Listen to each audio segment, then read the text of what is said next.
That's why. Yes, sir. Illinois, you know what it is. We off the ground with this one. G3, how you supposed to compete with a beast? These boys all capped, they ain't deep in the streets. We outside in the field with the cleats. Me over beasts is like teeth in the meat. Flesh in the bone, got testing it strong. As weak as you are, you can get in my zone. If I was you, I just watch my tone. If I was you, I just watch my throne. Like they them, don't play him. Top flight running all night to the AM. Check a bag like a clerk when they pay him. Any foes that oppose, I would slay them. See, I knock it out the park like a slugger. Yeah, the top lonely, but I love her. I'm a boss when it comes to this here. Pop plus shit, start a roll. Yeah, we knock it out the park, knock it out the park, leaving nothing unfinished. Hell yeah, we finish what we start. Knock it out the park, knock it out the park. While I keep going, you'll be long gone. And there ain't no catching up with me, yeah. There ain't no catching up with me. Oh no. When I swing, batter, swing, you'll be going, long gone. No, I ain't backing down, ain't no turning back now. When I step to the plate, hear you singing out. Swing, batter, swing. You'll be going, long gone. This one is fastened inside. All in the dirt when we slide. October moon bring the tide. Light 'em up. Ride. Whole team on deck when I call. You cross the line of foul ball. We clearing the bitches up, brawl. Light 'em up. Ride. Big man abode on my shoulders. War paint the face of my soldiers. You got hands for what you can't hold us. Coming back for all of they odors. Floored out the engine, she screeching. Crawled out the bed, but she reaching. I talk the talk like a preacher. I knock it out to the yeah, we knock it out the park, knock it out the park, leaving nothing unfinished. Hell yeah, we finish what we start. Knock it out the park, knock it out the park. While I keep going, you'll be long gone. And there ain't no catching up with me, yeah. There ain't no catching up with me. Oh no. When I swing, batter, swing, you'll be going, long gone. No, I ain't backing down, ain't no turning back now. When I step to the plate, hear you singing out. Swing, batter, swing, swing. You'll be going, long gone.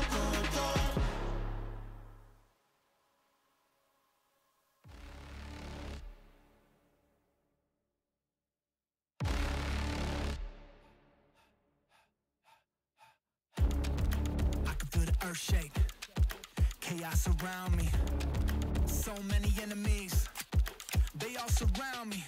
They out for blood and revenge, rising with killer intent. The fury ahead is immense, but I will not bend. Look in my eyes, no you won't see fear. Nothing but fire and it's not even fair. They all against me, but I'm still here. So go ahead and let them know I'm more than prepared. An army's not enough to silence me. Go ahead and bring the galaxy. Nothing you do can rattle me. Go ahead, battle me. Get out my way. Get out my way. Move. Get out my way. Out my way. Get out my way. Move. I gotta do what I gotta do. No one or nothing can stop me. And if you don't think that I can, just watch me. Move. Get out my way. Out my way. Get out my way. Move. Yeah, vengeance in the trenches with my mindset on a mission. Ain't ready for what I'ma hit with. I'ma go get it, I'ma get this. And I told them I'ma end this, get a witness. You want the fire and I got that. Ain't nobody here gonna stop that. Got more than a 12-gauge kickback. I'm about to get that, no one gonna top that. I've been putting that work in. If you want the crown, you gotta earn it. Don't assume that silence means weakness. There's a monster that's lurking under the surface. They about to know. To doubt me, that's a tragedy. You end up just counting the casualties. Victory is my anatomy. Go ahead, battle me. Get out my way. Out my way. Get out my way. Move. Get out my way. Out my way. Get out my way. Move. I gotta do what I gotta do. No one or nothing can stop me. And if you don't think that I can, just watch me. Move. Get out my way.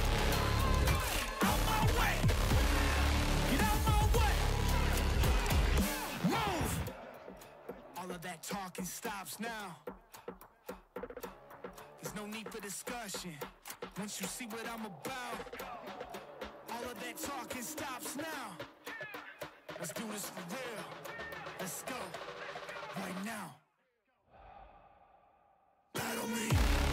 Get out my way. Out my way. Get out my way. Move. Get out my way. Out my way. Get out my way. Move. I gotta do what I gotta do. No one or nothing can stop me. And if you don't think that I can, just watch. Move. Get out my way. Out my way. Get out my way.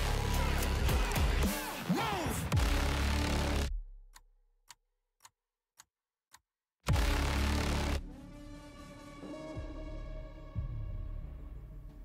We gon' run it. We gon' run it. Yeah. We gon' run the road till we take it home. Turn the lights on and put on the show. Ain't nobody better, yeah, I got the glow. Pull up on the scene, do my thing and go. We gon' run the road till we take it home. Turn the lights on and put on the show. Ain't nobody better, yeah, I got the glow. Pull up on the scene, do my thing and go. City on blaze when I'm in the mix. Everybody tryna stop me, but I'm too legit. Showing up with a brand new bag of tricks. I'm at the top, yeah, I know me, I don't never slip. New grip on life, I live it right. Getting everything I said in my sight, I shine bright. Nobody understand what it took for me to lead. I woke up feeling like I reached a new speed. Clock ticking, I strive with no limits. Making waves without a blemish on my image. The people listen when I speak another sentence. I'm on go while you trying to replenish. We gon' run it. We gon' run it. Yeah. Push it to the limit with my heart and soul. We gon' run the road till we take it home. Turn the lights on and put on the show. Ain't nobody better, yeah, I got the glow. Pull up on the scene, do my thing and go. We gon' run the road till we take it home. Turn the lights on and put on the show. Ain't nobody better, yeah, I got the glow. Pull up on the scene, do my thing and go. We gon' run the road. I'm in control. Where you wanna go? Push it to the limit with my heart and soul. We gon' run the road. I'm in control. Push it to the limit with my heart and soul. We gon' run the road till we take it home. Turn the lights on and put on the show. Ain't nobody better, yeah, I got the glow. Pull up on the scene, do my thing and go. We gon' run the road till we take it home. Turn the lights on and put on the show. Ain't nobody better, yeah, I got the glow. Pull up on the scene, do my thing and go.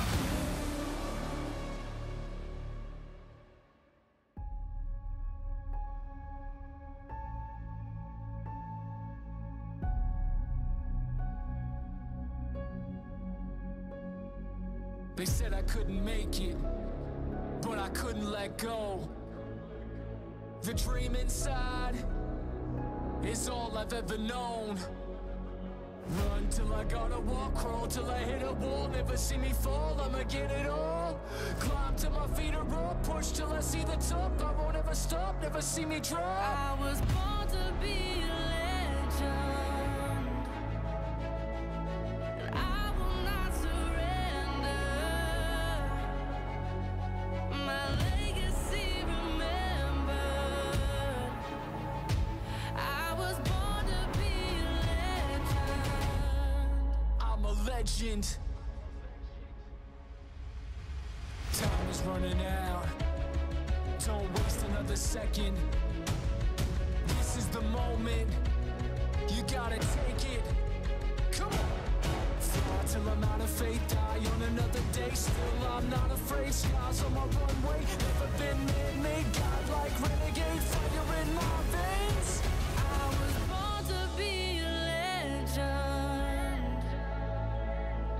and I will not surrender. My legacy remembered. I was born to be a a legend. Come on.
I'm a legend. I was born to be a legend.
In my darkest hour, I can feel the power. Won't be devoured, never been a coward. They stone sour, I'm gunpowder. If I say it louder, can you hear me now? I got the power. Counting down the hours till the whole world knows this is what it's like to be powerful. Never gonna settle, I'm on another level. I'm powerful. I'ma let them know I got the gold. I'm in control. I break the mold. I show the world just how powerful I can be. Powerful.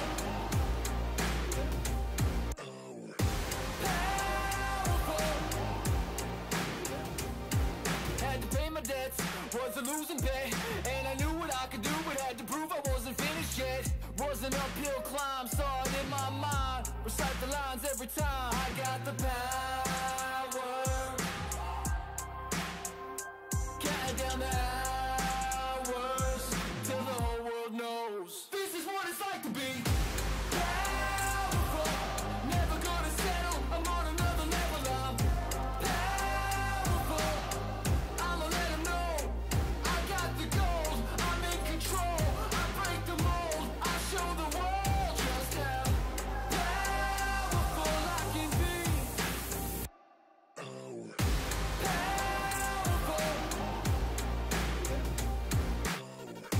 Powerful. Had to fall so I could fly. Had to fail so I could rise. Had to break to feel alive. I'm alive, I'm alive, I'm alive. Powerful. Powerful.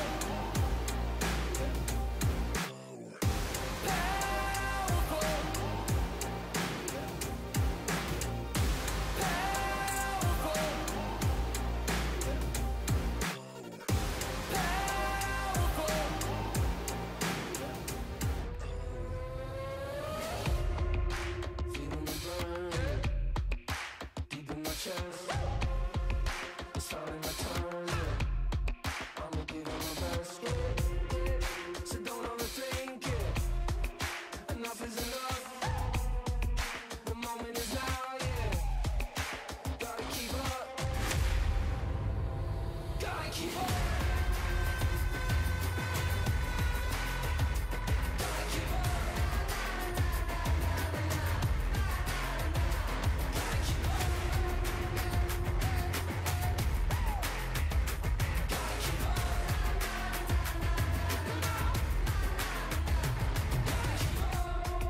I carry the fire.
make me black out. Started in the bedroom, now we packed out.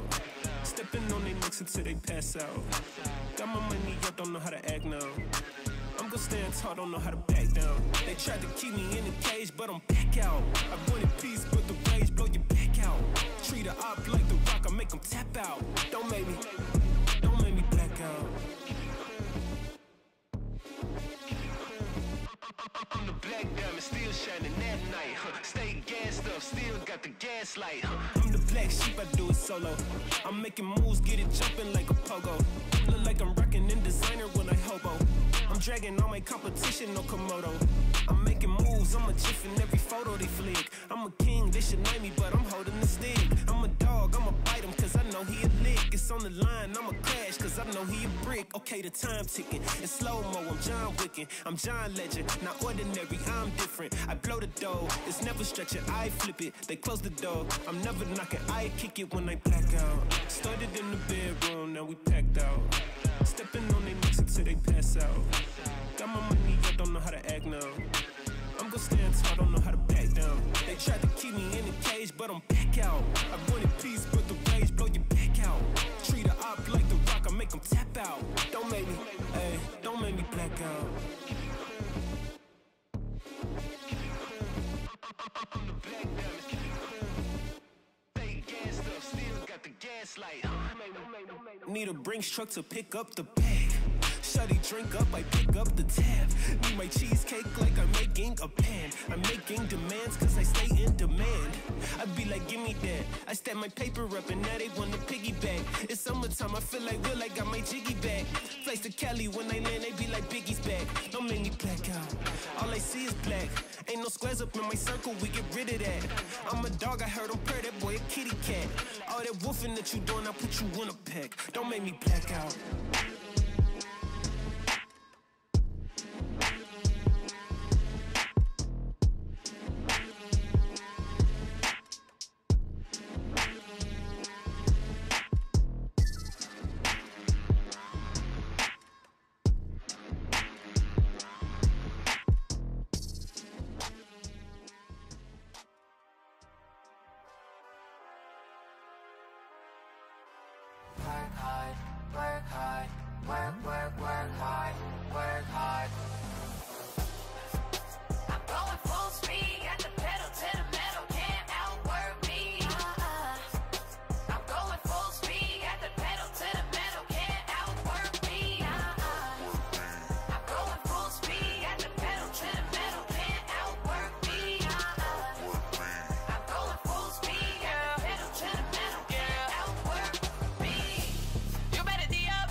Of all my hard work, them hours in the gym, I'm about to go berserk. Count it down, clock is on, tick, tick, tick, tick, tick, tick, let's get it in. Ow! I'm going full speed, got the pedal to the metal, can't outwork me. I'm going full speed, got the pedal to the metal, can't outwork me. I'm going full speed, got the pedal to the metal, can't outwork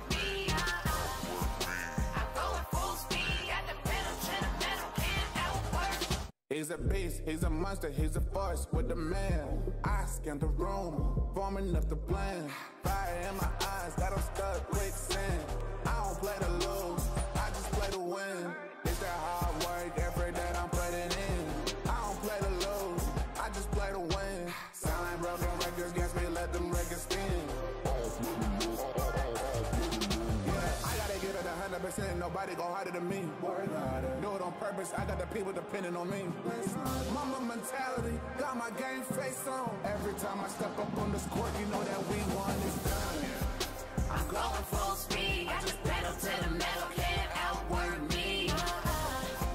I'm going full speed, got the pedal to the metal, can't outwork me. I'm going full speed, got the pedal to the metal, can't outwork me. I'm going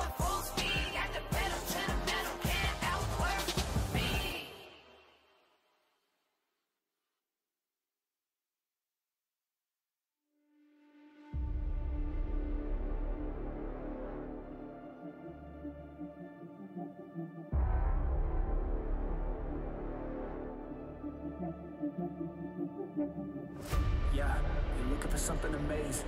That's why I put in the work. That's why I grind on the daily. I'm running wild and I know that no one can tame me. Hall of Fame on my mind, they cannot contain me. I know that I can't stop now. There ain't no way I'm giving up. Won't back down. I've come too far and I know I'm gonna act out until I'm standing on the top. They hear me now. They hear me now. Let them know. Nothing can hold me back. Hold me back. You can try, but you can't hold me back.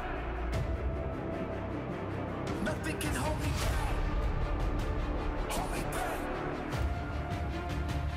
You can try, but you can't hold me back. Nothing can hold me back.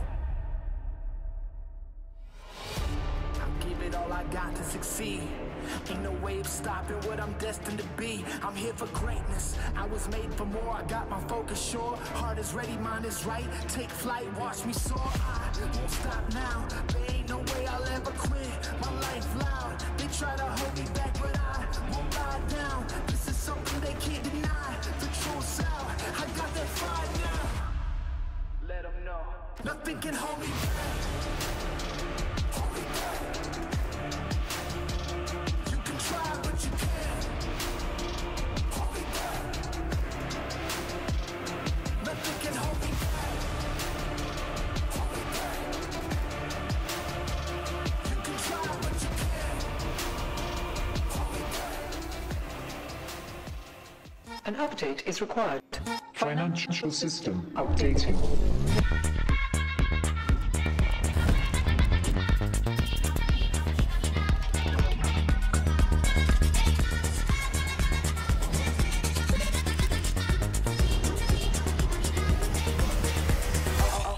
System updated.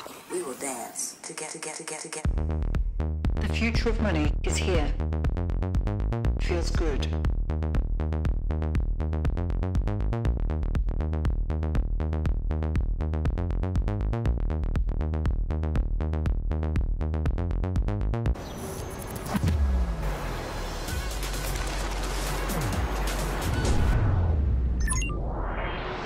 Hunter in the dark.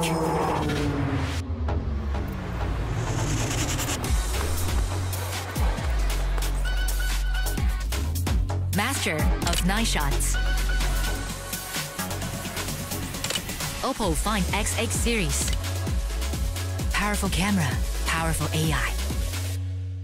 Alright guys, I just landed in China. Let's go.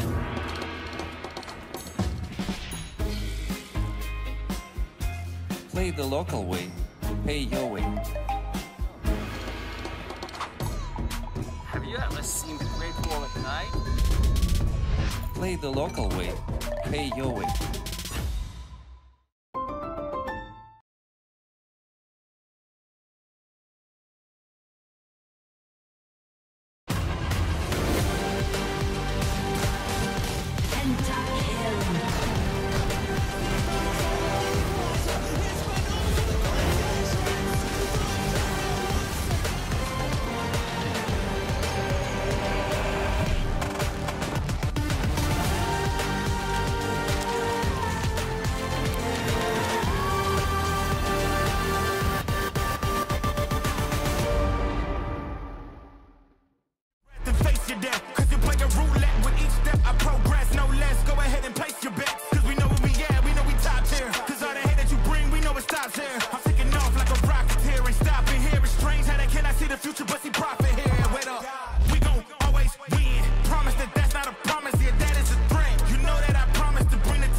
Watch me win, then watch me do it again. What a car. Living the dream, huh? Sweet dreams are made of this. Who am I to?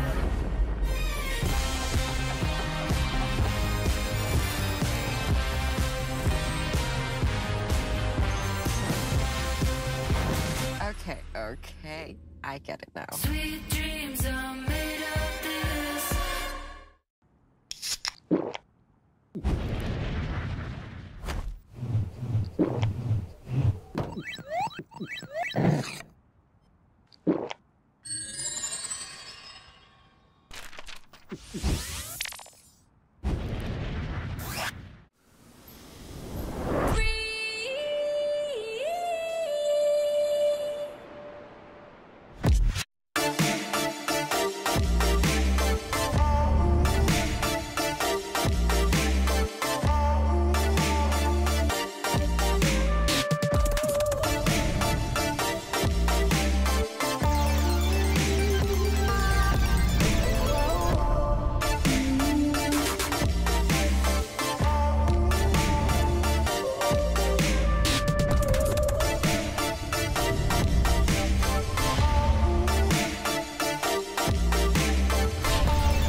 You might have heard I'm going through a little upgrade with my tats. So when Verizon announced that everyone gets a free phone on any plan, pain-free, count me in.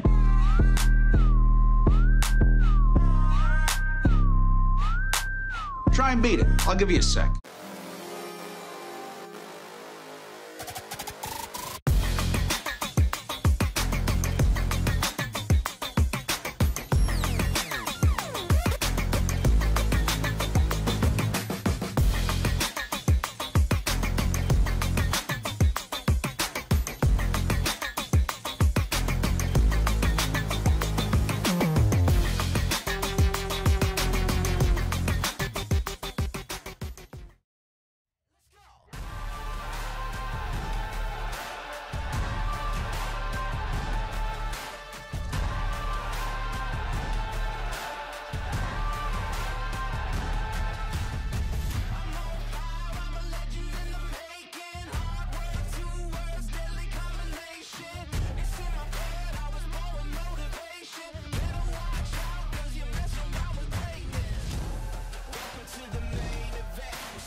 That's why, yes sir. Illinois, you know what it is. We off the ground with this one. G3, how you supposed to compete with a beast? These boys all capped, they ain't deep in the streets. We outside in the field with the cleats. Me over beasts is like teeth in the meat. Flesh in the bone, got testing it strong. As weak as you are, you can get in my zone. If I was you, I'd just watch my tone. If I was you, I'd just watch my throne. Like GAM, don't play him. Top flight running all night to the AM. Check a bag like a clerk when they pay him. Any foes in the pose, I would slay them. See, I knock it out the park like a slugger. Yeah, the top lonely, but I love her. I'm a boss when it comes to this here. Pop plus shit, thought it was yeah, we knock it out the park, knock it out the park, leaving nothing unfinished. Hell yeah, we finish what we start. Knock it out the park, knock it out the park. While I keep going, you'll be long gone. And there ain't no catching up with me, yeah. There ain't no catching up with me. Oh no. When I swing, batter, swing, you'll be going, long gone. No, I ain't backing down, ain't no turning back now. When I step to the plate, hear you singing now. Swing, batter, swing, you'll be going, long gone. This one is fastened inside, all in the dirt when we slide. October moon bring the tide, light 'em up, ride. Whole team on deck when I call. You cross the line of foul ball. We clearing the bitches up, brawl. Light 'em up, ride. Big man, the boat on my shoulders. War paint the face of my soldiers. You got hands for what you can't hold us. Coming back for all of they odors. Floored out the engine, she screeching. Crawled out the bed, but she reaching. I talk the talk like a preacher. I knock it out to the yeah, we knock it out the park, knock it out the park, leaving nothing unfinished. Hell yeah, we finish what we start. Knock it out the park, knock it out the park. While I keep going, you'll be long gone. And there ain't no catching up with me, yeah. There ain't no catching up with me. Oh no. When I swing, batter, swing, you'll be going, long gone. No, I ain't backing down.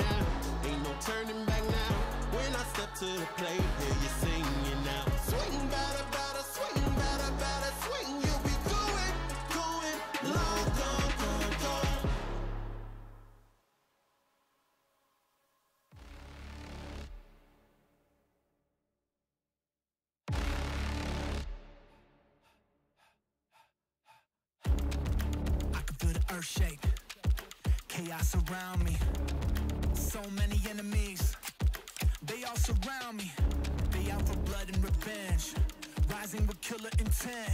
The fury ahead is immense. But I will not bend. Look at my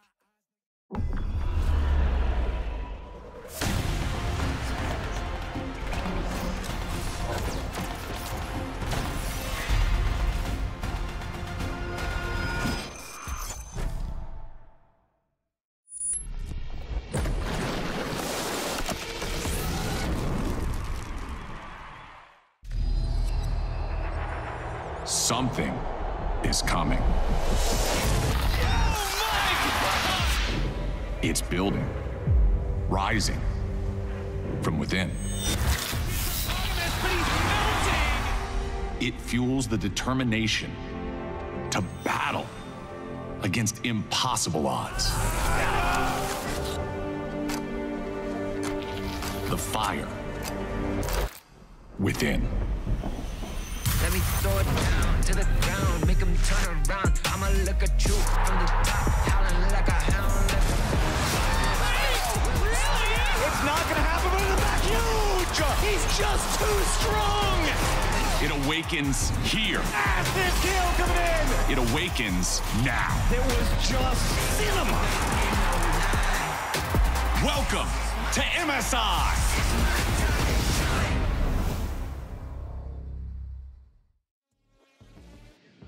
Welcome everyone to Vancouver, Canada, and day 2 of MSI 2025. Day 1 was a banger, and it's time to get stretched. It's time to get limber because we got a lot of action coming your way, folks. First series is going to be incredible, but welcome to the desk. I'm Dracos alongside Emily Rand and Chronicler.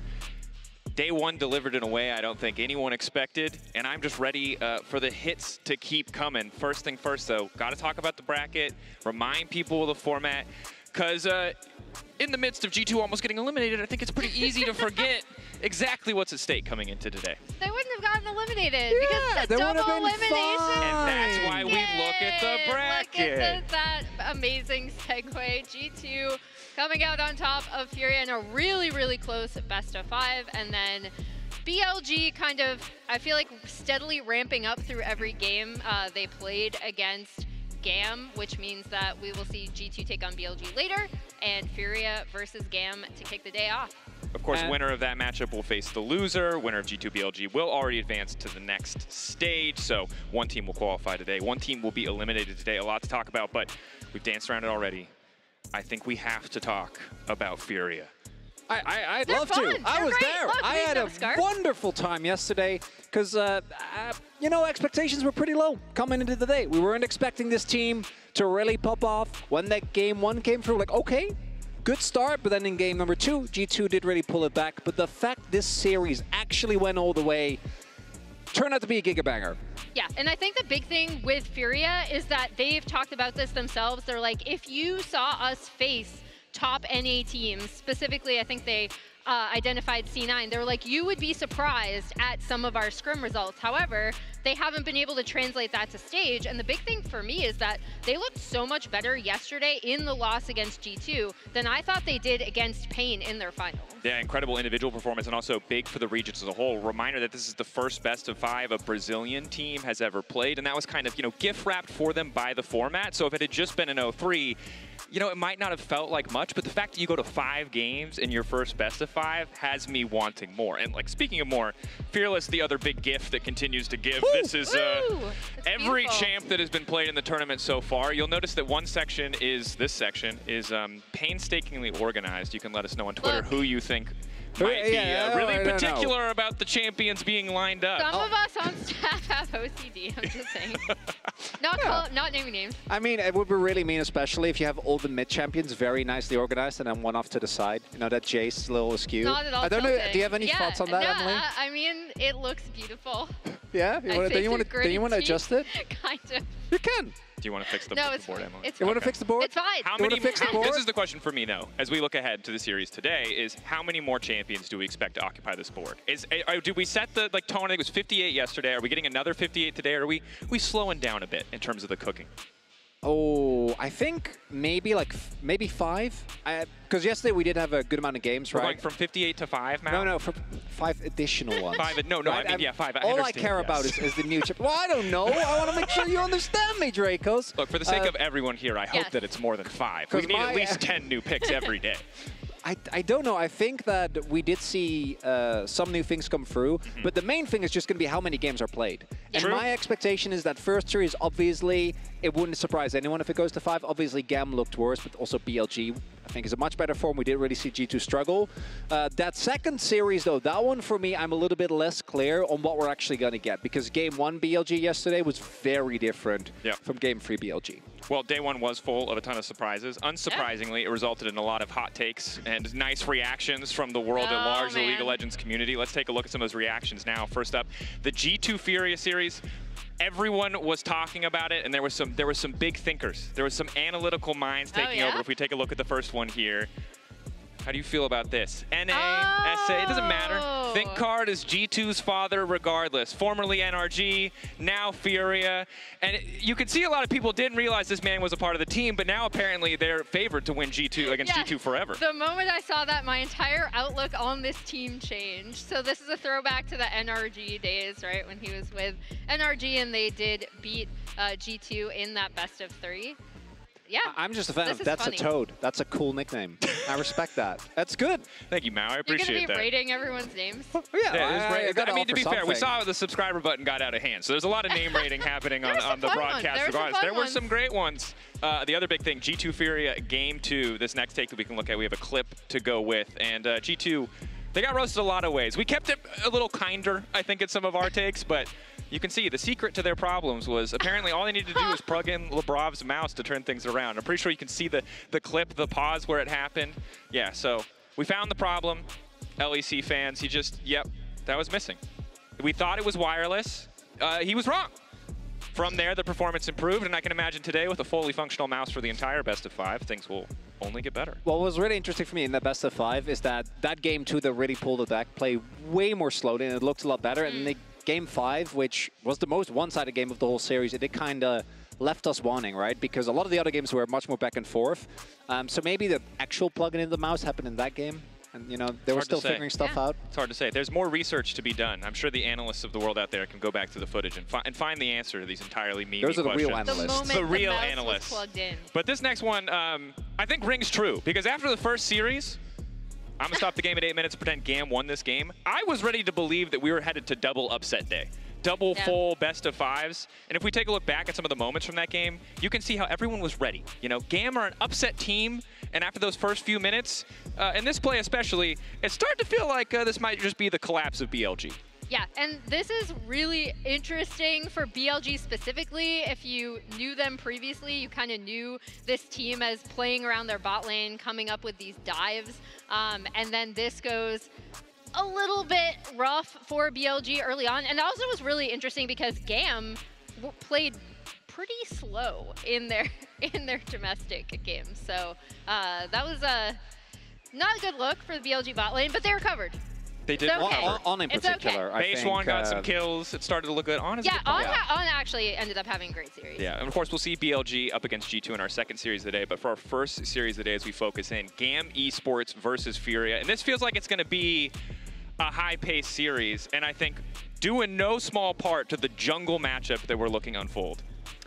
I can't wait. I was so enamored in many ways, both by gameplay as well as just antics from Tatu yesterday, right? Because I was coming in and I'm talking about Nocturne. I'm like, my guy Nocturne, you really gotta try and get 6. He was 2-0, level 5. And it's not just in game, as we can see here. And this is exactly the type of stuff that I think made yesterday's series, even as we went the distance, I'd argue even as they were losing Game 5, at no point did I feel like the vibes on that team worsened whatsoever. Yeah, and I think it really starts also in the top lane with these two junglers and like where they're going to go. I think we will see a super top side focus, but on the other side, there were points in time where it really felt like Levi was kind of stymied by what BLG were able to do. But the big thing for me going into this with both of these junglers is, again, where they're going to path early and how they interact with their lanes. There's also super good vibes on GAM, honestly. They're like a huge family. They were rapping in the makeup room, you said. Yeah, so. They were singing Michael Jackson yesterday. They were rapping along to VG's rap yesterday. We'll keep you very posted. impressive. This is the most important thing I think we can track at this tournament. We need to track what GAM are doing. What are GAM doing? So Michael Jackson, 0-3. Vietnamese rap, 3-0. Undecided. 3-2. That could be. There's some science happening here, folks. There's definitive conclusions that can be made. But Chronicler, you had some pretty good conclusions coming out of the series yesterday, kind of showcasing some of what Furia brought to the table to make that series versus G2 so close. Yeah, what I specifically want to highlight is something that Furia have also done domestically. It also goes back to Fincard, right? His impact on the coaching. Because as we look, we see the entirety of G2 making their way over to attempt and punish the mid lane push that is coming through. So if we roll the clip, we're going to see both Labrov and Broken Blade on the Warwick. Obviously hasn't gone so far that well as this play comes through. And if we look right here, initially it looks a little rough, but I want to hone in on IU. Playing Nila. Nila in particular is a character where not a lot of teams will have a lot of experience playing into it, and she is so obnoxious if she gets to play her game. When people jump into her, it is really tough if you don't 100-0, which obviously here G2 also realizes. So when we roll the rest of the clip, add to that the fact that this teleport is right there because this team is always on the same page. We see Broken Blade first attempting to go onto that Nila, but obviously with the healing, she stays alive. And the fact that the entire team is ready at a moment's notice when initially it looks like maybe Furia overpushed too far, because these are exactly the type of plays that we often see when an underdog goes up against a higher seed, right? The laning phase looks fine, but then you make one mistake, one mid-game call, and the game ends. Instead, they turn it around through both, I think, knowledge of their own draft and what they can get away with, as well as the cohesion of the team. Yeah, the cohesion of the team is huge. And again, I think it starts with this top lane matchup, right? Because you have Kiaya going up against Gigo, and Gigo had a really remarkable performance. All First Bloods were on that top side of the map, except for Game 5. And I really feel like, you know, Kiaya had a little bit of a rough series yesterday against Bin. However, it starts in the top lane with these two, and it starts where they're junglers and how their junglers are going to facilitate them. And you brought up already some of the creative picks like the Nila. I would not be surprised at all if we continue to see that creativity leverage on the top side. New picks brought out there to try to find the edge. And it's rare that we have two top laners coming from regions who historically haven't always been able to compete with the big dogs, really be able to put up some good performances yesterday. You said to yourself, Kai wasn't great throughout, but that first game, the Rumble, looked incredibly dominant. And I'm ready to see what these guys look like going toe-to-toe if they're already doing pretty well against opponents who we have much higher expectations for. And to reiterate, whichever team loses here today, unfortunately, that's the end of their MSI, right? So there's a lot of pressure. As mentioned, I think both teams very clearly are already feeling great, particularly in the case of Furia, but the performance they've had thus far. I think GAM are also going in, again, I was sitting in the makeup chair and they were just going wild around me. It was really fun. It really was. And I do think that matters because this is a matchup where going in, I find it very hard to judge because I think both G2's form yesterday was considerably worse than expected, and BLG, knowing that's impressive because honestly, team, sometimes TK scares me. He whips those glasses off, he starts shouting stuff about game time. I feel, you know, I feel threatened. I feel scared. He's so nice. I feel like I need to. He is really nice, but then I feel like I need to be a part of game time. Yeah, it's true. You do feel like you got to join the fan base or else. It's kind of, you know, there's a little bit of the hidden threat there. Now game it's time. The implication. Thank you, Mal. Of course, overall, it feels like a highly contested matchup here on the desk, but let's see how the fans have voted at MasterCard GG on X. They're calling the match for Furia with 51.2% of the vote. I'm going to be honest, this is much, much closer than I expected it to be. I waffled so much going back and forth on who I was going to pick in this matchup. I think the ways that Furia win are through, again, a lot of those trap plays that you kind of highlighted, Chronicler, in your Telestrator. And the way that GAM wins is kind of similar, right? Like, I think they both go through topside. They end up having better team fights. I think both of these are going to be really, really scrappy. Just I know that was adorable. Getting excited. That was I don't know how that got in there, but that was adorable as heck. People bring their kids. It's That's really an awesome adorable. vibe. Mao, how are you feeling? Are you slightly leaning Furia? Are you confident in Furia? I'm also, that might also be because I was there. You know, I was experiencing that match. I was casting it. I was kind of taken on the Furia roller coaster. And I'd feel bad if I didn't back them up.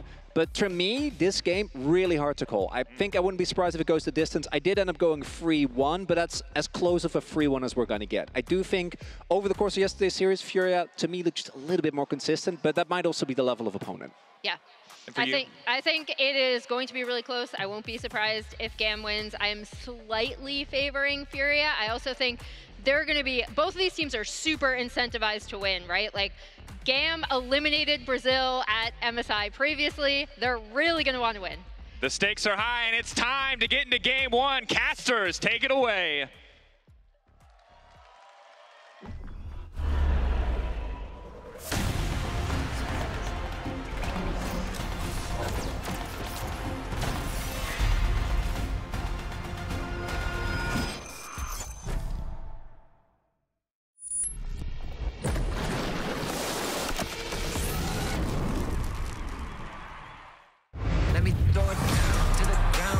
Turn around, this is what I do.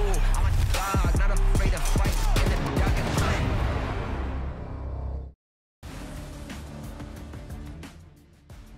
Hello and welcome to day 2 of MSI 2025. I am so happy to be back in Canada, here in Vancouver, joined by Vedius for some play-ins lower bracket action for these two teams. It is a simple statement, win or go home. It certainly is, Azael.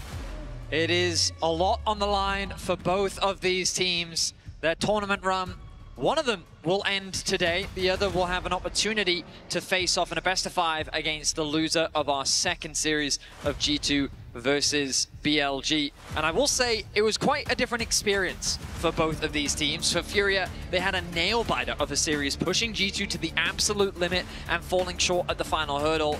Whereas for GAM, while we saw moments of brilliance from them, ultimately, BLG stamped their authority, and it was a very one-sided series. Yeah. The other thing we have to consider, though, is GAM had some strong early games, and BLG was looking really good. So, doesn't necessarily mean that they won't have a good shot here against Furia. But it is interesting to see that the desk, you know, both predicting that Furia would take this, because I did feel like coming into the tournament, pre-tournament expectations were that GAM would be kind of power ranked above Furia. So they really have changed a lot of hearts and minds already due to that super close series with G2. Completely. And we were talking about it coming into this cast. One of the big things that I think really stood out from GAM was just their limited objective control in the early game. We saw it from them throughout their split as well, but they're just not a team that put a huge amount of focus on these early objectives, and at this level of competition, that can be a massive detriment, because then you kind of always find yourself forced into these fights when you don't necessarily want to be. We'll see how things change up as we immediately jump into the draft. Absolutely agree with you. I mean, it was interesting because even in the games where they were winning through bot lane, where they were ahead early, they weren't prioritizing those dragons. But as you say, that has been something that GAM has done quite a bit. They do like to play towards Kiaya. This guy, to me, you know, is really the standout player on the team right now.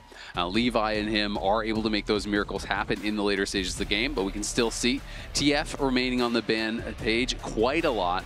And the Vietnamese team's really well known for Nocturne. Even these days, that still does remain true, as we saw, you know, a number of Vietnamese teams bring out the Nocturne and have a lot of success in their playoffs. Certainly true.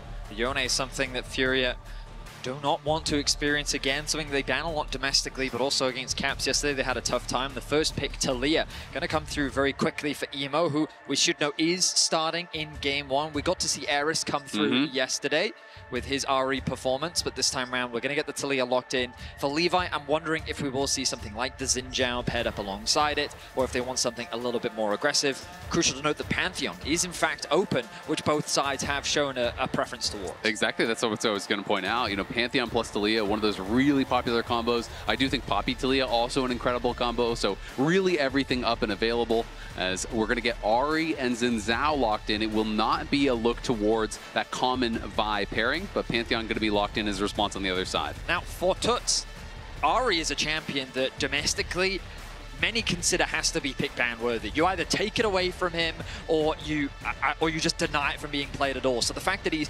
insta-locked it, I think, is a big confidence play for him. Pairing it alongside Tatu, one of the young prodigies on the roster, I'm very excited to see how they match up, because when we think about Furia, I think a lot of what happens on the map is driven by their mid-jungle combo. But Kiaya responding with the Rumble, he did get the solo kill onto Bin yesterday, and we know that you were saying it just a few moments ago, GAM is a team that does like to traditionally play through their top side. Absolutely, and just look at the power picks really here for GAM. These are some of the most highly prized picks right now in the game. Two of the most popular solo laners paired with a really strong ganking jungler. A great setup is going to be grabbed there, and it will be the Galio answer here for Gigo in that top lane. Going to be bringing this into the Rumble. We'll be interested to see if he decides to play Phase Rush or if it is going to be Aftershock. There are some different approaches to how you play this matchup, but both obviously with their kind of clear strengths and weaknesses. Yeah, and he's no stranger to the champion either, something that we have seen come out from Gigo as a response. Right now, though, both compositions looking very solid and well-rounded.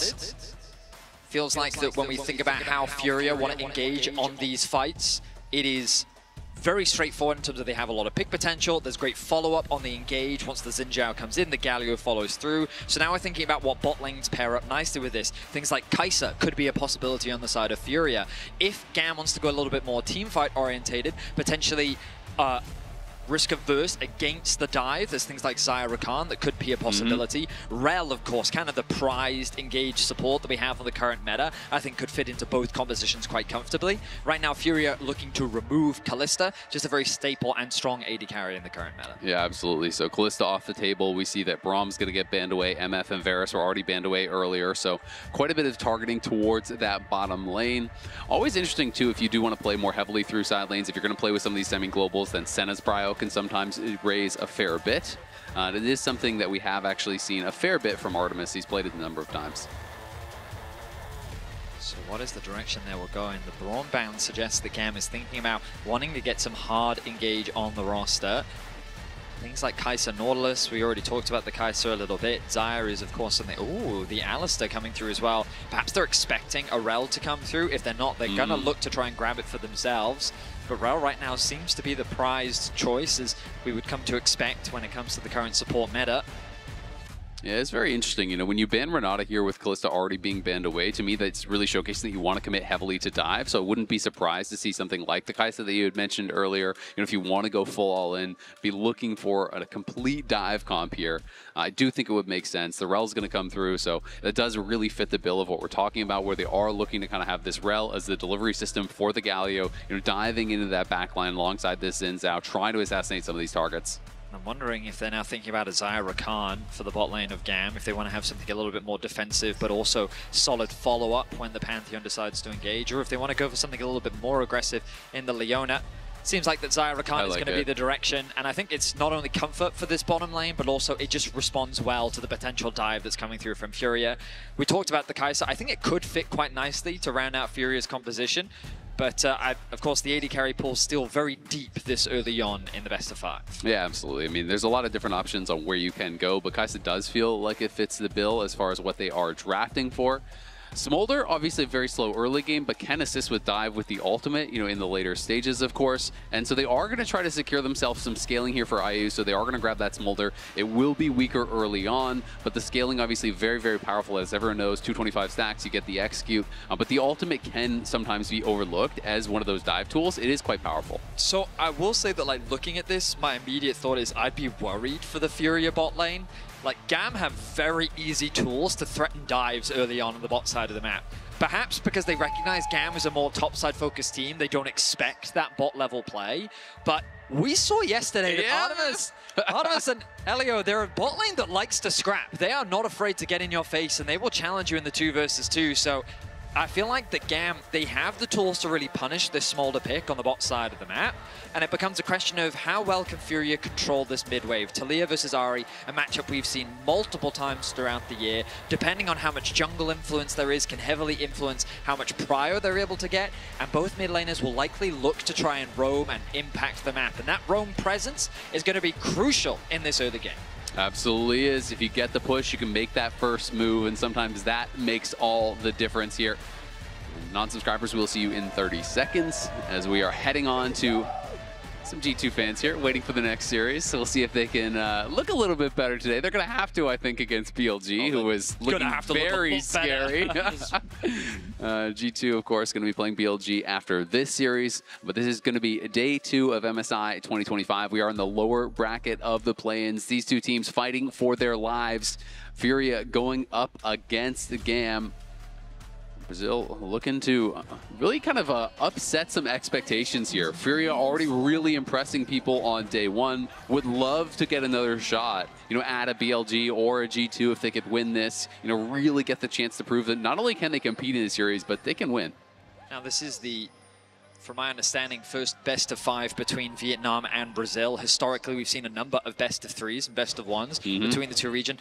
Loud and GAM actually holding a lot of the history between the two regions, but the record is actually 5-4 in favor of Brazil. Very close, 2-2 in series overall, but it's very competitive between the two regions. And I think that having this best of 5 is going to be a great opportunity for both sides to cement themselves on the international stage, that pecking order of wanting to compete.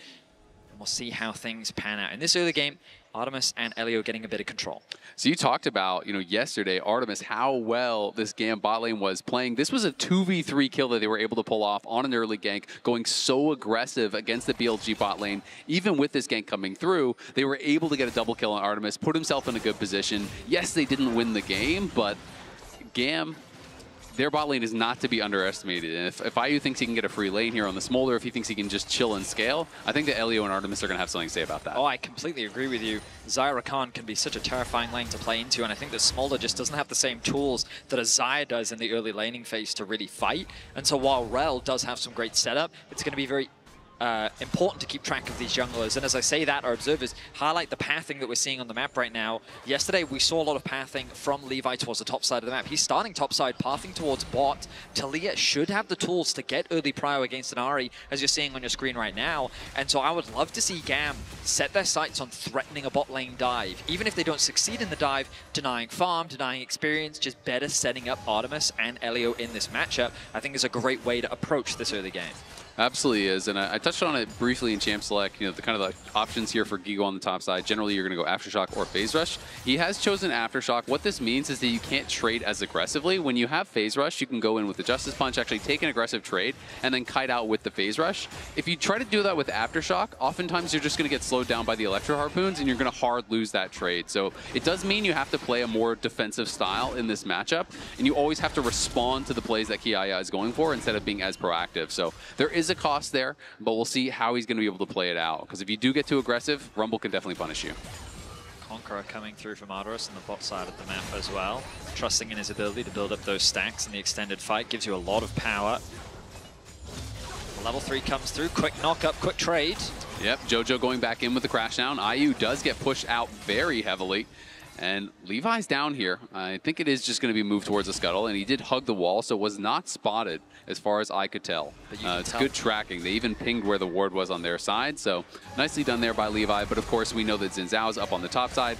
Gigo did move down on the Galio to cover, so they have clearly an idea of where Levi would be, even though they didn't spot him. The Scryer's Bloom actually just spotting out the jungler there onto Levi, so Furia did get that information, but you could tell how hesitant they were getting that kind of a trade. Immediately, the jungler's like, ooh, this could be a nice opportunity for a dive. Not going to come through, though, as the reset comes through from Levi. And just look at all this warding up on that top side that they had actually placed down. They're clearly very concerned about a potential early gank from the Pantheon. 4 wards, 3 wards placed up there on that top side by Furia, knowing that Levi could look for something early and not wanting to fall prey to it.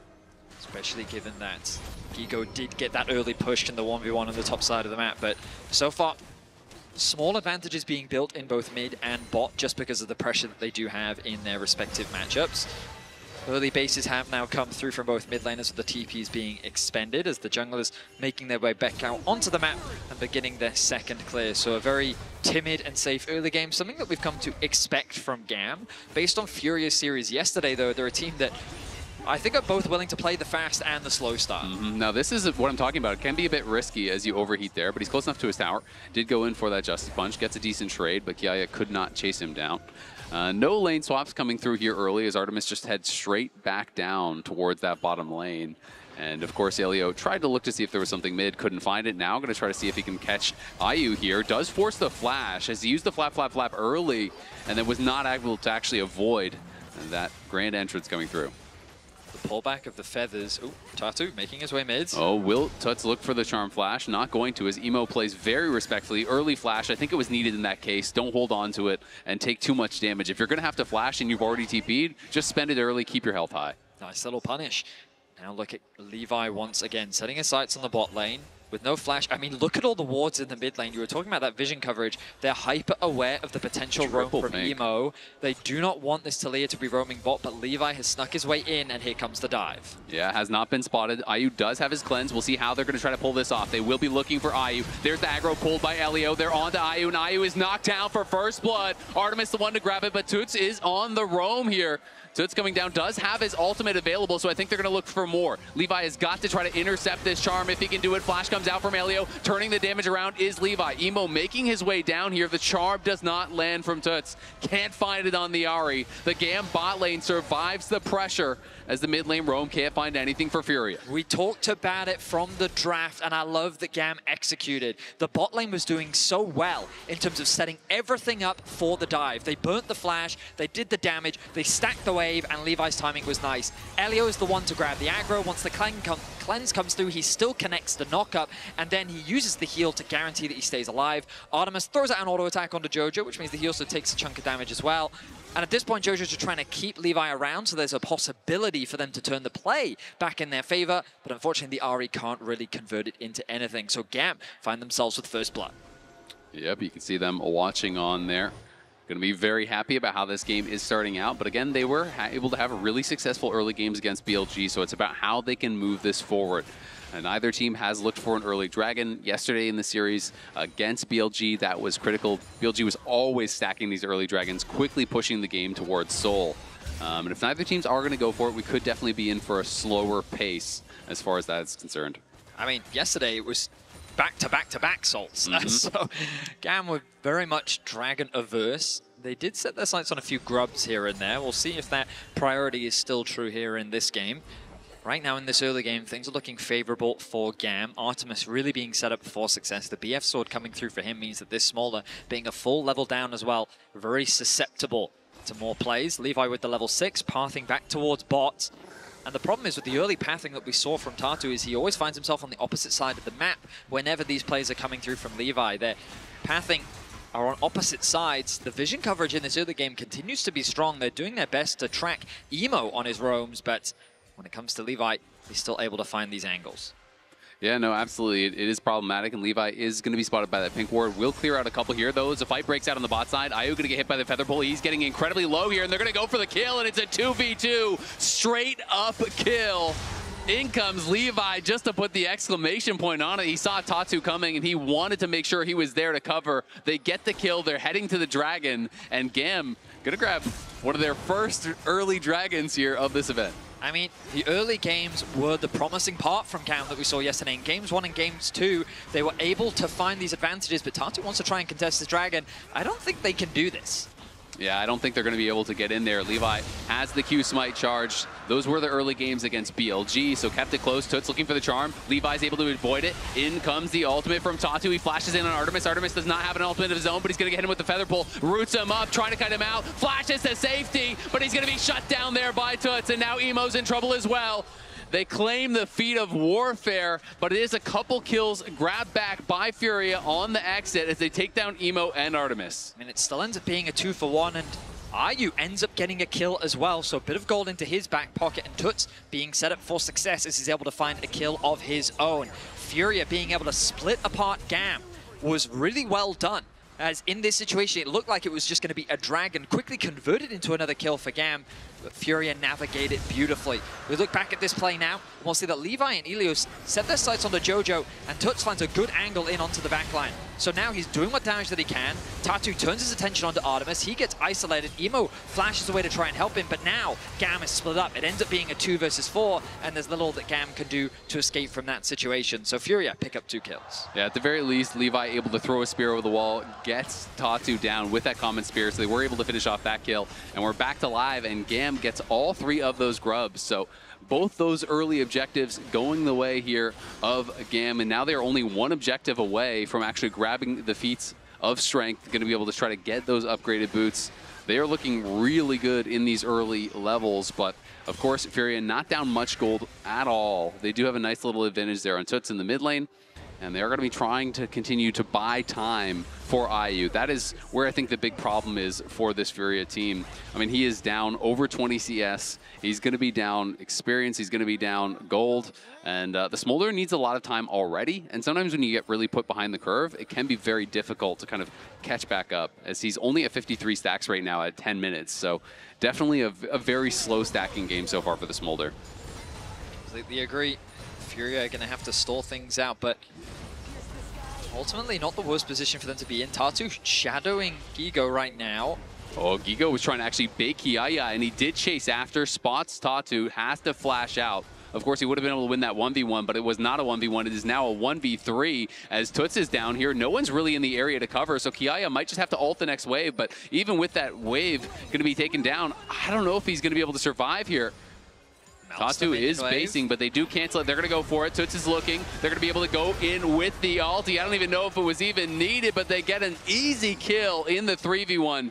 Kiaya at least kills the wave, so the tower won't be pushed.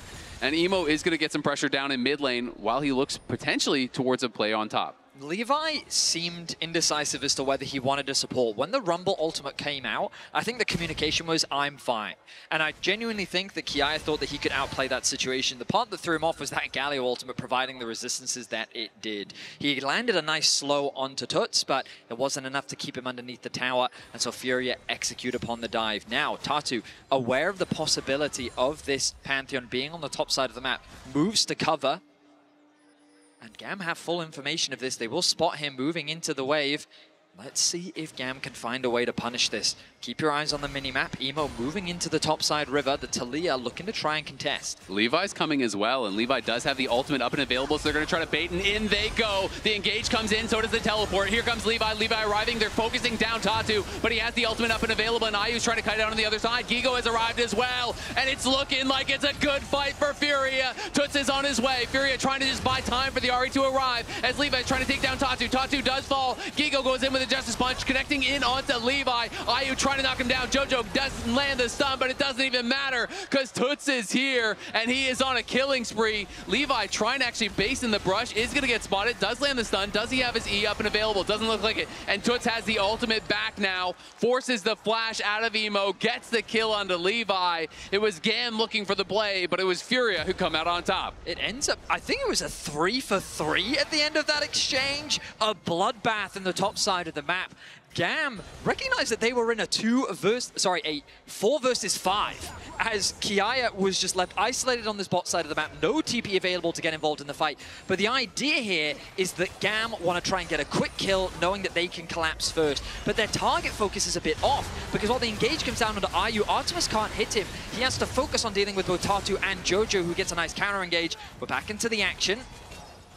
Looks like some skirmishing here happening around mid. But I think the biggest problem for GAM was just that, the target selection. It felt like that every single member was focusing a different person, and so it bought a lot of time for Gigo to TP in and for Toots to arrive from the mid lane into the top lane play. As I said, it was a 4v5, and the fact that it ended up being equal in kills is still good news for GAM. But yeah, a very scary situation for GAM to play in. Absolutely. Kiaya, though, farming plates in that bot side, so going to be pretty happy about that. Close now to getting that first tower. That would obviously claim them the feats of strength as well. And this next dragon that is up and available now, if GAM gets it, that's going to be the feats of strength for them too. So very close gold-wise. A lot of the advantage here for Furia is all on this Ahri. The Smolder very far behind at this point, and is going to struggle potentially in these fights. Toots, though, looking for a fight here on the top side, gets an easy solo onto Emo, and now that may just be Furious Dragon. This is a champion that Toots is well known for, and he finds impact in the side lane. Instead of pushing top, he quickly rotates towards mid. Looks like that his main goal is, I want to be there for the team to help secure this dragon, but once they realize that GAM is in no position to contest, he moves back towards the top side of the map.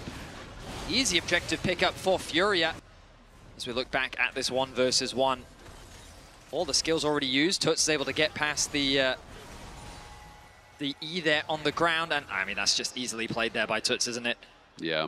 Just gets point blank, nails the charm. Yep. And it's such a big kill because not only is it a solo kill, not only is it extending your advantage, that is denying feats of strength, denying the possibility of that next dragon because GAM couldn't actually fight it in that 4v5. They immediately just had to back up, give it off. And so now Furia is tied up as far as the Dragons are concerned. And they have this massive Ahri who is going to be problematic, but it's GAM right back to the objectives, looking for the feats of strength here once more. Going to be trying to finish off this Herald. But Tatu and Jojo are in the area. You can see Gigo quickly running up the river, trying to get here. It's going to be smoked down by Levi, and now they're focusing down on Tatu. Tatu is going to get burst out immediately as Furia tried to fight this, but they were kind of just too late, and now Kiaya is looking here. The equalizer is going to land right down onto Toots. He's got to get out of there. He's got to protect that bounty. Jojo, though, in a lot of trouble, and Kiaya coming in from behind. The rest of the team all is here from GAM, and it's a 5v1. Toots has got nowhere to go. Can he even get one back onto Kiaya? He cannot. As Furia overforce at the Herald, they lose the fight, they lose the feats, they lose the Herald, they lose the tower. That is a disaster. An ambitious contest from Furia as they tried to fight this Herald when they just didn't have the numbers. GAM recognizing the positioning mistake, very quick to punish, collapsing onto Tatu, converting it into a multitude of kills, a huge advantage, and look at how the gold swings. Just short of 3K is, ooh, Furia looking to fight back. Yeah, Gigo teleporting in. They're going to try to go for a long chase here. Has GAM overstayed? Elio is the target for now, going to get hit by the Justice Punch. In goes Levi. Is going to be a triple taunt there from Gigo, but Artemis is hitting back here. He cleansed out of the taunt. Now another teleport is coming through. Ahri does not have her ultimate, and Emo is arriving. Will they be able to actually exfiltrate here as Emo trying to dodge out on the charm, but he's going to be connected on. He's going to be knocked down immediately. In comes Ayu. The first kill of the fight goes the way of Furia, and now they have numbers. In comes Gigo. Down goes Artemis. It's a shutdown for Toots. The charm flash will not connect onto Elio, but they will get the 2 kills. GAM overstays their welcome on the top side, and Furia makes sure that they know it. I mean, they even converted into 3. Furia are fearless. They recognize that the fight wasn't good before, so they said, you know what, let's try it again. They commit the TPs. Ahri's ultimate was just about to come off cooldown, and this is the second half of the fight. GAM, of course, had just won one. This is a 3 versus 3. Azale, you noticed it in the fight. The 3-man talk comes through from Gigo. He's getting good damage down, and GAM realized we have to disengage because the TP is coming through from the Ahri. Toots arrives on the flank, and you think at this point there's a bit of a stalemate. GAM could surely walk out of this, but a charm is going to connect onto Emo. The Talia is going to fall, and with the arrival of Ayu, it's just a cleanup. And it's great for Ayu to be able to grab that kill. He got a shutdown, he gets double buffs. You know, the Smolder has been the one who has kind of been behind throughout this game, so getting that little injection of gold is going to help him catch up. He is still very low on stacks, though. We're at 18 minutes, and he's at 140 stacks, so is going to be quite far off that 225. But does at least have a couple items here now through. You can see Vietnam versus Brazil very close internationally. You touched on it earlier. It is 2-2 as far as series wins as Kiaya and Levi looking for Gigo. The flash forward comes in there from Levi. Nowhere to go with the Justice Punch. Levi grabs another kill. It is a bloodbath, Vedius. 10-10 at 18 minutes.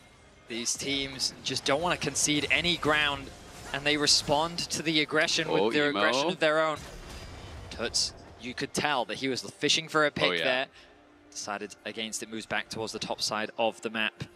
I think the biggest thing is that Kiaya has largely just been left uncontested. While Gigo has been grouping a lot with his team, Kiaya has been securing plates, he's secured a tower, he's been getting a lot of free farm, and you can see that's resulted in about a 750 gold lead in isolation, and while Toots is becoming this monster Ahri, advantages everywhere else in favor of GAM. Absolutely. Ayu, though, does now have his Infinity Edge completed, so he's got the Essence Reaver IE. He's not going for more of the kind of like spellcastery thing where people sometimes go Essence Reaver Shojin or Essence Reaver Rapid Fire Shojin. This build does so much damage, but you are very squishy, especially once you get to the Rapid Fire as your third item. That's what I am expecting. The Q poke becomes really difficult to deal with. It really can force engages from your opponents. That being said, the engages are pretty good when it is Recon and Flash stuns, so he will have to be pretty careful as you are very squishy on that Smolder. The biggest thing is that Ayu's actually taken over Artemis in experience as well. The fact that he was put so far behind, he was a full level down. They've done a good job of getting him back into the game. And we'll get to see some of that late game prowess. As you rightly said, those stacks still quite a ways away. Stacks are hurting. They certainly are. But in terms of itemization, at the very least, he's in a good spot. We turn our attention to the minimap once more. In terms of map control, GAM is in a great position because they are 4 towers up to 1. This means that they can push these waves in deeper. And with that mid control they have, they'll convert it into another dragon. Furia deciding to give this one away, as they know that they're not in the best position to fight right now. But as long as they continue to play around Tuts, he is their main win condition. We've talked about it a lot, about how this is a big pick for him. Oh, Jojo going in here. That was, I think, his real flash. He expends it onto Elio. Elio just dodging back and forth. A couple ultimates there. Was that Hex Flash or an actual flash? I'm not 100% sure, but it looked like it might have been his real one. As it's a pretty heavy commitment just for Elio, and they do just trade his ult. Yeah, I guess if they find that pick, they can consider turning it into an Arakan and maybe a bigger fight. But even then, it's a scary thing to do against a Rumble. In any case, Ari's ultimate going to be on cooldown for a bit. There's a few moments here where GAM could look to capitalize, but the truth is, there's not really much to play for on the map. Really, at this point in the game, you're looking for pushing on these waves, getting control over those side lanes, and then starting to get that deeper vision into the enemy jungle. This is where information is key. You want to keep track of exactly where your opponents are on the map so that you can maybe punish. Start off that Arakan when Furia couldn't respond, because right now Tadu's on the bot side of the map. They have the jungle at the top side, and that deep vision can be valuable in being able to find out that information. Yeah, absolutely. Elio getting some wards over the wall, but Jojo going to reveal his position to clear this out. Average time to 225 in pro is 2250. So is going to be quite behind that mark if everything continues going on this pace. So IU will be put down quite a lot, but his gold not in a bad spot. He is working in towards that third item, so he's still going to be quite relevant. But would love to really try to accelerate those stacks, and it would be interesting to see if they start giving him some of the Raptors and things like this to try to help facilitate that, because IU just has been really behind where he wants to be. So right now we kind of take a brief pause. We've seen a lot of action so far in this game, as you highlighted, 10 to 10 to kills. The tower advantage heavily in favor of GAM. And right now the next major objectives we're looking at are things like the Arakan, the Dragon spawning in about 3 minutes, and potentially the Baron in 3 minutes as well. But because there's nothing immediate on the map and neither team is super keen to force anything, I'm sure that Tatu would love to finish his second item. Gigo, same position on the top side of the map. And it's all about trying to complete that next major item that I think both teams are currently playing for. It is interesting to me that Gigo decided to go for the Riftmaker in this game. Obviously, it's very strong to get a little bit more damage out. It's good in the 1v1, but this means he's on Merctread's Hollow Radiance and he's going to be on Riftmaker. He'll have no armor whatsoever. And you look at the two most fed members on the other side, it's Levi and Artemis. They're pure physical, so Gigo may not be as tanky as he wants to in some of these fights, and we'll see if that's something that does end up getting punished, or if this extra damage that he's building for is going to be valuable. I think that's also a big reason why Tatu wants to complete that next major item. Knockup comes through from Elio. Just trying to get a little bit of chip damage in, clearing out these wards here as Furia staying in the area, realizing, you know what, this is risky. They could actually start this up, and there's 4 GAM members in the area here, so clearly could be looking for it. Yeah, really the only one showing, on wave right now, and they do see that he was around mid lane. Tatu moving out from base. They're just trying to reclaim vision as much as they can, do spend that blue orb. And now I think GAM are going to start it. They're saying, you know what, that's probably their last little tool to check easily. They are already on it here. Artemis has to be careful. He's not taking damage from that needlessly, as Furia are wrapping around. They will be spotted now as they walk by the Baron pip. This is getting incredibly low, and Emo's just going to try to block off Tatu. Tatu does have his flash, though. He's just going to walk around. It didn't quite actually pincer him, and now it's Furia on the Otacon here, and it's Jojo just buying time. Furia takes it, and in comes the Galio ultimate. From the top ring comes Gigo, smashing down with that Justice Punch. In goes Levi, though, does get a double kill, as it's actually GAM winning the fight, even though they lose the Otacon. Can they chase for more? What an odd exchange. GAM effectively leashing the Otacon for Furia. Because Kiaya chose to walk from mid lane rather than TP, GAM just didn't have the numbers. You'll notice that the Rumble so far away from the team, Furia can just walk towards GAM, force them away. They get the objective, but they overforce the fight. IU struggles to have impact outside of his ultimate because of a well-placed ulti from Kiaya. He can't get involved. Tuts also zoned away, which means that Gigo commits without any proper follow-up. That means that the front line just disappears from Furia, and while the objective was lost, GAM get themselves 2 kills. Absolutely. I mean, that equalizer was so well placed from Kiaya, even though he was late, like you said. Yes, we see this big engage from Jojo and Gigo, but everyone else from the Furia side was completely zoned out. They couldn't walk past the equalizer, but A little bit unfortunate for GAM that they did lose the Otacon, so obviously that's not going to really show up on the scoreboard as far as the gold is concerned, but there is still quite a bit of combat power, experience, additional adaptive force as well. And so the game still goes on very close right now. Third dragon going to be spawning here. GAM wanting to be looking for it, and they do find Gigo here. Gigo forced to flash, immediately does get flicked back. Tanky enough to survive for now, and does have his teleport if he feels he needs to heal up. Toots, though, is going to be looking, can't connect with the charm. Trying to maintain control over this mid lane here, as now Elio will get poked away on. Artemis has just walked around to mid lane. This positioning is very awkward from GAM. It looks like that they were very committed to holding on to this mid wave.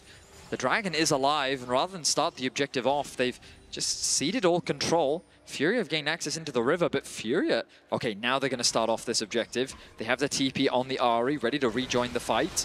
Yeah, GAM are just not really in position for this anymore. It feels like they're going to be having to give it up whether they want to or not. They kind of gave control over the river. It's getting very low. In goes Emo, though, with the Weaver's Wall. And in comes Levi from the top. Can't actually get into any of the carries. It's a great engage from JoJo. The Galio ultimate going to get interrupted, unfortunately, though, and Galio is going to get knocked down. Tatu try to run. Levi and Artemis piling through, knocking them down. GAM again win the fight. They lost the position around the objective, but it didn't matter because they crushed them as they're trying to take it. They've taken out the jungler, so that means that Baron might be an option. Levi, very healthy. Ayu, he's overextended in mid.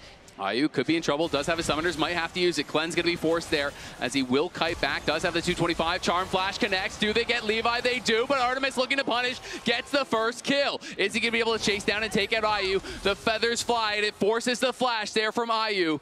Does get one kill, but it's a 1-for-1 there in the exchange. They lost their jungler for the mid laner, Toots.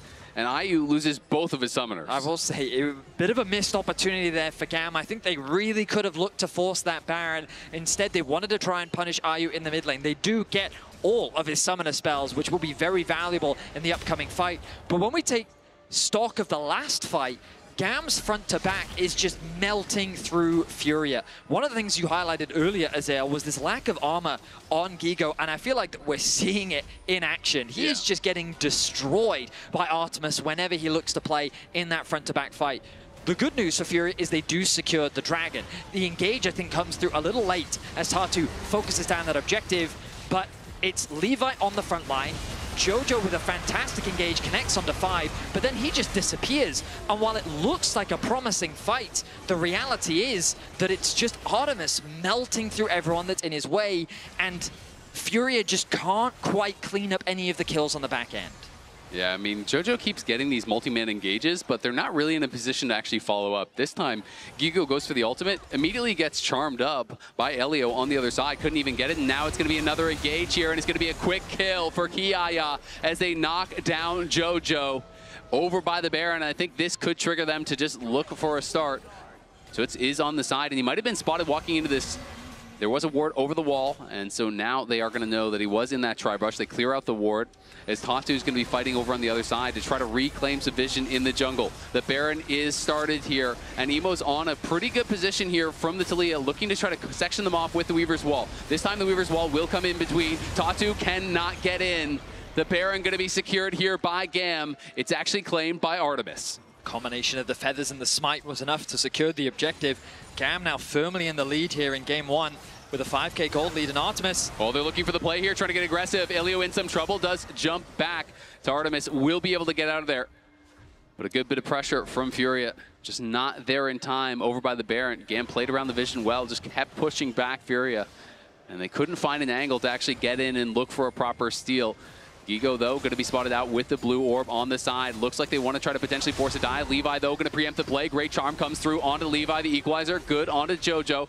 Will force them to retreat. This Fury is going to have to just walk out. Okay, well, my concern for GAM is that they've committed a lot of resources just to defend this mid tower. I think this late into the game, you can afford to lose it, but they really don't want to. And in fact, GAM are looking for a fight. Looking, he's going to flash forward. He's right in onto Toots. Here comes the Galio ultimate. They're trying to turn it around. Furia firing through, and they're going to grab the first kill. This time, Tatu takes down Elio. As Artemis is in trouble, the feathers fly. Can he actually get back? The feather pull not stopping much. Artemis forced to flash out of there as Emo now arrives. Furia just try and try and try again, and this time the fight works. I have to question GAM's game plan here, though. They have Baron. They should be setting their sights on these tier 2s, but instead they're looking for a fight without their mid laner. He wasn't available. Emo had gone back to base. This was a 4v5 that they tried to force, and Furia's like, we will happily take this. Miraculously, 30 minutes in, the mid tower stays alive. So GAM have accomplished their objective of defending their structures. Are going to be able to keep that alive, and Artemis here with his build, and we did go for LDR even though there wasn't any armor being built up, but of course it is still going to be valuable. Then he goes into BT because now he's starting to have to deal with some of this smolder poke. It does mean that his IE is going to be very late. His IE is going to be his last item of the game here, assuming it will be built up. On the other side, you can see Shield Bow just now got completed for IU, so he's going to be a lot more difficult to burst down. He's now crested 300 stacks, so that true damage burn is amping up throughout the game. And he is going to become a real threat. As much as the game has been about Toots, at this stage, it starts to become a lot more about that smolder. You cannot allow this guy just be constantly getting that Q poke onto your team. Yeah, I very much agree. Like, the game has gone late enough, and I feel like GAM is not leveraging their lead in a way that's going to stop IU from running away from this game. Yeah, we are just gathering in mids. Remember that they still have double TP. They also have Emo's ulti.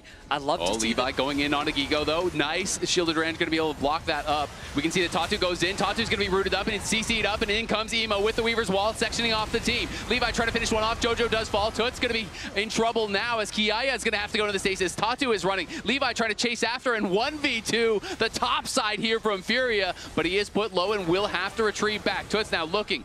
Nice dodge out there from Elio on the charm. Does avoid it and keeps himself alive. GAM get one kill and gain themselves access to this dragon. This game is just bloody back and forth fighting over and over again. I mean, I don't really think GAM got much value out of the Baron aside from removing it from the Rift. They do get a winning team fight and they do convert it into a dragon. They now find themselves on Soul Point. But these teams are just grouping up and they are just fighting to the death. And I feel like that this will only favor IU as the game continues. Like, as you are highlighting, the Smolder continues to stack, and as long as he's able to get the damage down, this Smolder is going to be a real problem for GAM. Absolutely is, and these are the live stats here for Furia's IU. You can see where he was, how much damage he has now done at this point in the game, 24,000 that he has racked up. The early deficit no longer matters. Yeah. You know, he has been given the time to catch up and really get to a very strong point of the game. Smolder is going to be a problem for this team, but damage ramping up really all around. You can see the death cap's been done for Toots for a while. Seeker's arm guard now coming in here for Gigo. I actually feel like it's correct at this point. Like, trying to build a Randwinds or pure armor at this point when you're this far behind and the Black Cleaver's done, the LDR has been done, is not going to do much. So I do think the playmaking of going towards the Zonias makes more sense. That's going to give you more survivability than pure armor will at this stage in the game. So, Baron is in about a minute and a half. This will likely be the next objective that both these teams will fight for. They need to get these side waves under control. Trying to secure level 16 for a few members ahead of that big fight is going to be important. 33 minutes in, it's been an intense back and forth, a ton of team fighting between the two teams. And ultimately, as you highlight, I feel like this is going to be a game of the 80 carries. I feel like GAM has just been winning in the front to backs. Jojo and Gigo, their engages have been good, but it's the follow-up that I feel has been lacking from the side of Furia. And because of that, GAM have been able to just destroy the front line, turn it into a cleanup situation. And in a lot of these fights, it's usually been 1, 2, maximum 3 kills. They haven't really just completely wiped Furia off because IU and Toots are playing very safe still. A lot of mobility available on both champions, also very defensive. Whereas Furia, when they find picks, when they find collapses, I feel like they've been able to get a lot more, but then they're not really converting it into a huge number of objectives. They do sit on 2 dragons for now. Of course, they did punish the Archon earlier, but this Baron is going to determine a lot. I think the death timers are getting up there, and a single fight may be enough to pretty much determine the outcome of Game 1. Absolutely agree, and I've got to give a lot of credit as well to, I think, Kiaya and Levi, who, you know, when Jojo and Gigo are finding these good engages, they are actually zoning out the backline from Furia, you know, really making it difficult for them to find that follow-up here. As we are posturing around the Baron, and that is 1 Q from Smolder. Just about losing a quarter of your health there is Artemis, as that rapid-fire Q plus the true damage burn really does become a problem. But this is why Artemis built the BT. He'll get access to that mid-wave, and he'll right back up. Now, Furia did a good job. They instead prioritized the mid-wave in order to gain access into the river. They've cleared out some of the vision, but now they need to move back towards mid to contest the next wave. Levi is hovering around the top lane in the fog of war. Toots? Okay, he's going to safely secure that objective. Oh, in comes Emo, going to section them off. They're going to look for the engage, and they're into the back line already. And it's IU down incredibly low. It's IU getting killed off to start the fight. But on the other side, Artemis is in trouble. Gigo shuts him down. Kiaya trying to get the work done as Levi's going for Toots. He can't finish him off. Toots barely survives. And now we're into a 3v4. GAM looking for more. Trying to get the flick back. They do land the flick back onto Gigo. He's incredibly low. He's running for the hills here, but Tatu is there to save him. Gigo and Toots limp out of the fight with such low health bars, but they do survive. A quick engage comes through from GAM. They try to punish the Ahri clearing out the control board around the Baron. But in that choke point, even though IU falls first, he's able to get a huge amount of damage down thanks to the ultimate. This engage from Jojo was fantastic, clumping up 4 members. A Q still connects from the Smolder and the ultimate, which means that Artemis just melts on the backline. Levi can't get the final hit onto Toots, resulting in a 2-for-1 exchange, but no objective gained. Yeah, no objective gain, but it is just back and forth fights. You can see the stress on the coaches' faces, on the players' faces, as this one is really down to the wire. It's going to be one fight, one player that steps up in a moment that decides the game. It really is on a knife's edge here. You can see the goal difference has stayed pretty steadily in GAM's favor, but the lead not really that relevant at this point in the game. We are 10 seconds away here from this Mountain Dragon spawning. That would be Soul if GAM can claim it. They would love to do so, but a Mountain Soul not going to guarantee you a win at this point. I think the biggest thing is just the lack of summoner spells for IU. He doesn't have a way to escape. In the last fight, we saw how dangerous that can be for this Smolder. Does have the QSS he just purchased, though, so that can help him somewhat. Certainly doesn't can. obviously fix the missing flash, but can fill in for the cleanse.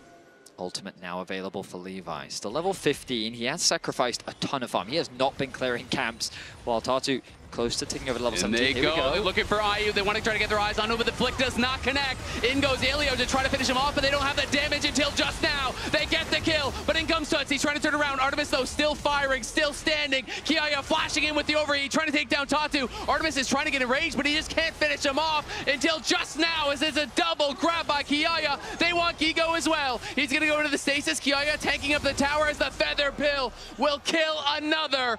GAM win the fight. They take down 4. It's only Toots alive. He's going to try to cut the minion wave to prevent any sort of an end, but this should be Soul for GAM. What a crazy fight in the mid lane.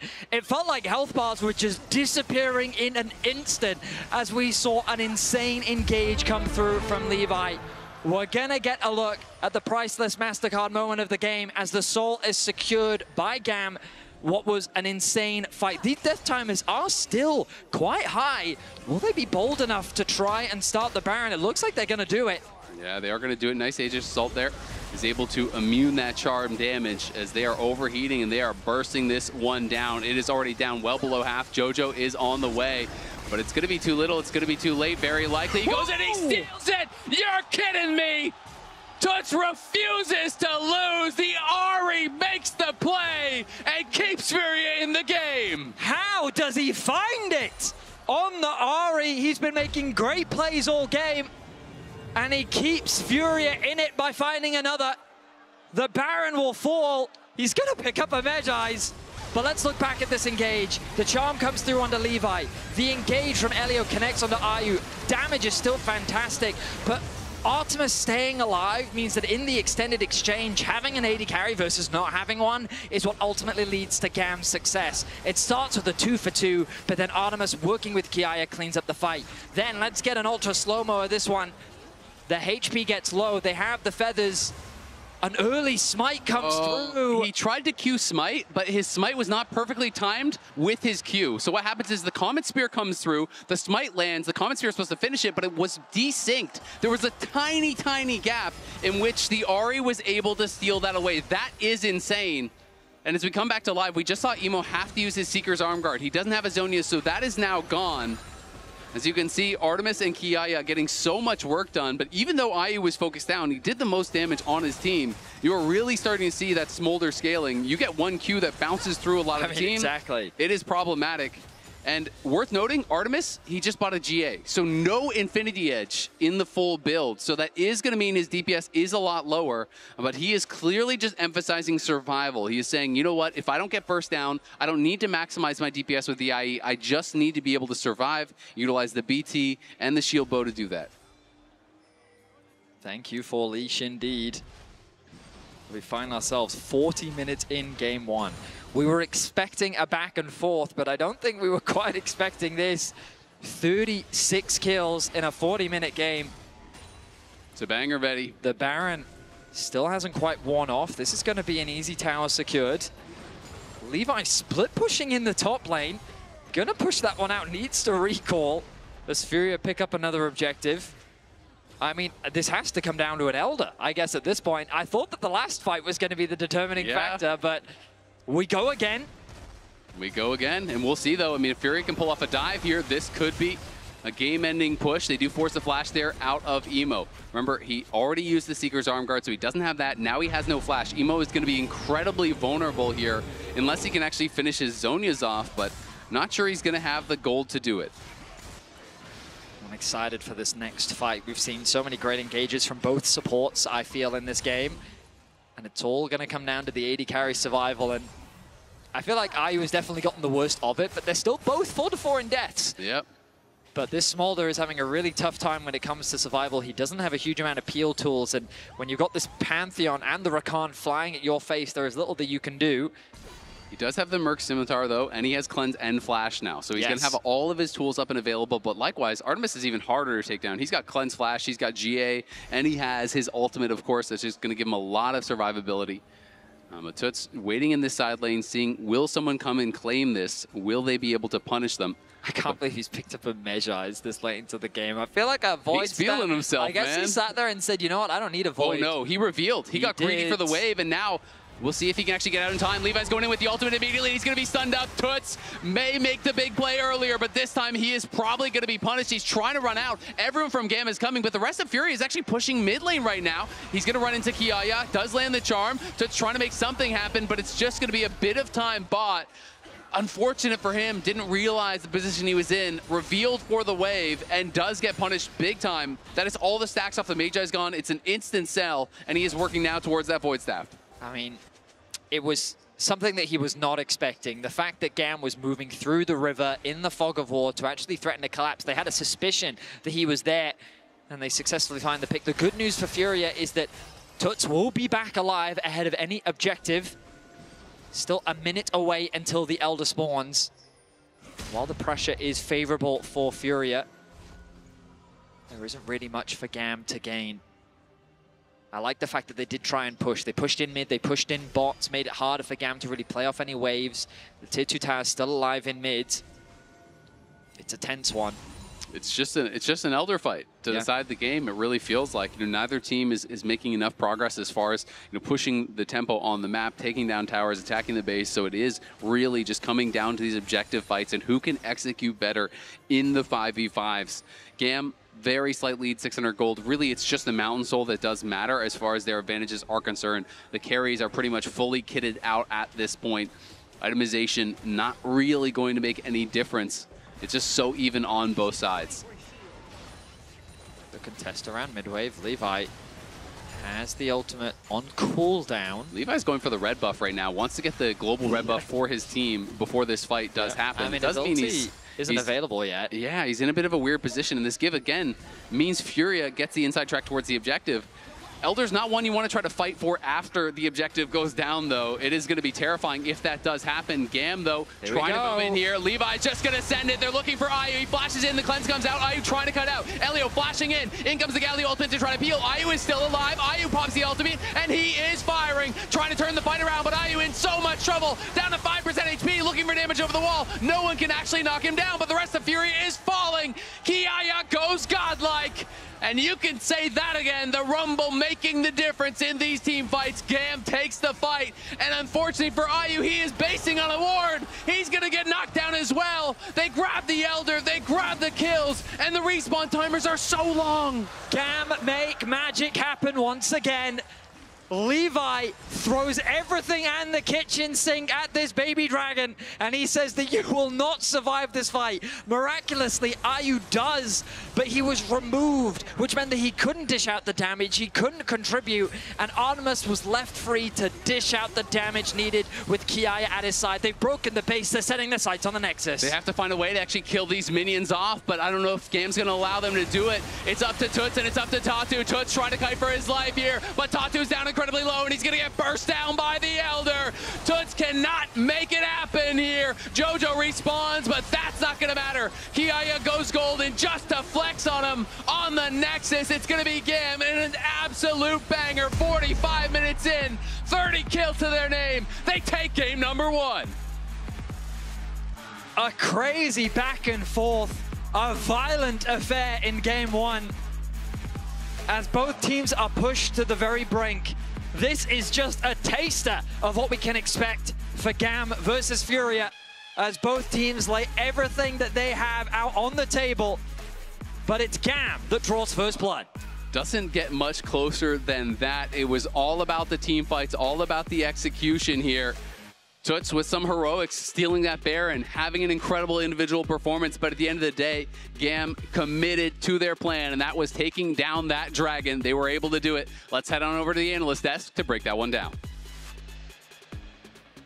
I don't know how much more there is to say. There's no perfect breakdown. Obviously, an incredibly scrappy game. It feels weird to talk about anything other than those final moments, but it's important to remember a little bit of how we got there, because GAM did come out the gate swinging. Yeah, they absolutely did. I just noticed that the back of their jerseys actually say it's GAM time, which I really appreciate. But yeah, they definitely came out swinging. They started with that kind of bot side dive. We were wondering where these junglers were going to go. The answer was actually down on the bot side to get Artemis ahead on this Xayah, which he ended up paying off a lot in teamfights. So here is that initial dive from Levi coming down to the bot side and, you know, taking out this Smolder early on. And then Ayu steps up a little far forward there, and GAM really take advantage of it before Tatu can even get there. And what is the most interesting to me is that if you look at many of these fights, it feels like Furia shouldn't have a chance. Yeah, that's obviously not how the game played out, and I think it's mostly their capability of fighting. But when you look at particularly that 1-2 of Pantheon and Taliyah, it ended up starting so many of the fights, and it really felt like Furia wasn't really, even though I think they had some of the tools, able to consistently keep Ayu safe. So many fights start off with even though the Smolder would do a good amount of damage, he would still not be getting a second rotation of spells off.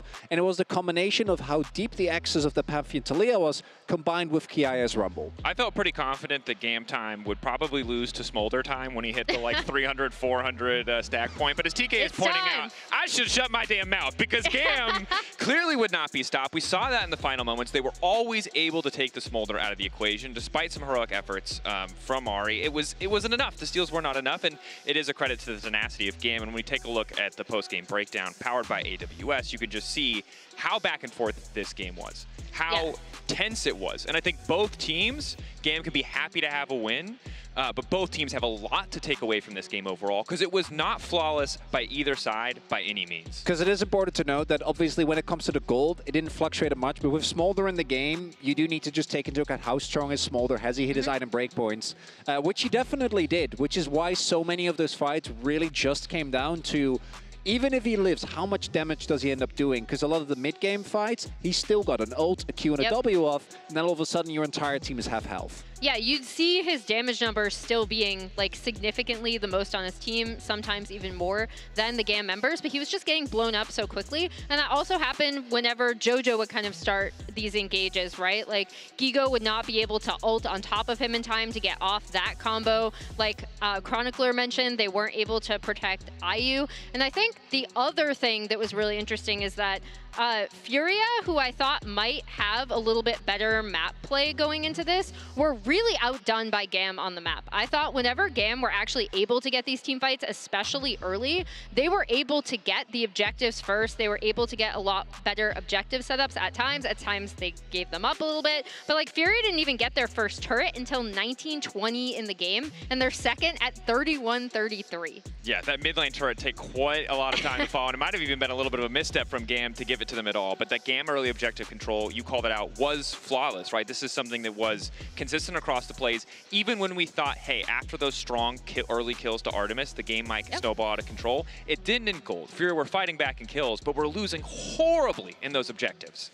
Yeah, and obviously the game went on for a little bit longer because we had things like the crazy steal that Toots was able to get. And to be fair, a lot of the game, I think, would have been way more one-sided. And in some cases, I think it was just a gap. I think Levi, for example, really did a number on Tatu, both in terms of early impact as well as in team fighting. Tatu yesterday was able to get a lot more done with that Xin Zhao. And then a player like Gigo that just, given the matchup, given his role in this game, was just never going to be able to be a main character, right? You're Tangalio, your job is just really to kind of take the punch. Is that when we look ahead towards Game 2 for Furia, from their perspective, what needs to change? We talked about fights for both teams, most certainly. We talked about early objective control for Furia. What else are we looking at? Is it as simple as just let's get a carry on the top side for the star from yesterday? Maybe. I mean, I am looking more at their map play, right? Because I do think there were times in this game where GAM did get punished for overextending or for not going for an objective and over chasing onto a member of Furia. But Furia need to be in a better position in the first place, right? Because as we saw from those early game objectives, they were really outdone by GAM early. And in this game, they're also, with that R5 smolder, obviously we're trying to lean into we can definitely win in late game, which I don't think they should have gotten to, given how big the mid-game lead the GAM was able to get got. But additionally, even when they did get there, I just don't feel like a full-on try and protect the AD carry composition with the tools that they had there was really going to work out. And I don't know if leaning into that is the right call. Maybe just fully commit to it early in mid-game, because their fights earlier, I think, were consistently better than GAM's. And interestingly, as the team who lost, of course, Furia do have side selection. They've chosen red side. Across day one, pretty much everyone who was on the losing side had picked blue. It felt like the more powerful side overall, but we're early in the tournament. What does the selection of red side indicate maybe for what Furia are thinking about this coming game? I'm thinking maybe an R5 top lane counter pick. Let's go. As we were kind of hinting at it, right? Like maybe put Gigo on a carry, path topside. We talked about kind of Tatu's level of impact, which was not nearly as high as what Levi was able to get done for GAM. We might see it. Get a good matchup for Toots as well, especially after that game one. I think you really need to reward him for the play that he showed there. And it's funny because Gigo also had the counter pick, but the counter pick wasn't really about him. It was more so about the team comp plus the fact that it neutralizes the Rumble matchup. But I want to see that man with real carry potential, because that was a large part of what made the series against G2 yesterday so competitive. All eyes on the top lane seems to be the story here at the analyst desk. We'll see if it comes true in Game 2. In the meantime, though, we're going to head to a quick break. When we return, can Furia fire back? Or will GAM move on to match point?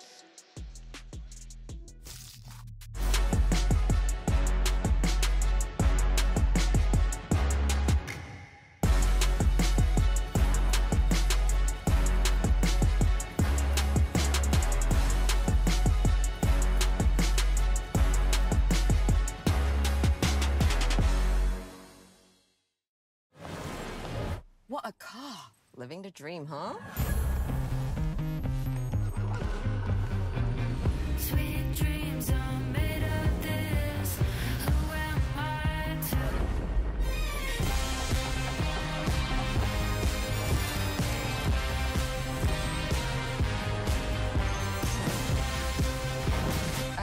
Okay. I get it now. Sweet dreams are made of this.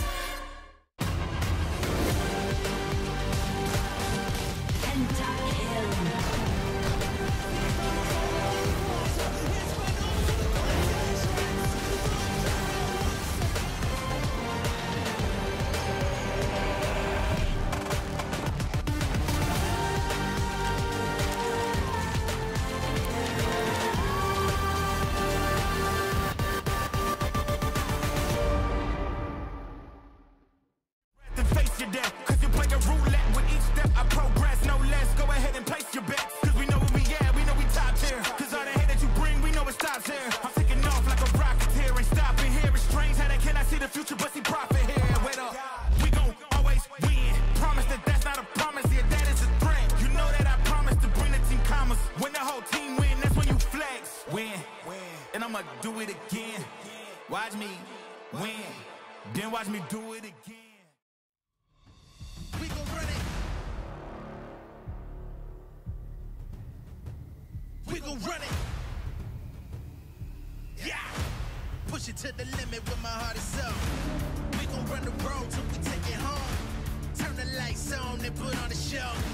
Ain't nobody better, yeah, I got the glow. Pull up on the scene, do my thing and go. We gon' run the road till we take it home. Turn the lights on and put on a show. Ain't nobody better, yeah, I got the glow. Pull up on the scene, do my thing and go. We gon' run the road. I'm in control. Where you wanna go? Push it to the limit with my heart is up. We gon' run the road. I'm in control. Push it to the limit with my heart is up. We gon' run the road till we take it home. Turn the lights on and put on a show. Ain't nobody better, yeah, I got the glow. Pull up on the scene, do my thing and go. We gon' run the road till we take it home. Turn the lights on and put on a show. Ain't nobody better, yeah, I got the glow. Pull up on the scene, do my thing and go.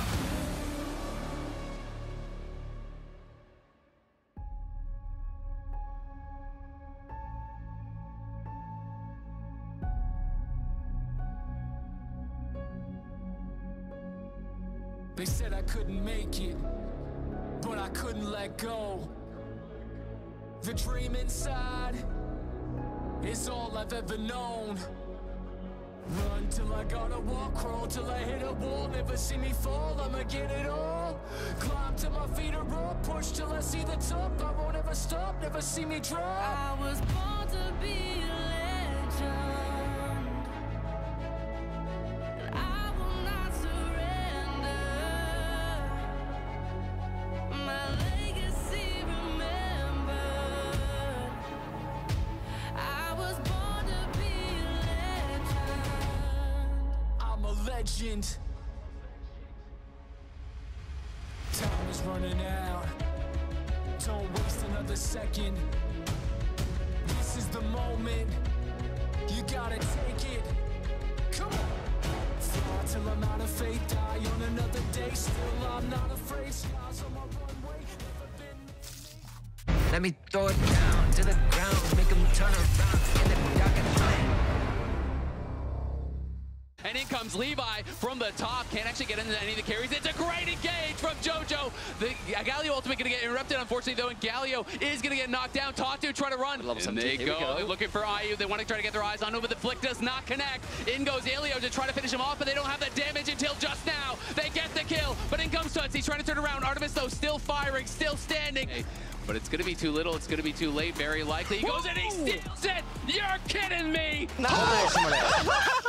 JoJo respawns, but that's not going to matter. Kiaya goes golden just to flex on him on the Nexus. It's going to be GAM and an absolute banger. Welcome back to MSI 2025. We are here in Vancouver, Canada. Day 2, lower bracket of the play-ins. GAM just took game number 1 over Furia, but it was anyone's game. It was back and forth. It was close. It was team fight after team fight after team fight. And in the end, it was just GAM performing better in those 5v5s that made the difference. 46 kills in 40 minutes. I mean, perfect. It felt like that every team fight was simply an opportunity to reset, ready for another team fight. Like, the teams were bloodthirsty. They were ready for violence, and we got a banger game 1. We'll see how things change moving into game 2, because naturally, the draft, we're going to see a lot of adaptations, but what won't change is I'm hoping the violence. I'm hoping that we still get a lot of these big fights around these neutral objectives, and I'm hoping for another close game, because as you rightly said, it could have gone either way. The slight differences in team fights, I think IU, he was just unable to play the team fights. Whenever we were watching him, he got like out a Q, he was able to get the ult out, but then that was pretty much it. And while that was scary, it wasn't enough. Yeah. And so Artemis was just making so much of a difference in the 5v5s with the Rumble alongside him. The damage that GAM had just felt too much to deal with. So we jump into game 2, MF and TF gonna remain the bans from GAM. Yasuo gonna come out as the 3rd ban. Nocturne, still the respect towards the Vietnamese team. with Maokai and Varus alongside that, which means the first pick going to be the Gwen. The Yasuo is actually an IU special. So he has played it before. He played it in playoffs a couple times. So they are giving some respect over to that bot lane Yasuo, not wanting to have to deal with it. Some of these globals obviously still being very highly prioritized, kept on the ban list. Kiaya getting the Gwen though, this was banned out, it felt like non-stop in their series yesterday. Yeah, and also just regionally, this was something that teams did not want to give them when playing against GAM. One of the most banned champions is this Gwen. So it's something that you want to make sure that you respect, and Kiaya locking in, you can see the level of confidence that he has on the pick. Now, we saw this yesterday from BLG, taking the Wukong away from Levi, one of his big comfort picks. Pairing it up with something like an Aurora would give you a very powerful mid-jungle duo in terms of your team fight potential. The Annie, though, a nice combination as well. We saw this exactly from BLG yesterday as a deterrent to the Ahri, but as a combination, it's still very strong. It's a classic sign, but it's a good one. Yep, we're going to be looking for the Annie Wukong. Will we just get the Vi? No, Ahri obviously was played last time, so Vi's coming through. They may actually be the ones to take the Aurora. So interesting, the Aurora was hovered on the other side. They're going to be the ones to grab it now. A lot of engage here for GAM. Clearly, that's the style that they want to play. The Pantheon was the go button so many times for Levi in that game number 1, even just ulting into the middle of the entire enemy team to get those fights started. Vi can obviously accomplish similar things. Oof. The Jax has an answer here, though, for Gigo. He was incredible yesterday in their series against Broken Blade. I felt like he was really showcasing how good he was, taking down Broken Blade in a bunch of different games. And the Jax is one of these things that, yes, you can outscale the Gwen, and it can become really difficult for the Gwen in the side lanes later on. I think that this is a great choice. Gigo really impressed me yesterday. I think in the finals, he really stood out as well domestically. And just giving him an ability to carry, I think is just a better look for Furia. Not that he can't be a flexible player. We saw him have a good Sion performance yesterday. We know that he's more than happy to play the tanks, but putting him on the Jax, giving him a little bit more agency to be that backline threat. I'm excited to see how he's able to pull it off this time around. The Kalista and the Braum are going to be the same bans that we saw in the previous game. The AD carry pool going to be pinched a little bit more, but remember something that we were talking about yesterday. When that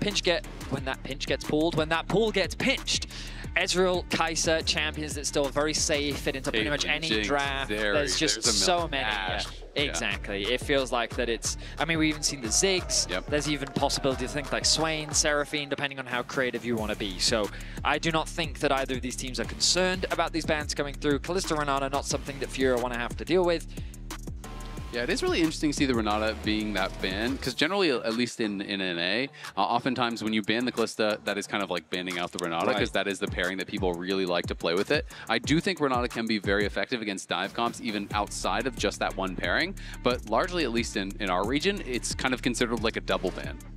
I mean, Varus is the other Renata thing, but they also banned the Varus. Yeah, exactly. But clearly they're just saying, the pairings we don't like Renata. We don't like your pairings, and we don't like you either. Exactly. Alistar going to be taken away. Interesting that GAM have done this twice in a row now, really limiting the engaged supports. Corki Leona now looking like a big pickup for Furia. Kai'Sa Nautilus could very well just be the response from GAM. Lucian being the hover, though, I do quite like the Lucian locking, not only because it would deny IU a big comfort pick for him, but also just because it gives you, I think it synergizes nicely with the sort of mid-game power spike that GAM have started to develop with their composition with both the Vi and the Aurora. Right now, they're just flexing through all the different available ADs. It looks like they're going to lock in with the Jhin, giving them a little bit more range and a little bit more safety from that back line. Yeah, both Jhin and Kai'Sa, I think, kind of facilitate dives in different ways. I mean, obviously, Kai'Sa becomes part of the dive, whereas Jhin is just kind of creating chaos with the ultimate, opening up as everyone is piling in to really make it difficult for you. Again, really high prio for GAM on these snap engage tools. Last time it was the Rakan and the Pantheon. This time it is the Vi and the Nautilus, as well as the Aurora that can really start fights out. So it is going to be pretty frightening for IU. It feels like when you're looking at this, he is the clear target in every single fight once again. Like, yeah, you could go for an Annie, but Annie, you spend your spells once and that's kind of you're done for the team fight. So I do feel like IU is going to have his work cut out for him because there's no enchanter, there's not a lot of peel, there is counter engage, but it feels like GAM's going to have their eyes on him in every fight. It's funny because, I mean, we've been playing League a long time, right, Azel? And that's true. And when I see Aurora, to me, she's the modern day version of Annie. They both just kind of drop their spells once they're They both done. have red hair. Yeah, they both have red hair. Up. And the whole idea is just you drop the combo and then you kind of just, you don't really have that much impact in the fight. That's not to say that you still can't do damage, of course, but your whole purpose is to just do that giant burst of damage, ideally on a crucial target, and then someone can either finish it off or you are doing that damage to finish someone off. The crucial target part is the thing that my teammates are missing. They usually just kind of shoot their combo out into nothing. Exactly. Yeah. And also the thing is, the reason why I call Aurora the modern day is she has stealth, she can move around, she can blink, whereas Annie's just got little shields that reflect stuff, you know? I press my E and walk quickly towards you. Now, the one thing I will say about Annie, though, is her passive. That ability to stun is the big difference maker. And that's kind of why, on paper, I do quite like more what we've got from Furia. I think that their just team-fighting prowess is way easier to execute. Leona, Wukong, Annie as a trio is so straightforward in how you execute the fights. I think about Jax into Gwen on the side lanes, and I do give that small advantage to the Jax just because of how the laning phase and the potential scaling. And so on paper, I am leaning towards Furia's composition, but in the fights, Levi's demonstrated to me that there is nothing that man is afraid of. Because if his goal is, I will lock down the AD carry, he will go through locked down. Whether his team is behind him or not is another debate. Oh, we've reconnected. We're good. Don't worry, guys. The client never has issues. Never. Never. If it does, it's all in your mind. Gigo establishing his authority. Yeah, definitely asserting dominance there. Gets the bone plating off. As that can be relevant. You know, the bone plating won't be on cooldown. You know, will be on cooldown as that lane does start out. But I tend to agree with you. And Furia definitely has the ease of execution on their side. Great pick tools for GAM. But the counter engage is very, very powerful from Furia. So it's, you know, if GAM is diving in and full sending it onto IU, well, yes, you might kill him, but the rest of your team might also get cooked for that because you're diving into Tibbers, you're diving into Cyclone, you're diving into a Counter-Strike Jax, who are going to be punishing that follow-up very, very heavily. Regardless of what things look like on paper, I think the reality is that both compositions are set up to fight. And we couldn't really ask for anything else. Both teams too. Yes. So in game one, we saw Artemis and Elio get the better of Furia's bot lane. Not only did they kill them in the 2 versus 2, they set up beautifully for an early dive, which they executed on flawlessly. We see junglers now taking opposite paths to their game one decision-making, with Tatu starting on his top side, pathing towards bot. Conversely, Levi starting on his bot side as Gigo, already getting some nice trades. The Conqueror fully stacked here. Ooh, and a nice response from Kiaya. Yeah, it was going very well for Gigo early on, but the Conqueror is stacking, and if you get hit by that true damage in the center of the snip snip, it is a ridiculous amount of damage that you are going to be taking.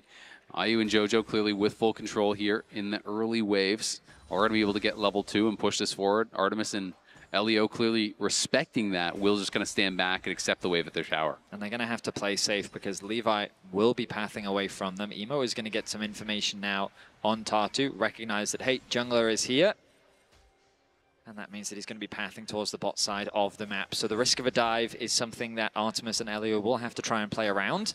And even the risk of the bounce, right? Because the wave got pushed into their tower, so it's going to bounce and push towards their opponents. That's very true. You know, IU and JoJo from that spot can just kind of trim the wave enough so it's pushing out away towards them.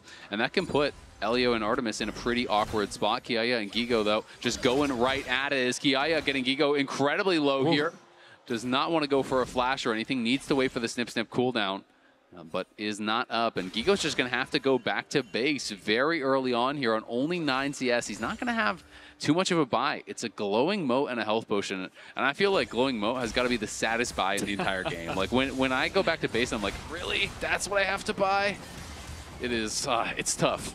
It certainly is. I mean, the good news for him is that he doesn't have to expend the teleport. Because the wave was already stacked towards him, he will likely lose a few minions underneath the tower, but he's going to have a nice juicy wave to catch, and he's going to have that TP available. In response, though, Kiaya, he does miss the cannon, so never mind. It's disaster. Yeah, it's Everything disaster. I just said is completely redundant. His lane is over. Ask if they can remake it null jag. Of course, I do exaggerate, but in terms of the early laning phase, good advantage gained for Kiaya in the 1 versus 1. Bit of information gained by Tatu to recognize that the Raptors are gone. On the bot side of the map as well. Considering how much pressure it felt like Artemis was under in the early laning phase, he's doing a good job in the farm department.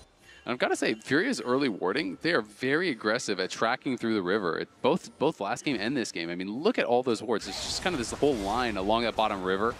As Elio again, equal to the challenge there, just buffering his hook, and as soon as the Zenith Blade comes out, he throws out the hook, so it kind of interrupts the travel time there, procs his Aftershock, and that is a key part of this matchup. You need to have your Aftershock proc for when you get stunned, if you get stunned by that Leona, or you're just going to take so much damage. Yeah, you'll notice when he does it as well, this small gap gets created, which means that Jojo is actually just slightly out of range to connect the Q as well, which means that he's able to sidestep any more follow-up that IU could potentially throw down. But a very quiet early game, somewhat similar to what we saw in the previous game. Of course, the biggest difference from Game 1 to Game 2 is Artemis and Elio were really driving forward that winning matchup, and they were making good advantages in the isolated lane. Meanwhile, the real advantage we see in this game is Kiaya building his lead even more now with a 10 CS lead. Of course, a few minions here for Gigo to catch, but considering how impactful we saw Gigo being yesterday, our expectations coming into today were that, well, we had high expectations of him today, quite bluntly, and Kiaya, I will say, I think has gotten the better of him so far in this series. Of course, we are only in Game 2, and there's still a lot of this game left to be played. Oh, Kiaya is posturing very aggressively here, as Gigo will just have to walk it out, but I agree, Kiaya had done really well, was excellent on the Rumble, and now on another one of the picks he is really well known for. Yes, I do think the Jax, it is a good matchup for him, and I do think he outscales, but not if you fall too far behind. And also, when you're taking in consideration the Conqueror over for Kiaya, that is going to scale a lot better than the Grass does in these 1v1s. But Tatu, early Dragon here, going to be grabbed up by Furia. Looks like Levi, of course, is on that top side, not going to be contesting this whatsoever. Good awareness, that one ward you'll see on the top side. Spotting him out gives them all the information that they need to secure this objective. Looks like we're not going to see a swap come through from GAM, but we will from Furia. Oh, they're going to look for the dive. They actually connect, and the needlework did tag him as well. Levi did interrupt that. Gigo trying to be supported here by Jojo, and in comes IU as well. Levi's got to flash out, and Levi, does he have the ball breaker? Gets over the wall, but the Zenith Blade follows, and IU is there. Flash to follow. The Ignite is ticking. IU wants this first blood, and he's going to get it. The swap is well timed from Furia. Their main goal was to get Gigo out of this matchup because he has been struggling. And Levi was not expecting it. He wasn't prepared for the support in Jojo to be there and to punish them. So it's Furia that draw first blood here in Game 2. Really well played by Jojo, also connecting the Zenith Blade to follow him over the wall, sets up to be able to chase down and get that kill. And unfortunately for them, yes, Artemis wasn't matched on the swap, but he couldn't push in the wave fast enough to deny. Yeah, and that's exactly it. That if the wave was underneath the tower, they could have gotten a dive, and at the very least it would have been a 1-for-1. But with no minion wave to play off, Levi is just forced to retreat. You can see that Elio was in the area to potentially assist, but he recognized, no, there's not much that I can do here. Instead, I'm just going to disengage, lose my jungler's life, and see what else we can do on the map. Artemis going to get jumped on there as Gigo has the Sheen. And Artemis realizes, you know what, I don't really want to do anything with that Sheen. Definitely going to have to stay away as he does take a pretty big chunk of damage. Kiaya still just playing in this 1v2 up on the top side, as he's going to be in a bit of a difficult spot. Obviously a lot easier for Gigo in that 1v1 for now, but the swap is going to be matched. You can see that both the Nautilus and this Jhin are heading out towards mid lane, and they are going to actually move Emo down towards bot lane. So pretty interesting. They're just kind of rearranging the entire lane assignments here. The lane assignments are a bit confusing to me. I would imagine that Emo's been sent bot because his TP is going to be up sooner. But to have Kiaya continue to play in this 1 versus 2, I feel like just goes against his best interests. Even if he's not really at risk of being killed. I guess it's just all about Grubs, right? They want to keep him on top side because he has no TP, and they really want to fight for Grubs. So GAM are going to move their bot lane towards mid, have the duo there, send Emo down towards bot, and they are going to look for a pick now. Tatu could be in some trouble. Pops the Cyclone, uses the clone to try to build some space as he's kiting back towards Jojo and IU, and in comes Toots. Levi's on the wrong side of town here. The Jhin going to open up to try to assist him, but there's nowhere for Levi to go. He can delay, but I'm not even sure that's beneficial for him as Gigo is just pushing through bot lane. Eventually, Tatu is going to grab the kill. Might even be another plate going the way of Gigo as Furia looking very strong in these early couple minutes. The playmaking of Levi once again being punished by the bot lane of Furia. The decision making, I have to imagine, is he believes that there's not really a way out for him because Toots is collapsing from the mid lane, and so he thinks that if he moves into the jungle, he can buy some time. A hook goes wide by Elio, not connecting onto Tatu. Grub's not going to be started off as a TP now comes through from Emo. They clearly do not want to give this up. You know, Emo and Kiaya already on this. Levi's running out from base. Furia are in the area, so we definitely could have a fight. IU, though, split quite a bit from the team. As you can see, Gigo had a great day one. The hook now from Elio coming in here onto Jojo. Jojo looking for the engage. The ultimate does not connect onto Emo. Levi dueling against IU on the top side, but he's losing out on that one. Levi's going to be knocked down. GAM try to force their hand, but it's not a good fight for them. They lose Kiaya and Levi. Things are just quickly falling apart for GAM. A lot of the fights that they're trying to take just don't make any sense, and Furia is more than happy to punish them. A fight that they tried to force around the Grubs. At the very least, they get one. But Furia still very happy with the outcome. Now a 2K goal lead, and we're just cresting 10 minutes. Yeah, it's definitely looking tough as Gigo getting very aggressive here, getting him very low. The cooldown's going to be coming back up. Will he look for the dive? Goes between worlds, trying to bounce back and forth. Ooh. Nicely played there by Emo. Disrupts the damage coming through from Jax as he looked for the leap strike there right as he teleported back to the other side of his ult. So we look back at this play, and Levi is here, but again, like, from the offset, it's GAM. Their positioning just isn't ideal. The Jhin is in a position to really contribute. Furia have 5 members much quicker, and, like, there's not really much of a fight. GAM is just immediately on the retreat. So the fact that it's very easily played by Furia. Remember that Leona ultimate completely whiffed. They didn't even need it to secure those 2 kills. So they get 2 grubs, they got 2 kills, and they're sitting in a very comfortable spot. Dragon spawning in 15 seconds. The bot lane has now moved, well, they've moved the Corki into mid lane so that he can contest the wave, and they've now got the Leona covering for the Annie in the bot side of the map. So they're nicely set up for the Dragon spawning, well, right now. And Levi is definitely in a tough spot now. 0-3-0 to start this one out. It has been put quite a bit behind. You can see the Triforce going to be done very soon for Tatu. And Levi still working towards his Sundered Sky. Obviously, you will always have the ability to try to still start these fights out, but if you fall too far behind in the Vi, we have all seen these games. It can very quickly turn into just ult into dead over and over and over. The champion doesn't really have any fallback plan. You have to be that engaged. You have to throw yourself in there. And it's just very difficult to do as you fall behind. But thankfully, at least for him, he's kept up his farm really well, so he does have a decent amount of gold still. Losing out a bit on the trades in the mid lane as the Dragon going to be started off by Tatu. And as we very much expected, no contest. Oh, he's behind IU, and he's going to be looking for him. The Vault Breaker does lock him down, but IU is able to just bounce back over the wall. He uses the flash as well. So, nice advantage gained. Getting the flash out from the enemy AD carry is always a nice thing to have. Means that any repeat plays means that he's very susceptible. Kiaya now facing Gigo once again. Means that he's back in the matchup that he was winning earlier on. But Gigo, he's gotten himself a kill. He has a lot of experience. I mean, it was Gigo that ended up finding that kill onto Kiaya in the last fight. So he's got to be feeling more confident as Jojo's just here to offer that extra bit of assistance. Plates being secured on the bot side of the map as the lane assignments. I mean, Aurora is hovering around mid. The Jhin is rotated from bot up towards mid at the threat of a dive. And I mean, I feel like we've seen some odd lane assignments coming out from GAM in this game, rather than just moving Kiaya away. As you highlighted, they really wanted Kiaya relevant for the Grubs fight. But I think the consequences of that have now just become very evident, as even the support has a 400 gold lead.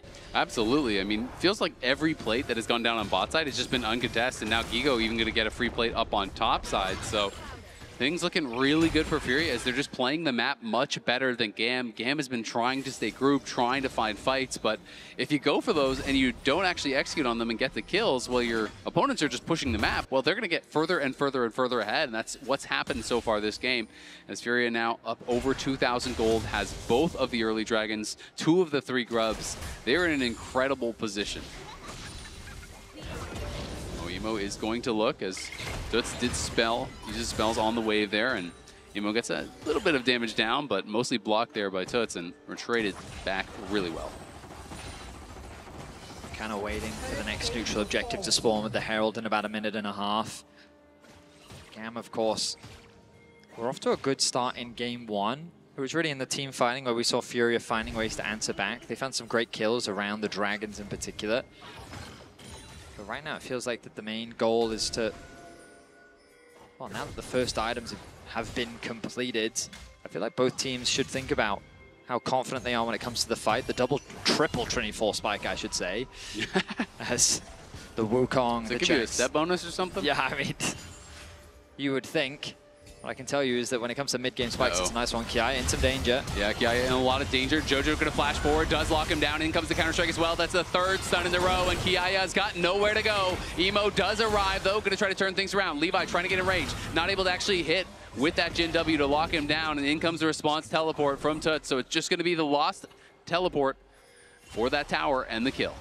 And now Cyclone going to be popped there by Tatu as he's going in. It's him and Ayu against the world right now, but Elio is quite low. Artemis taking a lot of damage as he tries to retreat. Jojo looking, forces the flash out of Emo. Again, Furia come out on top. I mean, Furia just getting everything that they want. They pushed in the top wave. Oh, Toots now looking. Emo in some trouble. Tiver's going to be dropped. Does proc the electrocute. Won't have the damage to knock him down, but they are in full control, it feels like. They certainly are. They pushed in the top wave so that it started bouncing back, which means that Gigo, after pushing in that bot wave, can now actually path towards the top side of the map, catch that wave. They also, while it's not ideal that they committed the TP from Toots, they get the flash out from Emo, and they find themselves another kill. So tower secured, kill secured, 4K gold lead in their favor. This is a very one-sided game so far in Game 2. It really is. It's going to be up to the engage tools that GAM have to try to find picks, to try to turn things around as they are looking at Gigo up on that top side, who now has a very big advantage. Going to pop a counter-strike, looking to walk back. Deadly Flourish does connect from Artemis. Is able to root him up, but not going to mean much of anything as Elio here looking, but it's Jojo that wants to start out the fight. Tatu and Ayu are here. Levi, though, coming on a flank. He's going to run into Toots. Toots is going to get the flash out of Levi. Levi flashes and just turns it into an engage onto Ayu, but Levi's getting locked down, and he is getting knocked down by Ayu. Another kill going to go their way as they kill off Elio. Artemis and Emo are on the run, and here comes Gigo. He wants it, and he's going to get it. He's on a killing spree now, and trying to corral Emo under this tower. Will they push it in and even look for the dive? Gigo going back in as Emo's going to go between worlds, and Gigo may have bit off more than he could chew. It's a shutdown there for Emo as GAM finally gets something back. 4-4. Gigo's aggression gives one back, but it was still 4 kills in favor of Furia. The fights are just so one-sided. It feels like that the front line of GAM is just too squishy. We'll see the collapse that comes through from GAM. Levi takes the long way around to create this flank. Ayu chipping away at the front line. Kiaya sets his sights onto Tatu. But when you see Ayu locked up, you think that it's bad, but he just Valkyries away. The Leona ultimate comes through. He tanks up a huge amount thanks to his W. And then it just becomes this chase down where Furia picks apart the rest of GAM, and they walk away more than happy, winning a massive fight. And there's just no one in position to even follow up there. You know, Levi was trying to go for a sneaky flank, but then he ran into Annie, so he kind of had to really go early. He flashes, he gets the Q on Ayu, but he has no ult available. No one's in position to even hit him. He got not even 300 damage done in that fight, and now he's looking for Gigo, but Gigo is going to be in a great spot to even take this in a 1v2 because he has Jojo walking up behind him.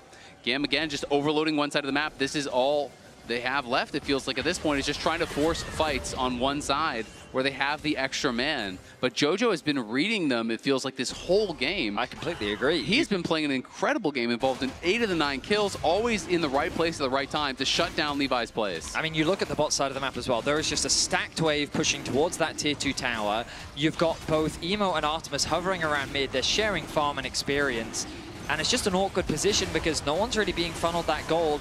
And Levi looking, steals it away, gets the objective bounty. There was 3 members from Fury on the top side. They didn't think GAM would look for the fight, and Levi now wants more. The hook is going to connect as well. Emo goes between worlds, and I think they're going to get Tatu. It's another shutdown, 722 gold going into the coffers there of Emo, as all of a sudden, a big surge in gold as they steal the dragon, get the objective bounty, and get another shutdown. But it is going to cost them the tier 2 top, as Furious Soul Laners continue to get paid. GAM had no right stealing that dragon. They were completely on the opposite side of the map. They had no one on the bot wave. It felt like that the vision control was not in their favor at all. And Levi just said, you know what, sure, I'll flip it. He goes over the wall, he gets the steal, and then they actually convert it into a pick as well. And I think this is a demonstration of Furia just spreading their resources a little too thin. They had good control over the bot side of the map. They needed another member. I mean, at least they do make a good choice in just committing to the top side and securing another tower. They still hold on to a very healthy gold lead, but they miss out on soul point. Now you see in the Coinbase gold grind, this is where Gigo has gotten all of his gold throughout the game, as we're going to see Levi getting locked down, knocked down once again. Who else but JoJo helping to set up the kill for Gigo, who is getting so far ahead. 2.2K individual gold lead now. This is more what we were expecting from him after his incredible performance against Broken Blade. I mean, JoJo, he's 0-0-9. He's been involved in 9 of the 10 kills that Furia have been able to find.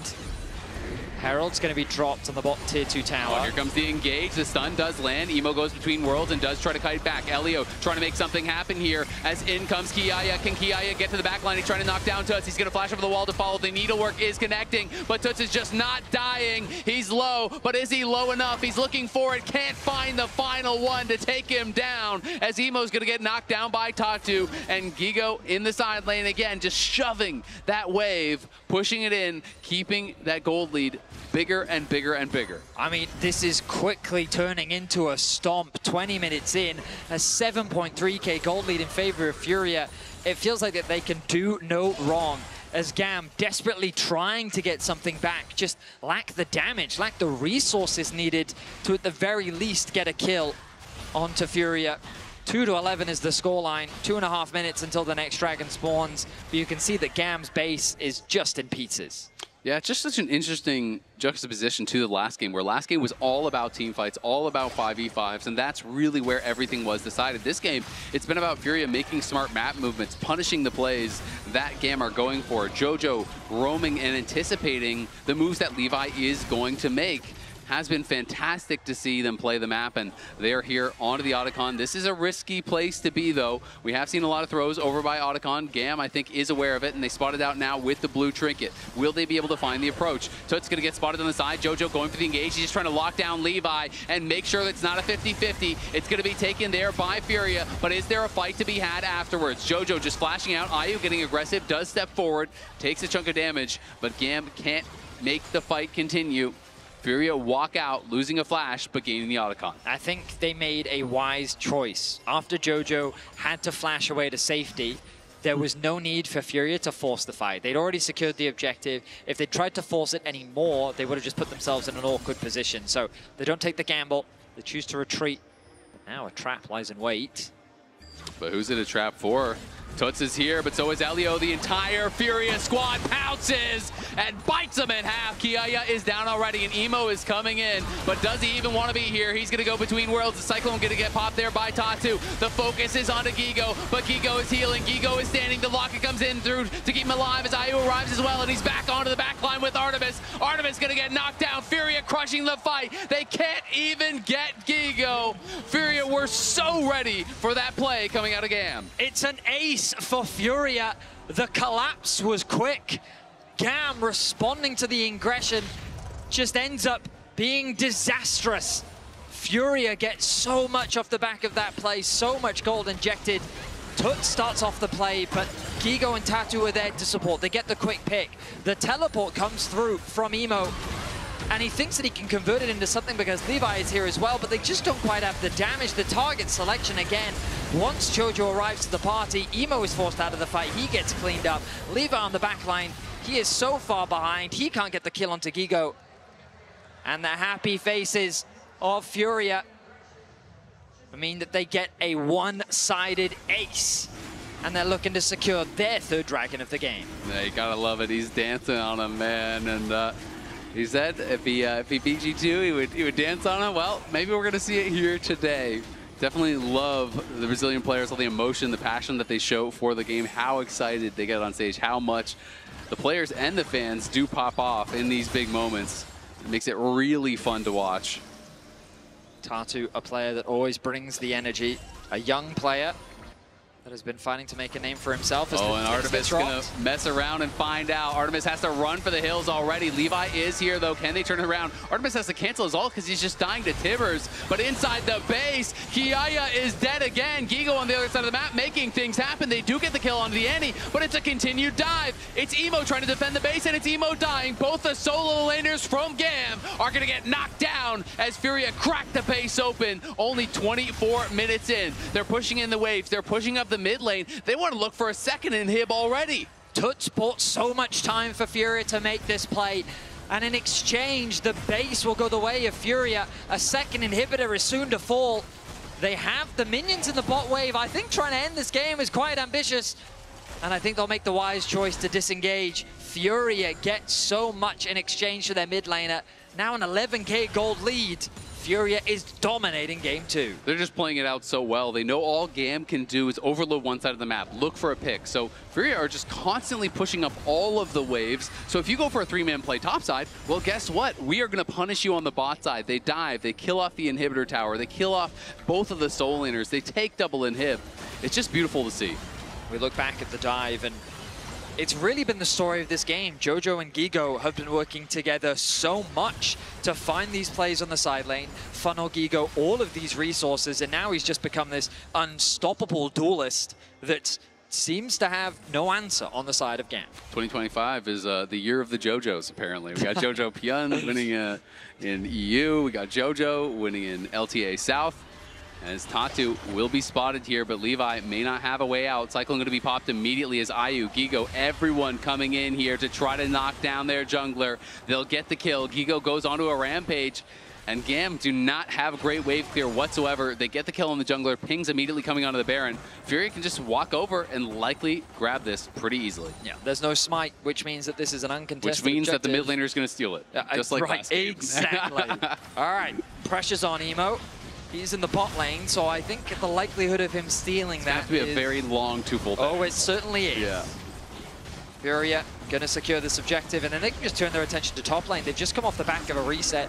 I don't think they necessarily have to base right now if they don't want to. They can just keep up with the aggression. The TP should be available, but all right, they'll play it safe. They'll likely concede the bot tower, and objective bounty will go the way of GAM, but with the goal difference like this, really you're just thinking about game 3. This will likely equalize the series. We turn from a best of 5 into a best of 3. Both sides have shown their strengths, their weaknesses.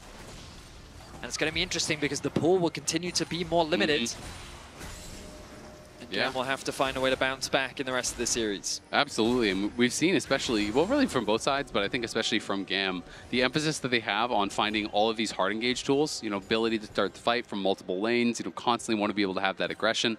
And there's only so many champions, you know, at the top level that are really excelling at doing that. So it's going to be interesting to see where they go in this next game as Furia now closing the trap here onto GAM, trying to look for those final moments of the fight. It's going to be Elio looking for the engage here onto Ayu, but Ayu is not bothered by it whatsoever. He just backs up, and now Tatu is going to try to go for an engage of his own, but he's taking up the tower. Tatu pops the Cyclone, trying to make it happen here. Has to flash over the wall, goes between worlds, and is going to be able to get the kill as Emo secures him on the other side, but now Gigo has arrived, and he's big man on campus, going in, knocking down 1, knocking down 2, looking for more as GAM retreat to the fountain. Furia will make no doubt about this one. Game 1 was back and forth. It was close, but game 2 was 22-4 for Furia, and it was all Furia. The thumbs up comes through from Tatu as it was a one-sided affair. They should feel good and confident after a game like that. Game 1 was a brawl, a back and forth battle that really went down to the wire. But in game 2, Furia looked calm, composed, calculated. They controlled the map well. That initial swap is where they really started to build those advantages, punishing Levi. And it really felt like that in game 1, Levi was left uncontrolled. His Pantheon was running rampant in the fights and on the side lanes. Game 2, that man was not allowed to play. Not at all. Let's head on over to the analyst desk to break that one down. Well said, gentlemen. Most certainly not allowed to play the game. As we take a look at the post-game breakdown, powered by AWS, you can see that this is the kind of dominance we might have expected after that series versus G2 yesterday. A much, much better performance from Furia overall. And a lot of the things that we talked about being important in draft really coming to fruition. Yeah, I mean, we were thinking, okay, this counter pick, they're going to end up saving it for Gigo. It didn't end up coming R5. It didn't have to because they locked in Gwen on, GAM rather, locked in Gwen on blue side initially to start. But this Jax from Gigo was such a monster throughout this game. Once he got ahead, he was unstoppable. Did not know the damage numbers were going to reflect it that hard. And unlike our previous Ezreal games in the tournament with very high damage numbers, Jax does not get damage for free. That's a scaling champion, by the way. Like obviously in the matchup, you know, you can argue that he obviously, as he did, can make moves early, but that's kind of disgusting. It is also what we were, well, very. It's kind of what we were highlighting, right? From the beginning, he takes control. And to me, this was also, outside of specifically the draft, Furia just leaning a lot harder into what we liked about their game number 1, which was obviously a bit more of a back and forth, which is those early fights, just going in so aggressively. And this composition, in terms of scrapping, instead of a smolder, there was way more power available, particularly any Wukong combo in the early fights. So hard to deal with. It looked good. We got ease of execution. We got the Geek Goat himself here. Game 1, Game 2, from 2-6 to 10-1. You can see better in lane, more damage overall. 904 damage a minute. Also 30% damage almost as a top laner is crazy. And again, if you watched just yesterday, if you missed all the domestic play, this is the guy that you want to see. I think anyone who's becoming a fan of Furia at this moment, it's probably because of this guy right here, or maybe, you know, an Ari steal in our game 1. And now we need to see if he can continue to deliver. But as good as this was of an individual performance, still very much a team game. And GAM, to a certain degree, sent back to the drawing board coming into this next one. Yeah, and I want to kind of break down where this game fell apart a bit, because it's pretty rare that you have your kind of game-breaking fight starting off at 8 minutes, but that's kind of what is going to happen here, where I want everyone to watch Levi, because he is going to end up, as we start rolling the clip through, he's going to end up getting absolutely owned after he goes on to Tatu. Tatu escapes because he's Wukong. Levi does not have anywhere to go, and he actually dies off the back side of this, right? And that's actually what's going to end up setting up he ends up going down. They are going to send their mid lane here, and as we play through, really quick, they're going to try to soak this up and still end up going for these grubs, right? Elio tries to hook in. Levi is back on the map. Emo TP's in for this, right? So he is TP'd in. They still think they're going to be able to go in, but kind of like the fight that we set up at the beginning, there's already a trap set because their bot lane for GAM is down here already.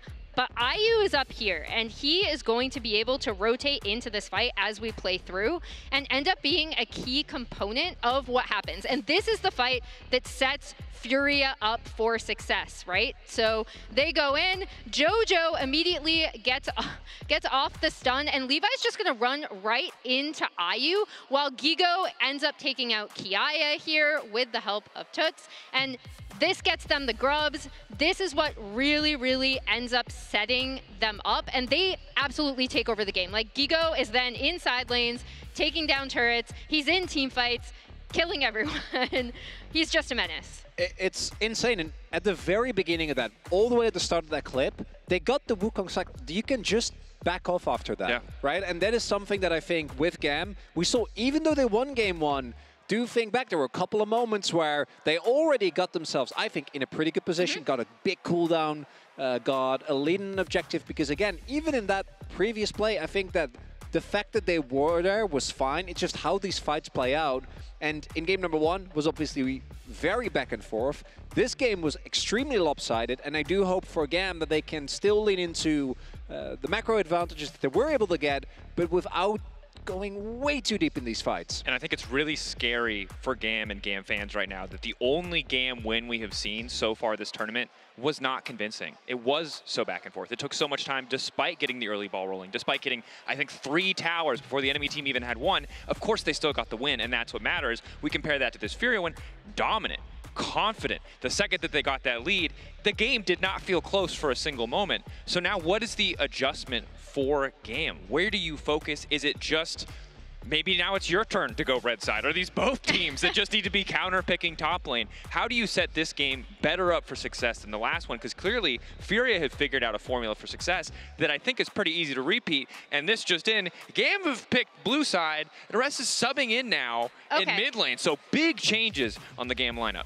Yeah, and Arrest, I think, is a better mechanical player, right? Like, Emo kind of takes a bit more of a backseat, but he works sometimes better with the team because Artemis and Kiaya are more of like the gold funnel carries on this team.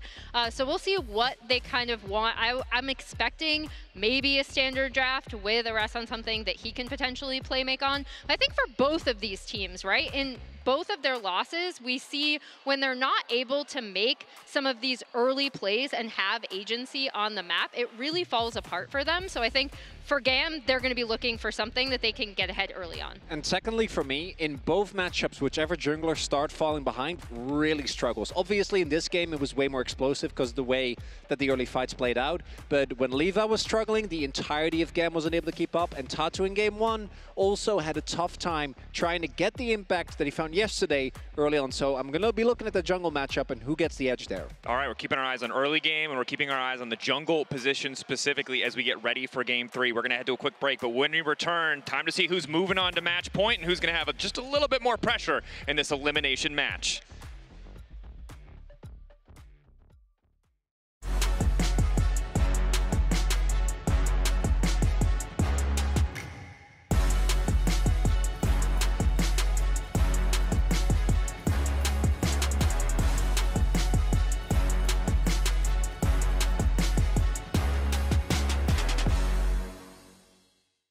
Alright guys, I just landed in China. Let's go.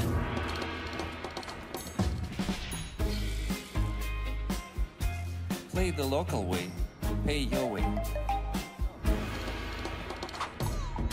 Have you ever seen the Great Wall at night? Play the local way, pay your way.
In my darkest hour, I can feel the power. Won't be devoured, never been a coward.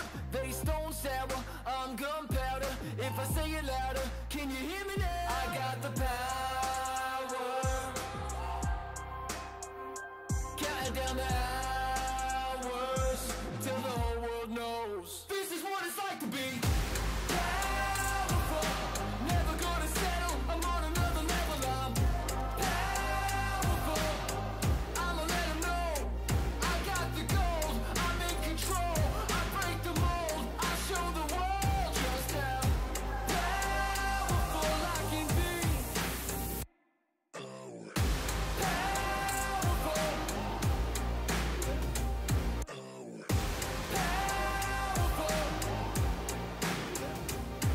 Had to pay my debts, was a losing bet, and I knew what I could do, but had to prove I wasn't finished yet. Was an uphill climb, saw it in my mind, recite the lines every time. I got the power, counting down the hours till the whole world knows this is what it's like to be powerful. Never gonna settle, I'm on another level. I'm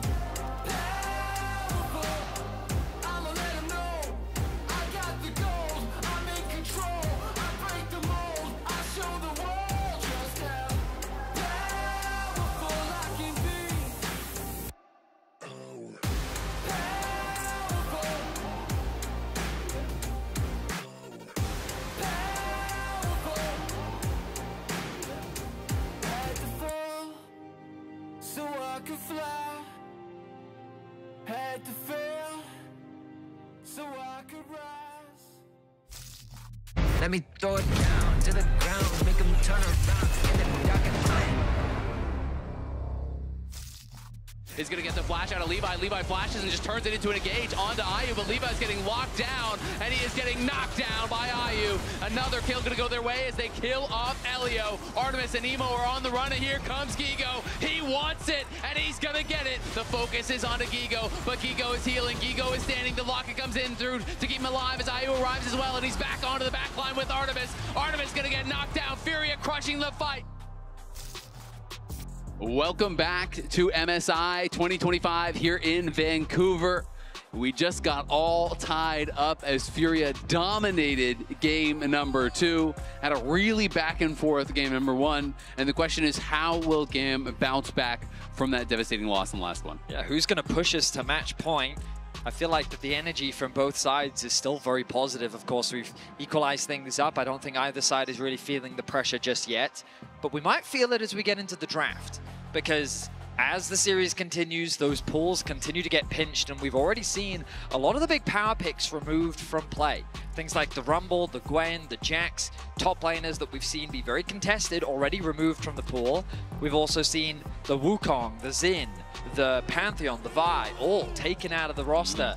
So it feels like that we're going to be getting much deeper into these champion pools, and I wonder, for these junglers, Sejuani, Maokai, are these the type that they kind of prefer and prioritize? Because we've definitely seen them play them before, but is it really going to fit into the style that they're looking for in today's series? Yeah, I mean, they might have to completely change up their drafting plan if they want to go for that, because I do think, you know, especially for Levi, he really does prefer bringing the damage as we head on into Champion Select, powered by Omen and HyperX for game number 3 here.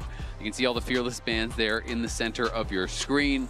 You touched on it, Betty. 4 of these top-tier physical damage junglers already going to be banned out, as Varus will maintain his place on the ban list, as will MF. MF has been something that they do not want to give Ayu. We saw a similar situation yesterday from G2. Akali now going to make its way onto the ban table, removing some playmaking from Tuts. How will Fury respond? What direction do they consider problematic? Nocturne is something we've seen consistently remove from play. They do not want to give it over towards Levi, and it's going to remain on the ban table. Of course, Maokai and Sejuani, 2 junglers we're keeping our eyes on, still up and available. Kalista, an AD carry that did slip through the bans in the previous game, but perhaps rising in priority here. Well, I say that it showed up in the second phase, but something that could be prioritized. That guy has swag. He certainly does. Yeah. We could never. We couldn't pull that off. Never could I ever pull off a color scheme like that. I promise you, Azale. All right, well, waiting for the 3rd ban here from GAM. It is going to be Rise, so it has really been a theme, I feel like, through these first 2 days, is the priority on these globals and semi-globals, banning them out, taking them away. Twisted Fate. Twisted Fate is up and available. That's where I was going to go. The fact that it still is up for Furia, it feels like conspicuously absent from the ban list, and now they have to make the decision, do we want to ban it out, or do we not think that Eris, who it looks like has subbed in, is going to play it? Ooh, well, this is the thing. Or has he? Because isn't that Toots right there? I think it is. Yeah, Eris inside of GAM. Oh, yes, of course. When they had Emo in the roster, they were consistently getting rid of the Twisted Fate. Perhaps this is something that Eris has in his back pocket. We'll have to wait and see, as the first pick yet to be locked in. GAM taking their time thinking about it. Do they want to lock in jungle? They want the Kalista. Something that we talked about has kind of moved to the second phase of bans a lot in this series. AD carries have kind of fallen to the wayside with a priority on getting that top side. The Twisted Fate now being available would be our first one of MSI. We've been hearing all about how strong it is on the current patch. Yeah, definitely really powerful champion right now. Can play the map incredibly well, enable you through that split push. And once you get to the later stages and you have the rapid fire, just fishing with rapid fire gold cards is really tough to deal with. I was going to say Ashe up and available as well. To me, that is one of the strongest answers into the Kalista. When you just pick range into Kalista and you're harassing with, you know, something like a Nico or even a Seraphine, you know, Seraphine Ashe is going to be so annoying for Artemis to deal with on this Kalista, where you're just going to be outranged and constantly getting getting poked away at. It's exactly what we saw from the G2 series, that Furia did in fact win. The Kalista really struggled to have impact, and of course the inbuilt synergy that both Seraphine has with Ashe, thanks to how her E works and with the slow already being applied, the potential root can come through. The Nico being hovered right now, GAM just hovering it as they contemplate their other options, want to make full use of the time that they have available to them. The beauty of the Nico is that it can of course be flexed into both the support and the mid lane position, is where we conventionally see them. Right now we will assume it's in support, considering that it's likely going to match the Ashe and the Seraphine that we see on the bot side of the map. Jungle is kind of my expectation right now for GAM. Question is, what direction are they thinking about? Do they want to go for something like the Sejuani, relatively safe? Do they want to go a little bit more scaling? Or are they going to completely ignore what I'm saying and instead lock in an Aatrox? So Aatrox going to get locked in here for Kiaya. It does feel like you need, some sort of reliable engage. Yes, you can Kalista ult in the Nico and have that be your start to the fight, but generally it doesn't feel like it's very successful as a solo engage. As this guy's playing ARAM, buying hats. Must be full build. Stacking those stacking them up. Either that or he's a troll and he's just not buying an excellent demonstration of perfect balance in all things. Impressive, impressive. As we do have the answer coming through here from Gigo. He's going to grab the Ambessa. So both sides still will be needing their mid laner, presumably, as well as their jungler. Of course, Nico could be going mid, and Seraphine, in theory, can be going mid, but we are expecting these to be supports. Now, Furia is in a position where they could really pinch the mid lane pool and double ban, take one away. Exactly. They could do the same thing for jungle, right? So depending on what they feel they need to prioritize, there's a lot of flexibility with the direction. It seems like jungle is the direction that they're going. With the Trundle ban, immediately alarm bells start to ring. Sejuani, potentially even a Yone alongside it. Of course, with that, they would have very limited AP on the side of Furia, but Sejuani as a jungler just provides good engage, great follow-up, and just good synergy with champions like Ambessa as well.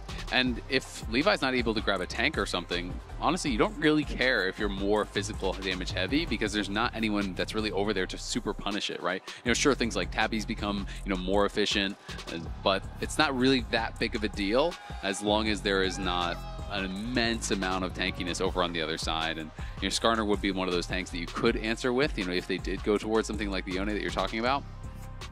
Jarvan, oh wow, a lot of junglers have been removed from the pool. Jarvan and Skarner, so yeah, all the tank junglers, the prime tank junglers are all getting banned out as well.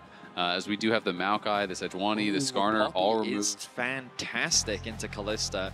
Just those champions that leverage their mobility. Poppy is just really good at that. I've got to say, it feels like it was something that I didn't immediately think of, and I feel like GAM kind of forgot about it too. Because when you're looking at both the Aatrox and the Kalista, like that is so difficult to deal with. 100%. It really does fit the bill for everything that they would want. That being said, Lilia, if he did go for that, is a great matchup into the Poppy.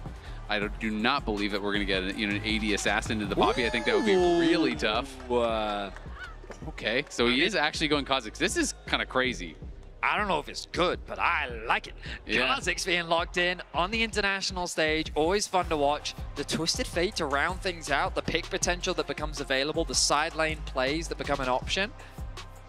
Exciting composition from GAM. It is really exciting. So it is going to be TF Kha'Zix as the final two picks here. It does feel like you are very committed to, getting flanks, to finding picks, because if you're just trying to walk straight through a Poppy and a Seraphine ult, like it is going to be almost impossible here. I think Sylas is also a great pick because you can match the roams of the TF with the stolen ultimate. You have things like the Pop Blossom to steal as well. So I do think it really works. It's also not really one of these champions that you want to hard focus in a fight, right? Because you can get relatively tanky, you can be difficult to actually knock down. And so it does feel like it's going to be very tough for this GAM lineup to fight through what Furia has drafted and try to get to that back line where, again, you're in this situation where it just always feels like IU is kind of like the only target. It's one of those matchups in mid lane where I still remember Showmaker's Twisted Fate back in the day and how oppressive he was on the TF in this matchup in particular, that is just burned so clearly into my mind that I know how much damage a TF is capable of doing in this matchup and how difficult it can be for the Sylas. We'll see how Toots manages the pressure, or if he really experiences that much, because if you're willing to fight in the mid lane, it can get pretty crazy. This Kha'Zix, though, I mean, there's a lot of dash champions going into the Poppy. Now, of course, Poppy can't block them all. That's what I always tell myself, too, when I have a draft like this. It's like, technically she can. If you all dash at the same time while the thing is up, then yes, she can actually block them all. But in reality, that's not normally how the fight plays out. What I will say, though, is just Poppy makes it harder. It makes you second guess. It always adds that extra thing that you have to play around. And of course, it's on the Poppy player. If you just use that steadfast presence willy-nilly, then it becomes very easy to play around, and the mobility champions aren't punished that hard. But some interesting drafts, kind of what we've come to expect with Fearless as you get deeper in. And we're going to be jumping into game 3. I won't say that I expected the Kha'Zix into the Poppy, though, in a game 3. There still are, a lot of options, but Levi throwing it down, and Kha'Zix definitely is a feast or famine champion. It is very difficult to make work at the professional level where people are so aware of where you could be coming from, so good at actually peeling and interrupting you looking for these plays. The bot lane as well, I think, is going to be difficult for GAM. You are definitely very heavily outranged by this Seraphine Ashe when you're playing the Callista, so it's going to be a tough draft to execute on, but if they can make it work, it would be extremely exciting. We saw Inspired even playing the Kha'Zix in Game 5 of our finals. We're able to make that work, but it's definitely tough. I think back as well to Canyon picking the Kha'Zix, often using it as a matchup into things like the Xin Zhao in particular, just because of your strong dueling prowess. And I think that's often the idea that Kha'Zix is a very good duelist. In the 1v1, especially a champion like Poppy early on, you struggle to win out on the isolated matchup. But in order to leverage that, you need control over your lanes. And so you've already highlighted the bot side of the map. It's not going to go that favorably. It's going to be made even worse now that the map has been split and the bot lane of GAM has kind of been isolated from support from their jungler. And we saw what happened yesterday against BLG when that bot lane got isolated. They were able to get dove early on. It just became an absolute disaster. As this is the difficulty when you are heavily outranged. They're going to go for it. They're going to be looking for this poke. Kiaya, though, he could be that pressure on the top side that they need. He is a player who has showed up big for them so many times, and him and Levi can really get Kiaya ahead, put him into a place where he's very difficult to take down on that Aatrox, then that could be the difference maker. As Tatu, again, just trying to clear down towards his bot side. Kiaya taking a nice trade onto Gigo. But the problem is Artemis and Elio still level 1 here. You can see Artemis has even missed a lot of the experience. He's actually behind where Elio is, so wasn't even in range for a lot of this XP.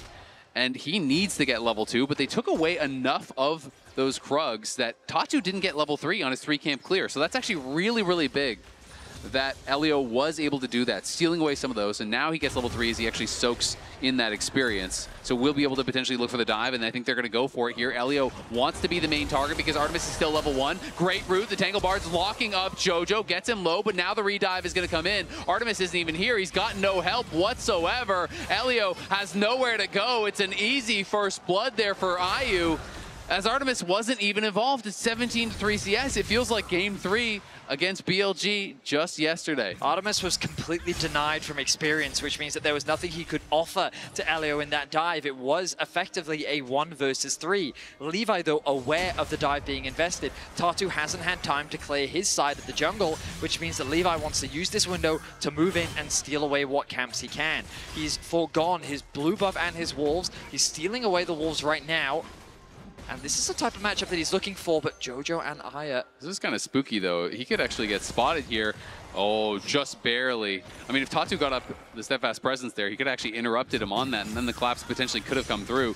Kiaya and Gigo trading very heavily. Nice Tangle Barb does land, try to get some damage down onto Jojo, but Artemis has not even gotten to base and buy, and you can see the itemization much better there for IU. As the chain's gonna connect, Kiaya's gonna look for it, and Kiaya's gonna get it just when they need it most. The GAM top laner comes up big time. Exceptional from Kiaya in the top lane, getting a solo kill. He has been chipping away at Gigo's health bar, and he just gets the better of him. I feel like in the lane, we've been seeing that consistently throughout today. Kiaya getting himself a solo kill and getting GAM on the board. That is huge, but again, they're going to have to solve this problem here. How do you keep Artemis relevant in this game? He's got nearly half the CS of his opponent. Yes, there are more minions coming towards him, but Levi did not actually reveal there. That was critical. They pinged where the ward could be. Now Artemis looking for a fight here. Jojo going to be rooted up. Elio has been on point. Levi does arrive, but it's IU stepping forward. It's IU flashing to follow and getting the kill. Levi should be able to run him down. Does get one back as Eris fighting heavily here against Toots in the mid lane, taking the better end of that trade. The trade of flashes did have to spend the cleanse as well, though, for Artemis. And again, he goes down, and it's going to be in this awkward position where he's just not getting any of this income. The kill went to the Kazakhs. IU is 800 gold ahead in this individual matchup, and Artemis barely even has 800 gold of combat stats. It's a very awkward situation that the bot lane finds themselves in, and this is where the responsibility of the other GAM members just raises. They're going to need to have... They're going to have to support their AD carry as much as possible, and they're going to have to get him through what is a rough early laning phase. Furia was able to do it in game 1. Here comes the collapse from Kiaya. Tatu could be in some trouble. He does have the flash and is going to have to spend it. Kiaya just got to level 6. Is he going to pop the ulti? Yes, of course he is. In comes Twisted Fate, and Gigo's going to get locked down by that gold card. There's the Tangle Barbs to follow it up, and it's another kill for GAM. Tatu gets greedy, and he gets punished. Eris and the Twisted Fate, the ability to quickly collapse, demonstrates how scary these situations can be and how effective the Twisted Fate ultimate can be in these situations as well. I've also got to highlight, Tatu had not even based before going for that invade. So he was just on his jungle item, where you look over on the other side, Levi had a good 1,500 plus gold worth of combat stats that he had actually purchased up. So when you invade on a play like that without having spent any gold, you were stuck in a position where you can't actually take the fight. You just are hoping to steal the camp and then get out of there. But unfortunately, it's Gigo that pays for the sins of his jungler there. I'm hoping that we can get a replay of that last fight while we are sitting in the pause, just to kind of break down exactly what went through in that play. Because as you highlighted, there are a number of steps, and often when it comes to an invade, you've got to make sure that you're doing the proper prio, and things like Twisted Fate, your ability to collapse is so quick. We've seen it with Talia as well. When utilizing the wall, you can just cut off the enemy mid from being able to roam over and assist the jungle. And even if you do have that push, that doesn't necessarily mean much if Twisted Fate can literally teleport on your face and turn the fight into a numbers advantage. That stun card providing so much value in these early skirmishes. The top side of the map still going very well for GAM. Really well. Even though Artemis finds himself in a very difficult position right now, the fact that the top side has the advantages that they do means that they're in a good position to, at the very least, bring him back into the game. Absolutely, and we will update you as soon as we know what is going on here with this pause. We are going to try to get that replay in while we do wait, but it is a very even game overall. Of course, bot lane for one side heavily in the favor of Furia, and then the top side definitely going the way of GAM. Kiaya grabbing that early solo kill, Levi being able to pick up a kill, and then even the Twisted Fate getting involved there, and I believe he was the one who actually claimed that third kill for the Feat of Warfare. So GAM going to be happy about what they've gotten going on the top side, and as long as those members are strong, they can be the ones to put the pressure on IU and make his job very, very difficult. 100%. The thing about Ashe Seraphine, though, is it's quite a defensive bot lane. You have the ultimate available on the Seraphine. The amount of CCs and slows that you have in conjunction with both the Ashe and the Seraphine makes them a difficult bot lane to get onto. And flanks was something that you talked a lot about that we'll have to keep track of if GAM is able to properly execute, as they have no true engage, I say, with this composition to make it easy to start the fights that they want. Absolutely. So just quick update, and what we have been told is that there is hardware issues that are being reported on the Furia side. So they are having that investigated. They will get that sorted out and fixed up as soon as possible. As our IT team will be diligently working on stage to get everything up to snuff. Ideally, you want your hardware to work. Yes. I would say that that is a crucial component of any competitive game. I would agree. And both these teams looking quite even so far in this third game. Of course, this is an elimination match, lower bracket here in the play-ins. Whoever loses will be done at MSI, the first team to exit. Of course, not a situation that anyone wants to be in. Both of them would like to win, and the winner here would then play the loser of the next match, which is BLG versus G2. That'll be the series coming up right after this. I mean, MSI has always been the tournament of champions, in a sense. They just kind of only invite the best of the best, and it's... That's why NA only needed one team. Exactly. That's the thing. Yeah. And I think it's in the sense that the competition is tough. the format is also ruthless. You know, you lose 2 and you're out, and winning, it only makes the competition harder. So it's definitely a super fun tournament. It's always been one of my favorites throughout the year just because of how competitive it is.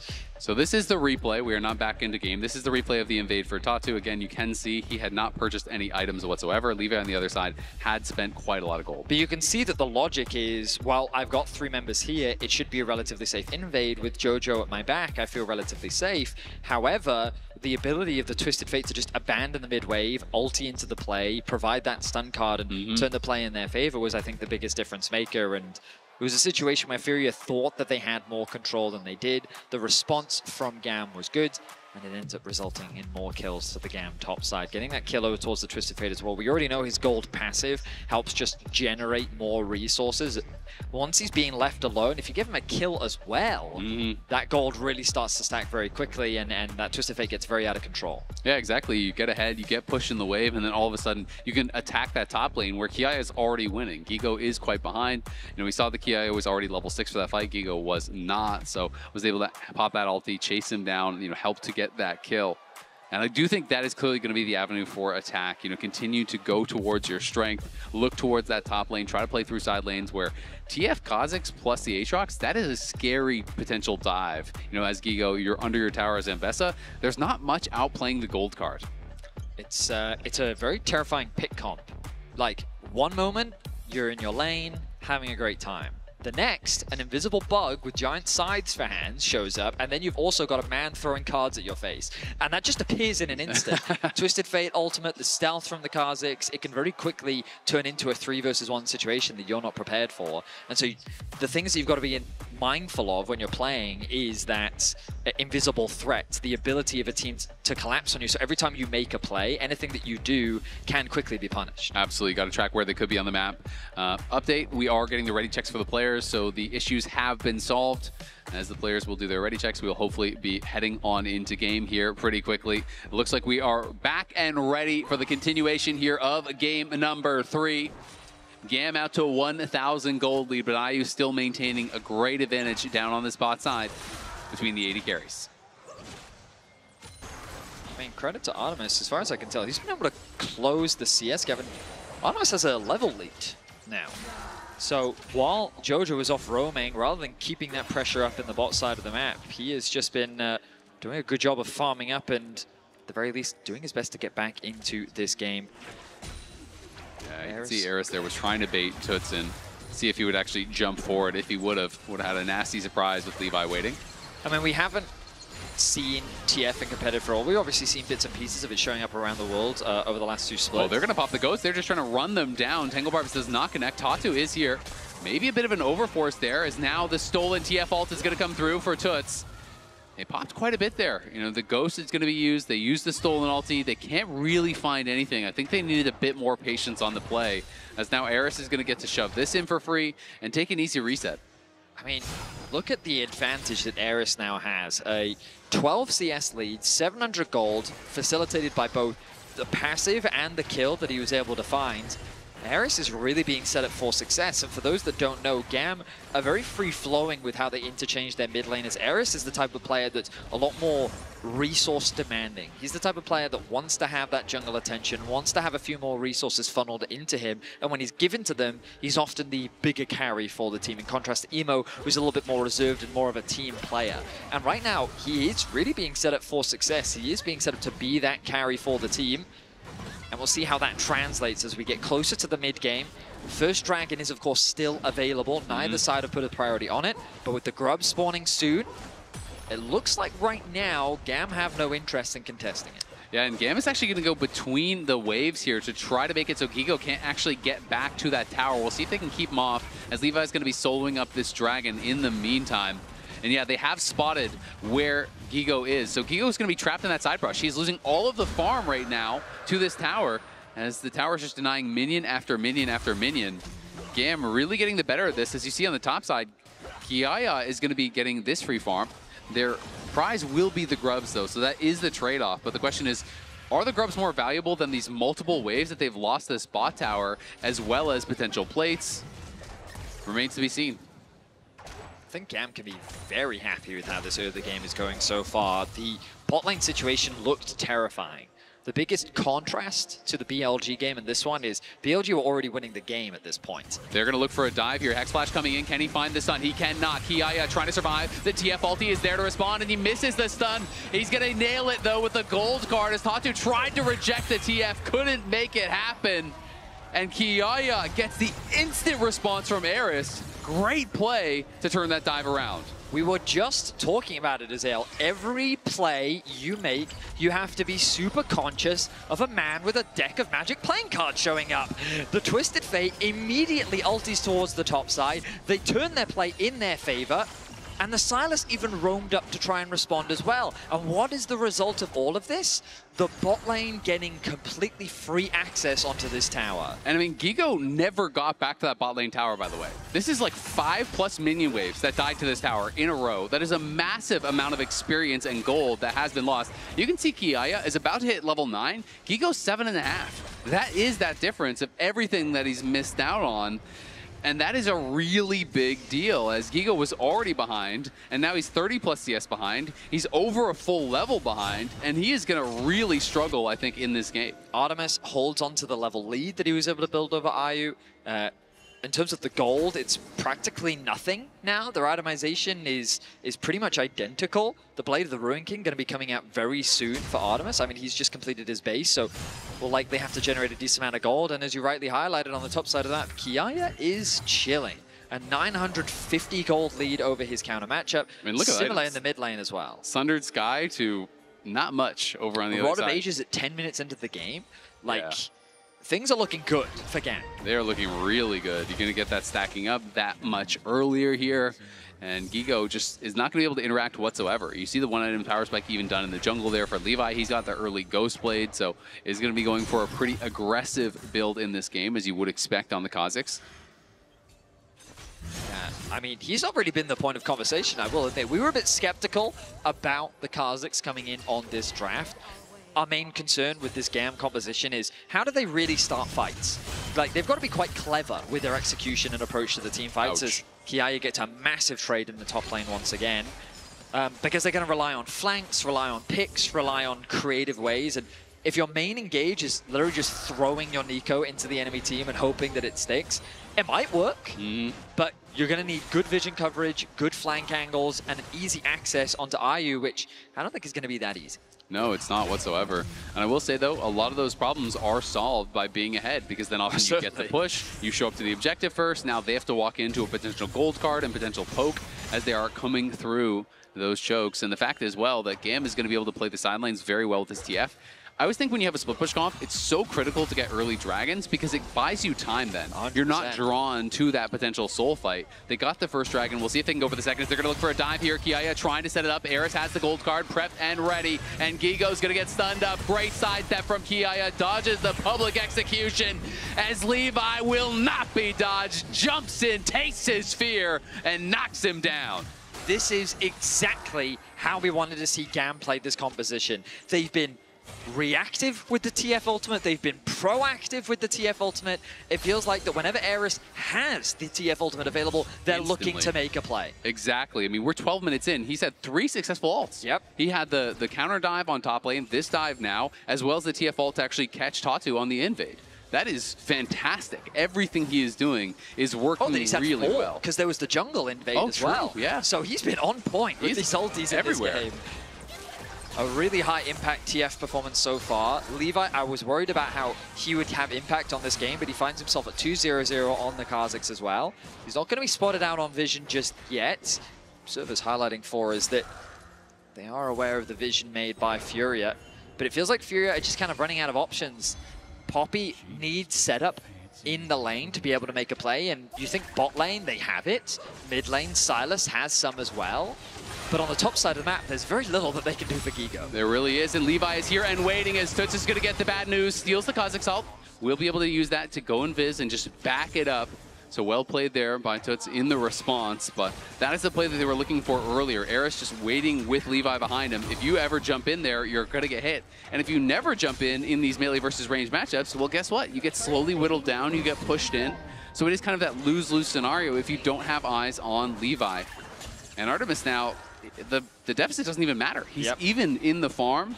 This horrible bot lane scenario that they were in early on has been completely mitigated.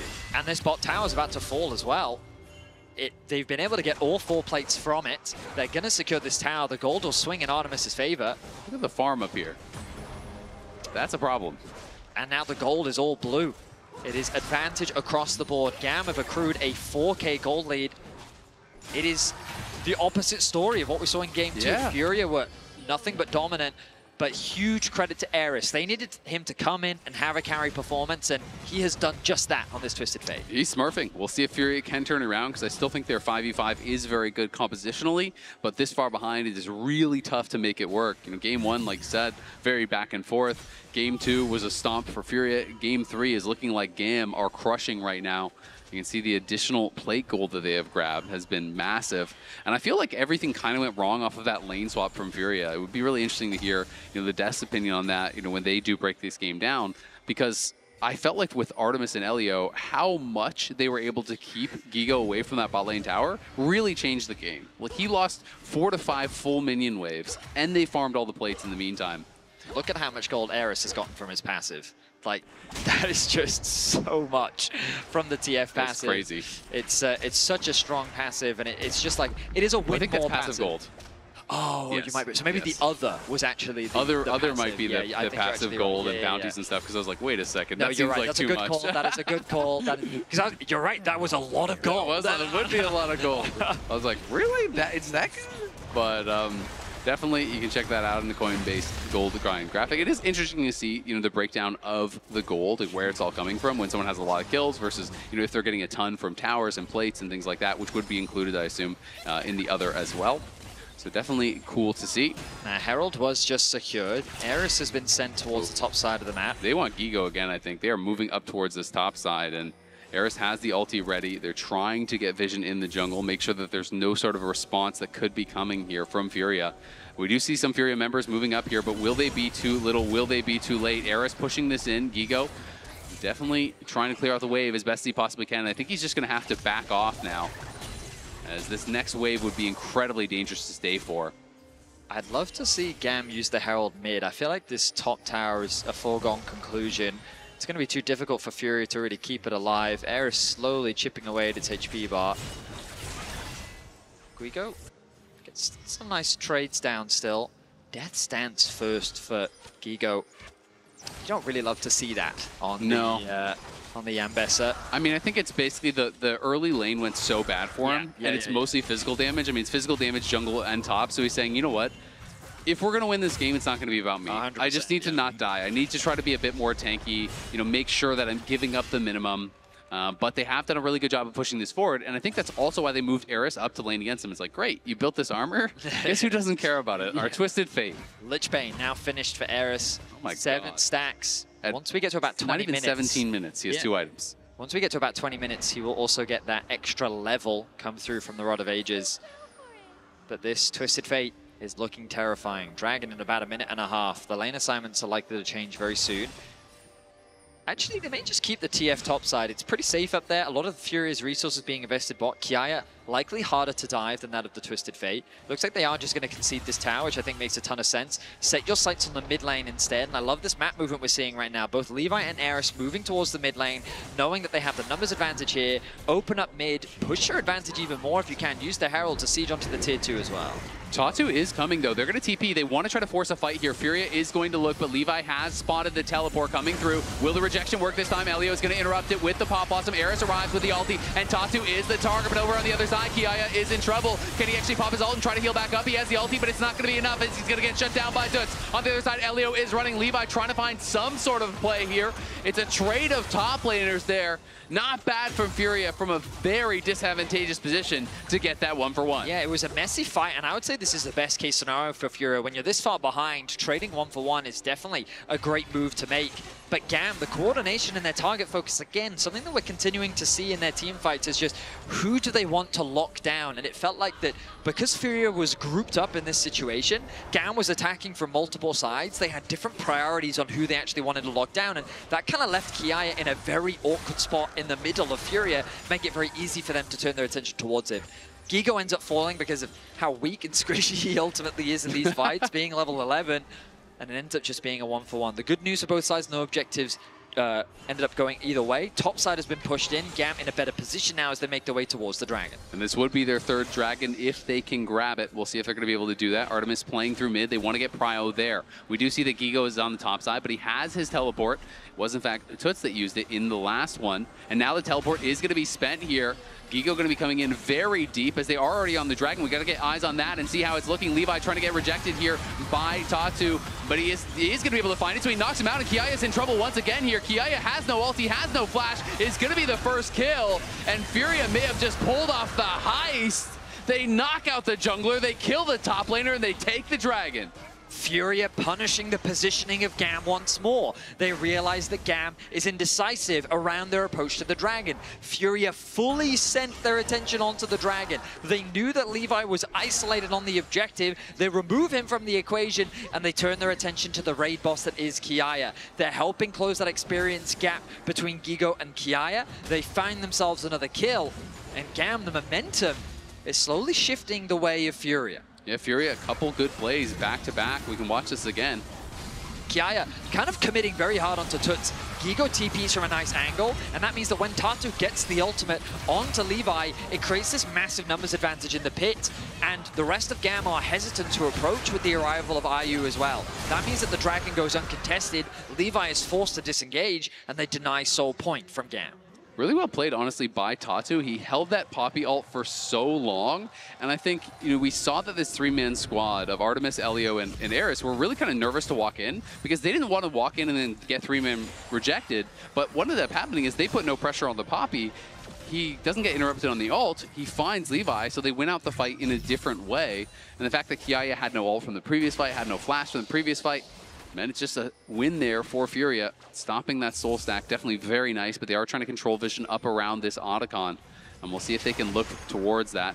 The Evolved Spike Racks are in here for Levi, so he is going to have more poke, a lot more slow and control now in these fights. Smite was used there by Tatu. And Otacon getting low. It is going to be spotted out by the blue orb. It's down to half HP. Tatu again threatening. Can he find the ejection? This time it's not going to be on anyone, but Toots is going to go in. The Pop Blossom comes through, lands on multiple member, but Toots is in the middle of everybody, steals a Pop Blossom, and is going to get it down. Artemis trying to cut it out, trying to take down Toots, can't quite do it. And on the other side, Tatu gets another. Furia out of nowhere. Crush the fight. GAM does take the Otacon, but it's a 4-for-0. The front to back just goes so favorably for Furia. The way that Toots steals away the Nico ultimate and says, okay, that's a nice engage. Let me show you how it's supposed to be done. So much damage was done underneath the Otacon. Keep your eyes on Toots. Dives into the backline, gets a massive ultimate off, connects onto 3, and that really just sets up Furia to clean up the fight. GAM is once again forced to split up, they're forced to disengage, and Furia walk away with the fight. And you could see it was showing that Toots had the Kha'Zix ult. So I was kind of blindsided when he actually did have the Nico ult that he stole there, was able to find such a good engage. Medic has run into this problem before. It's because he was shaped with his Kha'Zix, exactly. And so when you steal it, yes. Yep. Yes. So I wonder, if GAM was at all kind of juked out by that as well, because when the Nico is shifted into the Kha'Zix and you steal the ult, it shows that you stole the Kha'Zix ult even though you have the Nico ult. So it is kind of one of those weird interactions, and let's be honest, there's a lot of them with Nico and with Silas. So was a huge ult, able to turn that around. Now the gold lead is completely gone. They were 5,000 gold up, and they have just lost basically 3 engages back to back to back. The game is slipping away from them, and now despite all of the work that they did early on, it's going to be tough because compositionally, I think Furia in the 5v5 is just that much stronger, and it felt like they needed that lead. They needed the soul. They needed all these things that they were working towards, and now it just hasn't really paid off. Yeah, I mean, we talked about the scaling because of the Ashe Seraphine, also Toots. He just has some great ultimates that he's able to steal, with the Nico being the biggest one when it comes to the straight-up 5v5. And when it comes to engage, GAM, not only is their engage not the most reliable, but also the fact that there's a Poppy on the other side makes it even harder. So, okay, this Nico comes in, I'll just pop him right back out. So it feels like Furia, you're completely right. When it comes to the straight-up 5v5 team fights, Furia should have the advantage, and that's why we put so much stress on GAM finding flanks, finding creative ways to find picks, you can't just play the traditional teamfight style with a composition like this. And remember, GAM found themselves with a 4K gold lead. Everything was going their way, and now that gold lead is evaporating. It's completely gone. And we'll see what they can make happen here, as they do still have a pretty strong top side. They can still rely on Kiaya potentially in these side lanes to make things happen, but the pressure definitely is mounting, as Furia has been able to create so much space, you know, with the stolen Poppy ults, or with the Poppy ults, with the stolen Sylas ults. They've been looking really, really good, and Seraphine is just such a problem as you get into the later stages of the game. The amount of healing and shielding that you're putting out, the ultimate CC is incredible. Even grabbed an early Mikhails to deal with the potential gold card picks that are coming through as Eris is building towards that expected rapid fire. I noticed Eris playing on the side lane, and I love to see this. Twisted Fate just has that inbuilt split pushing power that I think is an advantage that GAM can look to play through. Furia's just on the dragon again. GAM always seems to be a bit late to show up to these setups. We'll see if they can find the fight now. Tatu going to look for the rejection. Does knock Levi out. Can they finish it in time? Toots threatening on the side. Gets the stolen ult. He's going to look for it. The pop awesome connects. Can they actually burst down Toots? Toots has the stolen ult. He trades it back and forth. Kiaya trying to lifesteal drain in the middle of everyone. Can't do it. Artemis down incredibly low. He's on the run now. Also, IU looking for him. So is Tatu. Tatu flashes forward. Knocks him down with the buckler. And the Baron is about to spawn. They just killed off two. Levi trying to survive here. We'll see if he can get out. Gigo going to flash the wall. Does spot him. Okay, maybe you get the execute, but it doesn't even matter because they're on the Baron. Furia are running away with it. Furia get what they want. They get the one team fight. They take out the jungler, and they will secure the Baron on spawn. Furia keep playing the fights better. They know how to navigate their way to the 5v5s. They secure another dragon. They'll secure the Baron.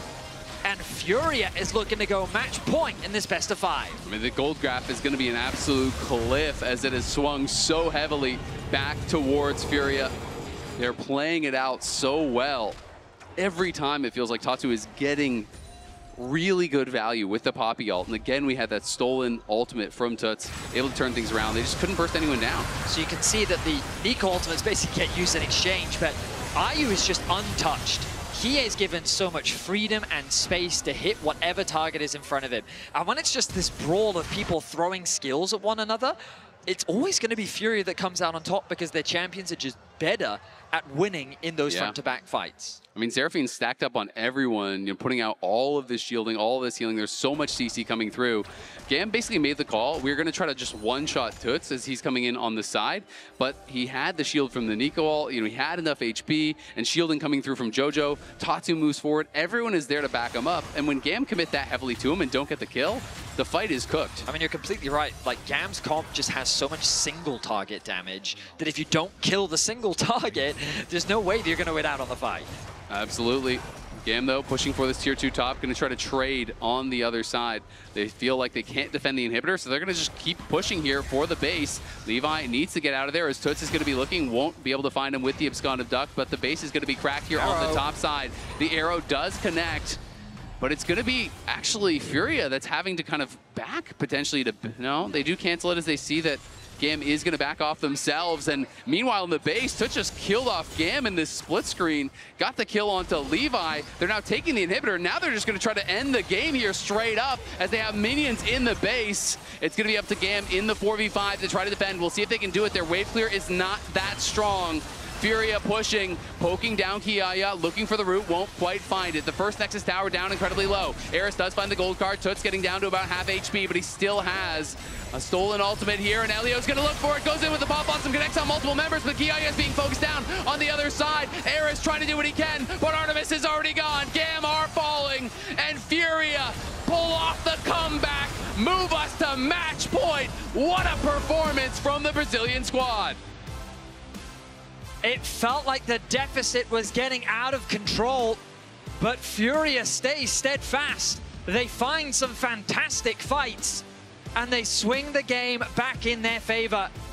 A huge performance from Furia, and they put themselves one game away from advancing in the play-in stage. It was an incredible comeback from them. GAM looked like they were going to potentially run away with this game. They were up nearly 5,000 gold, got the early dragons, were in an incredible spot.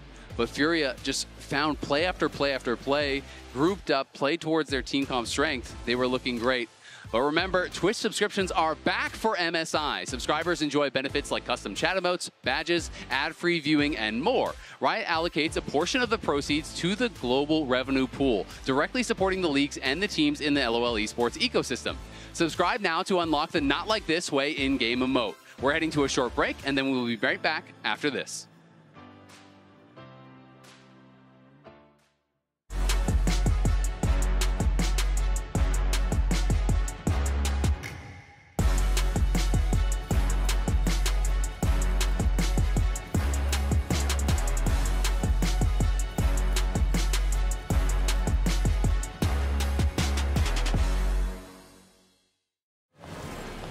What a car. Living the dream, huh?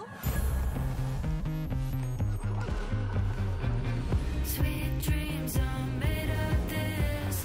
Who am I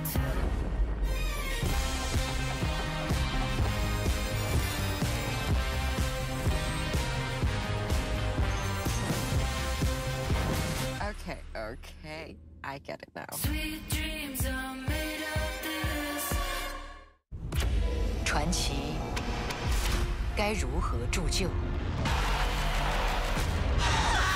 The prophecy has been fulfilled. Never doubt Uzi. He changed the meta. He pushed the limits of the game. Uzi now reigns as king.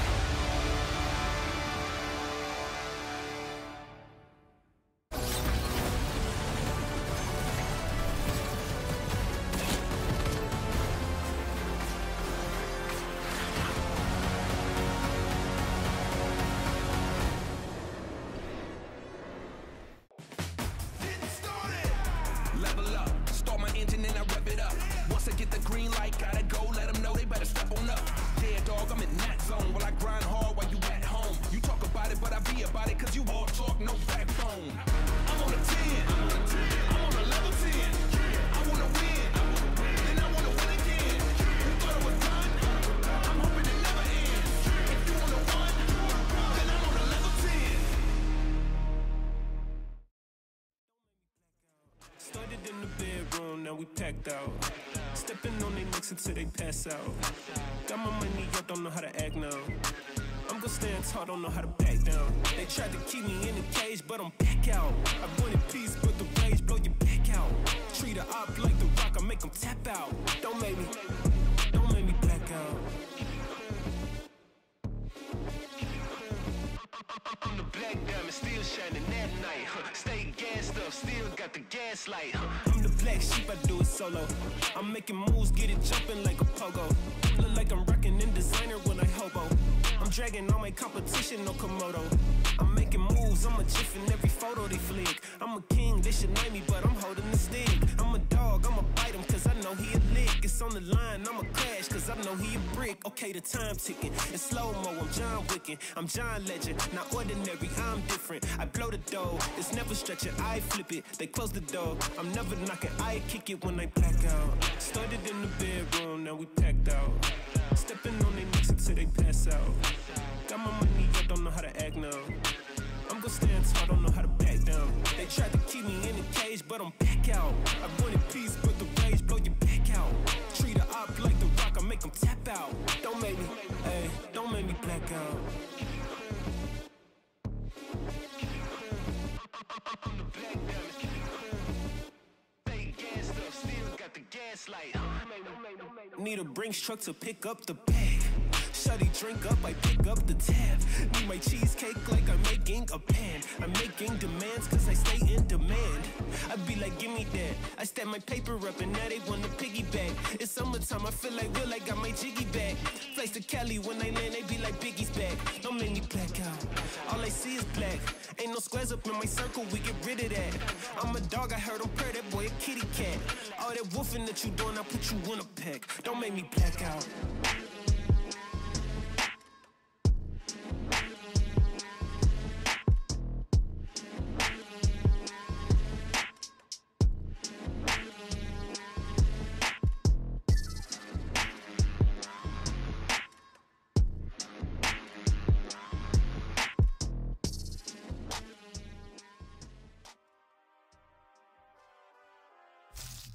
Let me throw it down to the ground, make them turn around in the dark and light. Kiaya and Gigo trading very heavily. As the chain's gonna connect, Kiaya's gonna look for it, and Kiaya's gonna get it just when they need it most. The Pop Blossom comes through, lands on multiple member, but Toots is in the middle of everybody, steals a Pop Blossom, and is gonna get it down. Artemis trying to cut it out, trying to take down Toots, can't quite do it. And on the other side, Tatu gets another. Furia out of nowhere. And Elio's gonna look for it, goes in with the Pop Blossom, connects on multiple members, but Kiaya's being focused down on the other side. Ares trying to do what he can, but Artemis is already gone. GAM are falling. Welcome back to MSI 2025 as Furia move up to match point. And despite how it ended, that level of confidence, the execution, the way it started felt rocky, and I think it harkens back to the draft. If we take a look at the post-game breakdown powered by AWS, you can see some of the champ picks that came through, I think caught us a little bit off guard in terms of what we've seen so far at the tournament. Yeah, this was a different shift in draft, especially in the first series of bans, right? Because as soon as that Rise ban came through from GAM on their third blue side ban, you're like, okay, you're relying on Furia to either ban the TF or it's going to be open for the first time all tournament, I'm pretty sure. Yep. And then we go through this draft, Furia end up locking in that Ashe Seraphine, and the TF comes in for GAM as their final pick. And it looks really good early, Chronicler. Yeah, I'm also really unsure how Gigo, given the start, still ended up with the most damage in his team again. Yeah, we just came off of a highlight reel of him getting absolutely slam dunked. And this is, to me, one of the best examples of draft can get you very far ahead, but it's not enough. Because I actually think that the fact that they got the TF and that we see Tatu on this Poppy that I really don't think he looked very very confident on compared to a lot of the other performances is also not a pick that historically he's played a lot of, very few games, and I think it showed. It didn't matter, because when it came to the team fights, that Ashe Seraphine, I think together with, again, Toots in incredible form in this series on that Silas, ended up being the big difference maker that pulled them back in this game. I did not think that, yeah, the man who steals stuff was going to beat the all-seeing, like, card thrower. Just, like, lore-wise, didn't seem like it worked out, and I was wrong. You know, I was completely wrong. And Toots, you know, his Nico play at Otacon does prove that every second counts. Ooh, struggling today, folks. And thanks to Reliable Cisco Network, we could watch this entire play again. Just a highlight moment. Yeah, and I mean, we've kind of talked about how GAM's objective setups have not been the best. The really important thing to note is, again, Toots' Nico ult coming through, and the defense I will have of this composition, right, is once something like this happens, if Seraphine is allowed to heal, if Ashe is just allowed to free fire like they were, this team will steamroll over you very slowly, but they will do it. Yeah, steamroll. I don't think steamrollers are fast, for what it's worth. I imagine they're pretty slow. So it feels pretty apt, this inevitable thing. And we saw it yesterday, right? The Ashe Seraphine, what it can do. Yeah. In this draft, I wasn't sure that it would get to bring that power to bear, but in the end, it does work out. It's also a reminder of this series has mostly come down to team fights. And in game number 1 was very back and forth. In game number 2, it was a very early team fight that fully decided the game. In this game, it was a team fight that in the end ended up deciding the game because it was a comeback fight. And it really, to me, does feel that a champion like Seraphine, when these fights are really just kind of two teams smashing into each other, it doesn't feel like we see a lot of flanking or side laning, right? Then Seraphine is just so strong because the amount of both sustain as well as team fights she provides, it's a really big deal. I think, though, before we start to talk more about the team fights, we do have to highlight one individual who has stood above the rest. Mid lane for Furia, Toots, absolutely unstoppable. Even in the game that they lost, this guy was single-handedly trying to carry the game on his shoulders. And you can see in both games they won. Game 3, despite how difficult the start was, despite that really awkward Silas ult in the bot lane with no follow-up CC, this man unfazed. He has been a powerhouse for this lineup. Yeah, didn't die once and set up some of these absolute game-winning fights like we saw at Otacon. And as you said, even in their loss, was doing as much as he could. That steal? Yeah, to try to keep his team in it. And it kind of embodies the spirit of this Furia lineup where we know they're never going to give up. And in this game, it actually started at third Drake around like 1915, where GAM once again kind of ceded a lot of pressure. And this was the game-changing fight for me, right? Because they realized Levi is kind of stuck in there. He gets booted out by Tatu. Now Kiaya is stuck in there. And this is where the tide started to turn for Furia in this game. Yeah, and it's the thing for me that is concerning is it looked like we were going to have a Game 3 for GAM that looked very similar to what we saw for Fury in Game 2. Dominant, running over the opposition. But again, remembering Game 1, we're seeing a consistent weakness here from GAM, it feels safe to say, when it comes to picking good fights, fighting these good fights. And as you highlighted before, Chronicler, it's been all about these fights across the entire series. GAM have now picked Red, some different tools, some different options to set them up. How do they rally? What are they doing coming into what could be the final game, an elimination game, as Furia are on match point? Well, the biggest thing is that after a game like that, they should have won that game, realistically, right? Given how well they played out the early game, how well they utilized their draft, with just a little bit better team fighting and a little bit more respect for, again, that Nico and the Drake setup, as Emily mentioned, they should be on match point. And I think that that is so hard to bounce back. If it is another back and forth or a stomp, I think it's a lot easier to rally.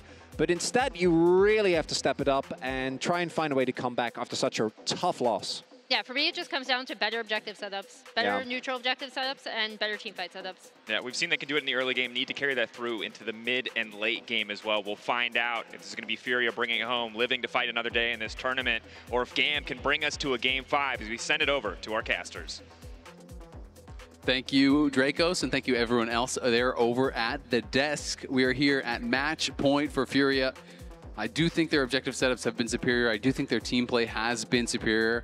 And GAM is going to have to try to overcome that, with, I think, superior individual play and playmaking that they have shown that they have at times.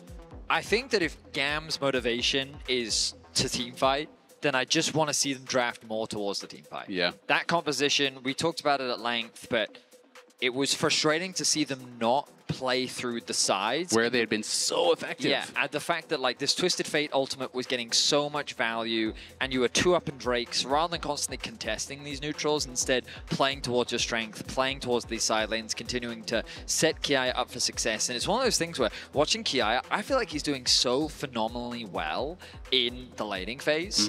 But then when we get to the team fights, it's just not the same impact, because GAM end up taking these really awkward fights, or they just don't approach them in the way that ideally they want to.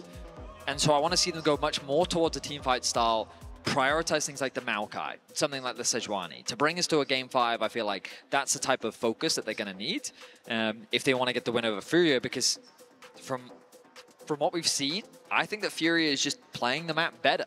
And so if you give them the tools, I feel like that Furia is favored to win out in this series. Yeah, absolutely agree. We will see if GAM is going to make it happen here. So we're getting ready for what could be the final champion select, or to find out if GAM can push us to that 5th game here. Had Silver Scrapes yesterday with Furia, so back-to-back would be a lot of League of Legends for this team to play. Certainly would be. When we think about some of the priorities we could see, we saw a lot of junglers banned. So many AD junglers, yeah. Yep. And things like the Trundle, Sejuani, Skarner, these were stuff that were just kind of removed in the second half, and then we got to this very narrow pool. The Poppy, I think, did end up getting a huge amount of value. Now let's see what the shift is as we move into Game 4 draft. A lot of pressure on these two teams representing their regions here. GAM was not expected to even be able to qualify, but they do seem to have that clutch factor. They have so many fans. You always see, it feels like a home crowd here for GAM, I'm not gonna lie. As such a beloved team around the world, Levi really stormed onto the scene and had such incredible international performances that made people believe in GAM, that made people believe in him as a player, that he could create these special moments for the fans, for the region. And we'll see if he can do that again here today. Kha'Zix definitely was very difficult to play into the lineup that we saw. And the same was kind of true of the Vi. We got behind on the Vi. It was definitely a difficult game for him. Had an incredible performance, I think, in game number 1, and he needs to be able to try to get back to that. The team really does count on him, because it feels like Levi is kind of the conductor. When he is having a good game for GAM, then he is able to really dictate the pace. When he's ahead, he can take these fights that he sees and really make sure that they're working out for them. I very much agree. I also think that Artemis is a key component to the strength of their team fighting. And so when you don't really set him up for success, I feel like that the team's team fighting prowess just dramatically drops. Meanwhile, on the side of Furia, I think that the magic of this team is that any member can stand out at any point. I feel like that I wouldn't put pressure on a single person to have to be responsible to carry the weight of this team. They've all had great moments throughout the play-in so far. Gigo was a real standout yesterday in their series versus G2. We've seen Tatu make a bunch of incredible plays, and Tuts, my man, his Silas was awesome in that last game. The Nico ultimate usage, the way that he was finding these flanks, the way that he was setting up for his team was just beautifully done. So I think that this is a team that has demonstrated massive amounts of growth. They're a team that, I mean, I've been hearing it thrown around on social media that like they're a representative that we haven't seen from Brazil in a while, and I've been really impressed with what they've shown us so far. So let's finally jump into the draft. Furia, for the first time in this series, is going to be on the blue side. Me too. I mean, I have to give Furia a lot of credit here. We did have that inter-region battle back in Split 1 between LTA North and LTA South. The LTA South, the 4 teams going up against our 4 teams, were only able to win a combined 1 game. And to be able to come here to push G2 to the very limit, to be in a great position here, it does feel like Furia has really leveled up. They're showing a much better macro game. And I think, ThinkGuard definitely deserving of some credit for that as well. And we'll see how much further they can go, looking, of course, to close out this series.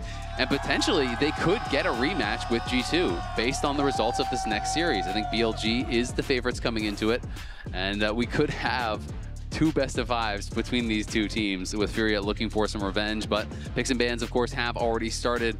Nocturne is going to stay on that ban list. They will not give it over to Levi. Maokai joining one of the picks that you would talked about liking for them, as far as the team fight prowess.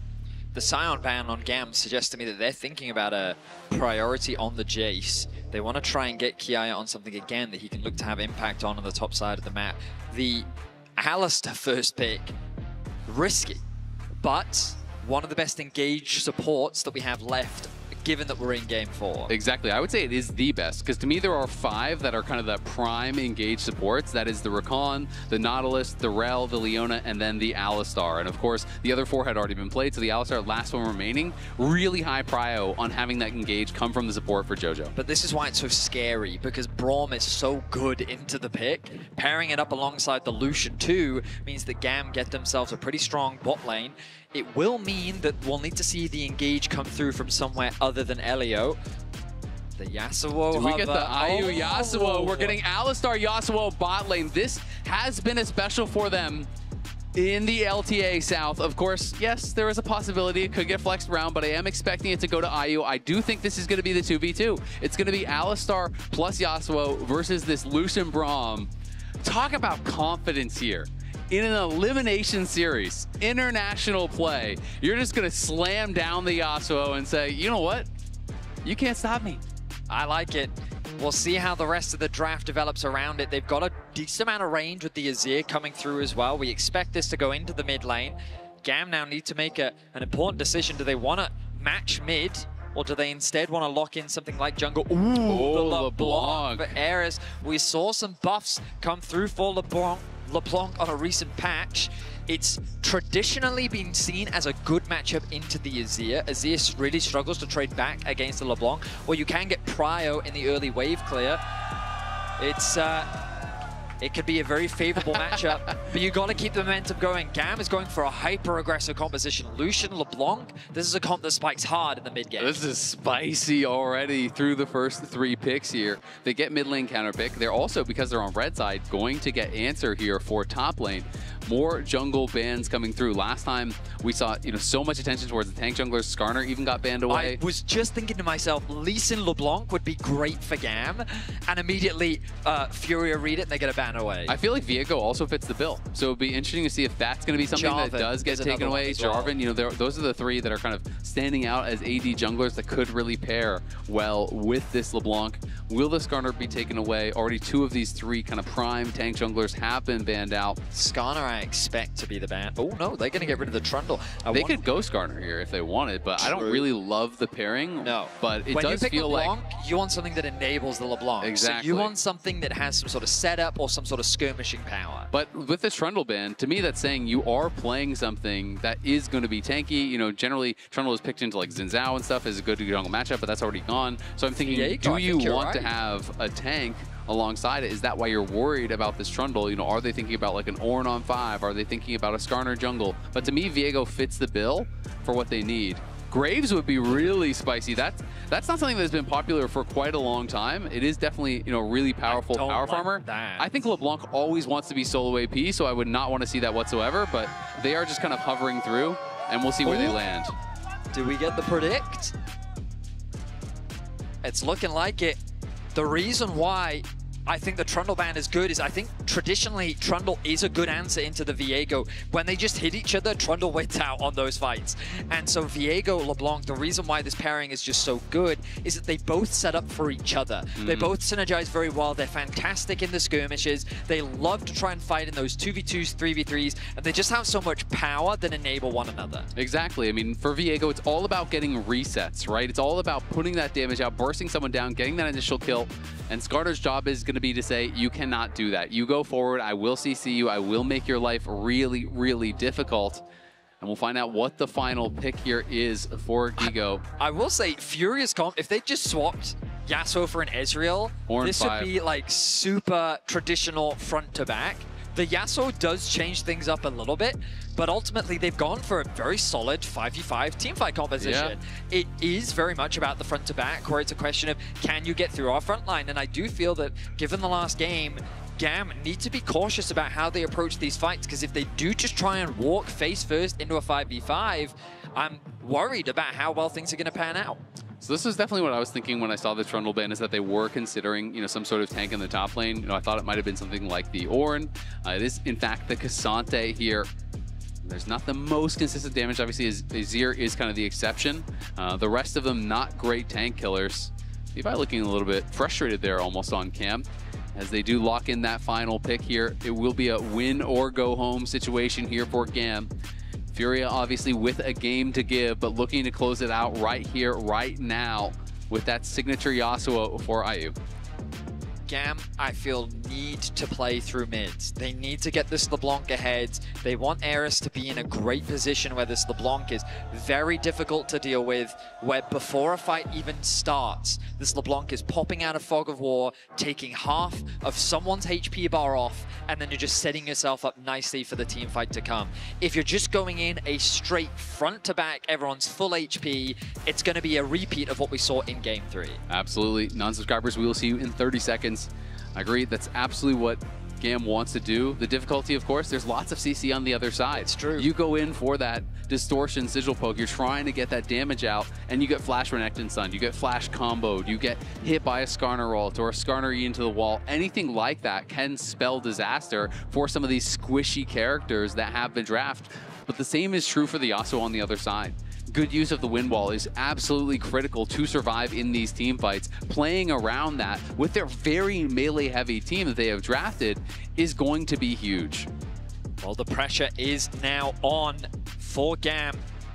A single game will determine their fate. Will they push us to Silver Scrapes to Game 5, or will their MSI run end here? Furia looking to get a huge best-of-5 victory over GAM, and look to move forward in the play-in stage to face the loser of BLG and G2, which will be happening after this series, straight after.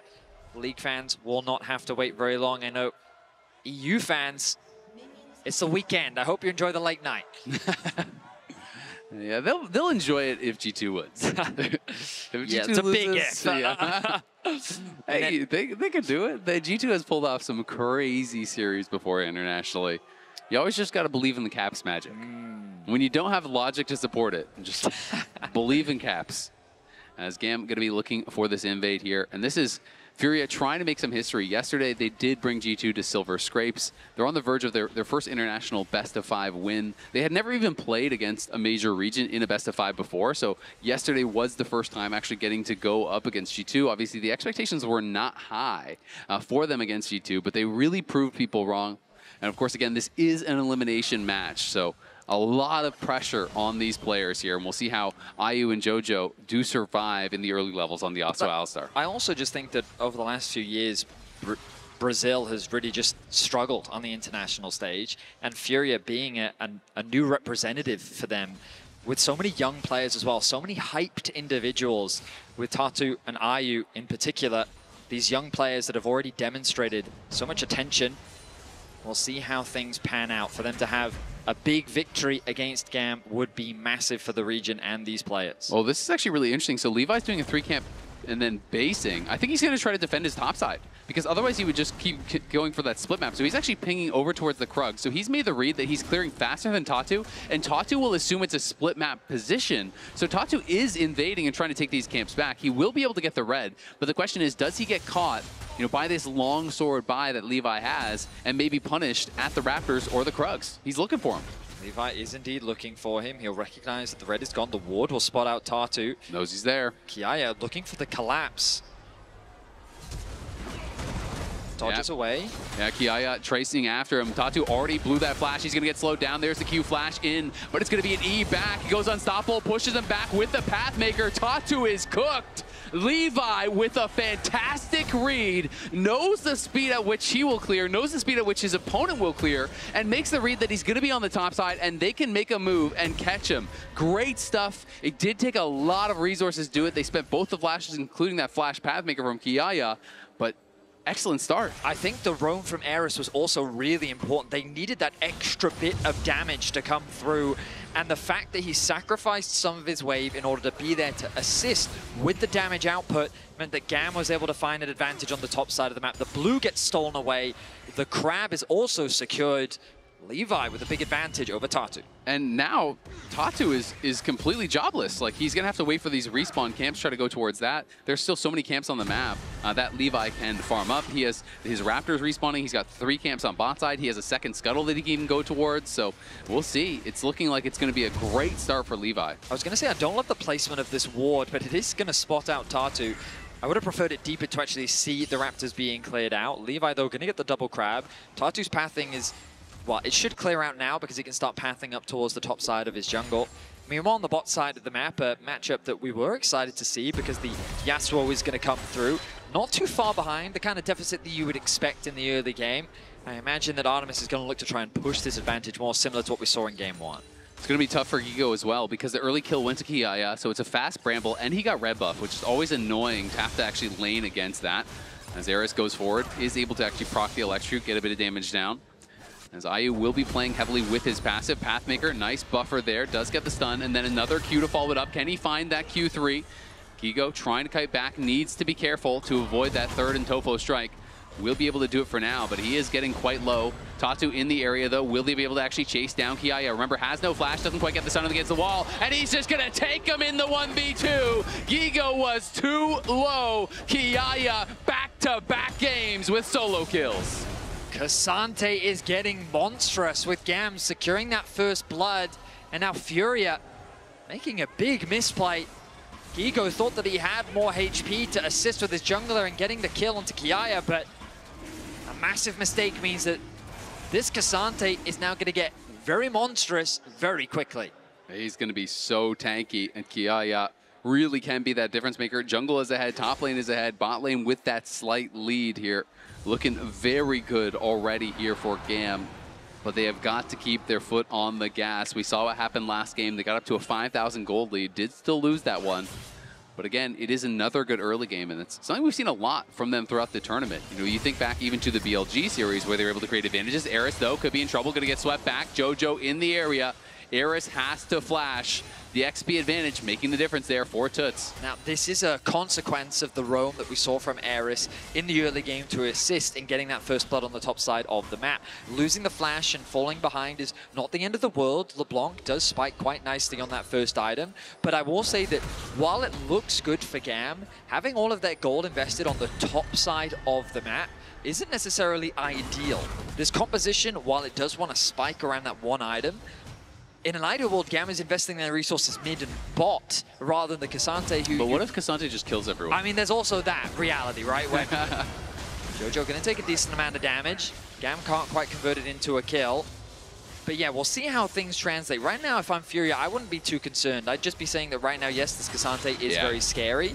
But as long as this LeBlanc and Lucian are under control, Furia still have ways to turn this game around. Absolutely. I mean, especially after you came back in last game, you're not sweating a 2-kill deficit early on. Last game was 1,000 times worse in the position that they were in, and they were able to come back and win that. So I don't think they're going to be too concerned whatsoever. You are expecting an early deficit in this melee versus range matchup for the Yasuo. Levi here on the invade, though, trying to use the pressure they have, but they did not check the pixel brush. They were all spotted by that pink ward as they walked in through that bot lane tri-brush. Furia decides, though, you know what? We actually can't fight this. IU is locked under the tower, farming that wave, so he does not want to leave for what might not even be a good fight. I like how Levi is continuing to play with the lead that he has. Kiaya. Eris looking for the chain. Jojo is here. We'll have to distort back. Gigo getting quite low, does have the dominance. The ultimate is available, of course, but Kiaya could also look to go all out. IU going in, last breath comes out here on Artemis. Exhaust going to be used as well. Artemis going to have to actually flash out of there, respecting the damage from the Yasuo. Gets in on top of him, pops the exhaust, and you just can't fight back in that spot. IU really getting the better of Artemis in the 1v1. The farm differential is basically nothing as the grubs. Yeah, the Tatu gets the stun onto Kiaya. Kiaya looking to get some damage down onto Gigo. Eris on the side, trying to get the damage down onto Tuts. He lands the chain, but there's the Skarner ulti. It only connects onto one. Levi trying to fire back. Kiaya there with the team. They get the kill, they get the feat of warfare, and they get the reset. Levi now is in the Renekton. Flash stun from him. Tatu's gonna fall as well. It's a double for Levi. The star of GAM comes to life in this game, makes the early game read on the jungle path and gets the double kill. And they're going to be able to grab the objective off the back of it as well. I will say, it was a bold play from Furia to try and fight Elio in trouble here. Tuts in a 1v2. How about that? Flash follow. Easy kill for the Azir. Tuts will not be outdone. We find ourselves in the midst of chaos 9 minutes into game 4. Furia finally get themselves their first kill of the game. It goes into the mid laner's hands, but trying to contest these grubs was an ambitious move to make. Levi possesses a lot of the early game gold. Viego wants to skirmish. Skarner, Renekton, Braum. These champions, especially after falling behind already, trying to go for that early fight, I just don't think was a good decision, and GAM rightfully punished it. Just short of 2K is now the lead that they sit on. Jojo in a bit of danger. Yeah, will be backed up there by IU, who is level 7 at this point. Both supports have been roaming a fair bit. And IU now in a pretty good spot. Has the upgraded boots and has that Heartsteel Axe? It's the Hearthbound Axe? Heartsteel Axe? I can't even remember. Axe, yeah. Hearthbound Axe, there you go. There's a lot of components. There are a lot of components. I always forget. He built some long swords and then they turned it into something. That he did. We kind of look across the field, and right now it's the Dragon that we turn our attention towards. 45 seconds until that next objective. It will be GAM that will likely have pressure on that objective. Of course, given how the bot lane is playing out, I don't think that Furia are out of options. It's just... Ooh. Gigo is getting very low. Yep. K'Sante with a lead. Yep, K'Sante does not have all out, so doesn't have his ultimate, and dominance is available for Gigo, so he should be okay to farm under his tower, but he's got to be careful about getting poked down here. Eris going in for the trade, proxy electrocute, but honestly took as much damage, if not more, as he dealt. And Tuts has just been handling this matchup without any issues whatsoever. He really has been looking great. The level advantage doing him wonders right now, just having that extra bit of health. Tatu makes his way. I wonder if he was spotted there. If Levi's still in the brush, he would be. Should be spotted, yep. So they know that Tatu is in the area. The question is, do they look for a fight here around the scuttle? Eris is already trying to threaten the move down towards that river, but it looks like GAM will just make the call. You know what? We got to give it up. We don't want to actually engage into Jojo and IU, especially when Jojo just hit 6. Will be very difficult to take down. Eris, though, going aggressive here onto Tuts. Does land the chain. Tuts getting quite low, but again, trading back effectively every single time. Keeping that pressure on Eris, never allowing him to just take a free trade. But with the Azir having to go back to base, Levi feels confident, try to start this up. Elio looking. They're going to be able to proc the stun here onto IU. IU flashes out, but IU could be in a lot of trouble. Braum going to throw down the ultimate. Jojo tries to knock him back. As the knock up there from IU will keep him safe, but still, the TP should guarantee this Dragon. Yeah, but it's a heavy commitment there. No one's top, yeah, and there's no TP to answer. This will open up the top lane tower for Gigo to get a bit of gold back in the matchup. But sure, a second dragon secured. I like the fact that GAM is keeping this pressure up is what they need to do, because in an ideal world, what's happening is the Trinity Force is already completed for Levi. You spike hard at around 15 to 20 minutes. You get the third dragon, and then you force Furia into a fight where you have that item advantage. You're spiking hard at around level 11, the right items, the right time, and Furia hasn't had enough time to scale up. So I think GAM has the right idea around how they want to play things out. Right now, a lot of the gold is sitting on Levi, and that is both a good and a bad thing. It's a good thing because it's giving them full control over these objectives. It's really hard for Furia to fight. But in terms of pressure, Azir is doing a good job of maintaining mid-control and is always punishing Eris every time Eris tries to move. And on the bot side of the map, Artemis is not dominating in the 1v1 matchup, and this Yasuo is just having a lot of time to free scale. Now they've moved IU towards mids, and we see these kind of lane assignments once again from GAM. They're threatening the dive on top. The TP will come through from the Renekton. Oh, they definitely want to try to look for a dive, but Tatu is in the area. Will he be able to actually pull it off? The culling is just ripping through him. Levi is fed, and Artemis gets the kill. And now we can actually take over the body, but IU is coming up here as well. They're going to try to look for more, but GAM execute on that play. Even though Furia had the read, the CC into just a full tanked culling was way too much for Gigo to be able to survive. They are looking for Eris down on the bot side, but we'll be able to just throw it out to safety. Has the mobility to get away. Oh, but now IU is isolated in the top lane. No flash, does have the exhaust. Can he outplay? He's going to have to try to dodge. Gets the knock up. There's the last breath. The shield comes through. Will they be able to kill him off? Elio, incredibly low, is barely able to survive there. Levi jumps out as well. They can't take down IU. Well played by the Yasuo to be able to survive in the 1v3. I thought Elio might have been getting knocked down. The exhaust doing some serious work. It did seem like they were going to try and trade Elio for IU, which would have been a worthwhile trade, but he manages to find the outplay. GAM still hold on to the gold lead for now. Tuts is being given more free farm in the bot lane as he extends his individual lead to 1.1k. The Nash's Tooth doing some serious work on the split push. And Furia, again, we always think about that scaling element. They're looking pretty good for the time being. They really are. This is going to be a problem here, and they're going to have to try to find some sort of solution. Eris really has not been very effective thus far this game. Hasn't really been able to put on a lot of pressure, but to be fair, they haven't been playing around him that much. Has been looking for trades, but mostly they've been answered and often surpassed by what Tuts is doing, and this Azir is just always a problem. The further you get into the game, the more problematic he is going to become. He is that kind of ticking clock on you that once it gets late game, time can sometimes just be up. Well, Herald now spawning in about 20 seconds. Furia. Oh, they're going to look. Nice combo there as Jojo knocks him back and he gets stunned to the wall immediately. Eris has to flash out, but will it even matter? Flash there to follow. They're trying to chase him down. Tatu used the flash, but he can't close the gap just yet. You can see IU moving down. Eris may have to try to look for an execute here, but I don't know if the kill tag has expired, and it definitely hasn't now as Tatu hits him with a rock to the back of the head. They do eventually get the kill. That means that the gap between the mid lane is only continuing to grow. Of course, we look at the rest of the map and it's still advantages across the board in favor of GAM. But when you think about the map pressure, it's Furia that's pushing in the bot lane. Furia caught the wave in mid. They're setting their sights on this bot tier 1. Levi is there. They're just trying to force down the tower. Elio TP down. Now Artemis is going to arrive. Can they look to try to turn this around? Artemis trying to get some damage down, but the tower is getting lower and lower as Kiaya is looking for another solo bolo on the top side. Gigo flashes out, but will Kiaya spend the flash to follow? He's going to go for it, and he's going to get it. Kiaya with another solo kill, not to be outdone. The Cassante continues to grow stronger. GAM are gaining massive advantages on the top side of the map. The Dragon is a minute away, and Furia find themselves in a difficult spot. So much of the pressure is falling onto Tuts' shoulders. The Azir in a great spot. Some broad shoulders, though. It's going to have to be, as GAM find themselves with such a huge advantage right now. Look at Levi.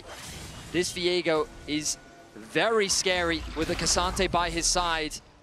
We'll see how things play out. Furia, about 2k gold down for now. The Herald's going to drop. They can't really contest. Instead, they'll set their sights on the bot tier 1. And he may just be going Collector second here. Really aggressive build with the Viego. Definitely can put out incredible amounts of burst. Kiaya now here around mid lane. Jojo just has to headbutt him back as IU did not want to get chased down.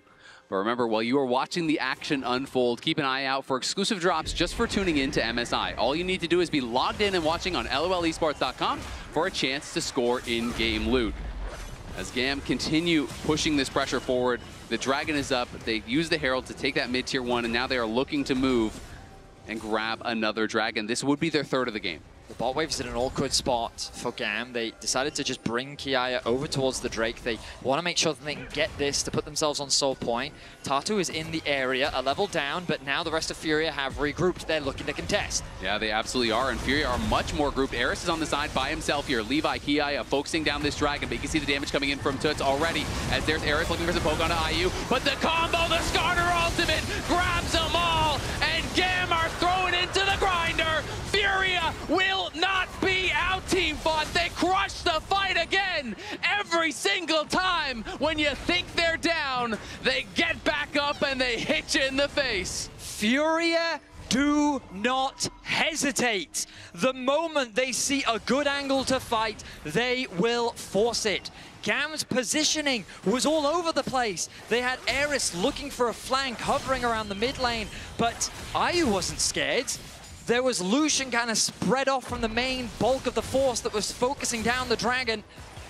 And just like that, Furia swing the fight in their favor. The gold now in their favor.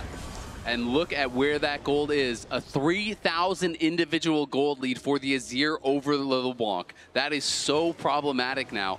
He's going to go back and likely have an entire item. Watch this Skarner ulti. So Artemis trying to get involved in the fight, getting zoned away. Then the Skarner ultimate comes through, the knockup happens, the Yasuo follow-up, the chain CC onto the front line of GAM. Just means that they're not allowed to play. Artemis is forced out of the fight. Eris had no impact in the fight. And Furia, they're just a unit. They commit, they coordinate, and they destroy GAM in the fight. Yeah, and there are the Furia coaches right there reacting. You can see even Tatu leaning over to Toots and saying, well done, good job. On the Azir is very far ahead at this point, and I feel like GAM's frontline just got a little bit overconfident. We'll see if Toots has done the same now. Jojo trying to get in here to help him out. There's the flash forward from Levi, but look at Eris, he's just deleted. It's a 1v2, no problem there for Toots. As he gets one back, the question is, can they get more? Elio slowing down Jojo, will set him up.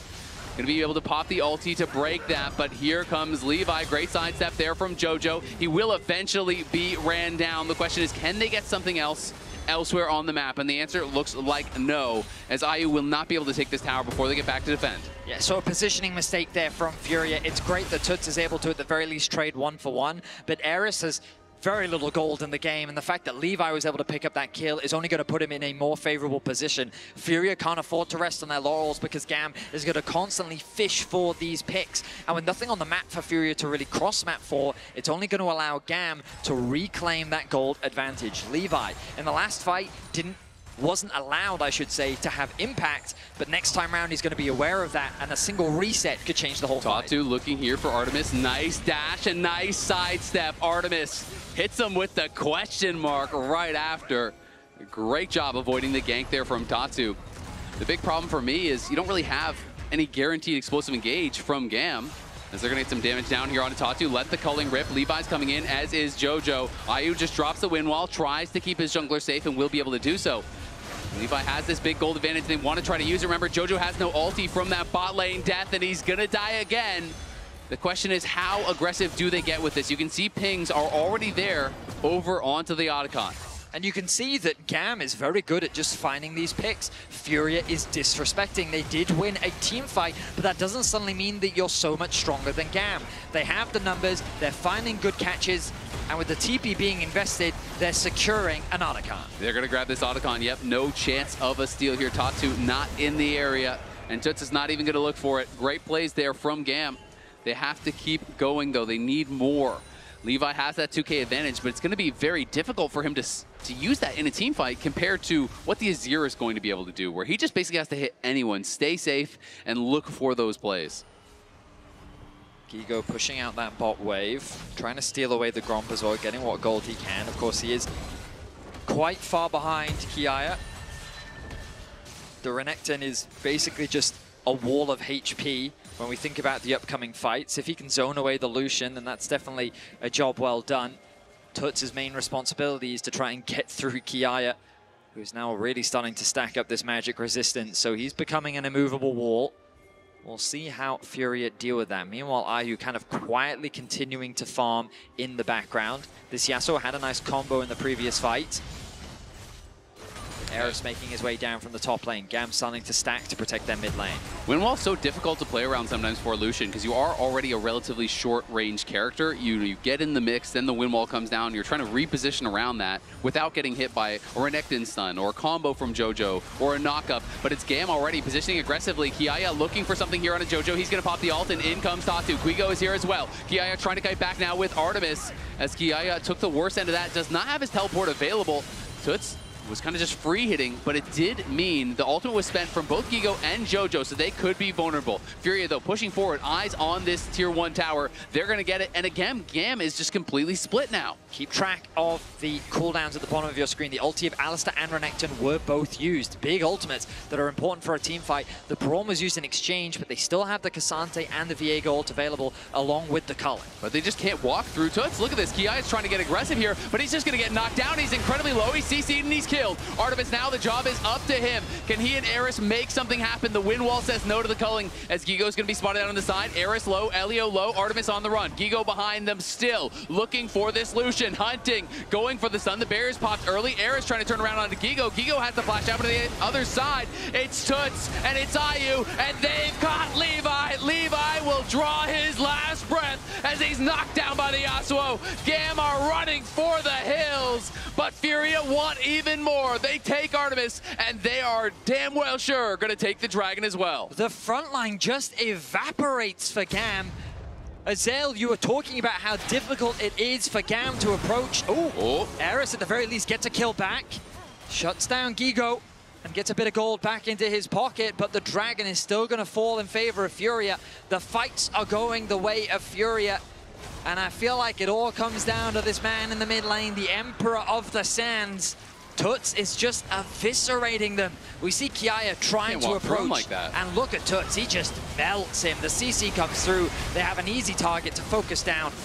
And like, what options do GAM have left? They don't have an easy way to start the fight. Their engage is limited. Instead, they try to poke down their opposition, but Furia is more than healthy enough. They dance around Gigo, they chip away his HP bar, but now Levi is isolated and Furia are quick to collapse. Yeah, it's just really well played. They collapse on him, hit him with the Azir ult. That sets up for Ayu's ultimate. Tatu, as always, so excited there. I think he's kind of laughing at Gigo for dying under the tower. Looked like that might have been the reaction there, but you can see the Furia fans really happy about how things are going. They are on the verge of taking down GAM, of winning their first international best of 5. Look at the damage dealt there. Artemis getting a ton done, but it's a one-man army. The Emperor on the other side, Toots has just been killing it. Eris trying to take down this tower, but kind of disrespecting the damage there from Gigo. Takes a couple tower shots for his trouble and will be sent packing. The Baron now makes its way onto the Rift with the Dragons equalized. This could be a tool used to force a fight. Artemis, Levi are here. They're looking for Tatu. They're going to go in for it. They pull the trigger on the teleport. Ayu's coming over as well. Eris still incredibly low. Gigo has no ultimate, but now in comes Toots. He is the problem. Do they have the answer? Great combo from JoJo. Sets up for Ayu, but he's going to be stunned to the wall by the stolen body of the Skarner. And it's a double for Levi. He's getting the resets, and Levi is going crazy. Levi pulls the fight out from nowhere. GAM get a clean ace. They'll get the Baron, and they do not want to go down in game number 4. One by one, Furia walk into the meat grinder that is Levi. He picks them apart. And in the straight up front to back 5v5, we've seen Furia get the better of GAM. But when it just turns into Levi versus his opposition, it's Levi that gets the better of them. They secure the Baron. They balloon this into a 4K gold lead. And remember, look at the map state right now. It's a 3 versus 4. Ayu can't really get involved in the fight. The Braum shield is there to protect. And now the front line is gone. Tadu falls. But Furia keep going back in. Gigo, before he even arrives, Ayu is shut down. And while the Azir wall looks really cool, it doesn't result in much. They didn't quite have the damage. and GAM found the perfect fight. I mean, you can see Levi pumped up, as well he should be. They got the initial kill on the Skarner, and then beautifully takes over the Skarner and drives the Yasuo into the wall after that combo setting up for the last breath came through from JoJo. Stuns the Yasuo into the wall. They are able to burst him down without him being able to do much of anything, but now Levi is spotted. Hex Flash threatening there from JoJo. You can see big early advantage was claimed by Levi in this game, and he is trying to be the force that gets them across the finish line. Eris now level 6, critical for the LeBlanc. Getting that really short cooldown on the ulti helps with the poke. Gigo fighting aggressively here, but he's against Kiaya and Levi. Kiaya can tank the tower for days. Gigo, though, still surviving for now. Are they going to be able to knock him down? Kiaya's got to get out of tower range. They do get the kill, and now it's Tatsu that's in trouble on the other side, as the culling won't quite be enough damage to knock him down. Toots, though, holding strong here in that bot lane, defending the tower, as IU takes over the responsibilities in mid lane. Levi is playing with nothing but confidence, acting as the driving force right now for GAM. They find another pick in mid, converted into a tower. They're gonna secure another one here in the bot lane. 6K. And GAM, after a single fight, have claimed full control over this game. The question remains, can you win a setup front-to-back fight against this Azir who is monstrously fed? Because they are going to have to answer that question. They're not going to be able to close out the game with this Baron. They're still going to have to win 5v5s, and that has been the problem. Eris is able to land some poke. The chains were sidestepped nicely by Toots, but he is hurting. Like, Elio takes a couple stabs there, loses half his health. Eris again looking, but will tank a tower shot. They're just trying to make sure that Furia can't get any vision on the dragon, that they can't even get over there. They're trying to make sure it's not that 5v5 I'm talking about, where it is established battle lines. I will note that Artemis, with his 3 items completed, is dishing out some serious damage himself. And while so much of the conversation has been about Levi, IU in these clustered fights, sure, he's been getting some great ultis off, contributing to the chain CC to set up for Toots to just dish out the damage.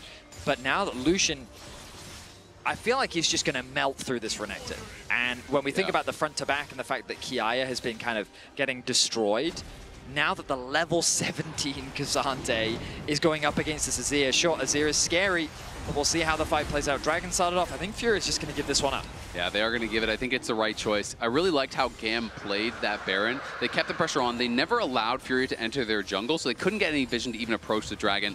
Just denied any possibility of a fight. Was really well done. The Last Whisper now done as well for Levi, so Gigo could be in some trouble tanking that culling, and he is just getting burst down under his tower. Not even safe there, but Toots is trying to turn around. Look at this damage coming through from the Azir. Levi barely survives. JoJo may want more. Does have the flash, but I don't think he's going to be able to get in range here to stop Levi on the recall. Though we will have to stop, as Eris can't actually ward JoJo away. They are worried about a potential chase down. Tried to go big for that dive, and it almost turned tragic. That flash from Gigo was so close. He almost ended up as fodder, flashing away from the Levi ultimate, getting him away to safety. But he has not had a good game. 14 is his level compared to the 17 of Kiaya. He just melts at the hands of most of the GAM members, as you saw in that bot lane skirmish. And GAM, they're desperately trying to force the Baron, of course, now worn off. They didn't really get much off the back of it. They got that tier 2 tower in the mid lane, and Azil, it still feels like Furia have the tools to win out on these fights, especially with the death cap on the horizon for Toots. I think they absolutely do. I mean, it's all about the start of the fight for GAM to me. You have this 4,300 gold lead on Levi, which is absolutely absurd. But if you get CC'd, if you get comboed, you get hit with the exhaust coming through from IU, you're getting Skarner ulted out of an Alistar combo, you can't really do that much. Whereas there's so few tools to actually get that explosive engage and lockdown to it, so it's going to be so much harder to stop what he wants to do. He's almost on his death cap for the forced item, and as long as he is staying safe and the battle lines are established, you drop the wind wall to zone out Artemis. As the melees come forward, they can kind of just focus down, and we've seen that in a number of fights. So we'll see if Furia can pull it off. There it is. There's the death cap. Okay. So Baron spawns in 50 seconds. GAM are gaining deep vision control on the top side of the map. Oh, Kiaya in a potential 1v2 here. Gigo is around, as is IU. He gets the bad news. They don't have a teleport to back him up. He's going to have to take this fight by himself. We'll see if he can actually do it. Going to go unstoppable as he goes over the wall. Can he actually kite out Gigo? He's trying to. Gigo has the slice, has the dice, though. Nice and Tovo strikes, knocking him up, trying to buy the time. They can't kill him. Kazante Gaming coming. The Pathmaker will draw the path back to safety at his base. He gets out of the 1v2, gets the exhaust, gets the ulties. Kiaya is coming up massive for the team. You even used the exhaust. Tatu forced to flash away as GAM almost found another pick. They're threatening the Baron that spawns in 5 seconds. Kiaya back out onto the map, close to level 18 in the bot lane. Getting even more magic resistance to deal with Tuts. The pressure continues to mount. The TP comes through. GAM is looking to force. There are some missing ultis. The last breath, the Yasuo ultimate is back up. It is a very short cooldown, but Braum has no ulti. Gigo has no ulti. Neither does Kiaya. Eris on the side here, trying to look for angles to poke, but I think Furia might just go forward. They're trying to fight their way through. Elio takes a couple autos from Azir, and down goes half his HP. Eris trying to land a little bit of poke, but it doesn't do much of anything on Tatu. You can feel the tension. Eris is spotted on vision, has the mobility to get away to safety. Furia clearing out what they can of the Baron side of the map. The push in mid now been responded to by GAM. Oh, he's going for the base. This is a very awkward spot. He's going to have to actually use his teleport. Yep. He kind of postured pretty aggressively. Instead of using the blast cones to go up towards his side of the map, he, I think, was trying to see, can he find some sort of a sneaky play, but it ends up costing him his teleport. Elio did get back to base and was able to heal up. Now back out on the map. Has an exhaust of his own here from that unsealed spellbook. Is ready to use it. But again, every time Elio steps forward, he just gets an auto or two from Tuts, and it's kind of back to base with you. Furia with position on the Baron. The Dragon spawning in 50 seconds. Nice poke there. About 30% of the HP gone from Gigo. Oh, of course, he has no MR. They're just going to force. They're saying, you know what? We believe in our ability to win a 5v5. We will see if they can pull it off. Eris is on the top side. Furia do pull off, though, as they don't want to be tanking the Baron when GAM engages. They're looking to try to go for the fight here. GAM is in a 4v5 until Eris can reconvene with the rest of the team. Tato is able to help push us out. He's trying to ward them away, make it difficult for the Viego. That's his job. He's got to be the one putting the CC down on Levi if he goes aggressive. Poke being thrown, nothing too serious so far. The Dragon now the priority. GAM on Soul Point, they can use this to their advantage to try and threaten the Baron themselves. Positions have been swapped. Oh, Eris could be caught here. Tuts is looking for him, and he's just autoing him to death. He does land the chains, but are they going to be able to turn this around? Exhaust comes down onto Tuts. Tuts in trouble now, but on the other side, the Skarner ult is going to land, and it's Levi into the back line. It's Levi on a rampage, and it's Levi's world. You're just living in it. He takes over the Azir. He's taking over the fight. He's taking over the series. GAM win the fight and are going to push us to a game number 5. The death timers are so long. GAM still have 4 members alive. Tatu is trying to catch the wave so he can buy time. Eris is not going to allow that to happen. Yeah, they're just going to run down Tatu, try as he might. His efforts are in vain. This game was about one man, and it was about one man only. Levi on the Viego went crazy. GAM are able to find a way to push back, to fight back, and to force us all the way. We're going the distance. It's going to be a game number 5 between Furia and GAM. Cue up Silver Scrapes. Such an intense team fight at the very end. Tuts overstepped too far. He was forced to flash away to safety, and that was all Levi needed. The moment that the flash was gone, Levi did not hesitate. Flash, kill. With the Azir now under his control, he could easily turn the fight in GAM's favor, and that was all it took. GAM push Furia to the limit. We're going to game 5. I mean, this series couldn't resolve any other way. It's just an absolute banger, man. GAM have got to be so happy battling back in a game like that. It looked so difficult at times to be able to deal with the Azir, but they find a way. Kiaya, multiple solo kills on the top side. Levi, incredible in these fights. Really was a full team effort, able to problem solve how they were going to get through that game, to be able to stay alive, to be able to force us all the way. Now, let's head on over to the analysts to break that one down. Who you think's going to take it in game number 5? It's anyone's game and it's anyone's series right now, and it's the second time we have a Game 5 here at MSI 2025. Coincidentally, it's Furia doing it once again here.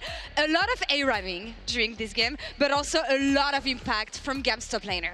Yeah, I was going to say a lot of A-ramming, but for me, once again, it started in the top side with Kiaya. This Cassante got really far ahead really quickly.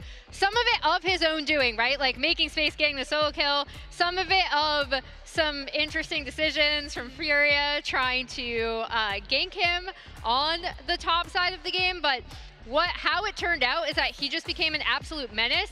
And by kind of contrast, or in addition to, Levi ended up becoming an absolute menace as well. Because Levi is the core of this composition, right? Anytime you do have a Viego, you just know that whether or not your fights are going to be looking good, and we saw it in this game as well, is one, does he live? Because he is a very exclusive champion, particularly with the newer build, where you go for a lot more crit items. And then secondly, can you just find an initial reset?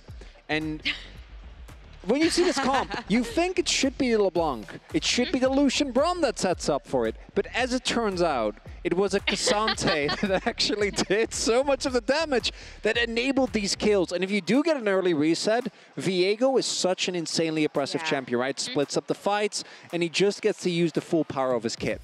Yeah, and at this point, he's just so far ahead. He ends up being able to pull off this escape that I thought was really funny, because Furia are trying to find windows back into the game. They try to get this catch on him in the side lane. Kiaya, in his photo, didn't know it would be for this, but he's looking really happy about those stats.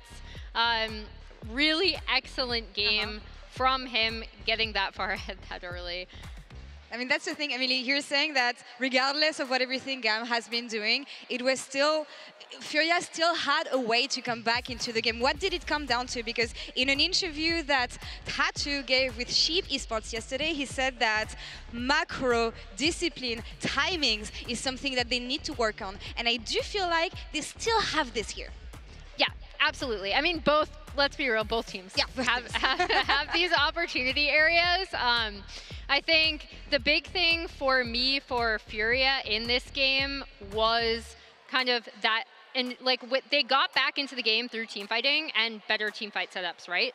But then when GAM were able to pull off the team fight right before they end up getting the Baron and kind of really firmly taking the game back into their control, that was a problem for Furia. And you know it's serious business. Even TK is locked in. He's focused. Yeah. He knows what the goal is. And when you look at this gold graph, we see the back and forth, right? We see the ups and downs.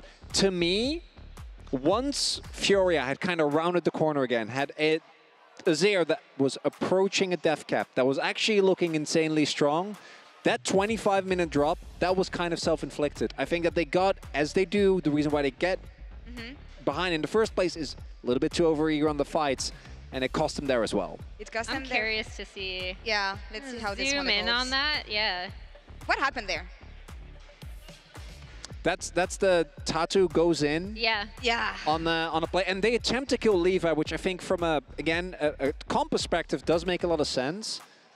But if you don't kill him, if the damage isn't there, and really it was just the Skarner initially and the follow-up damage just wasn't there. Because again, for me, this composition on the flip side revolved around Tuts, who really tried. And yes, the final play obviously was him overstepping, getting taken down.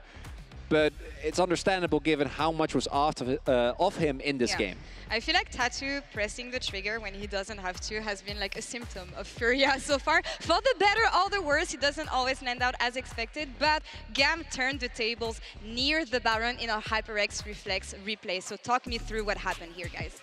Yeah, this is the team fight that really ended up turning the tide for GAM, and the big winners coming out of this, Levi. It's Levi.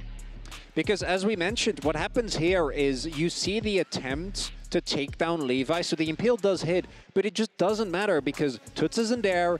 Yasuo is, he's running over, he's doing his best, but he's melee. So by the time that the Impale times out, there has been basically no damage done to this Viego. Instead, starts with the fight with a kill, and you kind of know the moment that happens, particularly when you're right outside the Baron pit. As a jungler, you just can't afford to taste those chances, because if that's a support that dies, you can try and fight and come back. But as jungler, the moment you go down, that Baron is going to be gone. Yeah, and already he and Kiaya were in good positions, right? Like, even when Furia were able to take the game back into their control, and I do still think they have better map play and better neutral objective setups and better teamfight setups on the whole of the series, this was where you need to have that Azir in the fight, right? Like, he is still the person that you need surviving, doing the most damage, and these two in Levi and Kiaya as the Viego and Cassante are still pretty far ahead. They're still in a great position, and if they're given the ability to take over a team fight like that, as we saw, they will. All right, the past is in the past now. It's game 5. Once again, elimination on the line for either of these teams. And I want to ask on the side of Furia, they have that stage experience. They played 10 games almost so far at MSI, but also the anxiety of going into this game 5 yet again, knowing how things happened yesterday. So what is the hope for the Brazilian team here?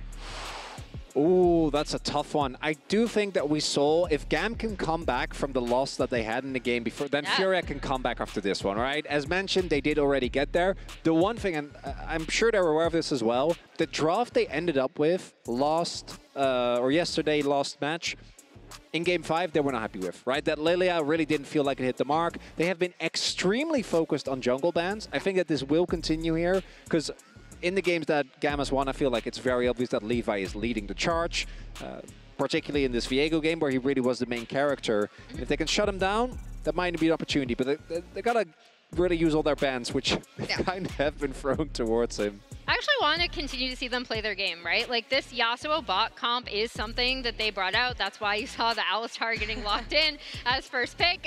People might have been a little confused on that one. But I did still like, even though a lot of these early errors were unforced, I did like that they were still willing to take chances. I want them active early on the map. And I still do think that they have had a better approach to objectives, a better approach to overall map play, and typically better teamfight setups. Yeah, you mentioned it, like the neutral objectives for GAM, I feel like has been one of the main issues for them so far. A TK massage is not going to be enough to pull the victory for this team. You never know, the mental power, you know? Mental power. What else? What do we want to see for GAM here on this game 5? Put Kiaya in a comfortable position. All right. Obviously, I think on the flip side, they're going to try and put Levi in an uncomfortable position, but Kiaya has shown that he can actually match Gigo, who obviously has been one of the standout performers of the tournament so far. But if you can find a way to get him a counter pick or a matchup that he's super comfortable in, he has shown he can in fact carry, and hopefully that'll be enough to get GAM to the win. Hopefully, no nerves allowed here, only good preparation and only good mental here coming into this game 5. It is Silver Scrapes once again. We'll be right back after this.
There's Eris looking for some poke on IU, but the combo, the Skarner ultimate, grabs them all, and GAM are throwing into the grinder. Furia will not be out team fought. In comes Toots. He is the problem. Do they have the answer? Great combo from JoJo. Sets up for IU, but he's going to be stunned to the wall by the stolen body of the Skarner, and it's a double for Levi. He's getting the resets, and Levi is going crazy. But are they going to be able to turn this around? Exhaust comes down on Toots. Toots in trouble now. But on the other side, the Skarner ult is going to land, and it's Levi into the back line. It's Levi on a rampage, and it's Levi's world. You're just living in it. He takes over the Azir. He's taking over the fight. He's taking over the series.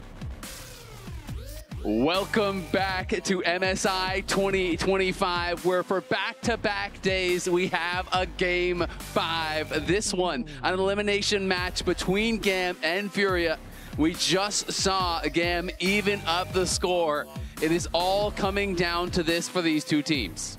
For those that weren't able to watch how GAM qualified for MSI, magic is really the word that I could use to describe. Some of the ways in which they found in order to win games was just mind-blowing. And I feel like that we're getting to see some of that magic today. Furia is pushed to Game 5 once more. Yesterday they fell short against G2, and you have to think that they learned a lot from that. We heard from some of the players, the adaptations that they've had to make. They move into the bans, and quickly, Nocturne, Maokai, Yone, the same bans that we saw in the previous game. Yeah, Varus, Sion, Akali, lots of similar bans here getting spent. It is going to be a really interesting one. It does feel like Kiaya is consistently getting the best of Gigo, but likewise, Toots is consistently getting the best of the mid laners, whether it's Eris or Emo. And it is going to be a Karma first pick, which is very interesting here.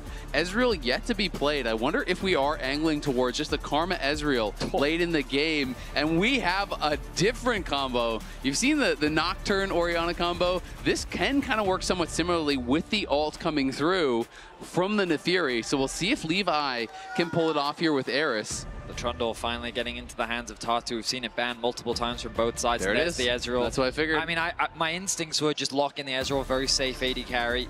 It's a really good pick in general, let alone for a Game 5. You pair it up with the Karma. Assuming the Karma is even going into the bot lane, there's always the flexibility that the champion provides. MF is up and available. It has been something that's been getting banned a lot, but instead they're going to go towards Kai'Sa. The question for me with Kai'Sa is, what is the pairing? Because you don't really have 100%. Much CC at all so far. You could look towards like an Ornn or something like that in the top lane if you want to get CC from there. But as far as the engaged champions in bot lane, you're really looking at some like weird stuff. Like, because all the traditional engage supports are already taken away. Of course, there's lots of things that you can do, like fiddle support was popular for a while. There's all kinds of wild things you can do. But as far as like the meta support picks in pro play, I mean, also the engage supports are gone. Pairings alongside Kai'Sa too. Like, yeah, you think of Leona, Nautilus, Rel, other traditional Rakan, Alistar, they're all gone.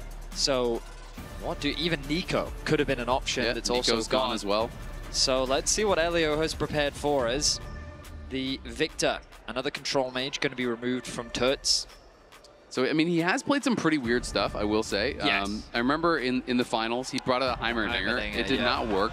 But like Heimer, Bard, he's played all kinds of things. You could play an Enchanter alongside it, but generally you want hard engage. Blitz, I do think, is a really good nod. That is one of those hard engage champs that you could play alongside with it. Though it is not something that he did play this split. Is it weird that my instincts are like volley bear support? Like that? Yes. Rise is going to be removed from mid lane pool. Traditionally a good matchup for Orianna, but with the Rise gone, no ability to play more towards the side lanes. I think they're saying he's too good on control mages. Like, they don't want him playing that style. And he was incredible on the Azir. Honestly, he's been fantastic throughout the series. His Ahri game earlier was amazing. He has definitely been looking really strong. Has been getting the mid lane advantages. It is Jace as that ban here. Final ban. Clearly Furious like, I don't know what support you've got.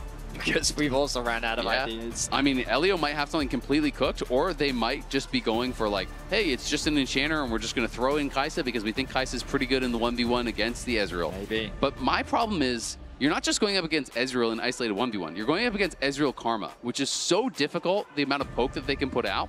And since you don't have any hard engaged champions to actually answer that, and Kai'Sa can't really answer as far as the poke, Bard is definitely a great playmaker, but the 2v2, I think they're going to get absolutely slammed. But I also just think that like Bard's placement is his ability to either act as an engage on low mobility champions or to interrupt things that like channels or something like that. And Ezreal, Trundle, Karma, like these are the type of champions that run out of Bard ultimate, you know what I mean? Like, I think it's very difficult to engage on, and I would have preferred if they'd saved it. I understand why they want to try and give Kiaya a winning matchup. He's had a great series overall. With the Gnar blind pick coming through, Kiaya has a ton of options that he could go towards. Yeah, if they want to really commit to dive, something like a Camille could be great. It definitely could. I mean, that kind of, I feel like it pincers you a bit into playing that split push style. Kassadin, game 5. We have been seeing more Kassadin. You know, I know that Jojo Pion was playing it in the EU, and we have seen it, you know, a number of times, especially when you get late and fearless. A lot of the champions that are really difficult for Kassadin to deal with are no longer on the table. That being said, I don't think Orianna is the absolute easiest matchup by any means because the auto attacks are actually quite strong. And if Eris is really pressuring, I do think that could be problematic. Gangplank. But what I will say about Kassadin, excited to see the gangplank going towards Kiaya. But Kassadin is afraid of similar things to Viego. That hard CC, if you lock him down, he gets killed really quickly. They have like no There's CC. nothing. He's not really afraid of anything. And the laning phase will be the scariest part for him. Yeah. But you can go hyper defensive. You can go for the full scaling build, like the tier plus Rod of Ages. With Resolve secondary, Resolve, exactly. D-Shield. You can just go for full scaling. And the thing is, if you make a single mistake, if he gets one kill, it becomes so difficult to deal with. So in game 5s, I do love seeing things like the Kassadin. Ultimately, like on paper, I prefer the Furia draft. I think that they have good side lane threat. They've got good scaling. I think they've got good lane matchups as well. The Gangplank is a nice twist. I think it can be really good into the Gnar, and it can have some great teamfight value. But this Ezreal, it's such a strong pick. To have it all the way in game 5, I feel gives Furia so much safety for IU to really step up and be a big carry. It really does, and I mean, it's just going to be so interesting to see, because I do think GAM, their comfort zone somewhat is these more non-traditional comps. Because you think about, like, how are they going to start a fight? It's likely they're going to look for a Bard ult, and then out of the Bard ult, GP ult gets dropped on your head, then a Fury comes in with the Shockwave. It's going to be that type of a play. But it's not just the Ezreal. It's, you know, Kassadin can just rift walk out of these Bard ults and dodge those. You have, you know, the Karma shields that you talked about for the speed up there. Gnar can hop out of it. Like, there's a lot of difficulties there, I think, for Bard to be able to land those key ultimates. It's not impossible, of course, but it is going to be very difficult. And that's later into the game. That's not even factoring in the early laning phase 2v2, I think, is going to be this bot lane has to play through.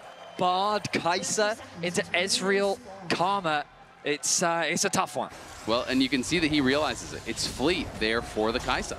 So the Kai'Sa is just going to try to rune towards that, hope that helps out a little bit. You can also see it's Fleet on the Gangplank, so it is not going to be the very typical grasp. Sometimes people even go towards Comet in some of these range matchups. That has become a little bit more popular for some of the people that are liking to do this kind of like splash of AP in some of the GP builds. That has become a bit more meta, but it is Fleet. So the thing with Fleet on GP is when it is ready, you can actually just Q the Gnar and get the full heal because you don't have to just kind of waste it on a minion. So there is something to be said about that, but definitely concerned about how GAM are going to do in the 2v2 bot lane.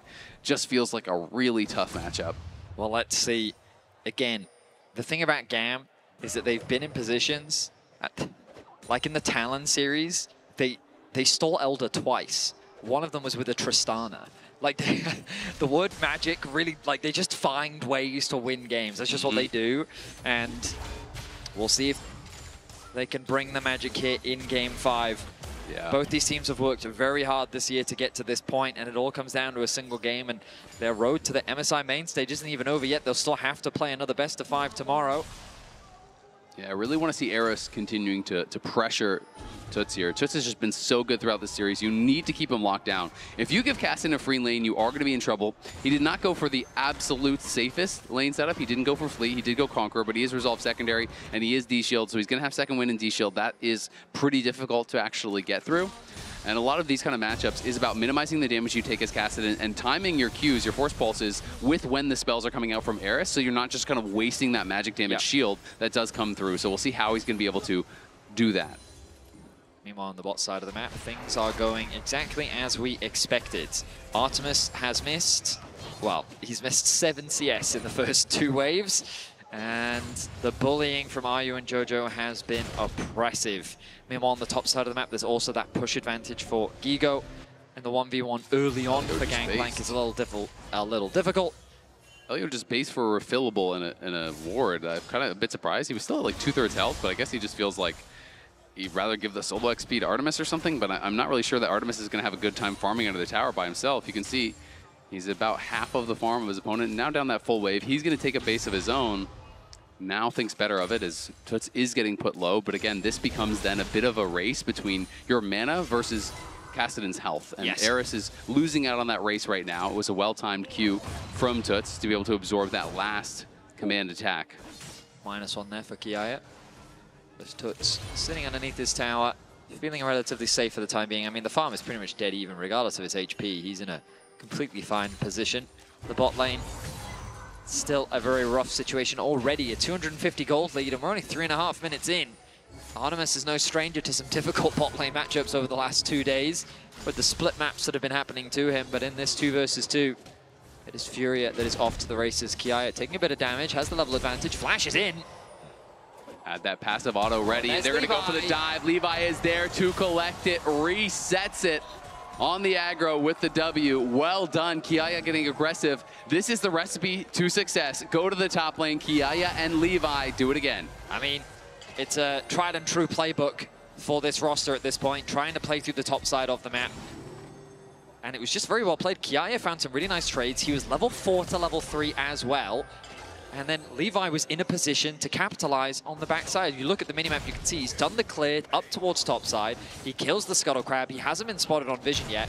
At first, this flash seems very odd. Flashing in gets an auto attack. The burn comes through, but then Gigo realizes, that's why you've done it, to set up for Levi to get this first kill. Absolutely, and honestly, if that coat is so sick, I'm not gonna lie, man. That guy's got swag. Even if you flash in like that and the jungler's not there, if he doesn't also respond with his own flash, your next auto Q probably kills him. Right. So, the trial by fire is really powerful. You have to play around that GP passive so well. Eris here has gone back to base, does have a tier for himself, and you can see Toots is going to be working in towards that Roa. Doesn't go for the early tier, so he went for a much less greedy build here. He just goes double Ruby for survival. Not going to go 1 tier and 1 Ruby.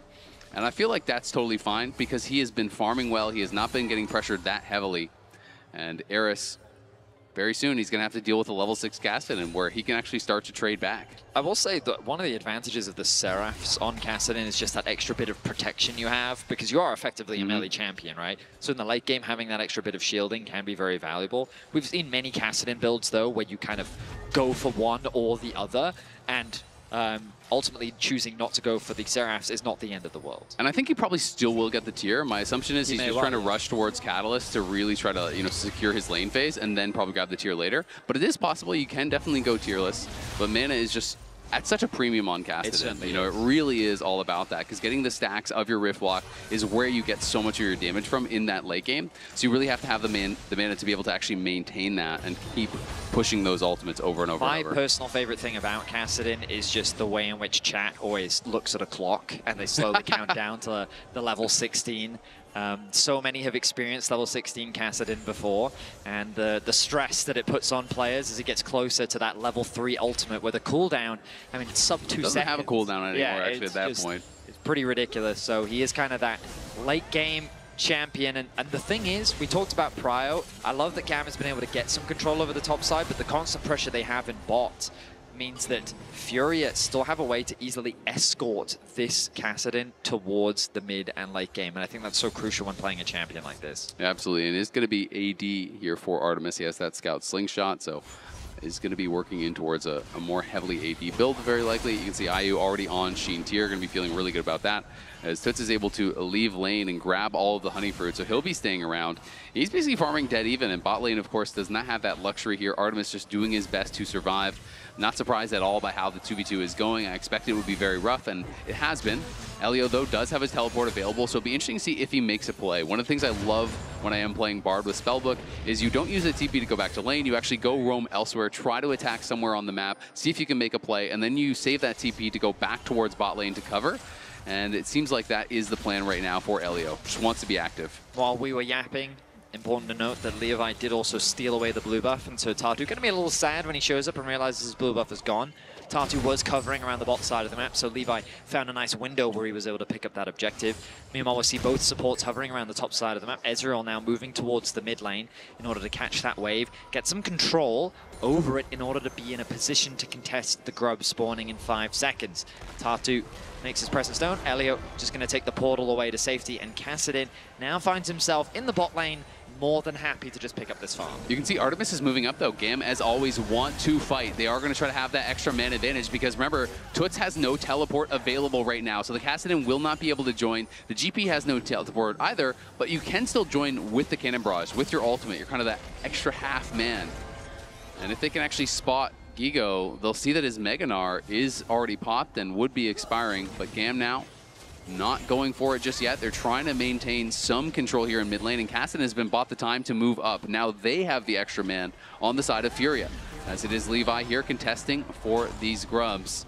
But Tatu able to grab the first one for his team, and it doesn't really feel like GAM have an easy way into this. I think they're just going to have to trade for plates, but Levi wants to at least smite one away. He's going to look for it. They're going in onto IU. He follows after. In comes Artemis. Here comes the Cannon Barrage as well. Levi's going to get knocked down, but can Artemis trade? Yes, he can. Artemis now getting the damage down on the JoJo as he flashes out to safety. Artemis trying to fight against Toots here. He'll flash forward right past the Kassadin, trying to finish him off, and he will do just that. But it's Toots and Tatu fighting back, taking down Eris here as he's got nowhere to go. They want to give it to the Kassadin, and they should be able to. It's a double kill for the Kassadin, and that could spell trouble for GAM. Tatu also going to get the third grub.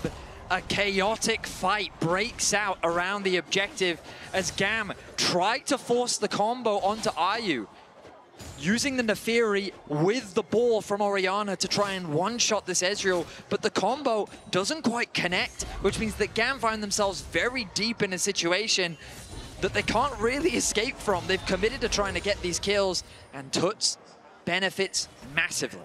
Question is, did he overstay? Can they find a punish? He's staying away from the wall there, does not want to get stunned against it. Toots too tanky, even going back in here, liking his chances. Has not spent up his gold, so he's got a ton in pocket. We'll see exactly how much he does have. He stayed on the map for quite a while, so I wouldn't be completely shocked if he did get towards that Roa right now, with his farm being very good and a double kill. We'll see how close he gets. Yeah, there's the Roa. That's enormous. He has Roa tier at 10 minutes on Kassadin, and he is up 650 gold over Eris. This Kassadin is already going to be a problem. Yep. I mean, I was hoping to get a replay of that last fight because I wanted to showcase how GAM just really overcommitted. The idea being that with Gangplank and Gigo being stuck in the bot side of the map, they had the Cannon Barrage to assist with the backline dive. We know how good Levi is at locking down AD carries. He flashes in, he uses the R from Levi, but IU immediately ease out. He immediately gets away to safety, and the shockwave just doesn't quite connect.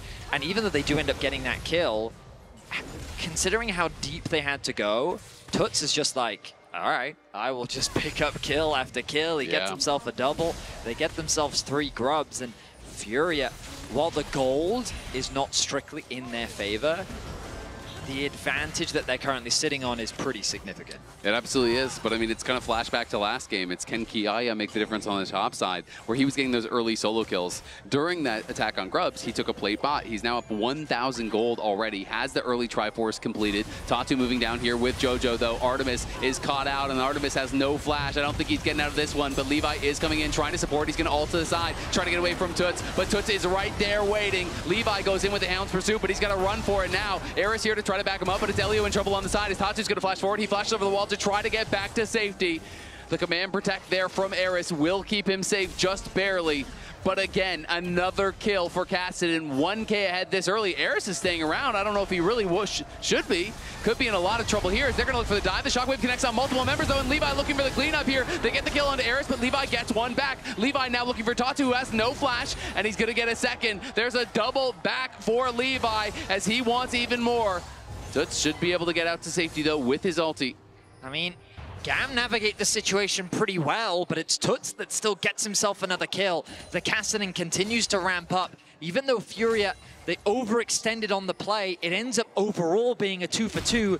And notice Artemis quickly moves his way towards mid lane. The death timer's not that long, sets his sight on this wave, pushes in deep, secures a plate for himself, and is able to get a little bit more gold back, ticking over to level 9 even.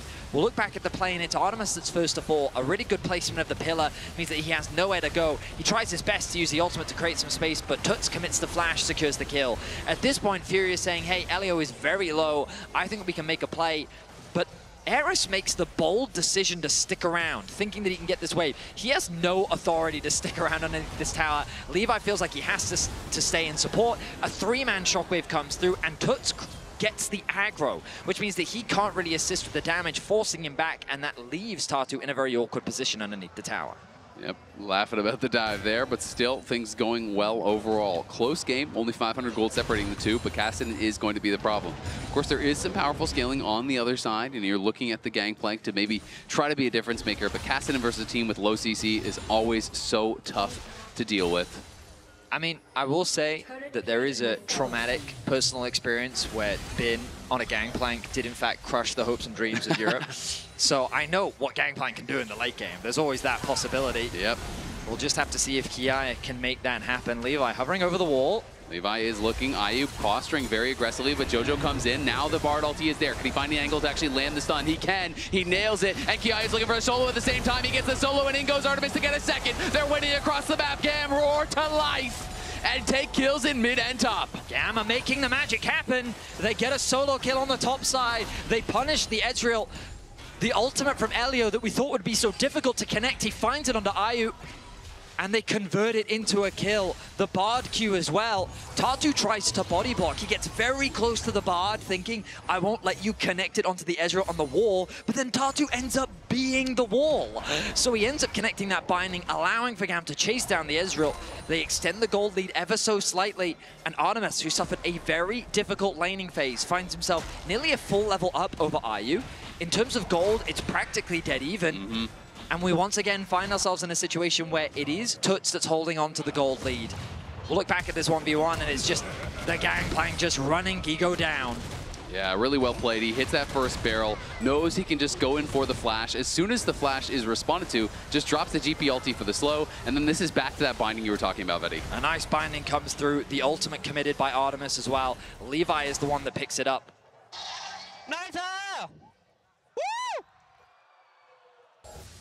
Yeah, you gotta love it. They are excited, man. This is what they work for all year long. Levi will be able to hop over the pillar. Is pretty safe against that pillar, honestly, as you can just kind of use the Eviscerate to just jump over it time and time again. Tatu, has been trying to do his best to use those pillars to great effect, but they haven't always gotten the most. I always turn my attention to the neutral objectives. Level 11. And there aren't really that many on the board to play for. Yeah, the level 11, level 2 ultimate now for Toots. The Herald becomes the next focus. You can already see Furia gathering on the top side. Arrest needs to play very careful. Elio kind of fishing, seeing what information he can gather. A lot of the vision just being denied by the control wards put out by Furia. Artemis going to clear out this mid wave. Kiaya has joined the group.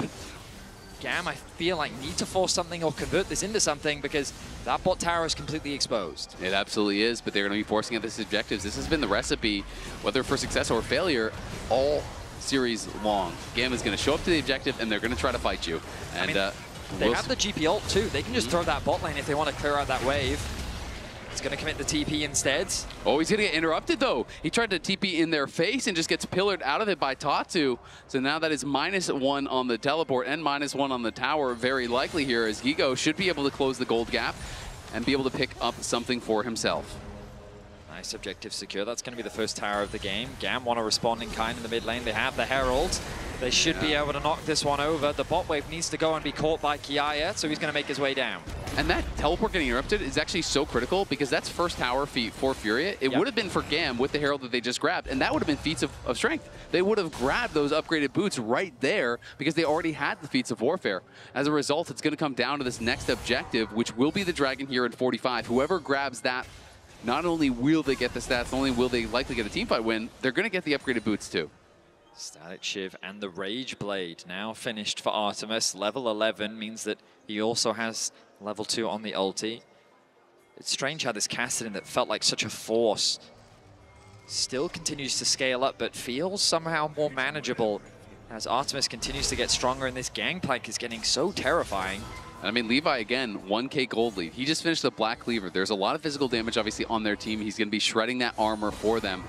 GP going to be problematic here, too. You know, still maintaining over 1,000 gold lead, even with that local tower gold going to them. But they're going to look for a dive on air as he clears out the wave. Can he survive here? Tatu's tanking it up. The shockwave comes through. Great Bard ulti to buy some time. The GP ulti as well. Coming through as Jojo. It's just going to go down. It's a 1-for-1 for now. And now Gigo does take up that tower. It's just Elio up on the top side by himself. But it does mean that Dragon is going to go to GAM. They get a 1-for-1 on the top side. They claim feats and the Dragon on the bot side. And no one's there to answer the GP just yet because Gigo has no TP. Kassadin TP mid. This is definitely problematic here for Furia. GAM have easy access towards this bot tower. It's likely going to be a trade, but as you already identified, the Dragon being secured for GAM means that they will get the feats of warfare. Gigo a little bit slower to secure the objective, but Eris doing his best in the 3 versus 1, 4 versus 1. The gangplank ultimate doing massive work. The Seraph shield also providing a lot of value.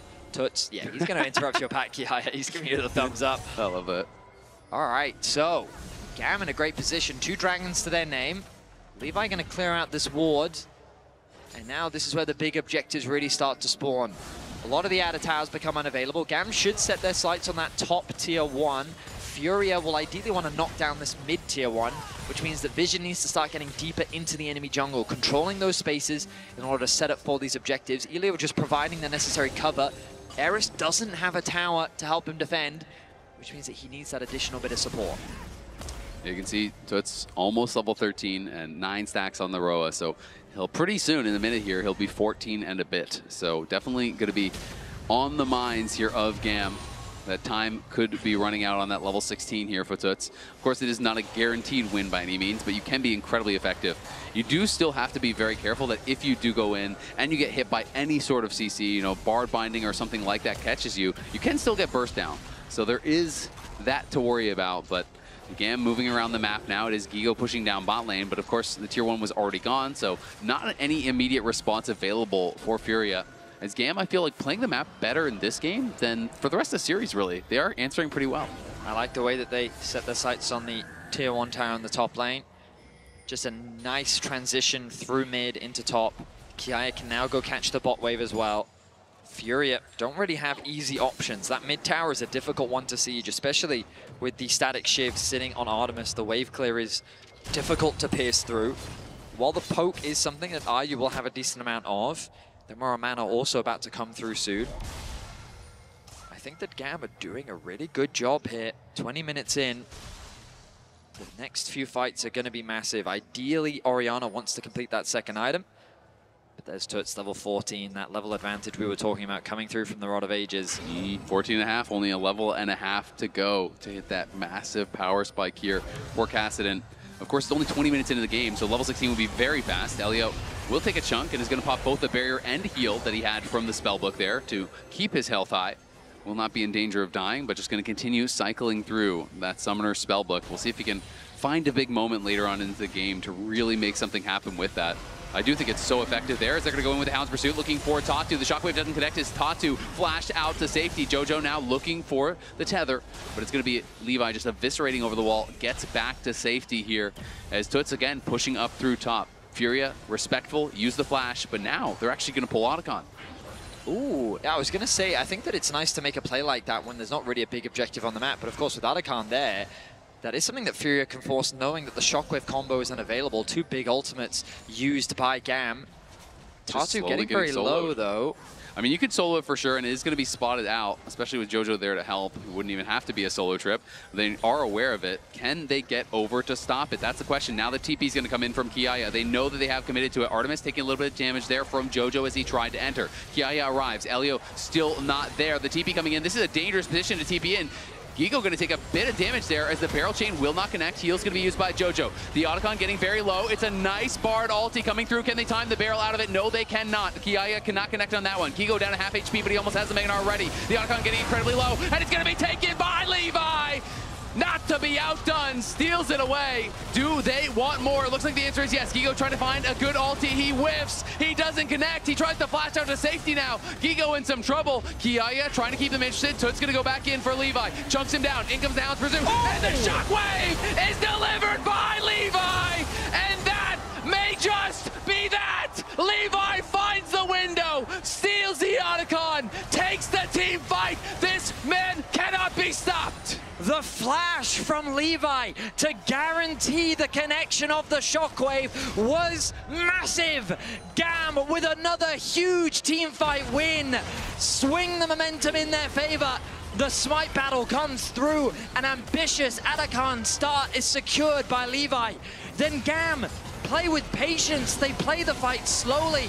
Once the objective goes down, they realize what they have to be afraid of. Gigo looks for a Gnar ultimate, isn't able to find it as Levi creates enough space. Then Toots, he goes in, and that is the fatal mistake. The engage comes through, the ultimate from Levi, the connection, he doesn't even have to flash, connects onto 3. The rest of GAM quickly follow through. Furia fall apart with 4 down. GAM set their sights on the best of 5 victory. Oh, they're locked in.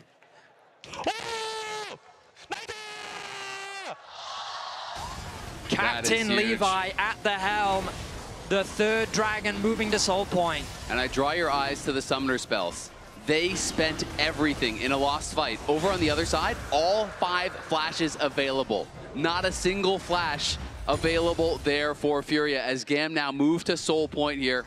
As he called out, 6,000 gold lead.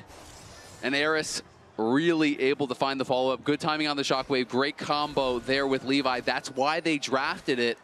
It's kind of this like miniature Nocturne combo that you can pull off, and it has been very effective. The top side for GAM just always doing work, but they're looking for Kiaya. Kiaya trying to be supported here. It's going to be a teleport in from Elio.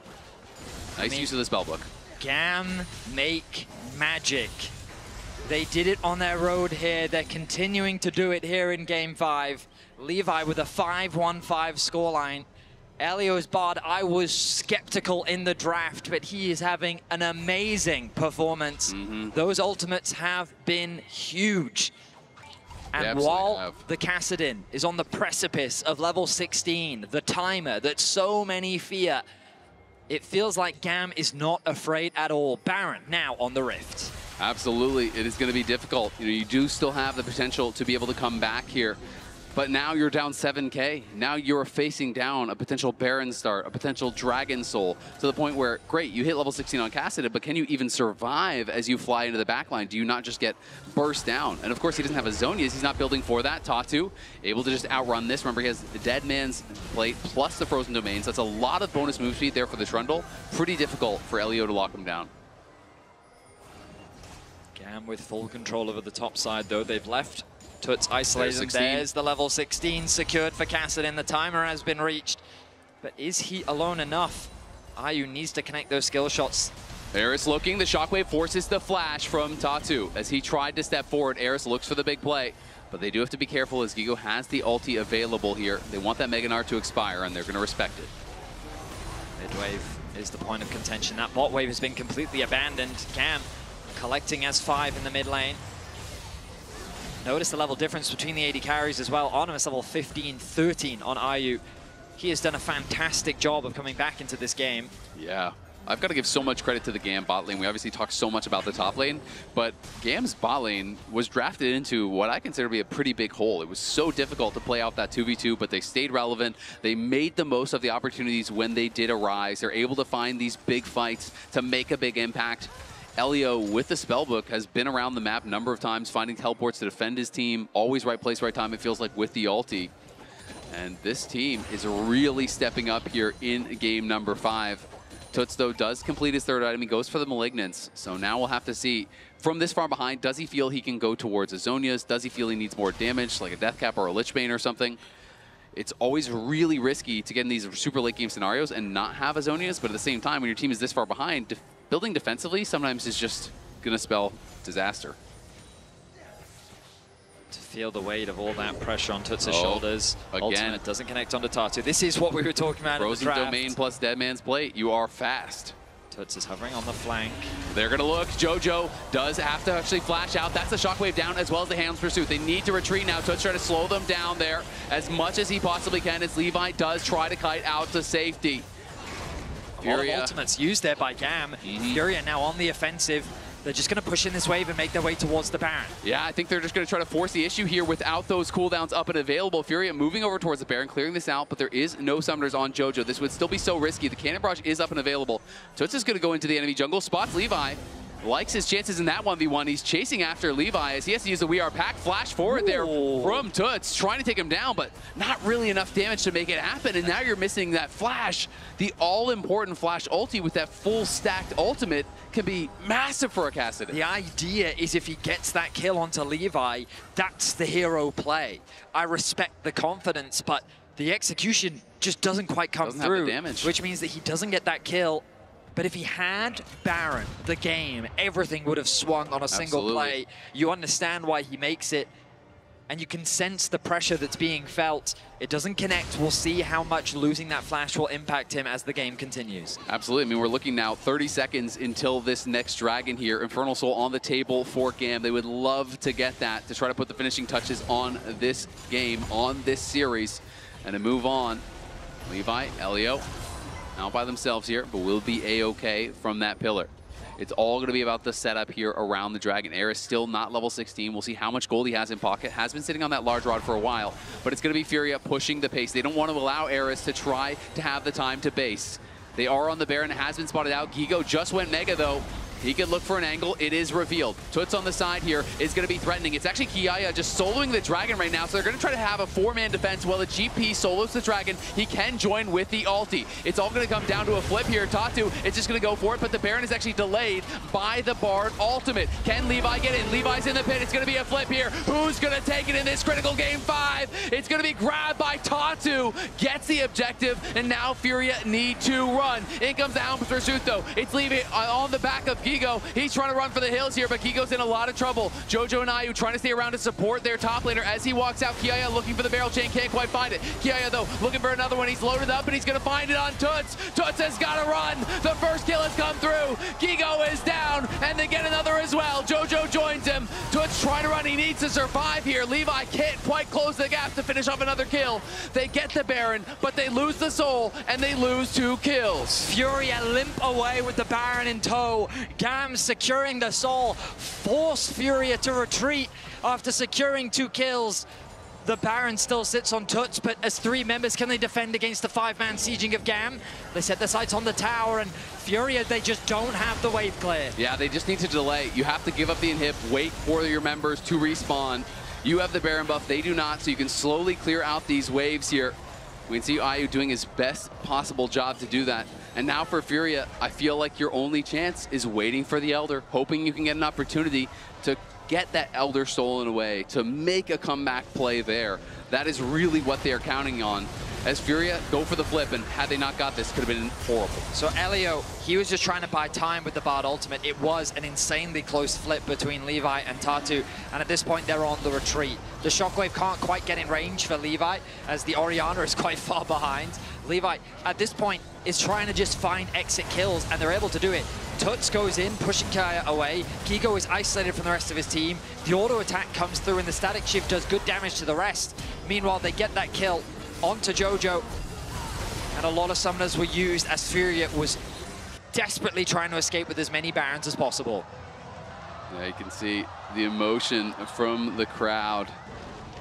Play goes right, you know, you feel it. You feel the hope, you feel the joy. A play goes wrong, you can feel it sink That horrible feeling of knowing you are close to your trip here being over. Furia, though, of course, are not out of it just yet. Eris still not on the death cap here, but Kiaya is going for a kill onto Gigo, but Tatu and Tuts are here as well. But everyone's coming from GAM. Can Kiaya find the time? He's trying to kite out, drops the ulti here. Levi around, Tatu going forward, Gigo getting incredibly low as well. GAM are just going to back it up and wait for Eris. That was a very dangerous fight on either side, but at the end of the day, no kills do happen. I love the idea there from Furia. They knew that Kiaya would try and punish Gigo, and so they're right there to support him.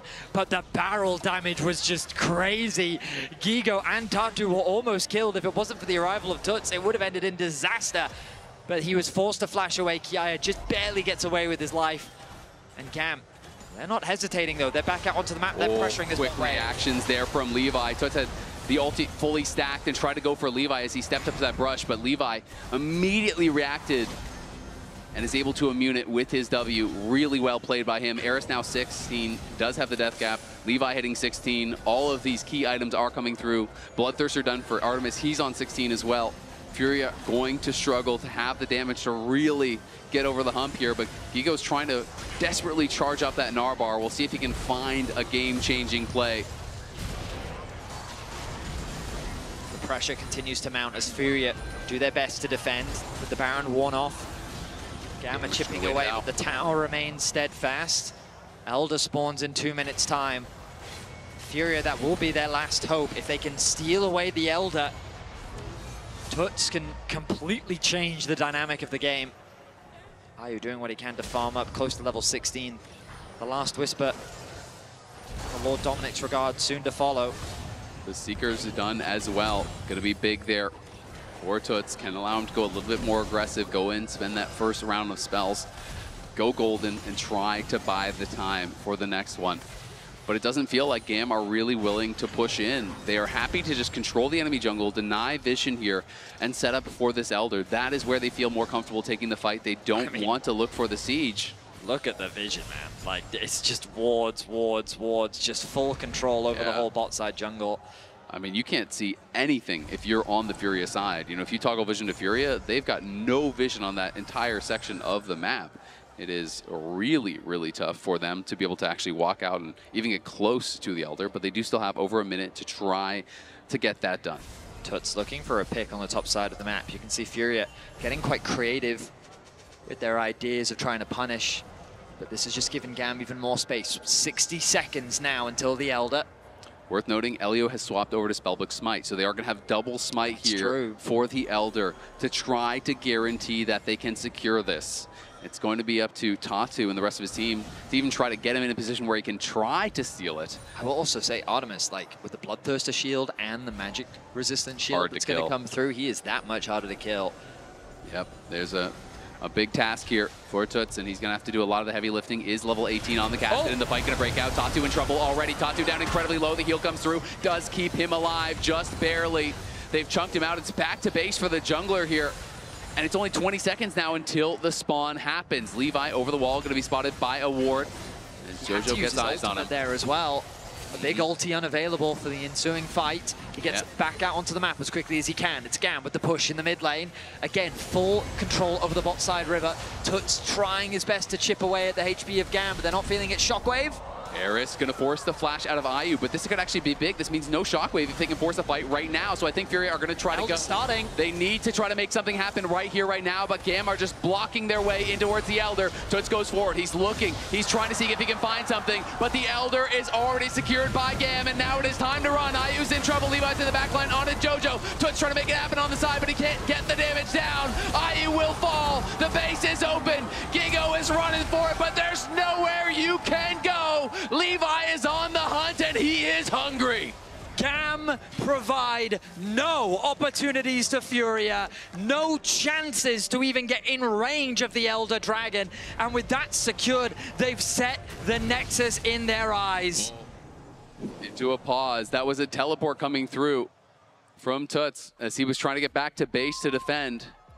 They are without their AD carry. They can try to defend, but they don't have any wave clear. Your Castan is your mid laner. You're up against Elder. You're up against Soul. It feels like it's almost all over here for GAM. It feels like they can close out the series within the next minute or so. Furia will need to find some incredible play to turn this final game around. The Kassadin alone is not enough. The damage from GAM seems so monstrous. The top side putting in huge work. The bounce back from the bottom lane. GAM on the verge of an incredible victory. Both teams have fought so valiantly, but with the Elder Dragon, this game feels like a foregone conclusion. It's going to take perfection from Furia, and it's going to take mistakes, let's be honest, from GAM. If they were to be able to turn around this game, to even be able to hold at the Elder is such a tough task.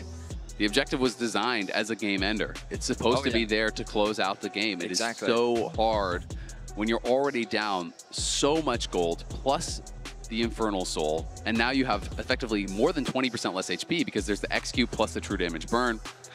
It's going to be very, very difficult. So the players have got to try to stay locked in, to try to stay calm, think through how can we problem solve in this moment to keep our hopes at this tournament alive. Would be absolutely heartbreaking for Furia if they are knocked out in this way. 2 Game 5 losses in back-to-back days. I mean, Furia have demonstrated their potential here at MSI. They've come at the very verge of coming so close, but now it's GAM knocking on the Nexus doors. So the update I have been given is that there was a bug report made by Furia, so they have reported that something went wrong in the game. That will be investigated. Of course, our Comp Ops team will be looking into that, investigating was it a bug? If it was a bug, was it gameplay impacting? And we will give you the updates as soon as we have any more information. But for now, it is GAM well and truly in the driver's seat, looking like they are moments away from closing out this series. That man on your screen has certainly played his part in it. Levi with a lot of heroics, but Tatu on the other side has been very impressive as well. Furia really have shown up and shown their class on the international stage. They've showcased some really impressive stuff throughout the series. But for me, like, Kiaya has really had a phenomenal series. While he couldn't always translate his leads into game wins, it feels like in every single game he was getting the better of Gigo in the 1v1. I feel like that in the games where he had his impact, you could really feel it. And in game 5 on the Gangplank, my goodness, the GP ult, like if you could just isolate how much damage that did, like it has to be insanely high. It's such, like we don't see Gangplank that much. We get to look back at this replay. So the Elder gets secured by the duo of Kiaya and Artemis. Then the engage comes through, and I love the use of the Gangplank ultimate early. Look at how much damage he's able to do onto Ayu. They turn their attention onto whatever target they can hit. Levi forcing Jojo and Tuts out of the fight, and then it gives an angle for Artemis to ulti in, take out the AD carry, and it just becomes cleanup. Furia's goal is to try and get back to base as quickly as possible because they know they don't want to fight the Elder Dragon. Yeah. And so if they can just get back to base, defend, wave clear, maybe they can stall things out. The Elder doesn't last as long as the Baron does, so maybe there's a way, but losing 2 members, I mean, it's going to be a very difficult defense against GAM. Yeah, no kidding. And I mean, it's 2 of your only kind of ranged characters who can actually help you clear out these waves, That's right? true. Because you can't fight into Elder, so you need the Ezreal, you need the Gnar to be able to maybe thin these waves and buy time for the Elder to potentially expire or for something to happen. But even if it was different members alive, GAM in a 5v3 with Elder, with Soul, they are diving. That is the kind of team that this is. They are going to force the issue as they have all series long. And Kiaya, I fully agree. This guy has just been doing it at the top level, at the elite level for so many years. Regardless of the surrounding cast, Kiaya always looks good at the international level. He comes and he performs. He has been so consistent for so many years. Really one of the most impressive players from the region to me. Has just been always a standout. He certainly has been. And when we look at GAM's trajectory, the journey that they took to get here, a lot of the way in which this team has found success has been playing through this top side. Levi and Kiaya are a heart of the team. They're a lot of the voice of the team in terms of their shot calling. And as a reminder, whoever wins in this series will move on to play the loser of BLG versus G2, which is the series that will happen right after this one. Exactly. You know, Furia obviously hungry for a potential rematch against G2 if G2 were to fall. You know, but we're not going to be able to solve this just yet. So we're going to be heading on over to the analyst desk to hear what they've got to say. Welcome back to the analyst desk. In these situations, you're probably never happy to see us. But as we investigate further when it comes to this potential bug, you know, we need a little bit of time. Give our casters a bit of a break as we talk and wait for more updates from the competitive operations team. This series has been a roller coaster, gang. It has. Raz. Yo, what's up? You're here now. I am. Thank you for joining us. What has your take been on the series thus far and the game 5 so far? We haven't gotten to hear as much from you today. It's so hectic. I mean, the fact that Cassidy was able to open up with like 2 kills really early on, able to get to his Roa, I thought this was going to be a pretty smooth game for the team. What sucked was the Otacon start. Because I know Furia as a team is always the one that wants to start the fight, get a skirmish going. So starting Otacon when you are level 15 on Cassidy and really haven't been able to like send him on sides and keep him on sides, that was frustrating to me. So that was rough. So now you're in a state where, yes, you just lost a massive fight and just one more push and game's over. So they just really, honestly, I don't know what the pause is. We're going to find out. We're going to figure it out at least to see the status of it. But if it doesn't go your way, you're going home. It's grim, right? I think to exist longer in this moment, of course, anytime there's any bug or you expect there's a bug, you pause, you check in with the ref. That's something we expect, something absolutely the players should be doing. But in a context like this, in a situation like this, it's difficult because now you're sitting in this feeling after a potential game, series, tournament losing team fight, stewing in that moment. So even if we come back to game and they manage to hold on, the mental recovery, the pressure on Furia, this has to be one of the hardest situations to endure imaginable. The nerves have to be crazy. Like, my palms are sweaty. If you're the caster, you have that kind of lead, and you're figuing out. Shake like, my hand, Raz. Oh my God, your palms are sweaty. Right? I get nervous for people. That's why it's not good to be next to you sometimes. You're saying my anxiety rubs off on you? It happens. I've seen your dog. That dog is also nervous as hell sometimes. Wow. It booped me in the head.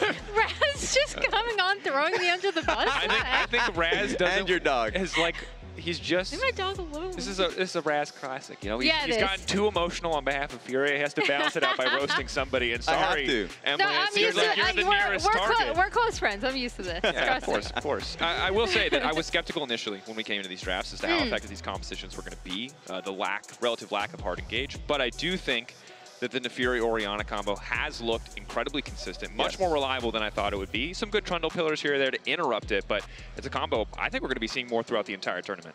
Yeah, and I mean, the interesting thing to me with GAM specifically is in these, if we're presuming, considering the game state, that GAM will be able to close this out and move on, and the previous game, is that Live has kind of shifted from what I thought his role was kind of throughout Split 2, which was more of a facilitator, right? Like engager, kind of setting up team fights for the team, but not being the primary damage dealer. Yeah. In these past 2 games, the Viego game and now the Nefiri, he has been an additional carry on the team, and it's been kind of a return to the classic Levi that I was familiar with from years prior. Yeah, when he's on the Maokai and stuff, I always feel like that's a great band-aid for the team because they can play front to back. It creates innate structure.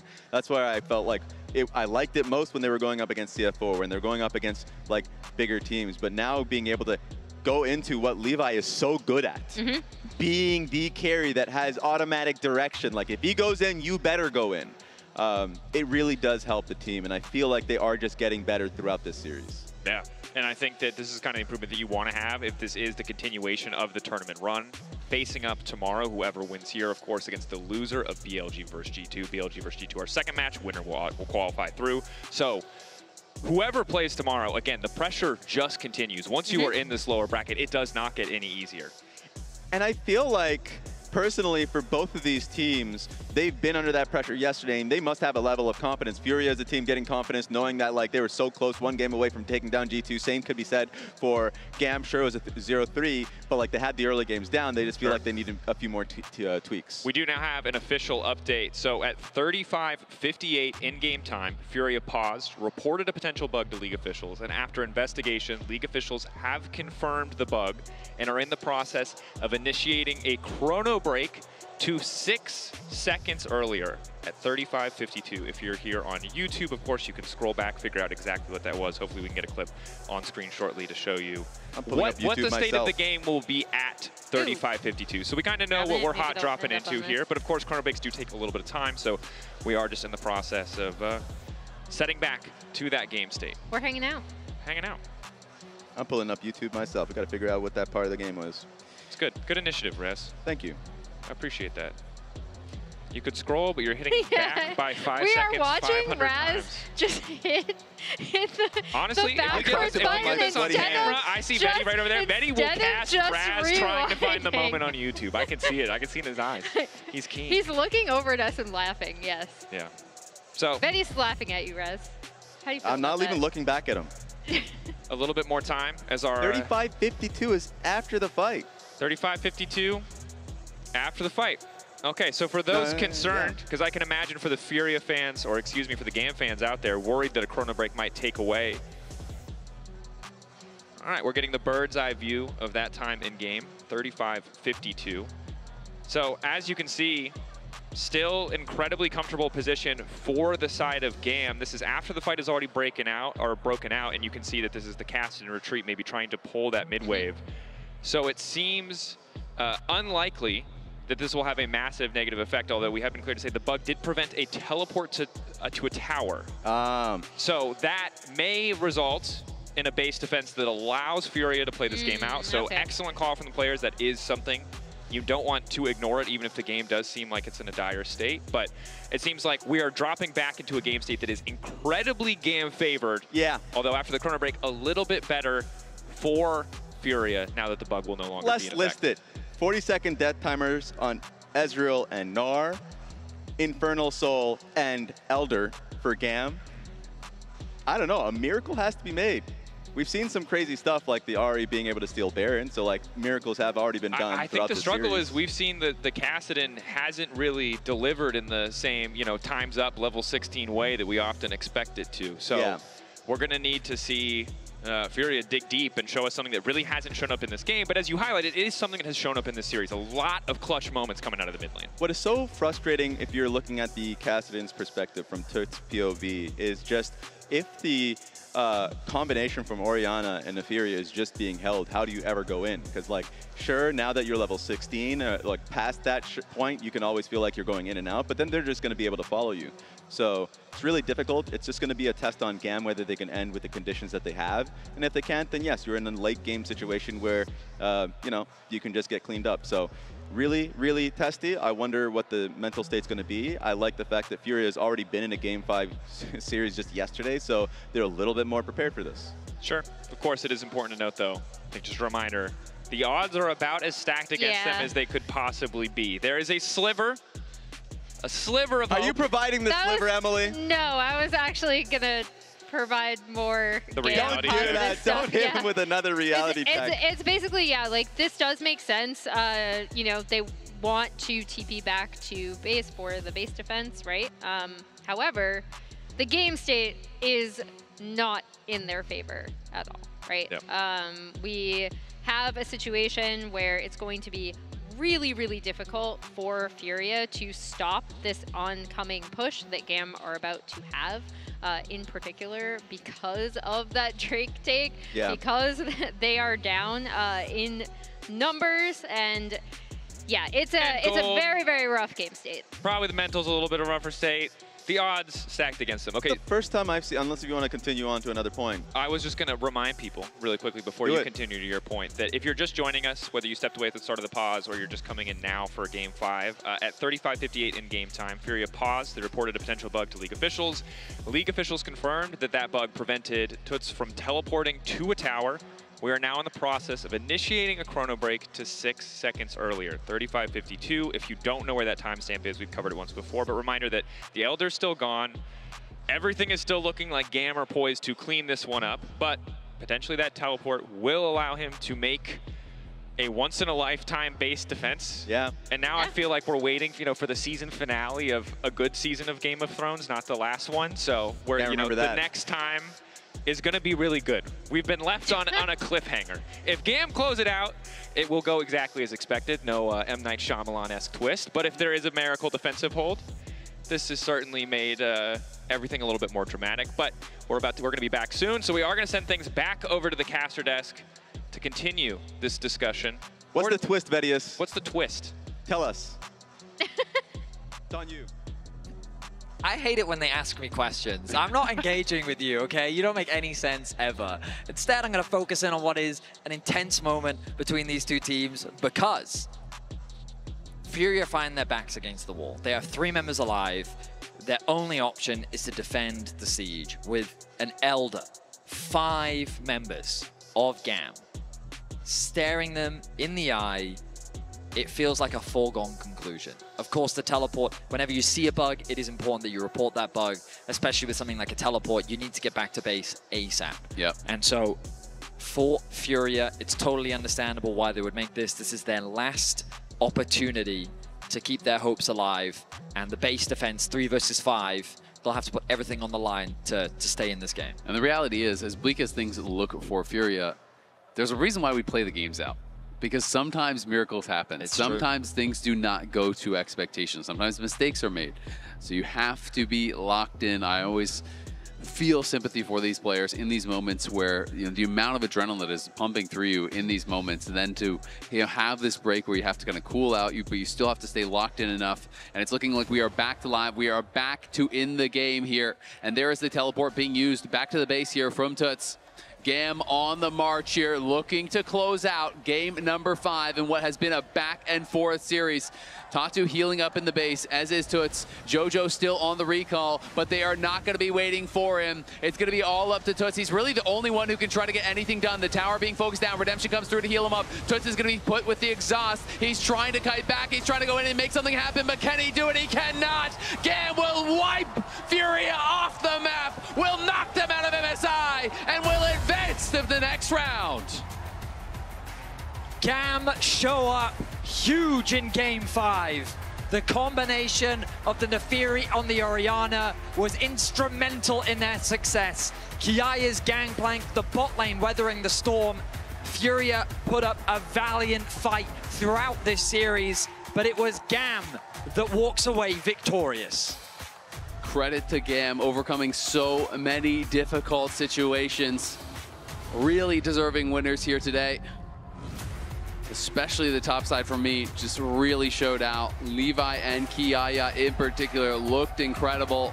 It was absolutely a full team effort. They will now await the loser of the next match. They will play either BLG or G2, whoever drops down, and that will be the match to decide who is the last team advancing to the next stage and who is the second team exiting MSI. And I will say now, the head-to-head between Vietnam and Brazil is 7-7. The history and the rivalry that's starting to develop between these two regions only continues to grow. It has been an intense back and forth throughout the years. But Furia, they had an impressive tournament, pushing G2 to the limit, pushing GAM to the limit. A lot of young players on this roster that I am excited to see on the international stage in the future. This was their debut for many.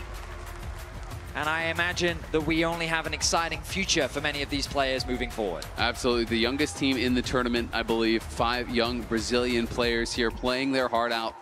They went 10 out of 10 possible games, but unfortunately for them, fell just short in both of those series. Heartbreaking losses, to be sure, but I do think that they surprised a lot of people with how competitive they were, how many games they were able to take in matchups that they were really written off on pre-tournament.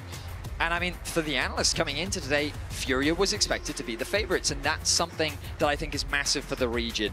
People taking them seriously, people respecting what they can bring to international competition, and it's going to be devastating how close they were. Getting a win over G2, the what ifs are getting a crazy. win, and I mean, you better than anyone, having that many years of competitive experience, know how it feels to come so close and then lose the final hole. They're going to think about the regrets, but it also helps them learn so much. So I'm excited to see what they show us throughout the rest of the year. Whereas GAM, they seem to have just kind of fixed their issues as the series have gone on, constantly pushed, constantly tested, but their bot lane, throughout the sheer amount of bullying that this bot lane has experienced in this tournament. They come up clutch in Game 5, and they do an amazing job to close things out. They have looked incredible. You gotta say, GAM, they're gonna be scary for whoever actually has to play them. They are an unpredictable team. They're such an aggressive team, and they really will push you. They have clearly such a defined playstyle, and they fully commit to it, and I think that does make them a threat to whoever does have to face them. And for me, like, being an analyst in League, sometimes it's very difficult to quantify the intangibles, but there is an intangible with this roster. The magic. There is something that happens that is just a joy to watch. Absolutely is, and now we're going to be joining Lore and Kiaya, the dominant top laner for the Verizon post-game interview. Thank you so much, guys. Kiaya, congratulations. Chokman on defeating Furia today. Talk me through Game 5, going into that game, facing elimination on one side, but also with the stage experience that you had over the years. How are you feeling? Thì vào ván thứ 5 là mình đã rơi vào cái thế mà hành lý trên tay luôn rồi. Nhưng mà bản thân đội mình cũng là một cái đội có rất là nhiều kinh nghiệm trong cái khoảng này. Thì em đã cảm thấy như thế nào trong cái ván đầu, ván thứ 5 đó? Ván thứ 5 thì là cái ván mà quyết định trận đấu, là sẽ một đội sẽ thua, nên là đội thua sẽ về, nên là bọn em bởi vì em quyết là cả team á, là hoặc là đội trưởng như anh Khánh á, là có trước khi đánh á, thì có một điều á, là khi mình vào cái thế gọi là cái thế hành lý này rồi thì mình sẽ đánh bay vãi cứt luôn, cho nên đó là cái lý do mà game 5 này bọn em đã làm được. Bọn em tin rằng á, là khi bọn em vào một cái thế mà nó bắt buộc mình cần phải làm gì đó thì bọn em sẽ đánh bay hết sức. It was the fifth game and it was the elimination match. But Levi told me that this is the fifth game, this is the elimination game. But this is actually when we are at our strongest.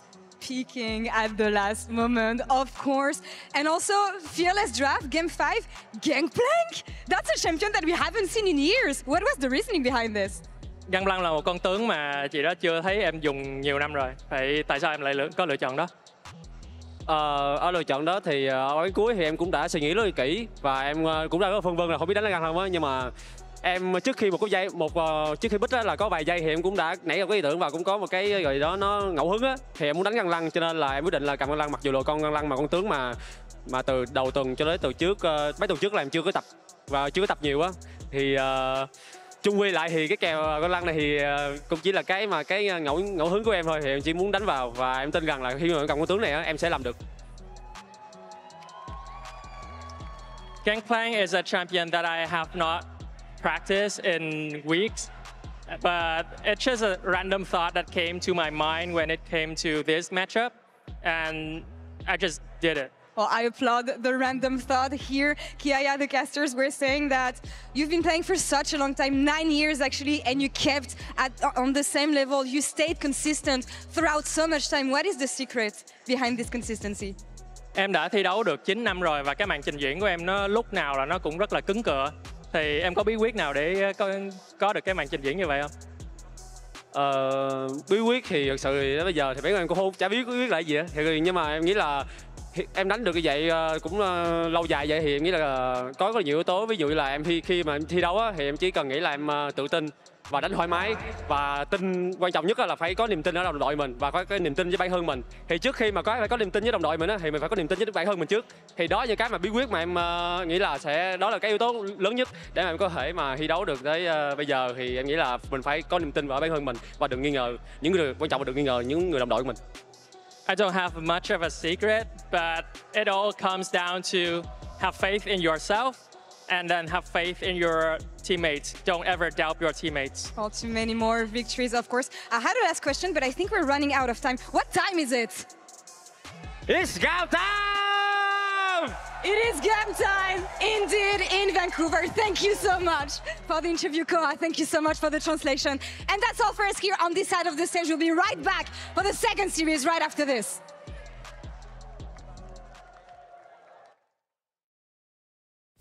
Let me throw it down to the ground, make them turn around. This is what I do. I'm a dog, not afraid to fight in the dark at night.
I'm a legend.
Let me throw it down to the ground, make them turn around. This is what I do.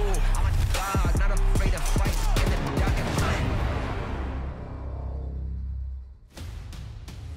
In today's featured matchup presented by Mercedes-Benz, G2 takes on BLG with a trip to the bracket stage on the line. G2 Esports narrowly escaped disaster on day one, with Furia taking them to silver scrapes and very nearly pulling off the upset. The LEC 2 seed came out flat on day one, but a win today would silence the doubters. To do it, they're going to need to overcome their kryptonite. Elk on the chase. Cap's trying to make the difference. The ulti. Hansama taken out. Elk versus the world. Elk continuing to find the angles. The slower's there. The double kill is there. BLG have eliminated G2 from 3 of the last 4 international events, and they have a chance to put G2 on the path to an early flight home. The LPL representatives took care of business versus GAM, and while they may have had a few shaky moments of their own, a 3-0 is still a 3-0. Will BLG punch an early ticket to the bracket stage, or will G2 finally exercise their LPL demons?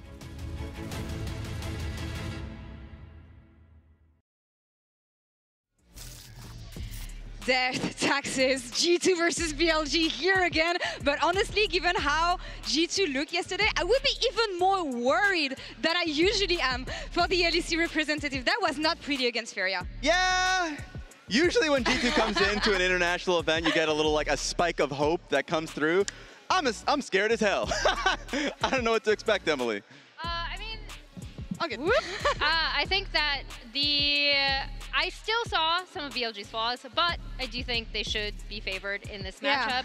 Not only because of G2's kind of ups and downs throughout the split, but again, as we touched on it, they had a very rough day against Furia. What did it come down to, though? For me, specifically, it felt like at the very top side of the map, we expected Broken Blade to come in hot with his picks. Actually, he was getting dominated throughout the series. It started with the solo kill, and then as the series continued, he was getting targeted by Tatu. So like for me, I need to see a lot more consistency coming from him.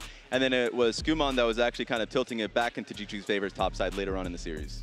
Yeah, and for me, I think G2, we saw when they were able to slow down the game, kind of not be surprised. It was a lot more methodical, right? Especially in Game 2 and then again in Game 5. And that's more what I want to see from G2, just like more control, especially around objectives. Actually, I had a chance to catch up with Caps yesterday after the series, so let's check out what he had to say in the Verizon Game Day interview.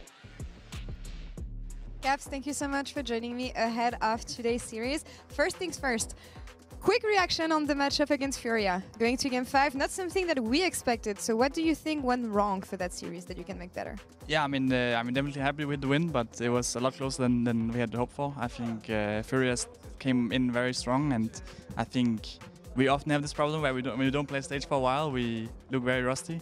And I'm happy we got to get a bit more comfortable throughout the series. But we definitely want to step it up for today. Something that we've been talking about is the fact that you have so much international experience, being like the longest standing member at G2. Any piece of advice that you gave Lebrov or Scumont ahead of MSI, especially going into LPL today? I mean, I think a lot of it was, of course, a lot of like jet lag. Dealing with jet lag was at the start of coming here to Canada. But I think aside from that, of course, we don't want to like overhype playing against LPLCA. They are very strong and they've beaten us many times. Yeah. But they are not invincible and they make mistakes, right? And it's just important that you stay focused when we play against them and keep looking for like whichever out we can get to actually win the game. I feel like something you haven't been used to in your career, especially internationally, was to be playing as the underdogs, being underrated. Is that something that you enjoy, though, being in this position? Yeah, I mean, I think definitely if people underrate us, they can get surprised. So we're looking to show some good performances. Well, looking forward to that surprise then. Caps, thank you so much for the interview. Underrated is the key here for G2, but is that going to be enough? Because Hansama also had some strong words after this series. He shared that with Sheep Esports, saying that when they play good, but when there's other times, everything is all over the place. It's total chaos. Lanes are losing their own individualistic plays.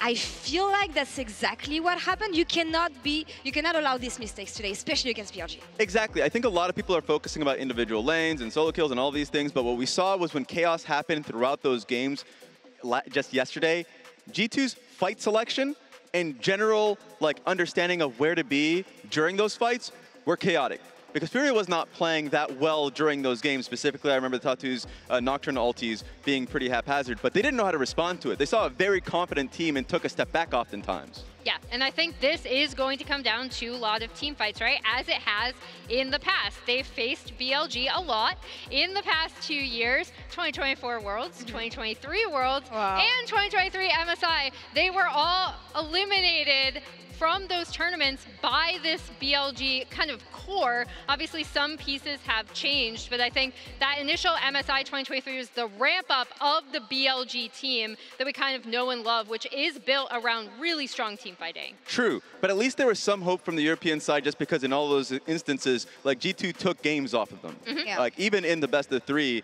that we saw like in World Swiss, like it was like, okay, it went to a game 3. Those situations happen, but this time their hope is a little lower. Yeah, I still remember Elk just popping off on Ezreal as we saw kind of leading into this. A bright spot for, wow, okay. That's my We already know Raz's prediction. That's what I'm looking But at. I did want to highlight on, yeah, what? The honk is just the sound. The honk get out of the way. the honk is that's the to suggestion. remove the expletive. Yeah, that's just the that suggestion. in Raz's mind. Yeah. I thought On had a stellar performance. We highlighted Ben, right? Yeah. He ended up being player of the series for yesterday because of how he got back online. But I thought On consistently throughout this entire series was phenomenal. He just saw amazing angles. There was one time where Eris was in a position, because GAM had great positioning around Dragon, but then the moment he saw a misstep, instantly found the engage. And especially if you're going into Lebrov, who I thought had a very off night just yesterday, we need to see a better version of Lebrov. We need to see a better version of G2 to be able to contest them. What about BLG? Because I feel like we came into this MSI thinking that they were going to be a weaker team compared to the team that they sent at Worlds last year. What are the takeaways after seeing them play yesterday? Against GAM, still. But Emily, what do you think? Yeah, I mean, I think BLG, it was kind of interesting to see, especially the bot side plays against BLG in that game 1. That was a little surprising, but overall, I think BLG still have the same strengths and the same weaknesses. When they are on the same page and they're able to get these fights, play around their lanes, it's good. When they aren't, it's very bad. I got to ask the follow-up, because you gave him an extra game here. You think it's going to go to 5, and you've talked about the weaknesses from BLG a little bit. Expand on that a bit. I just think it has the potential to be really, really back and forth. I think when G2 are playing at their best, they actually can be a lot better than BLG on the map. And then it's going to come down to, okay, can they win the team fights? Because I think where BLG comes back is either through just raw laning power and then also their 5v5. You cannot underestimate this team in team fights. Talking to Ben yesterday, to this new very PR 2025 Ben version that we have. I'm very sad about this. What's going on about that? Their worst enemy is themselves. Yeah. Do you guys agree on that? Yes, absolutely. Like, this team has the potential. They have 2 of the potential best solo laners in the world. Their bot lane has been one of the best bot lanes in the world previously, right? If they are all on the same page, they can be the best or one of the best teams in the world. And I've seen consistency from Knight. I think Knight's been really scary as a player. Elk and Bin, the two players that have been really like demons when they went up against G2 in the past, either on like the Philios for Elk or something, any play, honestly, any pick that he's played in the past, he's been incredible. We just need to see that level on a consistent basis. This could be the starting point for them if we're trying to find confidence going into the major stage, but they need to be able to get past G2 first. And G2 is a team that anytime we count them out, it was the same narrative just last year at MSI. There was like, there's no hope for them. They had a really shaky split. All these things happened. Then they came in and had a lot in the bag and a lot in the tank that gave other minor regions or North America or Europe a lot of faith when going up against the best teams. We're seconds away from this second series of the day. Where do we want to look at in the early game on the side of both teams? For me, it's the jungle, because both of these junglers don't have the international experience. Skumond as a player, like first international for, like first MSI for him and all these things, looked great yesterday. I liked his Maokai. Beishon also looked great too, so I feel like the nerves hasn't been really shown that much, but also they haven't been tested on international like this. For me, I want to see classic BLG. I want to see something like I saw in Game 3 with those bot lane plays, using this bot lane that can be so strong. I'd like to see that, a return to form. All right, I want to have an exciting series. It is LEC versus LPL after all the stage is set. We are ready. Casters, over to you. Thank you so much, Lore, Emily, and Raz. I'm Dracos here alongside Kobe. Thrilled to be bringing you this best of 5 fearless series between G2 and BLG. And look, I can't fault the analyst desk for their predictions of BLG across the board. It was a little bit shaky from G2 yesterday. You could say that. You could say that. I was gonna start by asking, how nervous are you? Incredibly. Coming into this one? Yeah, I mean, there is a quote from a very wise man that said, "It doesn't matter if you win by an inch or a mile. Winning is winning, Daniel." Okay? And that is something that really matters for G2. After what we saw yesterday, and especially from Broken Blade, if he comes into this series playing like that, it is going to be very, very bad for G2. So, you know, they have to lock in. But one of their coaches did address this on Twitter. G2 Memento did tweet out talking about, yeah, I'm sure all of you have no faith in us to do well, and that is okay, because the boys have faith in each other, and so do we. You might be surprised at how things can change from day to day, so see you tonight, okay? You know, things can change. I believe in Memento. I like his perspective. We'll see if I like his drafts as we get into Game 1 picks and bans, powered by Omen and HyperX. Look, TF already gone, I like that. The one time we've seen it, it looked pretty good. I don't think we need to see it again, as you're going to follow as well. I love whenever we come to international tournaments when we have, you know, patches changing to like spy on all the players' solo queues. And almost every single mid laner, I'll look at them, have been spamming, you know, Twisted Fate. Obviously, you know, ever since Chovy played it, a lot of people, you know, practicing that. So, Twisted Fate, though, as you say, off the table with the Azir. And so you get that trifecta, the Azir, the Talia as well, once you start to see those mid lane bans coming through. And the jungle pool wide open, so we'll see if that's a priority for either side here, right? Beishon a pretty solid start to the tournament, despite, I think, low expectations for him individually. And top lane, which is the point that we were just talking about. So everything's open top lane. Gwen is up. Ooh, interesting. So they go with the Wukong ban here. I guess that drops the Annie priority a little bit, as it's one of the good pairings. But Pantheon is also a very good pairing. There's so many AD junglers that you could play with it, and already they hover a couple. Debating what they want to go for. Annie, the utilities in, can be that early aggressive playmaker. BLG taking their time. On blue side, the luxury of first pick that they've set up for themselves, and it is the Annie. Pretty dang high Annie prio. Not something I necessarily expected. Knight obviously does look pretty great on it, and for G2, they have been focusing and prioritizing utility mids for Caps. With Talia gone, that's one off the board. Maybe he can go for some sort of Ahri combo here, although hard to say what G2 want to prioritize and what lessons they've taken from that first day of game. Yep, Knight yesterday on the Annie, the Aurora, the Talia, a lot of those things that can make those plays. And here we go.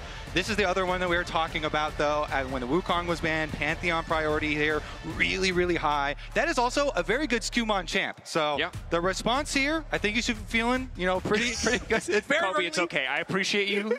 After every play, after every pick, it's not. You don't have to check in on me. After every game, yes, please. The second we're off air, I need you to console me. It's also not an elimination series here. This is a promotion series. Sure. But there it is. That Aurora again. You know, a lot of these playmaking mids that pair so well with these AD jungles.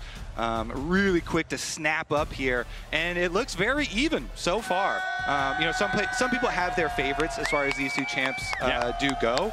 I am a pretty big fan of the Annie, but I'm actually a bigger fan of the Pantheon than the Xin Zhao, so they're kind of splitting them there. And then the Rumble does come in from Bin, and they pick it a lot, but he literally said himself he doesn't like it. Yeah. So.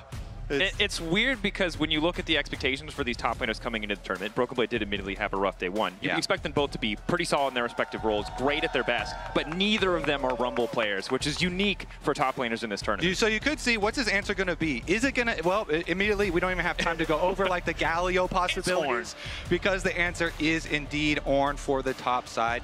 And I think a lot of fans, after the performance yesterday from Broken Blade, will actually be happy to see him start out on kind of like tank duty topside, because yesterday was very rough, you know, with some of the matchups that he did go into. So this one is pick for team, play for team, and very clearly they're just all in engage. Both sides here are going to have so much heavy engage. Yeah, and I like ease of execution for the side of G2 after that rough day one, but I am still nervous. Even if Bin isn't the most self-proclaimed, most comfortable Rumble player in the world, we've seen how good Rumble can be. Even if the lane phase isn't dominant, the Equalizer brings so much power, paired alongside that Annie. But now we head into the second ban phase. Braum, Kalista already off the board. And even if he says he doesn't like it, it's his most picked and played, so. All right, so bottom lane here. The Braum ban, that does open up more of the like Leonas and Nautiluses. Very clearly, counter engage will have high value in this series and in this particular game, Dracos. It is weird though, because in years past, BLG, the counter to the Ornn would be the Braum support. But I can understand why. You don't want to give the Pantheon any more forms of CC. You don't want any more meatballs coming into your back line with a reliable piece of lockdown. They're thinking about their engage, and they don't want their engage to get stuff. That's the same idea with the Xayah ban, of course, too. G2 don't want that going into the hands of Elk.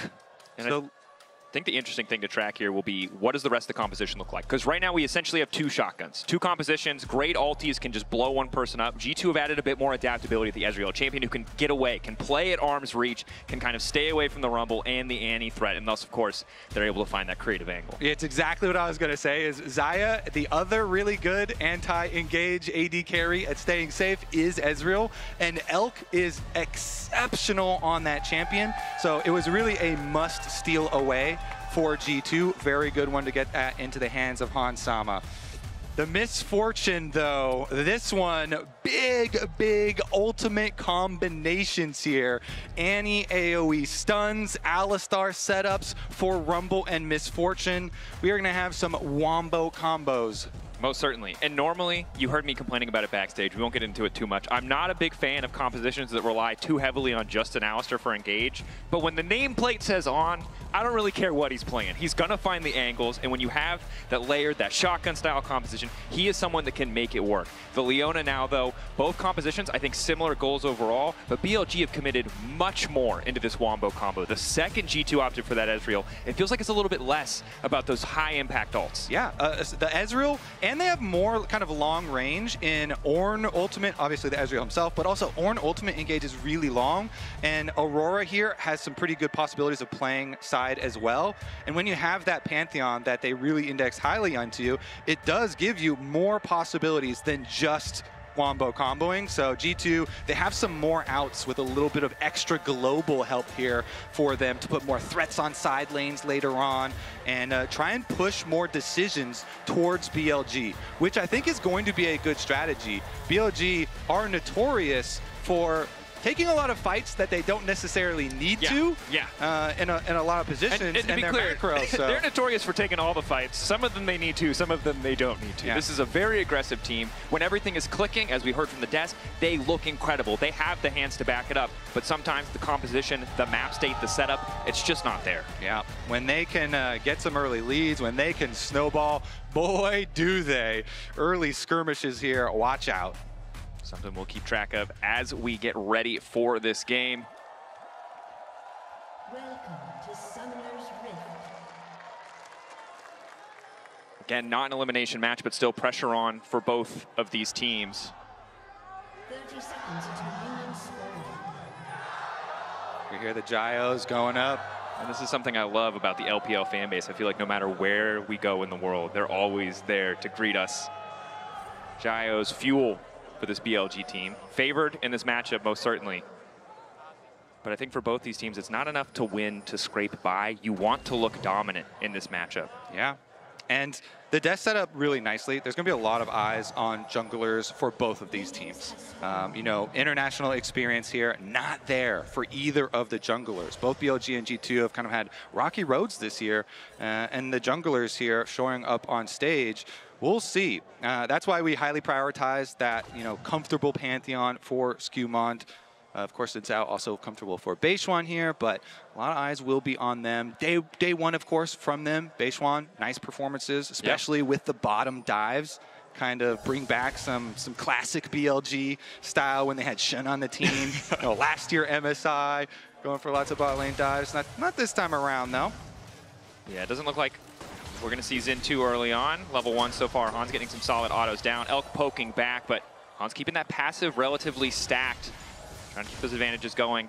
Alistar, obviously, yeah, notoriously a champion who is super weak, level 1. No aftershock for the Alistar. Also going to make some of those early trades a little bit rougher, even if that damage reduction from the Glacial will feel pretty good as we go later into the game. Yeah, so early priority for bottom lane achieved for G2 very nicely here. Good chunks. Alistar, of course, is going to help heal up the lane for later on as well, but both junglers will be pathing down there, so see how much they can pressure on and deny early. Plus, who is going to make the early visits towards mid lane? Because these two mid laners both have huge potential in this game and in this series, especially on these two champions. If you get an Annie ahead, you can roam around so much, make so many plays. Exactly same for Aurora. Whichever one does get the lead, kind of like can take that lead to the rest of the team elsewhere. It's such a good value proposition for either jungler. If you go mid, you know you're winning more than just that mid lane. Yeah. But it's something we'll need to track. Important to note earlier, Skewmont was spotted on his clear, but so far no concrete information on Beishwan. I imagine they can guess it's a top to bot side clear, but I think BLG playing with a little bit higher level of confidence. Yeah, yeah. And G2, good brush control from them. Sweep out the ward, continue to poke away here. But it is options too for level 3. Don't get much of it. Nice little interruption there from On. Junglers not going to skip any camps too quickly. Looks like full clear completed for each of them. With the bottom side push, that Scuttle Crab is Skewmont's, but we get the recall pretty early on from Caps as well. Yeah, Caps forced out in the early lane. Annie, I think a lot better of mana usage, a lot easier to use that mana efficiently. The refund on the Q. So both have good timings, actually. And the Dark Seal picked up here instantly from Caps with the boots. Mirrored. Perfectly mirrored. Yeah, I mean, this is exactly what we're talking about. Both these champs have the possibility to snowball. They both have the possibility to roam. They bought those items, Dracos, both of them, the exact same money, the exact same buys, and those are built for roaming and snowballing. You got the stacking Dark Seal, and you got the boots. I love that it's mirrored so perfectly. Obviously, Caps gets a few more levels under his belt. The trades get a bit easier, at least until Annie hits 6. Is now Broken Blade kicking things off. Brittle proc there.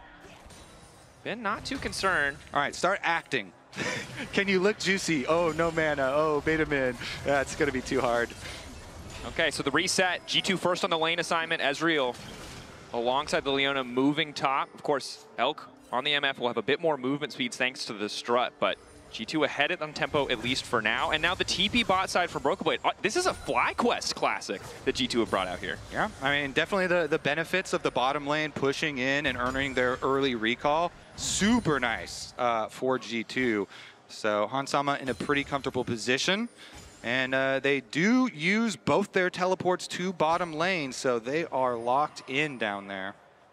Might mean we see a little bit less prio on the early Drake, or at least a few less members, as the bot lanes are unlikely to be involved. Beishwan picking up some chickens, taking his time. And despite the fact that both of these junglers can gank early, seems like they're pretty content to power clear at this exact moment. But level 6, we know, will be kind of the go button for both of these compositions, is at that point, engages are inevitable. Exactly, exactly. And we have seen a lot of Ornn Pantheon combinations for ganks.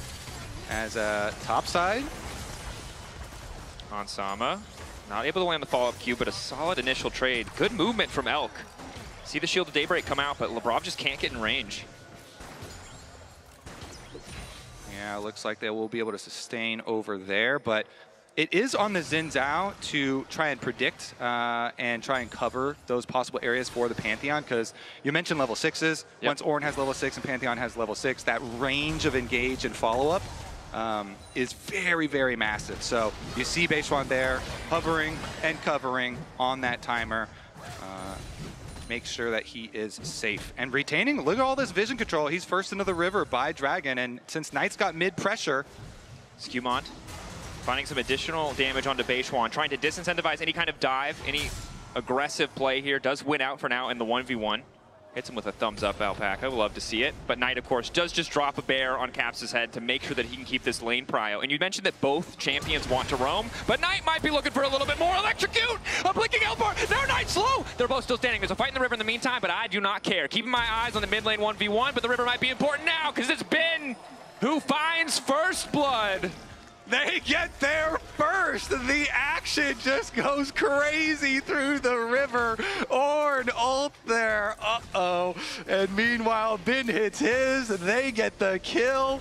And it goes into Ben's hands as well on the Rumble. This is going to be some scary damage early on.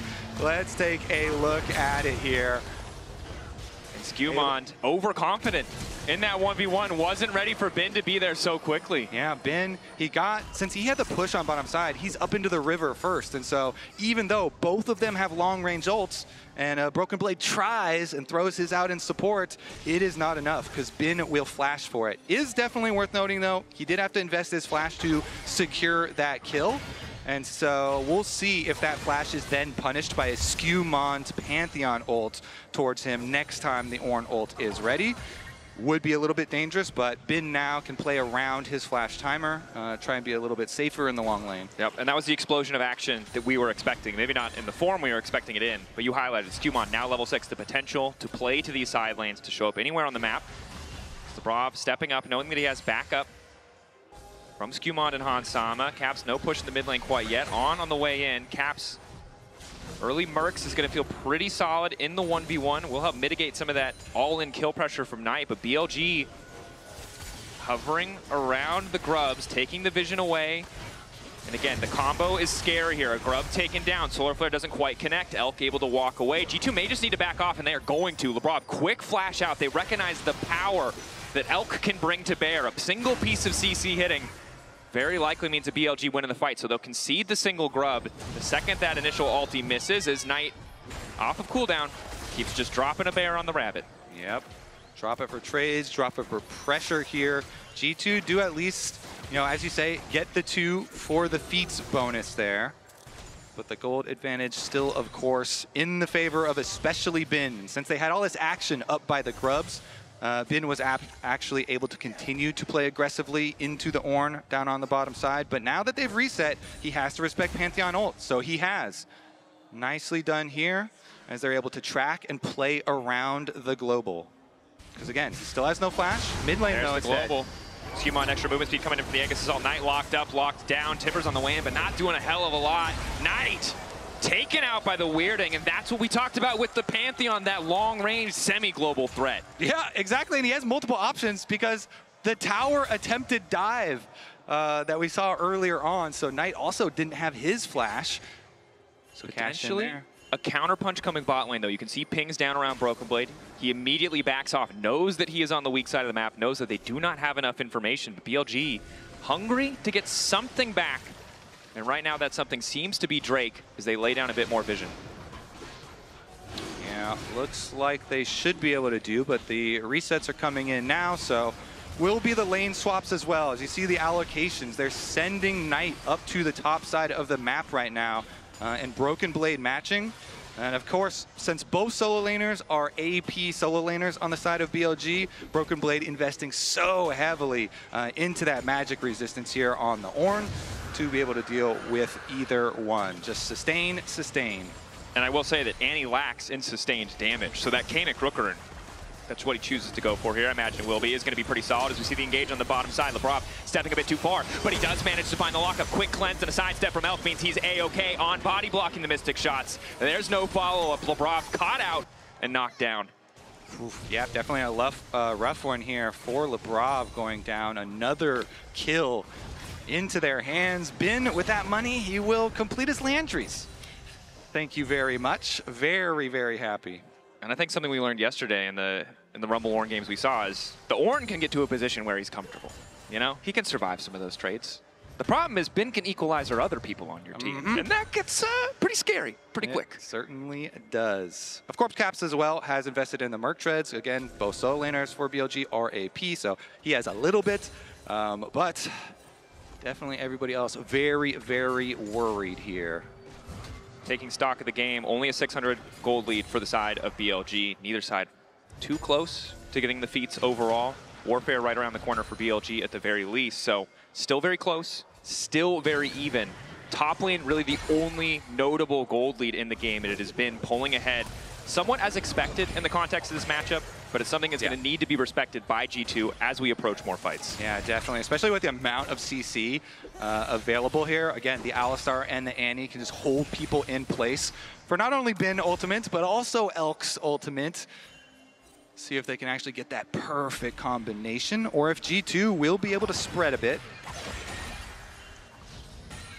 Need to see. And I think the other thing I have to call out is that Aurora, a powerful champion, certainly you see some of the best games of it in the LCK and the LPL, hasn't been the strongest domestically for us in LEC. We've seen good games, we've even seen good games from Caps, but we need to see that peak performance from him in this game today, especially when he's the one who got those early kills. Wow. And especially as Broken Blade might be in trouble. Flash forced out, Bin on the way in. He's blown the horn, Bin's respecting it.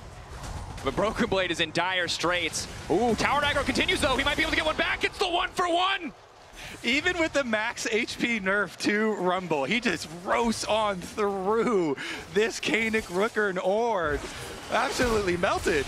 Fight continuing on the bottom side though. Quick bit of lockup, but no follow-up. Beishwan, good use of the ultimate to stay standing on immediately using the Unbreakable Well. Now the retreat going in, but it's Caps off to the side of the Riddick, but they've just been locked up. It's a beautiful combo. Knight and Elk dealing a death blow.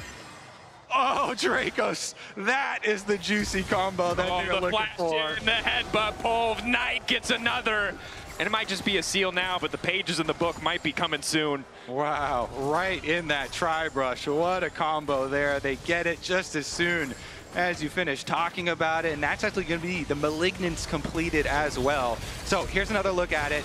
Beishwan and On kind of kiting back in here. He drops the controller, turns around for the big combo.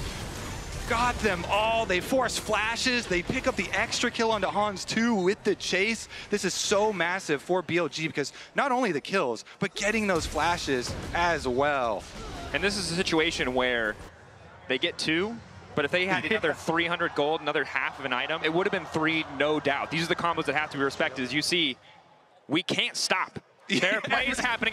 There's not enough time to react to the previous play. Broken Blade. Oh, the footwork is good at the very least. Woo, that is one scary barbecue right there. He's gonna run away. I like barbecue. I don't like being barbecued. I think it's an important distinction. As Elk now also with the BT makes Hansama's general strategy in the early game of poking to come out on top of this lane so much harder. Yeah, and Rumble too, loves the new Bloodletter's Curse. Ever since that Bloodletter's Curse buff, that thing is insane. So you see him going into it with the second mask here, and you can just shred through people. Shredding magic resist for him and Knight, plus Malignance leaving those patches on the ground that also shred flat magic resistance. Yeah. It's when double AP solo laners can really build and help each other here. So BLG's damage really does not stop. It certainly doesn't. And the thing that we talked about was Hansama. This is what stopped the composition from being all about all-to-all-ins on the side of G2, but he can't afford to get caught like that. He has to play perfectly on this champion if he wants G2 to come out on top, because there's no question in either of our minds, I think, that if he gets hit by any piece of CC, a cleanse is probably not enough. He's going to be in trouble. Yeah, definitely going to be scary. Double sums down for Hansama at the moment, so I think there is no world in once they want to try and fight over this Rift Herald. Of course, the Rift Herald does have so much value, being able to knock down these outer turrets and progress the game very quickly. BLG not really worried about the dragon stacking, just want to continue to snowball, get that money, get the cash. Keep things going in pretty comfortable control of the game. G2 doing a solid job of trying to cross map as best they can. It looks like it will be one tower for one unless the Herald comes down. And of course the Herald for the Drake. Soul coming through will be Ocean, which honestly isn't bad for either team. Yeah, not too bad for either. I also envision a lot of team fights where people just get bursted down and don't have a lot of time to heal. Yeah, that's not, you know, it's not the dream. I think in this, like maybe Mountain would feel pretty good. Mountain would Mountain or Infernal. Mountain feels great, Mountain actually. looks real nice. Yeah. But we will see now, with some side lanes starting to open up. Remember, we were kind of looking at, can this Pantheon Global be a big factor later? You know, the range of Ornn Ultimate, you know, maybe there's some angles where, you know, Caps gets to push on side and start to flank or something like that. Maybe G2 can kind of craft something once the lanes start to open up to fight their way back into this one. And I think that is one of the strengths of Aurora over the Annie, right? Is her presence on a side lane. She's much harder to lock down. She's much more mobile overall. And alongside that Pantheon, as you highlighted, room to try to leverage that advantage. G2 laying some vision down on the top side, but will be spotted unbeknownst to them by that control ward. As Caps now moves to catch the wave, and G2 might try to catch Elk. As they see an angle, but Elk's movement clean thus far. Lockup from LeBrav is there. Pantheon now coming in as well. Elk is already cleansed, but he's still been stunned. Pantheon is going to force the flash. Ornn Horn called, and this is the combo. Broken Blade sniping with the ult, but it's Knight looking for the follow-up. Waiting out the Aegis Assault for Skewmon, but he knows he doesn't have an angle anymore. On, though, may be the one in trouble. Instant use of the Unbreakable Will, and a quick retreat from the side of BLG as G2 are keeping the pressure up. Oh man, Elk, that was very cocky. He really wanted to use that move speed, but under tower actually, Broken Blade starts to take a couple tower shots, does flash. Equalizer, decent amount of ticks here. Broken Blade might be in trouble. Where is he going? Herald on the way in, so he didn't want to walk into River. Broken Blade slowly being burnt down. Beishwan going in mid lane into 3 members of G2! And he is unconcerned. The Herald will not finish the tower.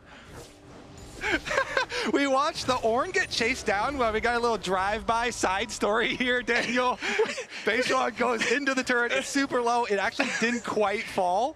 But we have Caps still focusing on the side lane turrets, gets immediately back out to the side. He actually does finish it off. Of course, Elk will be able to return and finish this one, but again, out in mid lane, he gets teleported on 2. Teleport. This time around it's Caps coming to the party. Elk is fast though, and G2 not gonna be able to find the angle. Beishwan doesn't have ulti, but I gotta respect a man who just goes in every time, no matter what. Yeah, he sees him going after his AD carry, and he's like, get away from Elk. He chases him off. Make sure they're not going to go for that play. Teleport goes down. Of course, the original one where Elk is just trying to, you know, play with LeBrav and be like, all right, Juke's check right now. They're trying to hands check at the moment. G2 did have a bit of an opening, but again, BLG extended their lead. It was around 2K, now up to 2.9 here, and taking down that mid tower. And G2 are doing what they can to stay even in terms of CS and towers, right? They've got a lot of these side lane plays. They're trying to cross map where they can, but it just has not been enough to balance things out. A lot of that is just the kills that continue to go to bin. 4-1 overall. Whether or not he likes the Rumble, he's doing pretty damn good. Hell yeah, he is. He is roasting them. Yeah, and as you see here on the Coinbase gold grind, 3K from minions, 2K passive gold, 1,300 from kills. So this man is just racking up money. All right, let's see what can they do on the side. Caps out here on the Aurora. Beishwan finding initial knockup. Caps forced to use the ulti out. But that is kind of the escape power that Aurora brings, right? Maybe not as always reliably powerful as the Tibbers, but does give you the flexibility to be used as an escape. Hansama slowed. Engage on Hansama, now moving back. Elk slowed briefly. TP coming in from Broken Blade, likely the horn to be called. Everybody's invited to the party in the mid lane now. Elk locked up. Where's the follow-up coming from G2? They don't quite have the cooldowns, and now G2 trying to finish off this mid lane tower. Knight just now resetting, and it seems like BLG will have to concede it. There it is, G2, the global coming in big. When BLG just want to continue fighting, they reach too far in mid. They go for a second play, like Beishwan just ganked on top side, then goes towards mid lane. They get the punish with the Pantheon ultimate, so G2 cut that lead down. Credit to G2 for finding those opportunities, for leveraging the powers of their composition, but it is some of the weaknesses highlighted on the desk, right? Some of the reasons that we saw games given to the side of G2, even when BLG feel like the heavy favorites, is because of that tendency to overfight. Yeah, BLG definitely inconsistent this year, especially. So Dragon comes up, G2, they get their reset off. Caps is recalling at the moment, so he will be delayed. Ulti cooldown's the other big thing to track. We're pretty far away from most of what G2 can bring to the party. If BLG want to push this wave and aggressively start the objective, they will be favored in terms of overall ultis, but Beishwan is going in. On with the initial knockup. Again, BLG don't really have to be concerned about counter engage here because they know the major cooldowns are not available. But Solar Flare around the corner will at least be something alongside Caps' ultimate.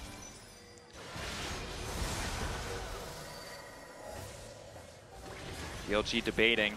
We know what happens if On can find that multi-man pulverize. Easy ult follow-up for Elk. And Hansama right now playing confidently on the Ezreal. He does have his cleanse, he has his flash, so he's going for poke, trying to use his range here towards mid lane, trying to soften them up before the fight, before the commitment. Yep. Good use of the buffer on the Arcane Shift as well.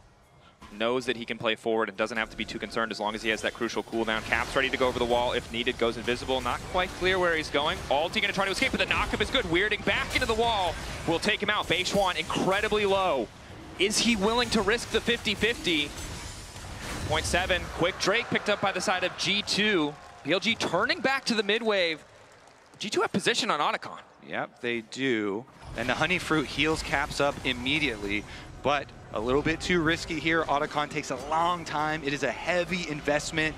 It puts you in a very dangerous and precarious position. Precarious for sure, too. Yeah, when you are precarious, all of it. When you are facing that level of wombo that BLG have, you've got to be very careful about shredding your own resistances on an objective. Yeah, you like the Bloodletter's curse. Have you heard about the Otacon curse? Yeah. I think it's a pretty good combo. If BLG can find the angle. Hello, can the magic resist go? I think we get to 0. I think we get to 0. The magic resist limbo. Yeah, it's not a game G2 want to play, so we'll set up some more vision on the top side of the map.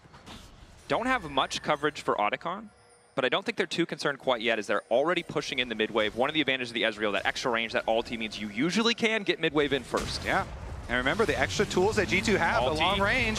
Knight immediately flashing out. Doesn't want to risk anything. He knows if he gets caught, it probably is Otacon for G2. Yeah, I mean, that regardless is such crazy good value for G2.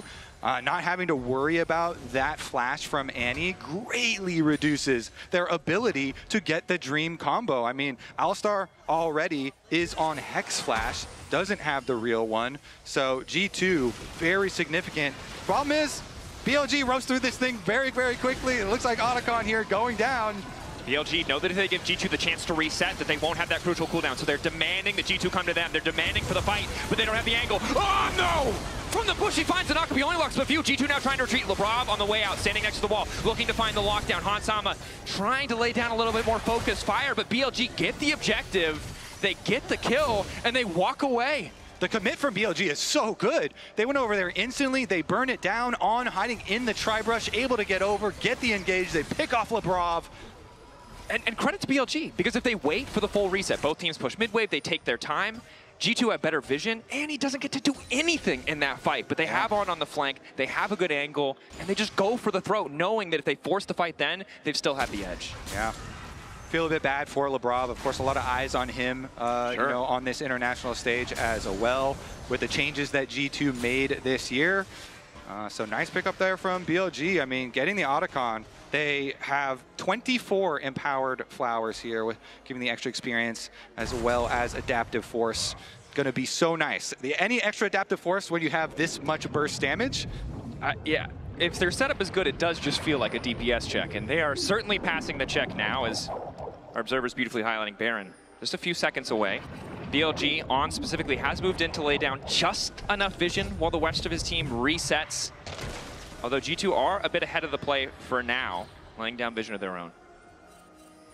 Okay. Vision, a good first step here. G2 are looking at, can we find another pick? You know, either way, they could try and get one by dangling some bait out somewhere, trying to bait BLG into a fight and then using their globals to collapse, or they could just set up Vision and then be the ones, you know, looking for it proactively and try and send that way.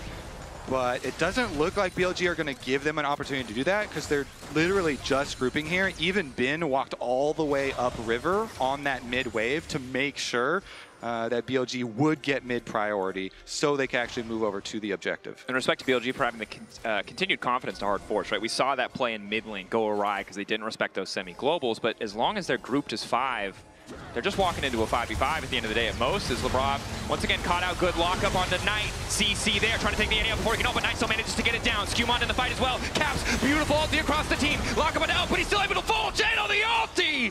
That shouldn't be allowed, but Caps can't get close enough to finish the job, and now it's Broken Blade falling as well. 3 down on the side of G2 and BLG. They're ready for a Baron. Yep, that's going to be Baron for sure.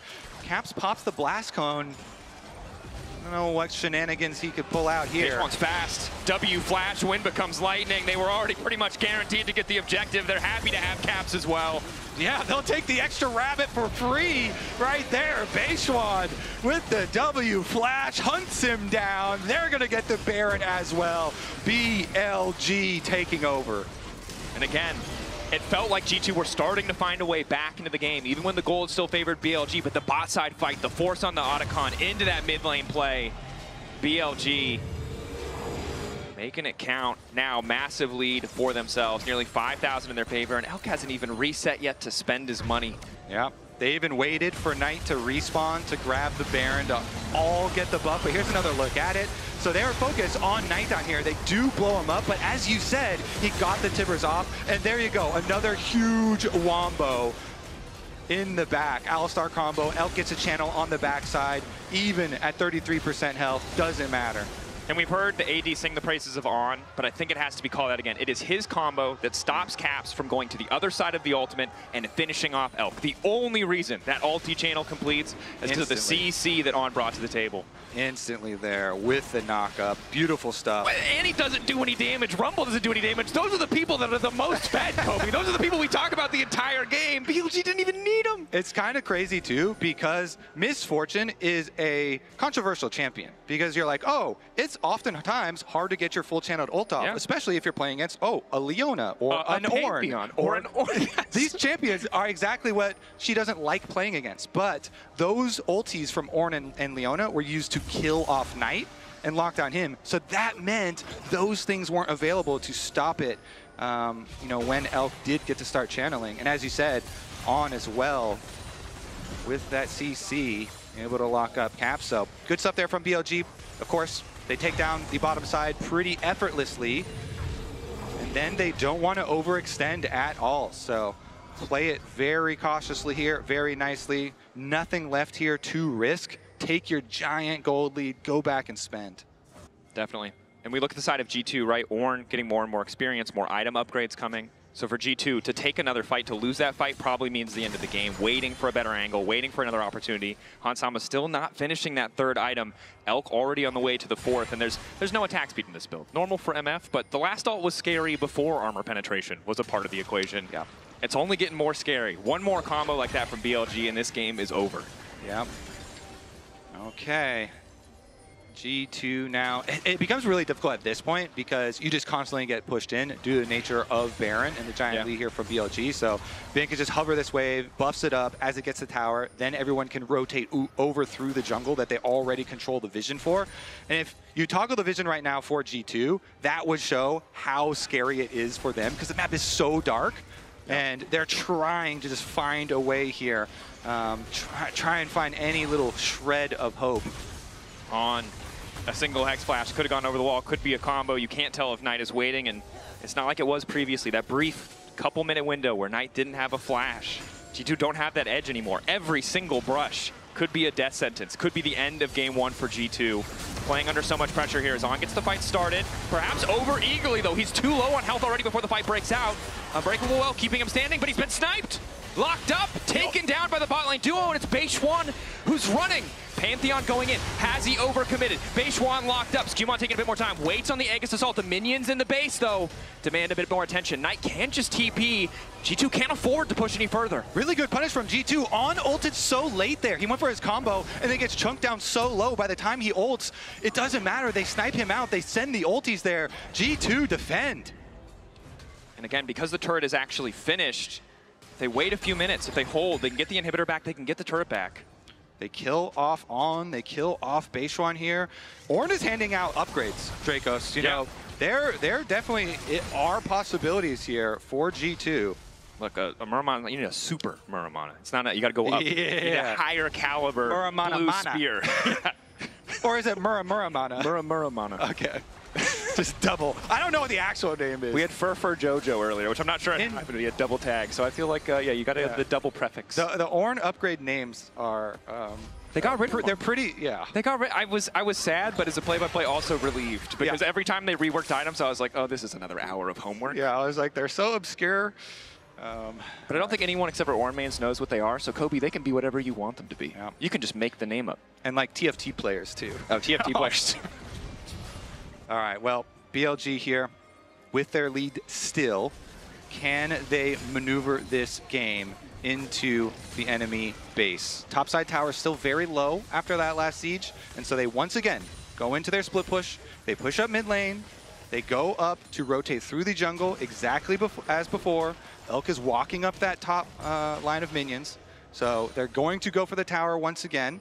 Caps is recalling here, and this tower is so low, you don't want to die at this tower. These secondary ones are usually bait for the defending team to die at when they're that low, because your position for fights there is just so much more risky, so definitely advised to give that one up. And TP from Caps, close to the mid lane. G2, I think recognizing the push has already come out for BLG, knows that they have to reset, trying to use this brief window of opportunity to reclaim some control over the map so they don't just have to immediately concede the Baron. Yeah.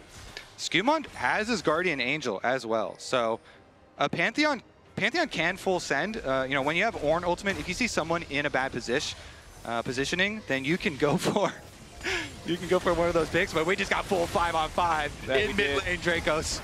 Broken Blade checking the position, ready to catch someone out. The BLG again, the flash is there for Knight. G2 have to be so careful. Everyone's fingers is on their flash key, ready to go out or in a moment's notice.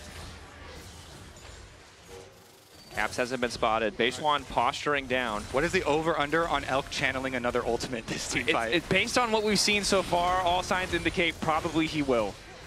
But G2 will look to stop it. Initial engage comes in from On. Caps not able to find the flank. Alistar ult is critical for team fights. G2 getting that ult out is massive. Ulti now. They're going to try to force the fight. Lock up onto Beishwan. Ulti connects onto the 80 carry, and instantly they're into the back line. Caps manages to lay down the ult, but Elk is still standing. He shouldn't be alive, but he holds on just a little bit longer. There's no space for him to ulti, though, and that is all that matters. G2 on the edge of death managed to find the fight. They do it. G2 take him down. I mean, On popping that Alistar ultimate, and G2 just back off. They disengage. During it, there's a lot of minions at their base. We can't see the health bar, but the turret Ornn's going back. Ornn's going back. And G2 continuing the push forward, and this is crucial. BLG, one more good fight probably wins them the game, but G2 have held on. They're getting things closer. They're getting things back to even. It's only a 2K gold difference. 20 seconds. Yeah. Inside the base. All right, On. What can he do now? Low health bars. No ulti for him. He can't even get to that wave. There's a wave unanswered in bot lane. If G2 lose this fight, it's an instant TP, and the game is over in favor of BLG. On, locked up. Alistar trying to clear. One tower down, but G2's eyes are set on the prize, the nexus of BLG, and it might just be a single fight. It might be a single moment. Skewmon, Broken Blade, they're trying to finish the GA! He doesn't have it. There's no way. The flash, it's not enough! Caps is already back. Teleport the heads. They're teleporting up there. He has to end. Double TPs. Caps has to 2v1, and even then, it's probably not enough. Here they come. The BLG solo laners. Knight and Bin versus Caps. All of these players are MSI champions. Knight on JDG, in on RNG, Caps RG too. Sorry, boys, this is personal. The rest of you set up for an objective. Caps goes for the ulti. Bin goes golden, buys a bit more time. Bear taking that health so damn low. Tower still standing, but Bin's already gone one. Labrov back up, 10 seconds on Hans, 15 on Broken Blade. Bin wants to finish the objective. He's not waiting any longer. Lockdown there. Minion's not going to do enough. Knight and Bin back to finish the game. BLG, get it done. Oh, Knight and Bin show them how it's done. The double teleport into the end. BLG take game number 1. That's just the beginning, Dracos. This series is going to be a banger. That was extremely exciting. If that's a taste, I don't think I'm ready for the whole meal, Kobe. That was too crazy. It was too much. You're going to have to eat up whether you are ready or not. Wow. I mean, BLG, the fights when it matters, they always seem to find a way. Not without mistakes, not without weaknesses. G2 did their best to exploit them. Dude, Nexus to Nexus on game number 1. Yeah. Incredible options. Bin, of course, headed back. And now it's time to send things over to the analyst desk. We've said enough. We need to get their take on that game 1. I don't know what to say, actually, because I was like, do we have this? Are we cooked? Shot? Turns out we were, but great showing from both teams here. But like, in the end, BLG comes in clutch. I am frustrated, but I'm here in for some beautiful League of Legends, guys. Oh, just thinking back at the final end, like it looked like it was so close, but then Beishwan is able to assassinate Hans Sama. That's what they needed. Yeah. Oh my God, it was just one play, and it's just a Nexus to Nexus, the LPL Classic. I feel like BLG can't keep getting away with it. It's happening. If I'm a BLG fan, I'm looking at this, and I'm like, oh no, right? Because like, initially, it started off pretty well for G2 off this, right? Because they get the on Alistar out super early. Yeah. They're able to get in and kill off. Like, BB is on Elk the entire time. He cannot do anything. And so this, to me, I was like, okay, we're getting in position for G2 win. Yeah, because it looks amazing, honestly, for G2. The fact that they, like, Aurora TP'd in early, they had full setup of Drake, they even put in a ward for Baron, they had everything, they had the proper fight, and then they pushed forward. And I was looking at the death timers, they have 10-second death timers, they're trying to delay all these things. Look at Xin Zhao that's able to take down, it was actually the knockup from Alistar on top of it just before that. My gosh. On this entire Yes. game. That is the story of the game. This Alistar, like, you look at the Fog of War, he's here. You look at top lane, he's here. You open the fridge, he's here. Like, this guy is diabolical on that champion. That's why it was so important in that mid lane fight, right? That they had previously gotten out that Alistar ult. Yeah. That was huge, and that's why they recognized that they could initiate on it. And then here, yeah, you have Bin and Knight being able to close out this game before, you know, Elk is even able to get there. You see him kind of pushing out mid just in case. I mean, Kaz is just like, what can you do?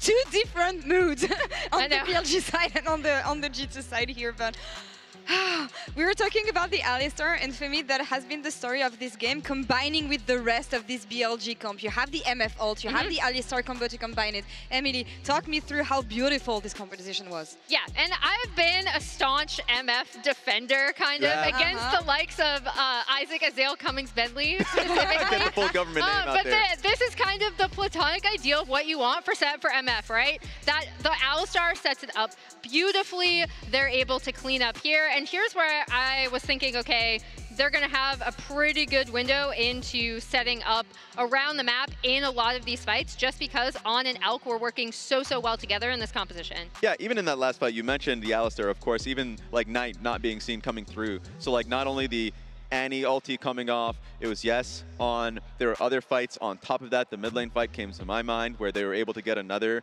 great knock-up into the MF ulti. That all happened, and it's important to talk about the game, honestly, taking a step back. Because coming into the game, we expected to be mostly a BLG heavy favorite. But, and this is the fight that I was talking about specifically. Oof. Great two-man knock-up into the MF combo. So it's like, when you see those things specifically, Emily is verified as being the MF defender in the right hands. I am. I feel like I am. In addition to team fights, again, how you move MF around the map and how she takes down turrets, I think is a super important part as well. Yeah, and taking a step back once again is how competitive G2 was. Feeling like just looking at all of the moments, and I feel like the highlight member for me is Skumon. He was the highlight member for me yesterday. Today he found a lot of opportunities. Yeah. Like he had 3 moments for me, 9 minutes, 17 minutes, 19 minutes, where he was able to like find ulti plays to get them picks and make this game much better. There was also really early on where I felt like Caps was having a pretty rough early laning phase and he was being set up for a dive, but he countered that dive. So there are elements to look at this game and say G2 have a real chance, but let's just hope they don't get tilted off how the game ended. Yeah, I mean, they don't look tilted. You saw Caps laughing, kind of like, what can you do, right? But I agree. I thought this Pantheon pick was great for Skumon. I really loved how they, I mean, globals are so important, of course, as we talk about anyway, but I loved how he used it to overload, not just sides, but again, in the mid lane, trying to set Caps up for success on this Aurora. I mean, that's the thing. G2, yesterday, not on the same page. As Hansama said, everything got really chaotic. Today, they were on the same page. Maybe not on the right page, though, because a lot of focus on when we looked at the damage at the end, this was maybe not the opponent that you wanted to focus here. G2 is going to be playing on blue side for the next game. So who's the player that you want to focus? Of course, it's going to be depending on the composition that BLG goes with. But given the way they've been playing, what do we want to look at here? Who do we want to lock on the side of G2? For me, it's about Caps. It always has been about Caps. So putting him on a pick like an Aries and Zhao, something to allow him to be playmaking towards mid lane. I think the combination of him and Skumon has been strong. So give him the option to like not only be able to get push in win lane or find a pick in lane, but also get him out to roam more frequently. Yeah, and where we're looking at potential draft picks, I am very interested to see if/when the TF comes through. We have seen that even as a blue side ban, right? Which tells me that certain teams don't necessarily want to lock it in as a first pick, but we did see, even in a loss, the power of that pick, and that's something that I think in Caps' hands, especially with a playmaker from Skumon, could be very, very dangerous in their hands. I mean, that's the thing. Skumon, we know, if you watch the ADC, you know how strong he is on Pantheon.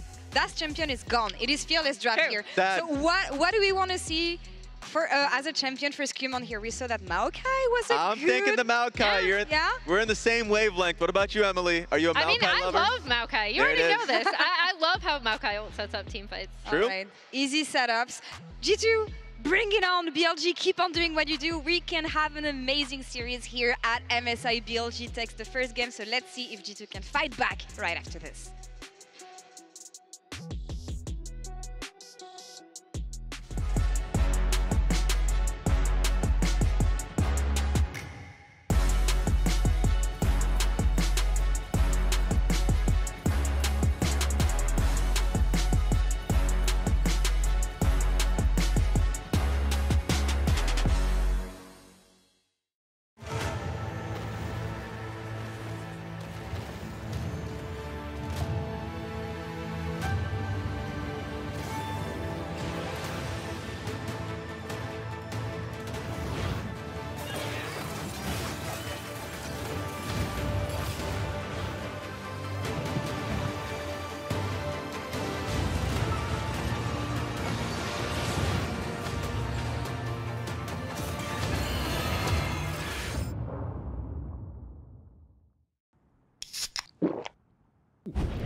What a car. Living the dream, huh? Sweet dreams are made of this. Who am I to?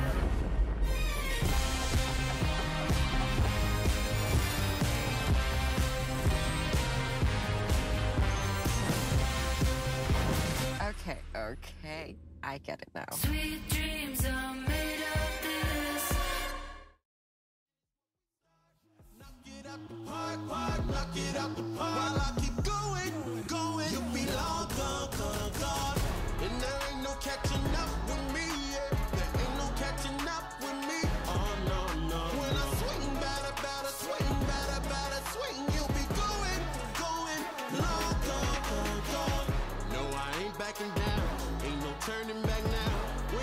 to the plate, hear you singing out. Swing, batter, batter, swing, batter, batter, swing. You'll be going, long, gone. This one is fastened inside, all in the dirt when we slide. October moon bring the tide, light 'em up, light 'em up, light 'em up. Right, whole team on deck when I call. You cross the line of foul ball, we clearing the benches up, brawl. Light 'em up, light 'em up, light 'em up. Right, big man, the bold of my shoulders. War paint the face of my soldiers. You got hands for what you can't hold us. Coming back for all of they odors. Floored out the engine, she screeching. Crawled out the bed, but she reaching. I talk the talk, look up, preacher.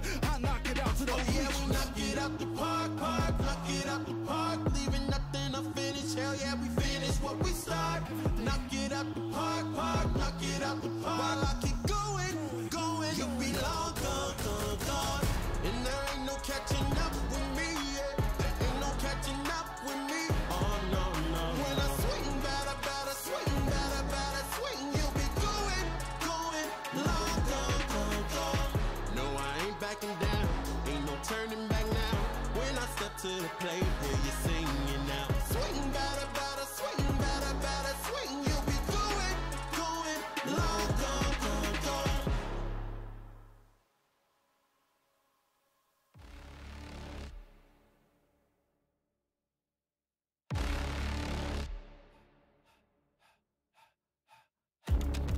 I can feel the earth shake, chaos around me. So many enemies, they all surround me. They out for blood and revenge, rising with killer intent.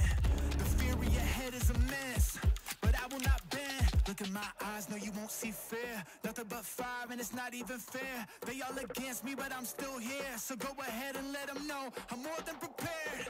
An army's not enough to silence me. Go ahead and bring the galaxy. Nothing you do can rattle me. Go ahead, battle me. Let me throw it down to the ground, make them turn around in the dark and light. CC there, trying to take the A up before he can open. Knight still manages to get it down. Skewmon in the fight as well. Caps, beautiful ulti across the team. Lock him on Elk, but he's still able to full chain on the ulti. But Elk is still standing. He shouldn't be alive, but he holds on just a little bit longer. There's no space for him to ulti though, and that is all that matters. G2 on the edge of death. Might just be a single fight. It might be a single moment. Skewmon, Broken Blade, they're trying to finish the GA. He doesn't have it, there's no way. The flash, it's not enough. Laprov back up, 10 seconds on Hans, 15 on Broken Blade. Ben wants to finish the objective. He's not waiting any longer. Lockdown there, Minion's not gonna do enough. Knight and Ben back to finish. 4 more, please. That's all I have to say as we get ready for game 2 between BLG and G2. A nail-biting finish off the back of one miracle team fight from G2, but it was still, for the vast majority of the game, BLG in the driver's seat. Yeah, and after a game like that, it is so hard not to be like, hey, why didn't we just go Baron? Or why didn't we do this? Or why didn't we do that? But you have to focus on the next game, okay? They have to clear their minds. Game number 1 almost has to be deleted from G2's minds right now, okay? Focus on the next game. Don't worry about what could have been. Calm faces across the board. We'll see what their strategy is going to be. I think the silver lining on a cloudy start for G2 is they're able to take out a lot of picks. They take Elk Azrael off the board by drafting it themselves. Knight, 2 of his best kind of team fighting champions in the Aurora, and the Annie removed. Obviously still has a lot in his pocket that he can bring to bear. Things like the Talia, Yone, even if that's something that they want to go for. But G2 at the very least have taken some good champions off the board in the Fearless draft. For now, though, as we head into game 2, G2 on blue side, already the Jace, and interestingly, the Maokai banned away. They saw the games yesterday. When G2 got pushed back in the first game, they kept it simple. Varus, Maokai, plain and simple, straightforward, honest League of Legends. Yeah, good, honest Maokai gameplay. And honestly, that is kind of where my suggestion was going to go. So, yeah, it's a very good ban there. BLG also liked your suggestion and hence have banned. Yeah, I mean, yeah, kind of like you're saying, they saw yesterday, you know, yeah, this split, it was up there tied with Skewmon's most played. So nobody is surprised, but they're really attacking the jungle position here, following it up with the Wukong. And of course, the Poppy is a very big ban against BLG for both H1 and On. And it opens up some more of these Dash champion possibilities that definitely they would like to snag. So let's see how how whittled down this jungle pool actually gets. Vi is still available. So, and Arya is still up, of course. So if you want to go with another one of those big like mid jungle combos, kind of similar to the ones that we already saw, Ahri plus Vi, and it plays, stands out. I think, nicely into the wheelhouse of both mid laners, both in terms of recent performances we've seen often trending towards those playmakers, those kind of utility mid laners, not the big control mages, not the big assassins. Knight has played Ahri a couple times. A couple times, maybe. Some would say he's pretty good at it. Yeah. You know? But just pretty good. So Gwen taken away. Don't want to deal with that pick. So now the first pick choice. They banned Poppy, which I don't think has been a mandatory perma, so maybe they're looking at something like an early Callista. But I don't think you have to be worried about it. Yeah, I'm on the side that early Callista picks are kind of bait, because then the other team can, especially this early in Fearless, lots of like heavy poke damage is available, you know? So they go with the Vi side of it that we were talking about, and then you have to split Taliyah or Ahri. And it looks like they, along with most people, really value the Taliyah side of it. Yeah. I like that. Whoa! Here we go. Beishwan hovers. So far, the Taliyah, of course, was a great look for Knight yesterday. Even in game 1 against GAM, where they started to fall behind a little bit, Knight really came online, was able to get a lot of work done. Ahri, a champion who can do a lot of work, but just take me back, you know, MSI, you know, BLG having Kindreds and what does that name play say? What's that name play say? Beishwan knows his job. Wait, he's here for the team, Kobe. I love that though. You know, BLG with Shun at MSI, bring back some good memories. Making it all the way to second place twice. You can't be talking about the X when the new jungler's on stage, bro. It's loving. You're doing Beishwan dirt. Okay. So yeah, but as you say, they get him on much more of a champion that we have seen from Beishwan. The Skarner here, really, really good front line for them. And then no surprise, it is the Ahri lock-in to complement the Vi. A bit of a surprise is the Jax. They're essentially saying lock in your top lane option now, or we'll ban it away. A counter pick. Is Ben willing to just grab something like the Silent? Because Broken Blade on the Jax hasn't looked phenomenal. Domestically for a while, he was a powerhouse on it, but obviously it's unfair to call back only to yesterday, but need to see if he can really... But you kind of have to, because yesterday was yesterday. It's kind of recent in my mind. Yeah, it feels pretty relevant right now. So, Ben taking a more conservative matchup, but what I'll say is we have a nice front line here. We have good setup on BLG. We need a bit more damage. I would call that a giga front line. A giga front line. Okay. Mega front line. Yeah. It's probably a fat front line, in fact. Portly. Mega health stacking. Size front line. It is worth... Yo, shout out. Nice. It is worth saying Jax did get those attack speed buffs on this match. So, yeah, as we said, yesterday was also with those buffs, though. So it didn't work. And it was true. And I think the good news is for Skewmon, right? Vi already brings a lot of her own setup to the table, but you do have pretty solid CC in both of the lanes they've selected so far. My concern is I think BLG have an excellent angle here to go something front to back. Vi is good at killing a lot of champions, but we've seen historically when she's really good, oftentimes things like the Zeri that can get away from her easy. There's certain picks that you can bring out that Xayah also something that I think G2 probably need to consider banning. And I will say this is a trap that some people fall into with Vi a lot, is always tunneling so hard on I have to assassinate somebody. You know, I have to ult somebody. I've got an Ahri on my team, so we have to go kill backline. But Vi does shred frontline pretty effectively too. So very often, like, you can kind of, you know, queue into the front line, you know, pop denting blows, try and help your team that way, and save for really perfect timing on your ultimate. Because if you go into the front line, you shred them a little bit, and then you use your ultimate when they try and CC you to immune it and kind of buffer there, then you can create a lot of value without full sending yourself into... It's easy to just think of the ulti and the vault breaker, but you're right that the denting blows. You can definitely... If you can just start autoing that jungle, that top laner, you will do a lot of damage. You'll shred that armor. But now we see double 80 carry bans. Don't want to give these ranged follow-up options to a composition that is already so pick-focused to the side of G2. So that's the Kai'Sa gone, that's the Jhin gone. But support focus is the name of the game for G2. They've taken away 2 of On's picks here. The Renata with a comp that wants to go in, it makes sense. And the Rel, still just a premier engage option, is now you've set up Elk to play one of the best champions in the meta, no doubt in my mind, and a champion that with this kind of front line can do a lot of work. I mean, Elk was already, showing his ego last game. He's gonna do it again. He's like, you have Vi Ari. I don't care. I'll pick a low mobility carry. I don't need dashes. Yeah, okay, I'm going to be honest, I saw that nameplate and I saw that champion and I kind of forgot about the fact that there is that Ari Vi, which is going to make this difficult. You're right. That's a good call out. The Sivir here. Okay, and this is nerfed Nico on this patch. It was actually pretty big. 20 damage early off of Q. Now, it is buffed later for scaling. But support does not get a lot of levels. Yeah, it's to balance out the mid lane role. The scaling is there for champions who get money. This champion doesn't get money. So very clearly here, they're looking to farm with the Sivir and play for that big farm condition. Double poke gets locked in alongside the Varus though, so they are going to have strong laning from BLG, and we did see already from this squad, with Beishuan going for bottom side tower dives.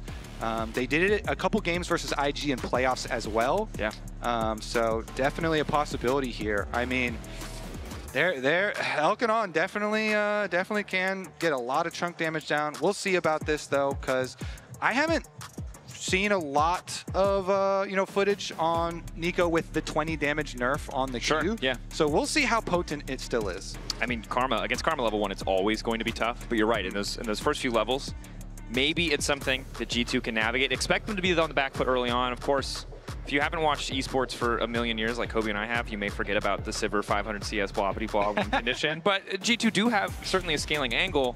I do think it's tough though. BLG have completely shifted the playbook from what we saw in Game 1. Game 1, all about going all in. Yeah. This game gives them a lot more flexibility to just absorb that engage. Shields on that Scion with all those resistances are going to be so effective. The same is true for the Skarner, and G2, I think, might struggle if they fall behind to get through that beefy front line. Yep. Huge, mega front line here for BLG. All right. G2, Brav doing a lot of talking here. See what the game plan is. Time to lock in. Gaya's continue. Sweeper super early here, does find that one. And Karma is OP level 1. Yes, you do.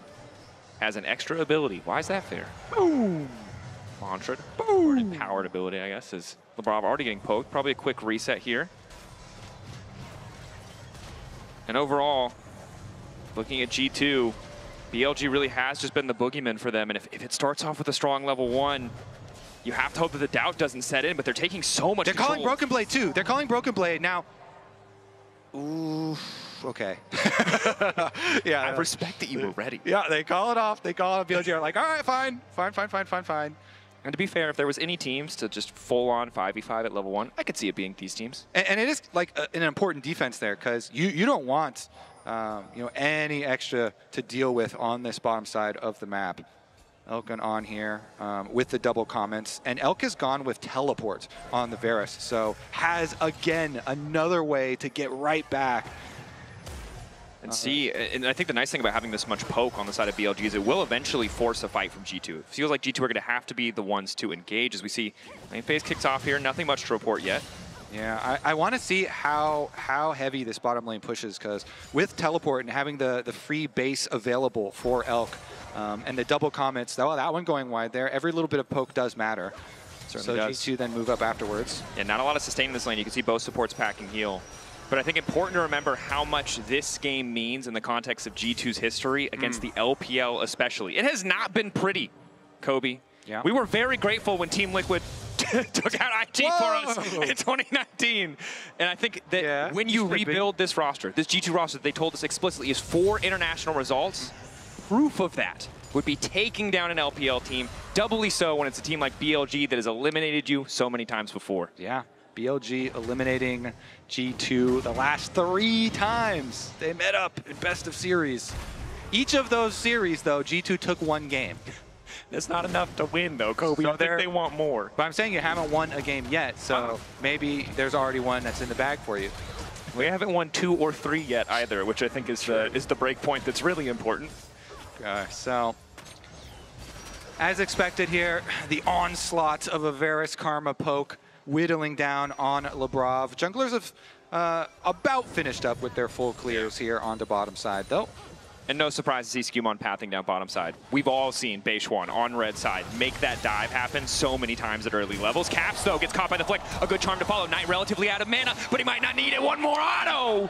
In the 1v1, Knight stands on top. Knight's to Leo with the solo bolo on Caps. That is going to be very, very painful. And the Talia gets ahead. Wait a second. Ghost flashing out, still rooted up. Decent damage with the spell shield there to keep Hansama safe. Oh, man, that is so big for Knight. I mean, that is a dream purchase here, too. Even gets an extra control ward for safety off the back half, and he's got flash advantage. The Talia has the flash advantage versus Ahri here. This is massive stuff. Really early tier from him. Gets to start stacking that one. Skewmon is already here to try and punish. But Caps can't, like, set him up with a charmed flash or Unraveled Earth is there. They force the flash from Knight. Knight a little bit over-aggressive on that Unraveled Earth cooldown, or he might have been able to stop a Vault Breaker at the very least, but at least evens up the flashes. Yeah, and Knight hadn't gotten time to go place his control ward yet either, so he does instantly have to blow the flash and even that back up. After the gank, then he goes to put his control ward to have the extra safety, though. And it's big for G2 that they get value out of this Vi Ahri combo, because this Vi first pick is what they prioed. Taliyah was on the table, something that was banned in game one. They knew what they were risking, they knew what they were giving up. So for Knight to get that solo kill is bad, and the flash at least makes things feel a little bit better, gives you better options as we get closer to that level 6.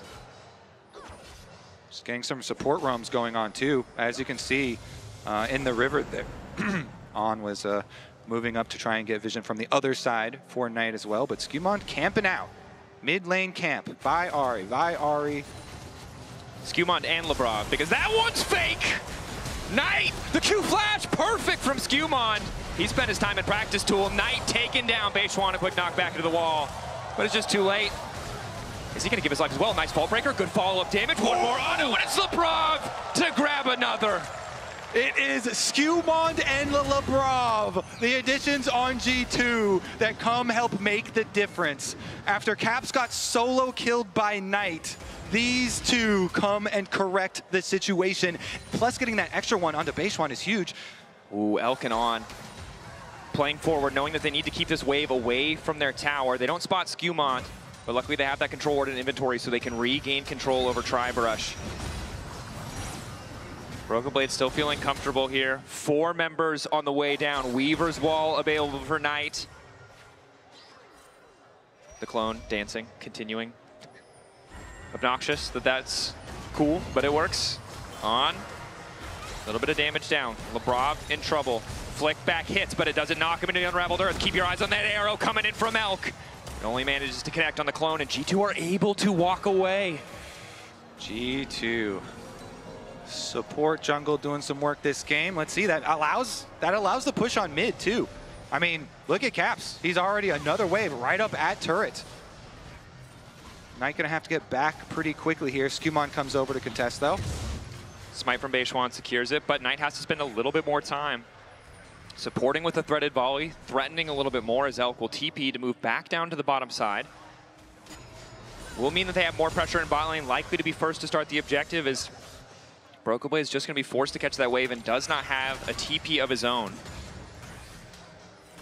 Yeah, working in on it here. His tier picked up as well for Elk, so the onslaught of poke continues. G2's decision to split up these lanes. Just give Hansama an easier time against the Scion, but the struggle early is that Bin, there's no CC on the Sivir. You can't just stop him from forcing those waves in. The TP as well from the Varus means that G2 are just incredibly far behind on tempo. Yeah, and it's just painful for both side lanes in CS. Broken Blade down, Hansama also down, struggling in it. And on these rotations, you see minion waves dying to towers on the side lanes. This very powerful combo from BLG working wonders here. So gold advantages for both him, Elk there, as well as Bin. And while G2 have gotten some advantage out of having that Nico, the plays in mid lane, we need to see what it looks like as we get closer to level 6, where you can really start to outvalue that Karma. Beishwan hovering mid, but this is the struggle of a pick like this, Garner. It is comfort for Beishwan, but it doesn't have that same point-and-click reliability against a champion like Ahri. You really need Knight to be there as well. As the flash comes in from Bin, instant ulti, wall laid down 2, flip back to the other side of the wall as he takes it down and knocks Skewmond out. I like that. Bin making the sound look like an assassin here. Flashes in, gets it, they pick it up. Knight grabbing the kill. Caps comes over to mess with the grubs. Play bottom lane, Hansama ulting, Labrov likely to fall. Kill finish, Feet of Warfare as Elk grabs that one. That lethality Varus really starting to hurt. Meanwhile, on the top side of the map, you saw Beishuan, I think over-eager, starting the grubs after that play had already gone in their favor. Knight and Bin really couldn't support. So G2 will at least get these two back, even without a jungler in the area, as Beishuan's just a bit over-eager. Yep, they bring 2 back for themselves. Fortunately for G2, the bottom lane, more and more of the poke does hit, and Elk, he flashes in, even though he does, even though the ult gets juked, it doesn't matter because the damage they have there, as On also flashing, fully committing to these plays.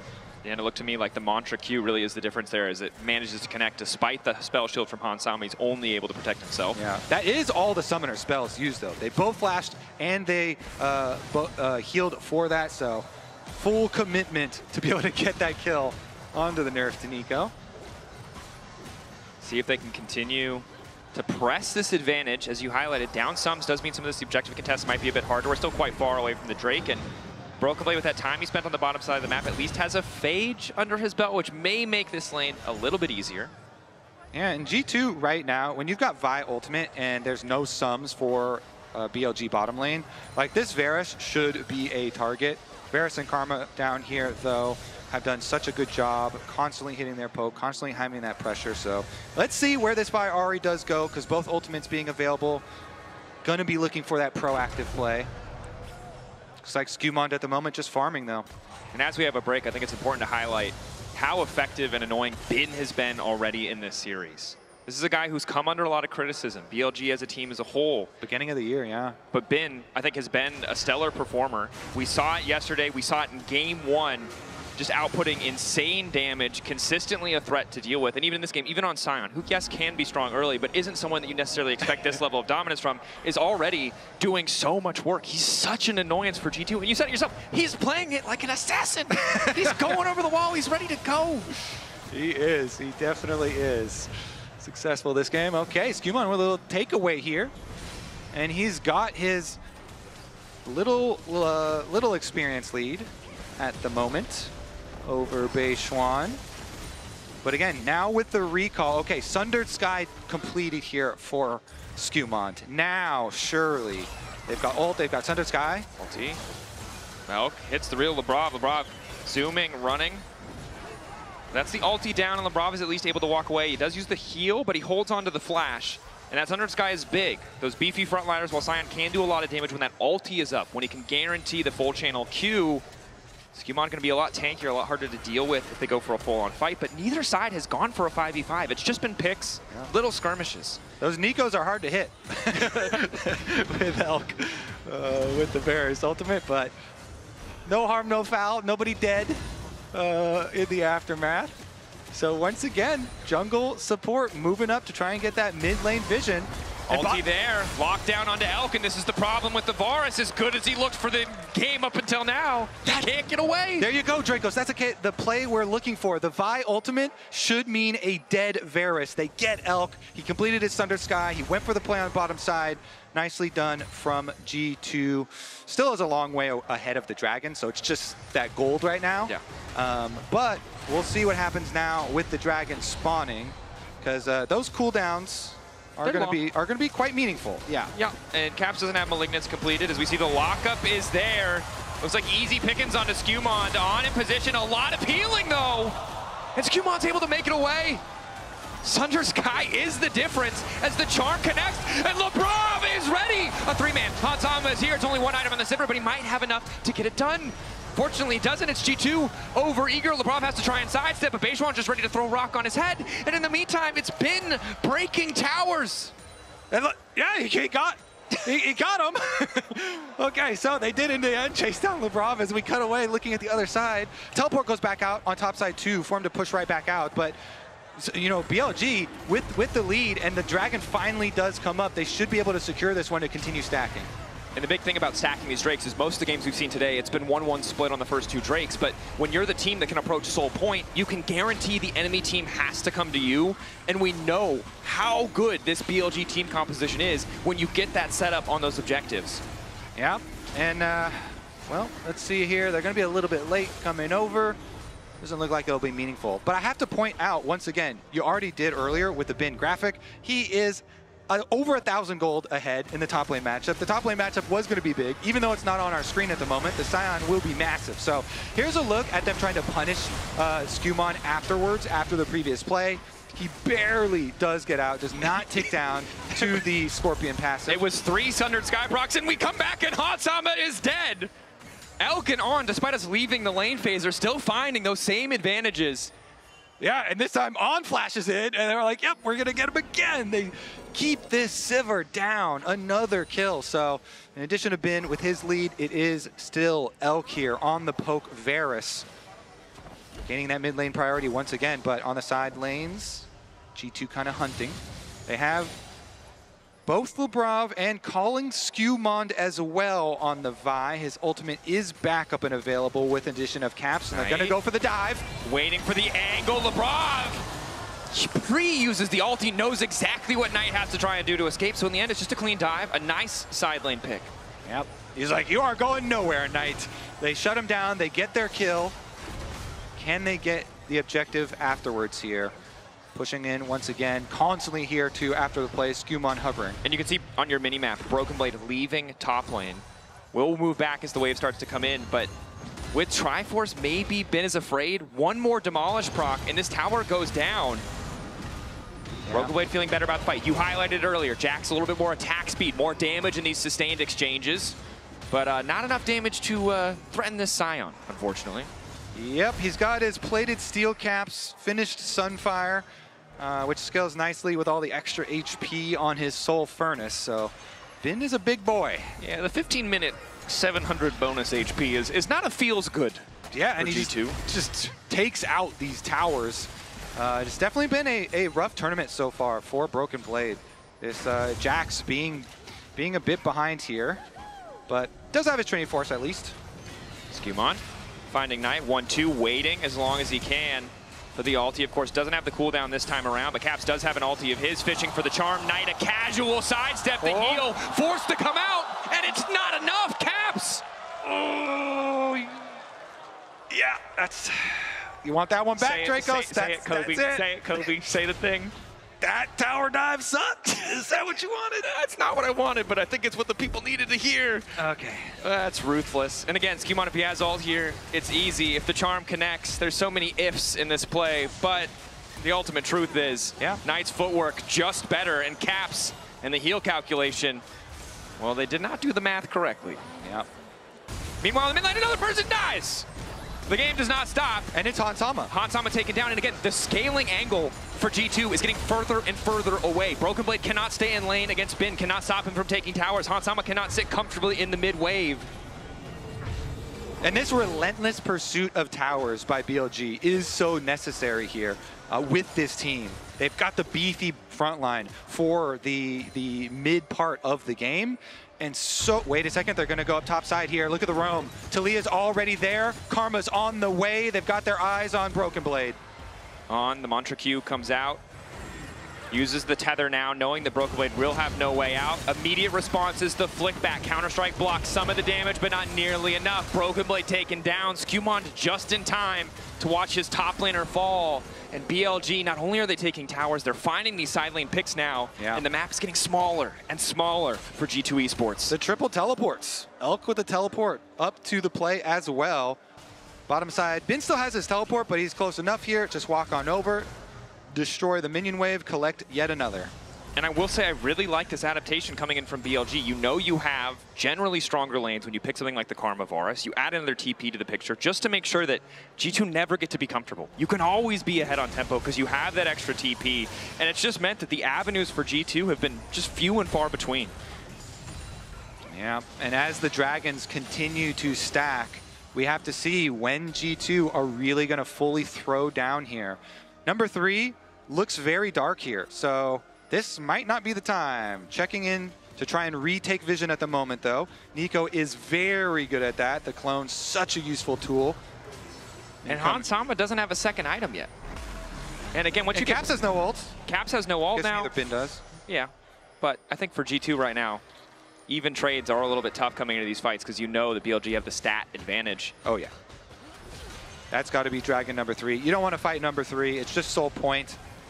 Wait until the next one. Wait until you have better setup. Wait until you have a possibility here because there are multiple 2-item power spikes. Both BLG solo laners have their double item power spikes. Meanwhile, not a single person on G2 does so. You cannot fight that one. That plus the vision advantage way, way out of reach. Knight moving bottom lane. This time the charm connects. Knight doesn't have to quite have time to use anything else and will immediately ult out as on flashes. Okay. Beishwan's running now too. Broken Blade, they're gonna stun him. What the heck is this sequence of play? Beishwan is gonna die. Okay, then they find a kill back. I'm sorry. What? Are you not entertained? Thank you.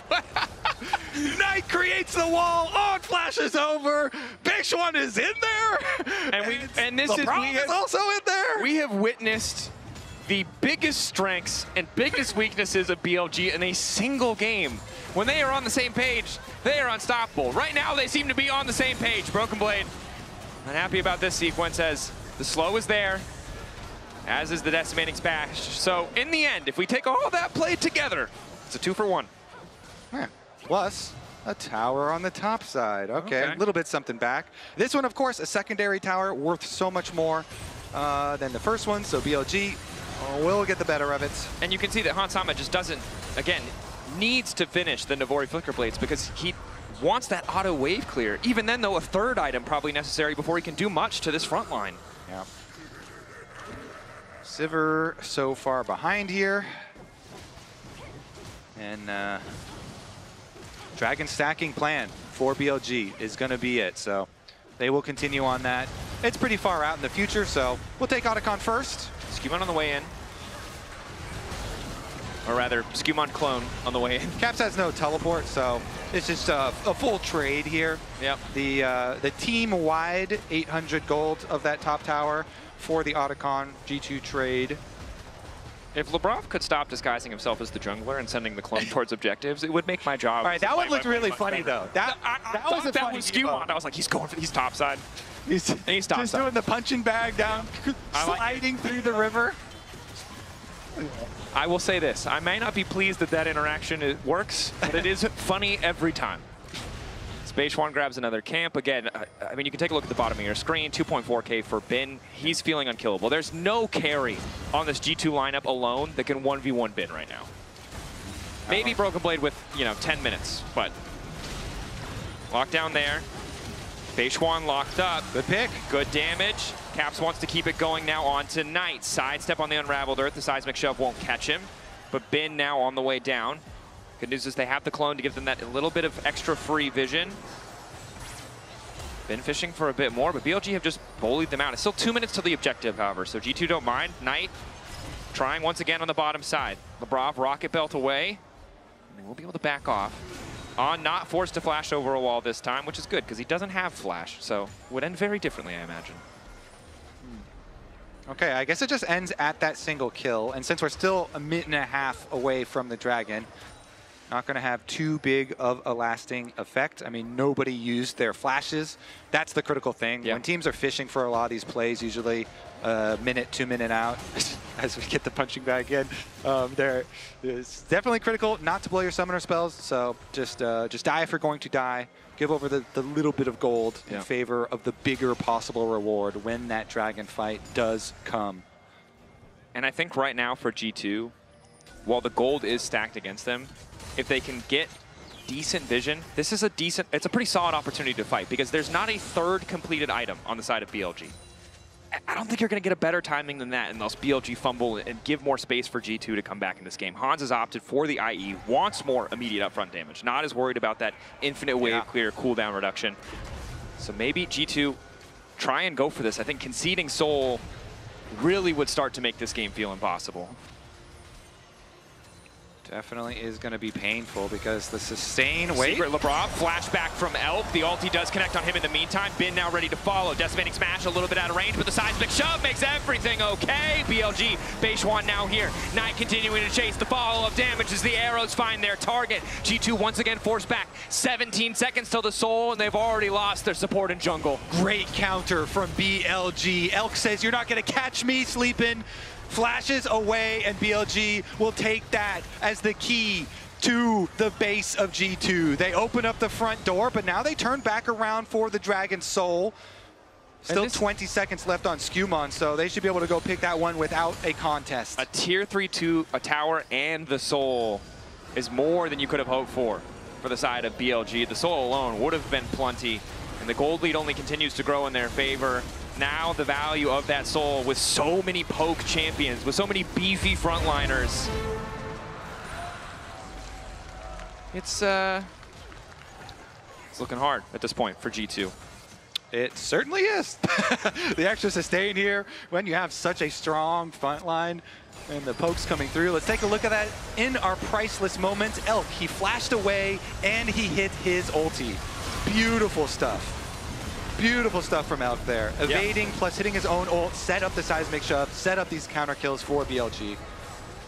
Really overall, just confidence to re-engage there, not caught off guard. If LeBron was able to sidestep that ult, maybe they can walk away. Just happy to get a flash, but not only is he flashing away, he's finding an engage in the meantime too. Dracos, it's a clap back for the first game. You know, when he was on MF and he was like, all right, I'm trying to dodge Lebrov. You know, I'm feeling him out. Yeah. This time around, Elk's like, all right, I calibrated. I've got you downloaded, buddy. That's not what I want to hear, Kobe. I don't want to, he doesn't need to calibrate anymore. He already calibrated really good in game one. Space one. Open to find caps here. BLG overall much, much stronger. It's getting harder and harder for G2 to find an optimal fight and to find the time for their carries to farm up. Rocket Belt available for Lebrov, but no flash. As Skewmon waits on the flank. Vision from Nico, such a boom. That is quite a flank, by the way. Yeah. BLG backing off.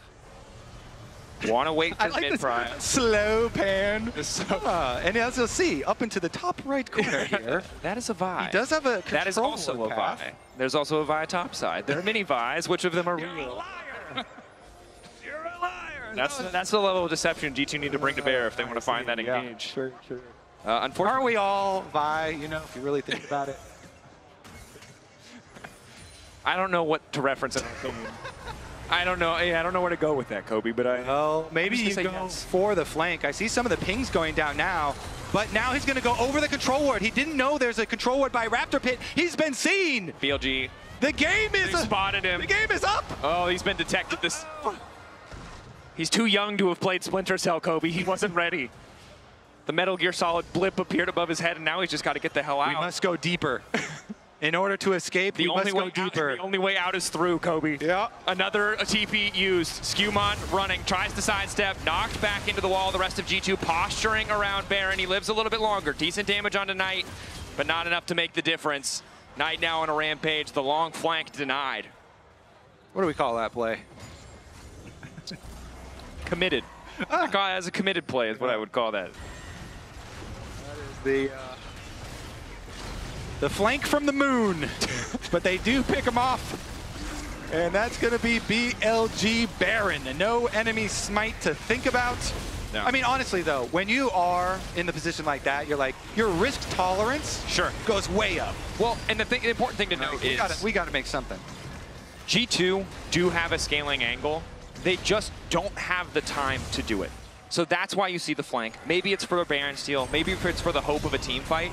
But after the early game went the way it did, with G2 solo lanes unable to find farm, Hansam only now getting half an item completed despite how much time they've spent on the map, you can tell why they would feel pressure to make a play like that, to leverage the most of a little angle that they have in the enemy jungle.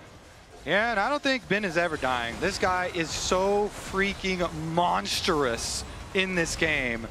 Insane Scion right now. And for G2, right, it's not a best of 3. It's not like last year, you're not done here. You have more time to rally. Fearless new champions have to be brought to bear. Yeah. But at the end of the day, even though the core The Ahri and the Vi have gotten a bit of work done as the ulti comes out. Skewmon getting the fight started, the TP there, but there's no one to follow up. Decimating smash, Brokenblade able to fashion time. Looking for a two-man knockup. Flick back onto LeBron, trying to turn. He managed to get the back line. Instantly, Skewmon goes in and it's Hansama on the side. The Simmer is contested. They managed to take him down as 1-for-1. Elk throws the arrow back. Brokenblade going back in for another stun, but the team is not there beside him. G2 being zoned away from their own base. Hansama with the spell shield, managing to block a bit of damage. It's On who's going to be taken down, but no, the Mantra W buys him an extra second. Flash out from Hansama. G2 on the retreat, but it's a 3v3. They managed to find a good fight, but it just gets them to even. Skewmon flicked back, waiting to channel out. We'll be okay for now. Still a steady retreat. Knight likely to find the kill here as Skewmon goes back in. The extra shielding not enough, and Kobe, your prediction seems to be correct. Bin will not die, but he will continue to advance, trying not to give G2 any angles to cover or protect their mid-wave. Taking tower shots for fun down here. Undeniable, unstoppable. Does get charmed up. A little bit more true damage. TP now coming in. Varus returning to the fray, but Bin recalling. Has a TP of his own. They want to go for the throat.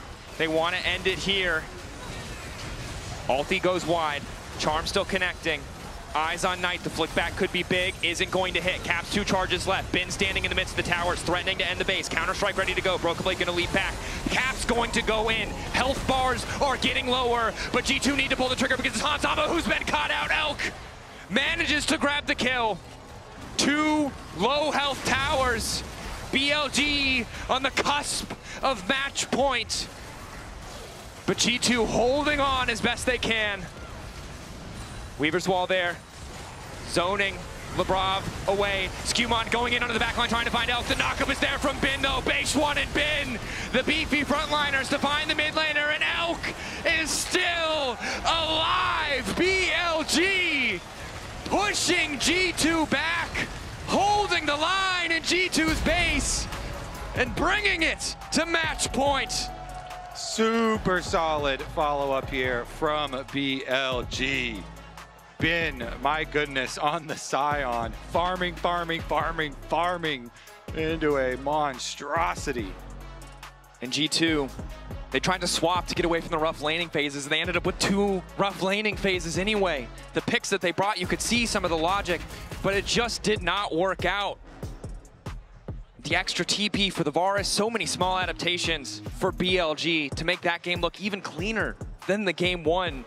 And now we need to see this G2 lineup dig deep, find the picks, the confidence, and the level of execution, because the odds are stacked against them. I think that word is key, the confidence there. Confidence, to make plays, to look for aggressive angles. Gonna have to take this game. It's not gonna be given to you. 100%. BLG a team, when they don't have that lead, they can crumble. G2 haven't been able to find it yet. We're going to head over to the analyst desk to talk more about that game too before we get ready for match point. And I cannot wait, Dracos. Thank you so yeah, you much. Can't. No, I can't. I'm so excited. I'm so excited. No, but honestly, what a steamroll here from BLG. Started very early in the game as well. What do you guys want to talk first? Because for me, it started from a solo kill, but not only that, because solo kill was just the tip of the iceberg. Yeah, I mean, Knight on this Talia is an absolute demon. Yes. We've kind of seen it before previously. This was when Skewmon, who I actually did think did a good job, you know, trying to get Caps ahead, overextended, Knight comes up and kills him. We then, right off the back of that, have this bot 2v2 play. We've talked about how strong this bot lane is, and it just kind of goes through into a little BLG highlight. You can just see a string of misfortune. That really is what it comes down to, because every play you were looking for, this was a great example of it. It's just a little depressing if you're looking at it from the G2 perspective, but you can see the coaching staff from BLG, it all looks peachy. It's just, yes, you are right. The fact that it starts with a solo kill mid, I was like, oh, it's going to be that kind of game. But then Lebrov and Skewmon came in and saved it a little bit by getting 2 kills mid lane, so I was like, okay, maybe there's a chance. But it really felt like at all points, and it did start in the early points of that replay that you saw, when Dragon was taken, and then you have Skewmon looking to invade in the same time, and guess who comes in match him? Sion and then Talia. It felt like they were denying every play that G2 was looking for. Yeah, it was close really early on. We actually had started to build kind of 2 mini highlight reels, right, of these plays around the map.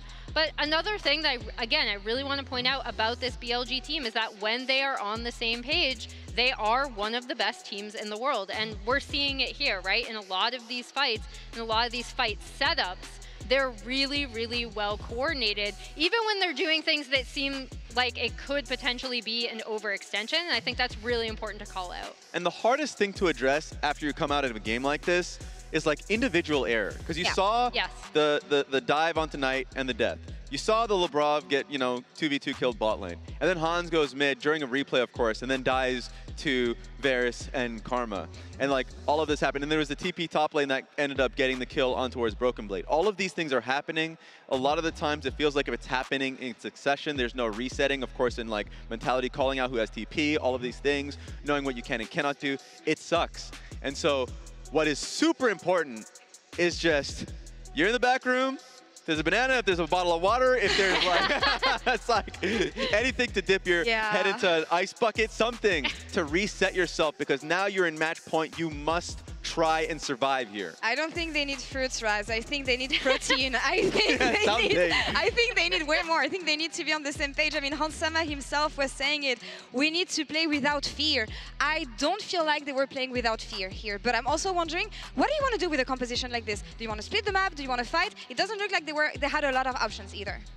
I mean, I think you kind of want to make pick plays, right? And then set up this potentially really strong Jax and this really strong Ahri in the side lanes. And I think we did see some of that early in terms of the thought process around what Skewmon was doing. And then it just didn't pay off because of errors, because they didn't pay attention to certain things that BLG were doing on the map. Yeah. And one thing I would like to call out is BLG's Drake control, right? Because they are kind of Drake merchants, I would say, like in this game as we see, but then also across this tournament and even back in LPL, they had a very high Drake rate in LPL split playoffs. As you see, I believe that was like 3rd overall, was tied with a few other teams. But 90% in this MSI so far and 100% first Drake percentage. And I think this really sets up situations where they can force the enemy team to have to come to them because they've been doing such a good job with early Drake stacking. Yeah, and if no early kills come through, you can just see it within the draft. The Varus and Karma just being able to combat like the attempt of pushing with like, Sivir and Nico, these things. Like, I feel like they do a great job. Elk and On have been spectacular so far. And so if you have bot push, if you have confidence in how mid lane's playing out, yes. And Laura, before this game, you asked me what G2 should do. I mentioned the Ahri. They picked it. The rough thing is you need to be able to get out of lane. Yeah. That is what is truly tough. So I think as long as they can reset and have a normal game state that is supposed to be expected of their draft, then it's fine. Game 1 was amazing. Now it just feels like we're on a downward spiral. Well, let me ask you the following question. Are we cooked? Are we cooked in the series? Or like, what do we see for the next game? How do you readjust your approach here? We've talked about the Maokai. I think BLG got that one as well. Get out of the way.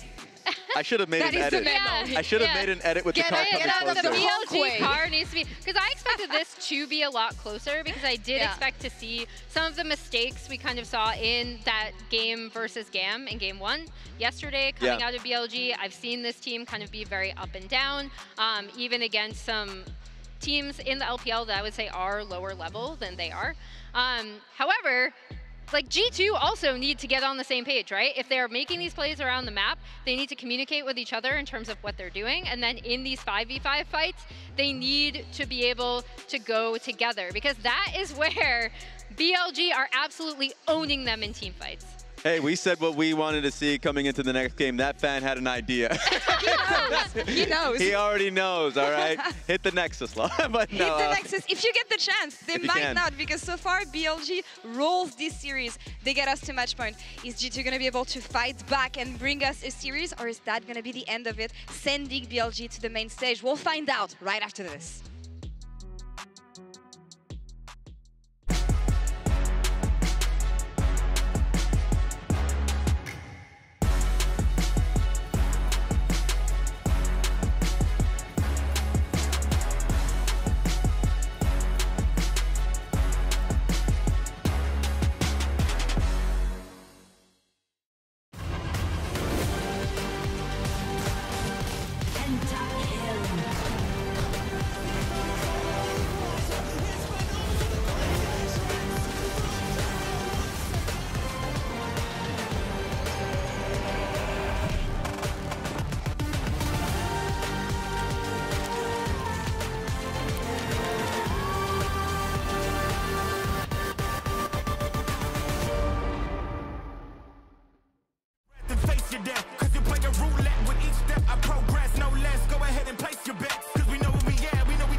You might have heard I'm going through a little upgrade with my tats. So when Verizon announced that everyone gets a free phone on any plan, pain-free, count me in.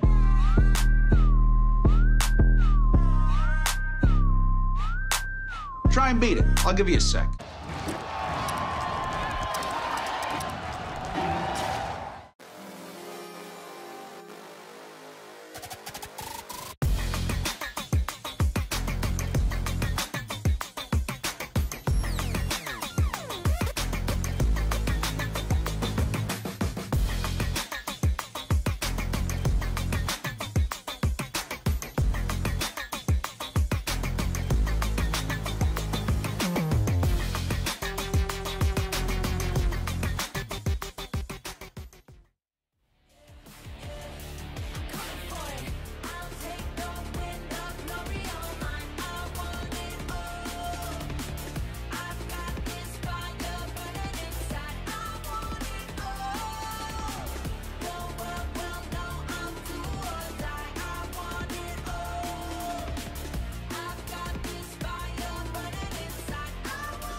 Let me throw it down to the ground, make them turn around, and then y'all can find.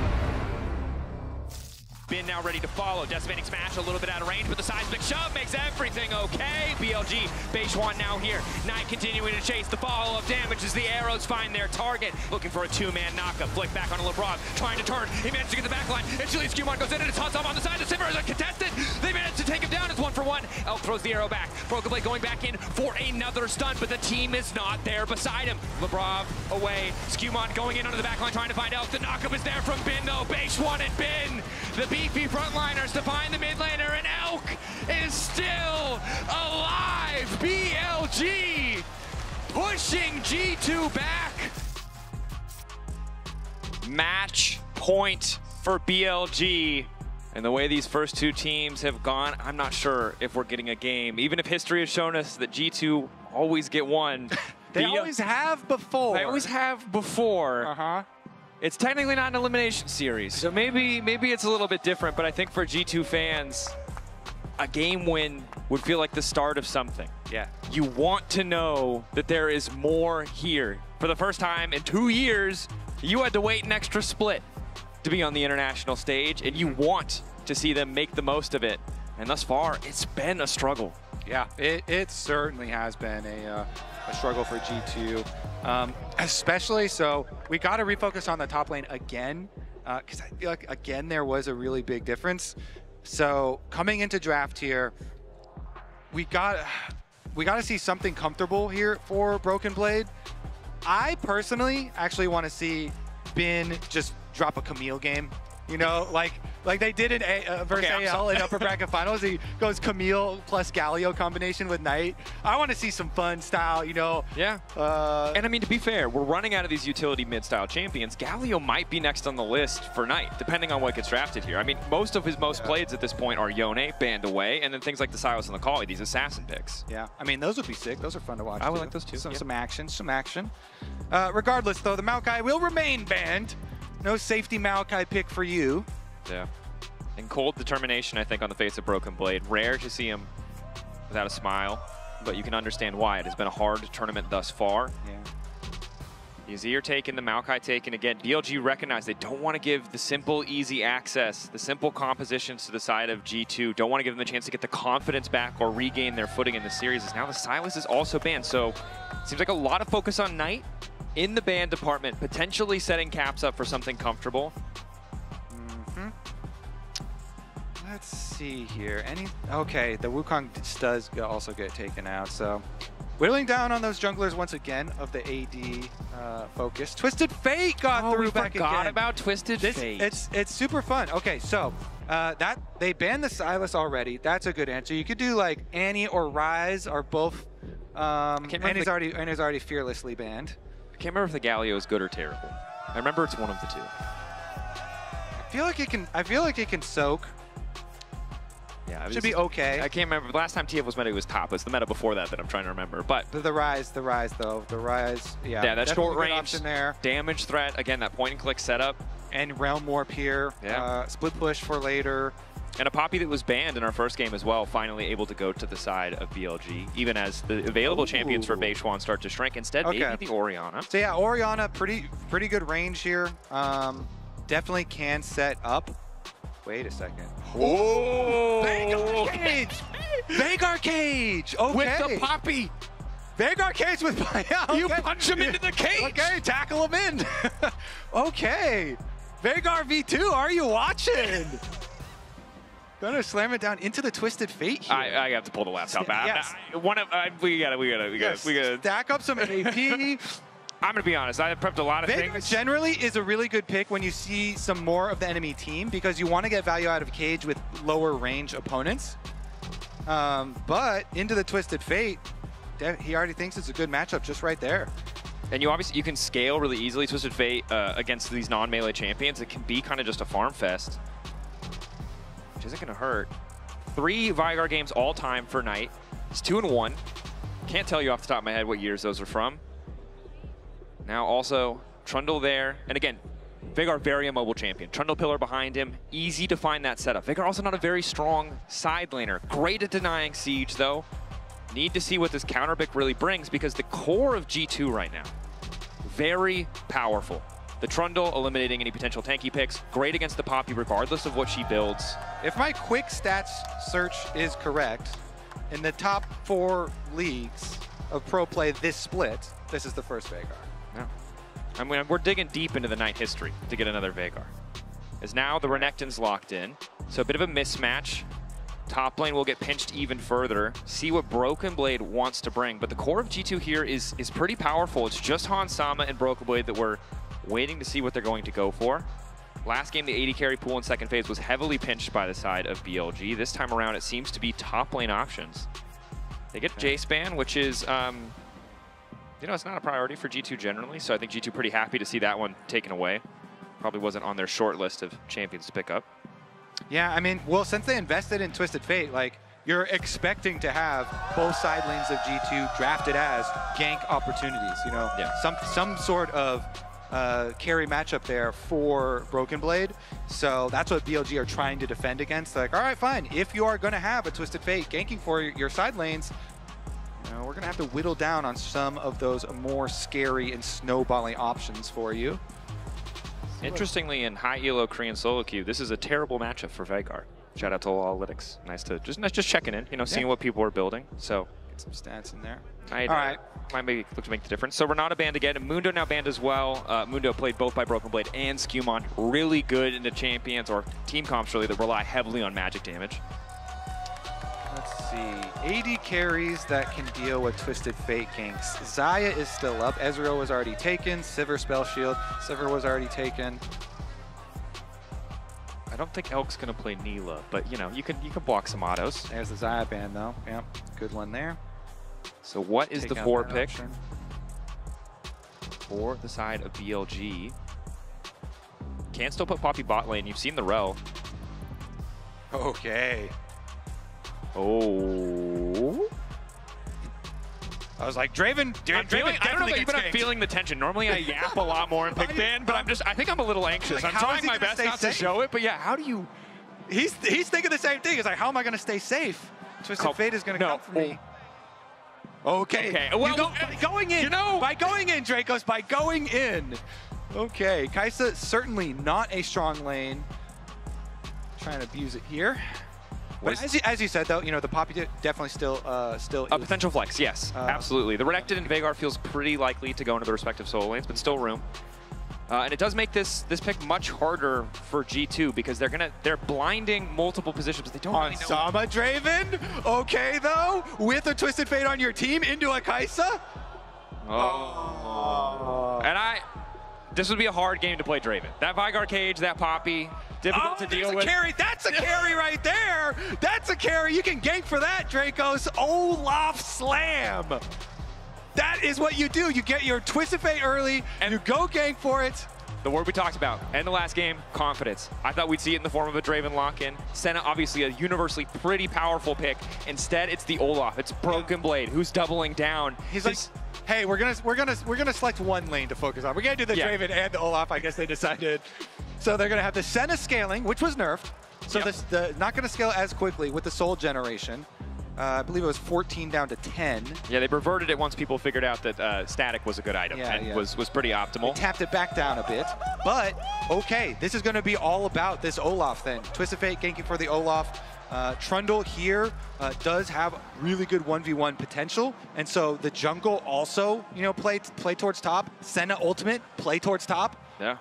I mean, this composition for G2, obviously Caps frees them up to get out to these side lanes, but this is a death ball. If they ever get rolling. It is, and it has the opportunity to be God. You can be Thanos here because you get to run through Veigar cages. It is a dream for Olaf. Pop your ultimate, you can run through Veigar cages, run past the Poppy, run past the Rakan. But that hinges on getting that lead, because we've seen the 3-item Olaf, the Olaf who runs through everything and does not care, and we've seen the Olaf who falls behind, and no matter how unstoppable he is in terms of CC, that health bar just disappears. This is actually perfect. This is a callback. It brings us full circle to the beginning of this series when we mentioned the tweet from G2, from their coaching staff. Even if people don't have faith in them, they have faith in each other. So Broken Blade has had a rough tournament, but they're putting all this faith into him on this Olaf. They are drafting for him. Twisted Fate with the Senna here. So much possibility to buff up the Olaf, support him in his endeavors to carry this game. It's so important. Important because it shows that sign, that confidence from G2 that we want to see. And you can go for invades. Olaf Axis, really good for invades here. Broken Blade walking forward. All of BLG moving down. Locked in the cage briefly, not unstoppable yet. Hansama still here, gold card in, but Broken Blade already down. BLG, they see the angle. Oh, yeah. There's a word. Holy. And now, I'm glad we got our little speech out right before. Yeah, well, that might be a caster curse, Kobe. It's hard to say, but it certainly feels pretty damn close, because now not only is the pressure on. Spellbooks, we got triple spellbook, buddy. That's what a spellbook buff will do for you. Look, all I'm saying is I don't think the odds can get more stacked against them at this point. That is kind of crazy. You got a level 1 flash Veigar cage. So Knight, no flash, and started cage. Yeah, I'm no longer laughing. I do believe he's evil. I believe it. Yeah, he is very evil, but he trapped Broken Blade in that cage pretty nicely for the first blood. So you can see, though, that he has slightly delayed his own stacking as level 1 Cage not as good in the 1v1 matchup. Yeah, and doesn't get any, extra AP either with that thing. But can put circles on the ground, and he's got his extra boots with the First Blood money. So the First Blood money going into the Veigar. I just heard boots with the fur, I'm sorry. The First Blood money, okay, got it. G2 needing to look for the angle. I gotta tighten up. I like where your head is at. I like where your I don't know what to do. I'm emotional, I'm scared. As an LEC caster, I just have to make jokes. It's the only thing that feels safe. For G2 though. Sometimes you gotta laugh through the pain, Dracos. I'm here with you. Wherever you want to go with it, I will go with you. Boots with the fur. 100%. Thank you, Kobe. I appreciate you. You're a good friend. Caps, still keeping that pressure up. Still the potential to roam. And while it is a disadvantageous situation to lose the First Blood, Olaf is still strong in isolation in this matchup. Yeah. 100%. And you can see Ben is forced back. So it feels like the first time this series, Broken Blade is able to press an advantage here topside, force this wave out, and will be the first to reset if he so chooses. Yeah, and both junglers are pathing up there. Broken Blade has his Tri-Brush ward. So unless Poppy went for one of those sneaky drop couple camps, walk through river type of angles, then he is going to be just fine up there with his early alert system. You can just push in Bin, try and abuse him with that Olaf early on, and Skewmond will go up there to support. Skewmond, of course, will get guaranteed topside Scuttle Crab because of the Olaf up there getting so much priority and pushing in. But now on the bounce back, since Bin's got his full rage bar and the minions bouncing back, plus the jungle timers coming through here, it's going to give him a little bit of distance. And you can see in mid lane, at least, Caps is able to keep the pressure up, but some of these trades, Knight still feeling pretty comfortable as Beishuan moves in mid lane. Steadfast presence, just to threaten, just to try to help Knight push out so he can get an easy reset, it seems like, is on an Elk, looking for a bit of an angle. They saw Poppy move through mid lane. Now it's going to be harder for G2 to keep the pressure up, but it's Skewmon topside, already laying the pillar down. Bin backstepping just to get the double tap on the slice and dice out. Well played to escape. Yeah, Beishuan crossing over so he can get the bottom Scuttle Crab here, so he doesn't, fall behind at all. Yeah. And no Summoner spell on that gank towards Bin. As you said, played quite nicely. Yeah, patient. Didn't burn any cooldowns too quickly as Lebrov taking his time to cancel this back, which Beishuan can see and knows was going to happen, but just wanted to see maybe Lebrov didn't want to cancel his back. Delays right now mean that you're not going to re-channel your recall because your second camps are coming up. So now Beishuan's like, all right, fine, I'll do my second clear with no items. Yep. So his second clear is going to be slower, no items to help speed up that jungle clear.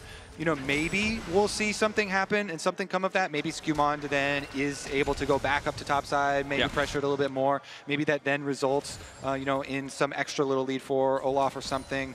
But and we really need to see G2 push an advantage here, right? This is the first time in this series that they've had so many winning lanes, so many lanes that can get pushed early on over the opposition. You mentioned the Kai'Sa, right? This is not a champion that flourishes in the early game. As the wave starts to turn back, G2 may have to concede push here for a moment, but what are they going to do with these lane advantages? The question on my mind is bot lane just continues to trade back and forth. Yeah, so far Elk doing real nice for himself. Of course, as we mentioned, Senna looking for the scaling. Even with the Soul's nerf, Skewmond is staying bottom side, though, for his pressure. That's kind of interesting because he had the option to go continue his second clear up to his second camps that are already available, and he was going to be quicker than Poppy, who had no items, no base. But since Beishuan is just going straight into his second clear, it's actually Beishuan that will be up towards the top side matchup before him. Yeah, and unfortunately for Skewmond, lingers bot side. So there's a doubt in BLG's mind that he may have started Dragon. We saw the pings there on the minimap, but then he shows for that brief moment that the ward around red is up, that he's not, that he's moving up to the top side. So now BLG feels super comfortable that they're playing these lane phases out without the threat of a jungler. Go. Beishuan getting his back off now after the double clears for the pretty big purchase for himself. And stacking away in mid lane. Knight with his answer here, with his Veigar answer, with his First Blood spellbook Veigar answer, of Slightly course. delayed on stacking because he didn't take Q level 1. Slightly. But obviously every 50 stacks you get some cooldown reduction on the W, and you can really start to spam. And getting that kill, quite big. And if the Olaf is low, it is very nice to have the Veigar with Ignite as Beishuan finds a quick knockback. Lebrov taking some poke. Skewmon locked in the cage and just forced to walk away as 3 members of BLG are here. Caps is close, he's nearby, he does have ulti. Now the all-in top side, ulti for ulti traded. Bin immediately backs away.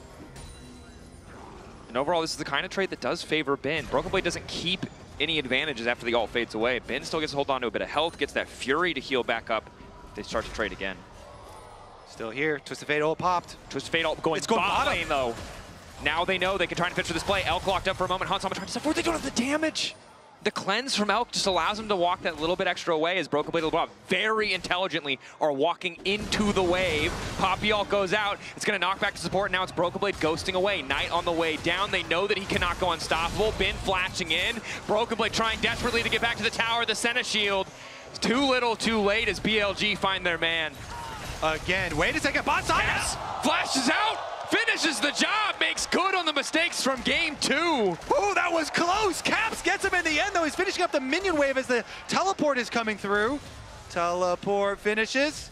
It's on the way in. What's up, Unsealed spellbook. Ring around the rosy. Ring around the rosy.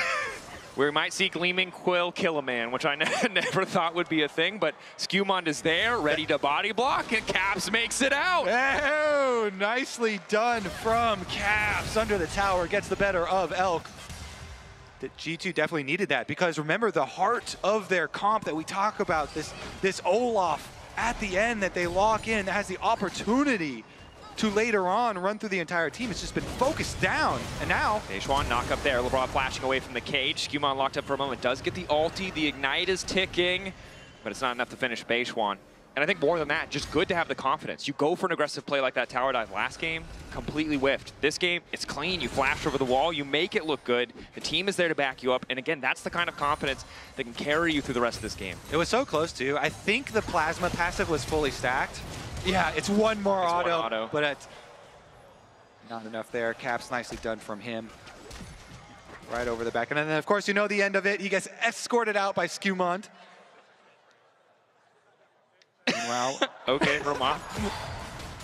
I don't know if that was in reaction to the top side one where Broken Blade got chased down, or the bottom side one too. Sure, what a reaction.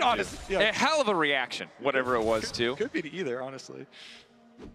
So, anyways, back to our stacking comparison though. Senna here, just at the 26. Veigar up at 79 already here for Knight, and Knight again keeps getting the last hits. Keeps getting the actual kills. So this Veigar, with the double stacking build, he's going into the Seraphs plus the Rod of Ages build here.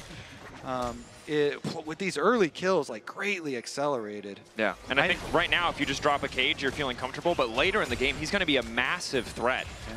Get the, well, actually, we'll see if he actually ends up even doing the whole Catalyst, because there is the tech where you sell the Catalyst off later too. Could do that if he wants to. I know a lot of Veigar players really like a lot of the utility buys.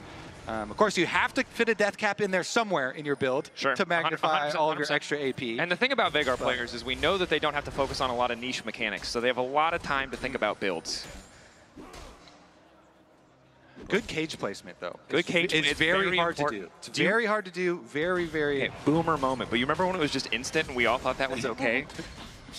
Remember when Gold Card was AoE stun 5 billion years ago? Remember when the teleport was a basic ability? Yeah.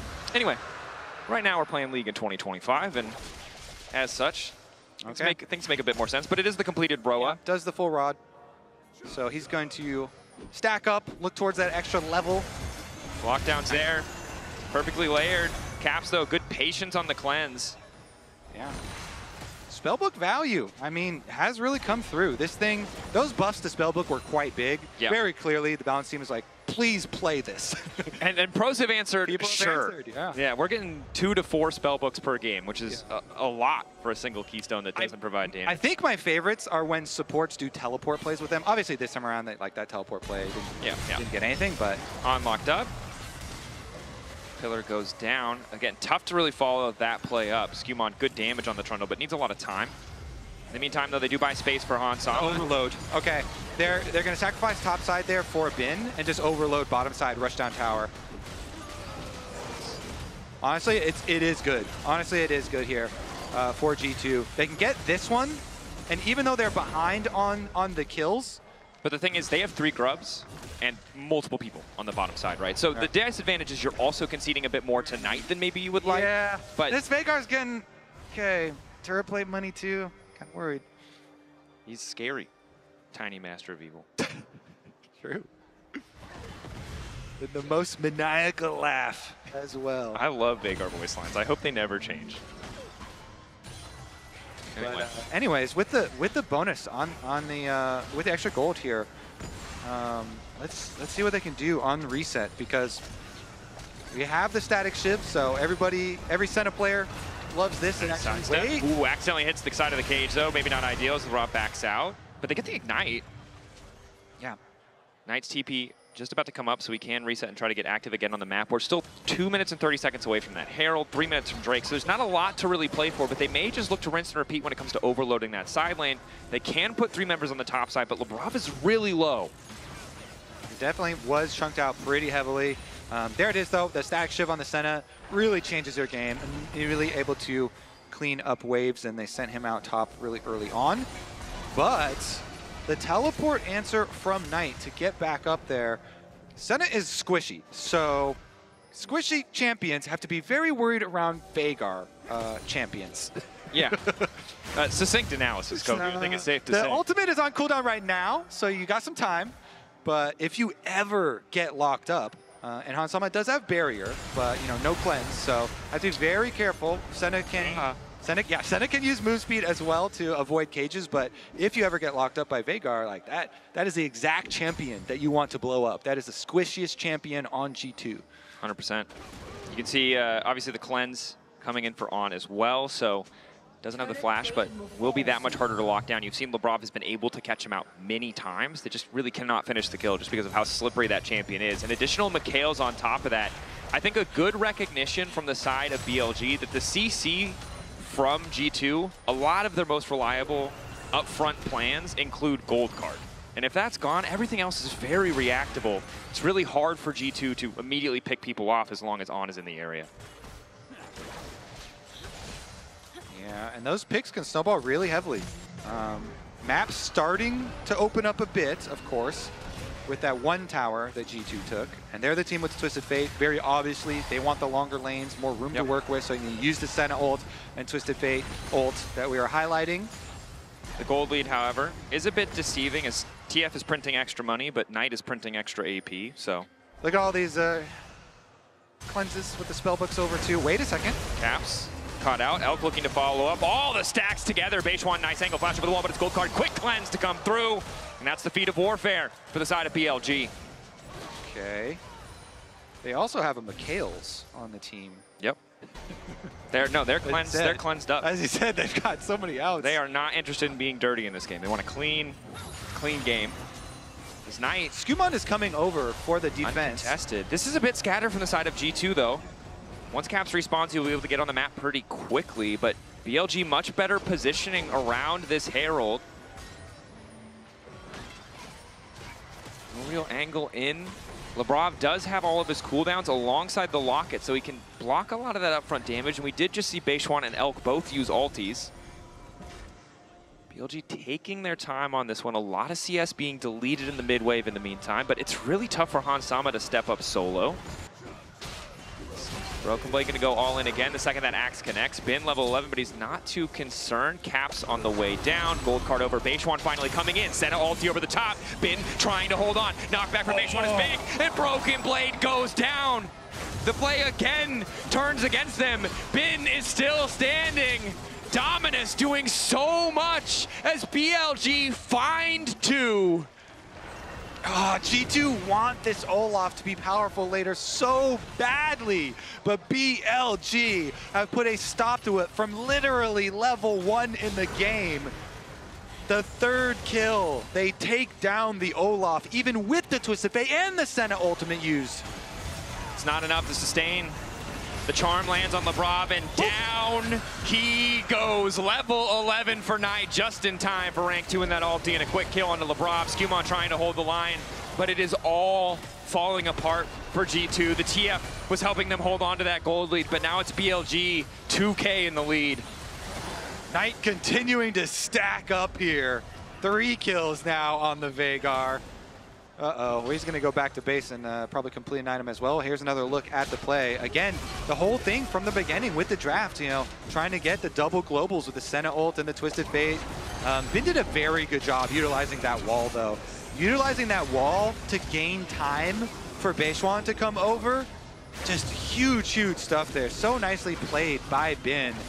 And got enough time for BLG reinforcements to arrive. Then in the mid lane, it's just more brutality. There's nowhere you can go. I don't care where you're flashing. Don't know where you're going. That Veigar ultimate is in the air. Doesn't matter if he gets stunned up by the cage. Boom. G2 falling further and further behind is BLG very confident now to start this objective. You highlighted it so well, but Broken Blade with the Ghost on Olaf, he can chase anyone down as long as they don't go over that wall. Use the wall. The ulti expires. Bin continues to just outplay even as early as that first gank or the first blood, denying these power picks, whereas you know the unique pick that Knight brings to the table is still just continuing to do work. And the double stacking. You know, he's 1 spell away from Seraphs, 3 minutes away from getting the Roa finally up, and I feel like a death cap might be coming, Kobe. We're well ahead of schedule for this Veigar.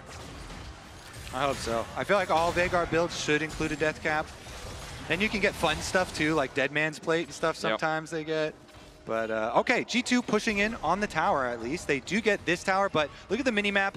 That Veigar is getting solo tower gold with the Rift Tail. Got solo secondary tower gold. Is not going to get another charge off, but is going to be richer. TPing on the way. G2 kind of want to finish this tower. One more auto might do with the grubs. Caps arriving. Good CC, but Knight is untouched. The cage goes down, locking up multiple members of G2. Broken Blade unstoppable, but can't get in range. So G2 grabbing the tower, getting the TP. They got the kill. Finishing the kill onto On as well. Snipe over the top, they get the kill. They needed that too, because that investment, like it actually took a lot. That costed a lot. Knight down there on the bottom side got 2. Beishwan was pushing the mid wave as well during that. Let's take another look at the start. So there's upon arrival, they do get the crash down initiation. They chunked it on super low, even with the cage and everything, and the peel and the Mikhails that On was able to use on himself. Right over the top, Hansama finds him. Nervous. Yeah.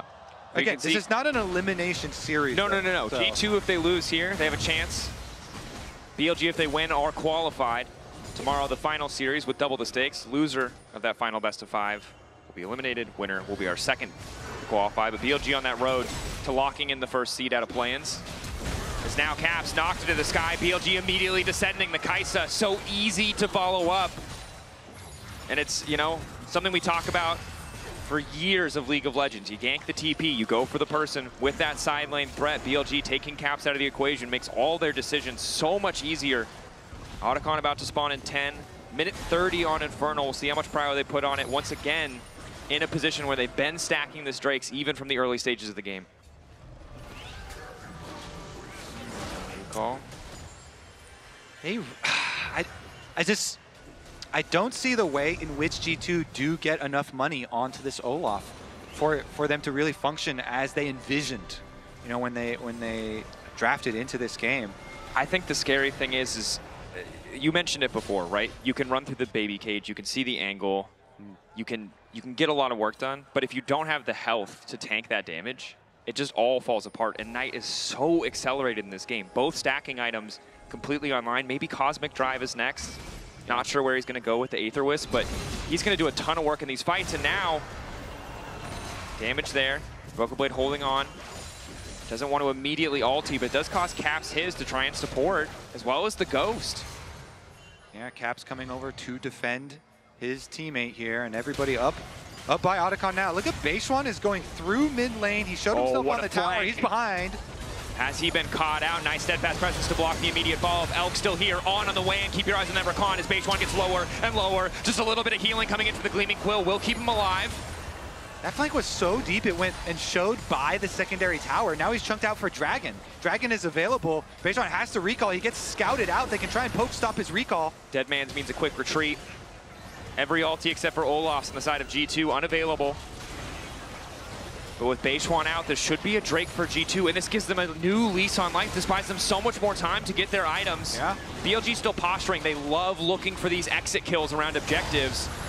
But as long as G2 don't fumble, there's not a lot to look for here, and Caps able to find the stun on Elk means an easy cleanse.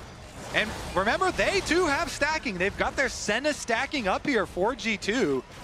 As you say, getting one of the dragons to buy that 5 minutes, a precious 5 minutes here, take it away from BLG's pressure that they were mounting is quite big. And that one was kind of given to them by Beishuan. 100%. Yeah, we can't beat around the bush. Beishuan was not expecting to be collapsed on so quickly. So credit to G2. The downside is they earned that tempo. They killed Beishuan. They spent it all getting that dragon. And it does mean that BLG are first on the setup for the Otacon. They didn't quite kill him. They gave him a whooping. Oh, yeah, you're right. You're right. They gave him a whooping and sent him back to whooping. base. That's the one. Killing him might have meant that Otacon didn't go down, but unfortunately they didn't quite finish the job. All right, well, Hansama on mid-wave. I mean, they do have Caps' ult to protect right now. Naka, Poppy in instantly. I don't think Caps' ult is enough. Hansama flashing, trying to run. A little bit extra healing as Beishuan continues to chase. But that's the flash down for Hansama. Big cooldown for the coming fights, because again, any piece of CC hits and Elk will just fly over the top and finish the job. Yeah, he was really far out there with not a lot of protection. So, and I think it's one of these things where, for BLG, they can play a little bit carelessly. They can make little mistakes because they're so far ahead and they're 2-0 up in the series. But G2 have to hold on to perfect levels of focus the entire time. And yeah, little things that you take for granted, like am I 1 or 2 steps too far forward on the mid wave? In a game with this much pressure, it's easy to see how that can slip the mind of a player.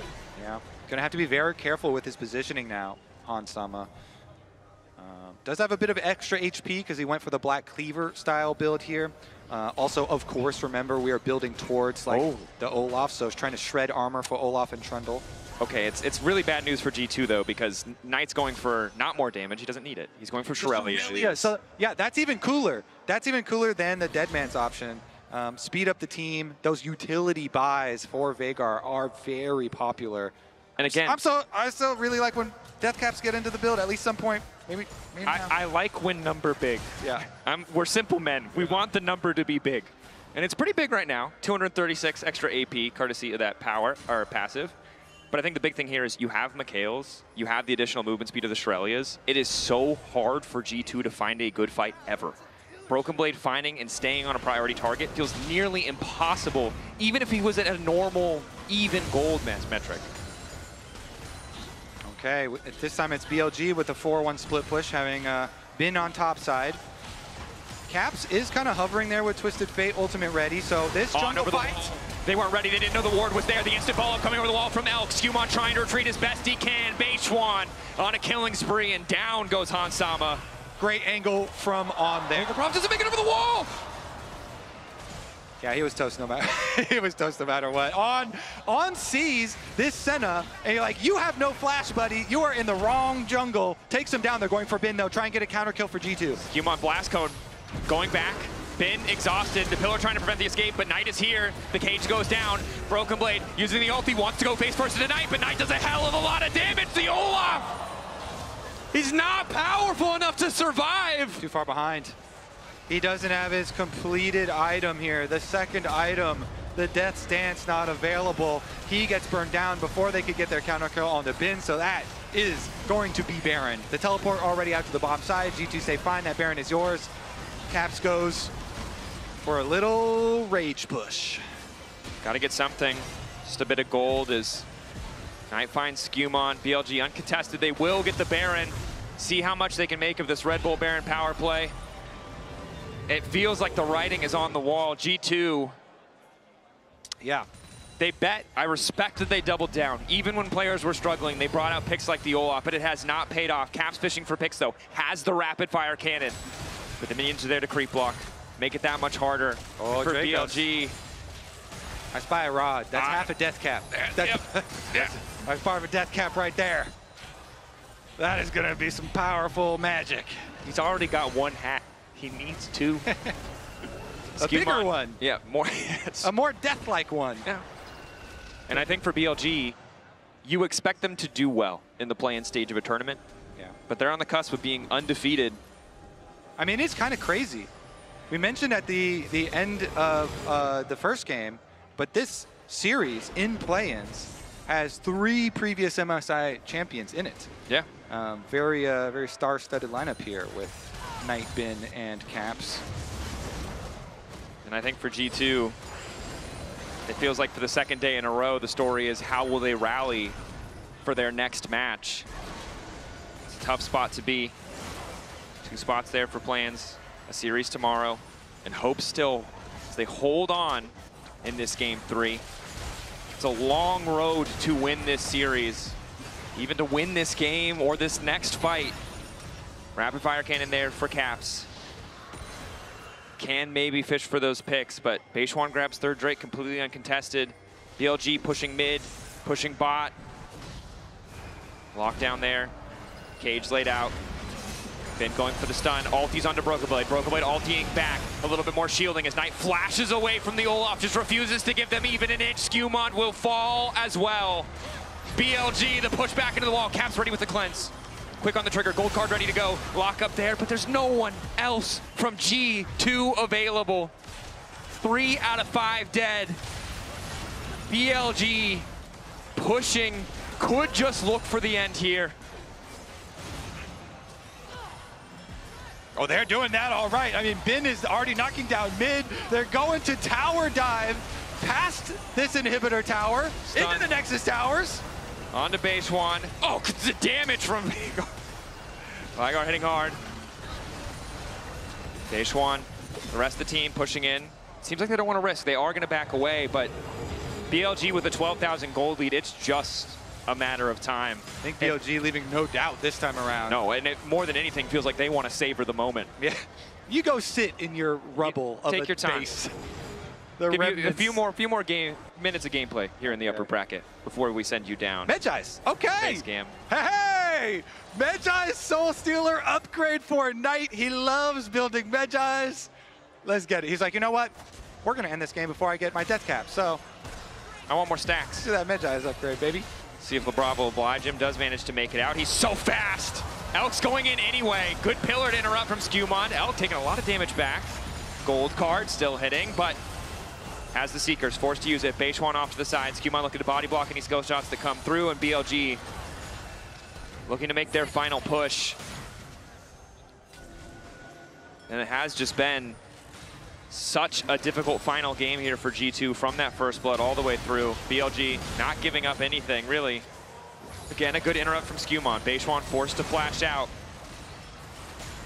Even as one hand goes to strike, the other appears on the top side.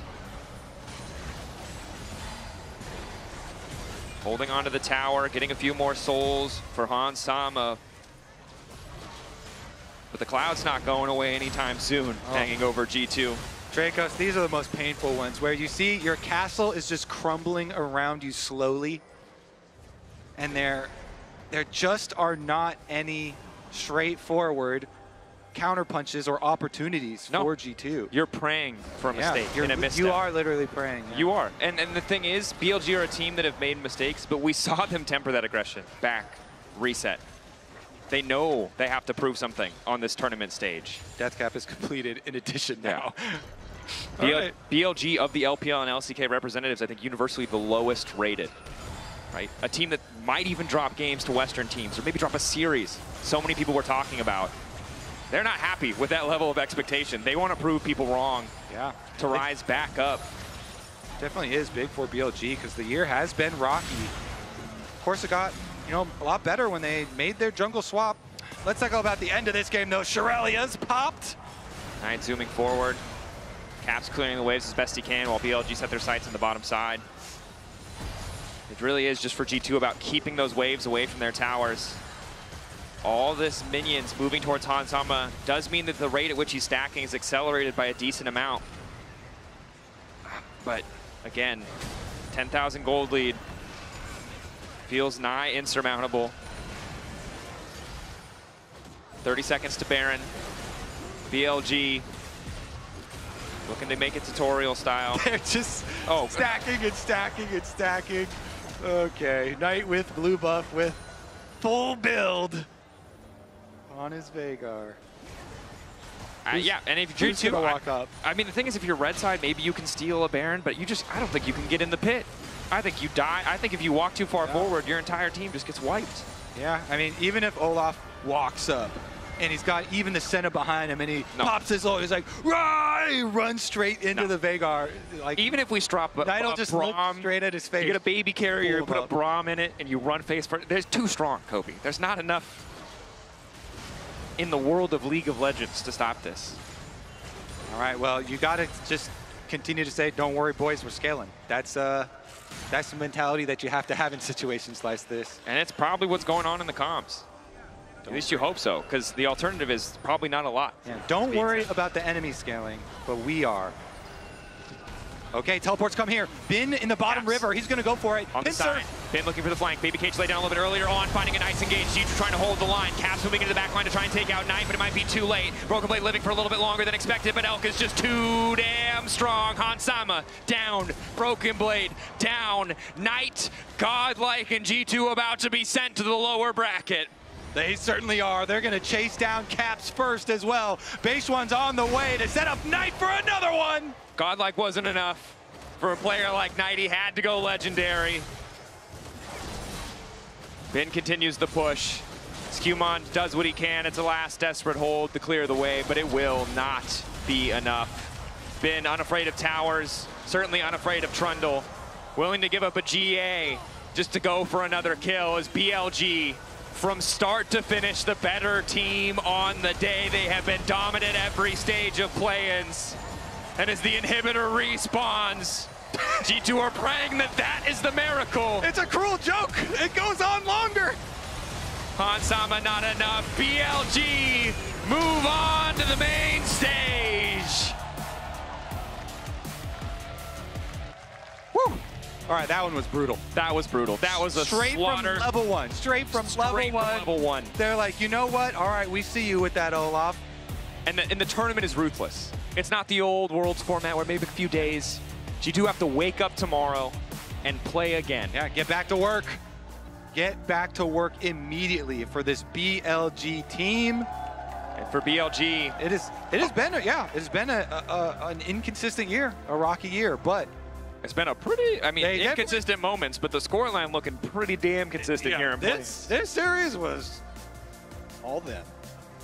Of course, reminder, that is BLG qualifying, and G2 moving to the lower bracket. They will play against GAM tomorrow. Frustration on their faces. Maybe lessons that they can take, transfer through, but it's been a hard road from G2 thus far. But again, because they're able to beat Furia, because they're able to rally in that Game 5 yesterday, they get an extra chance. They get an extra shot to face GAM tomorrow.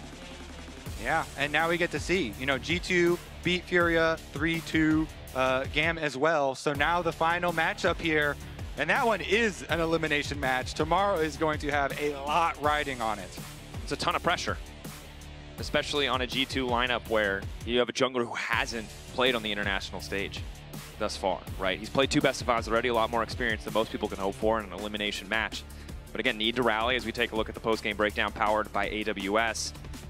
Unsurprisingly, a lot of Veigar damage. Yeah, very good stuff from Knight. Again, took Cage and flashed level 1 to ensure that they could trap that Olaf and get that first blood. And it didn't get better there. You can see the little graph on the screen. This is the hope graph. Actually, it's, oh, sorry, that says gold. The hope goes hand in hand. They're the same. I see. There's a correlation. You had a little bit over there. There was a little, there was. I remember a little bit of hope. There were a few times. Hold on to that. I'm holding on to that for tomorrow. Tomorrow's a new day. It absolutely is. And again, I just hope the boys can rally. This is a rough, it's been a rough year thus far, but we'll see how it works out for G2. For now, we're joining Emily and Knight for the Verizon post-game interview.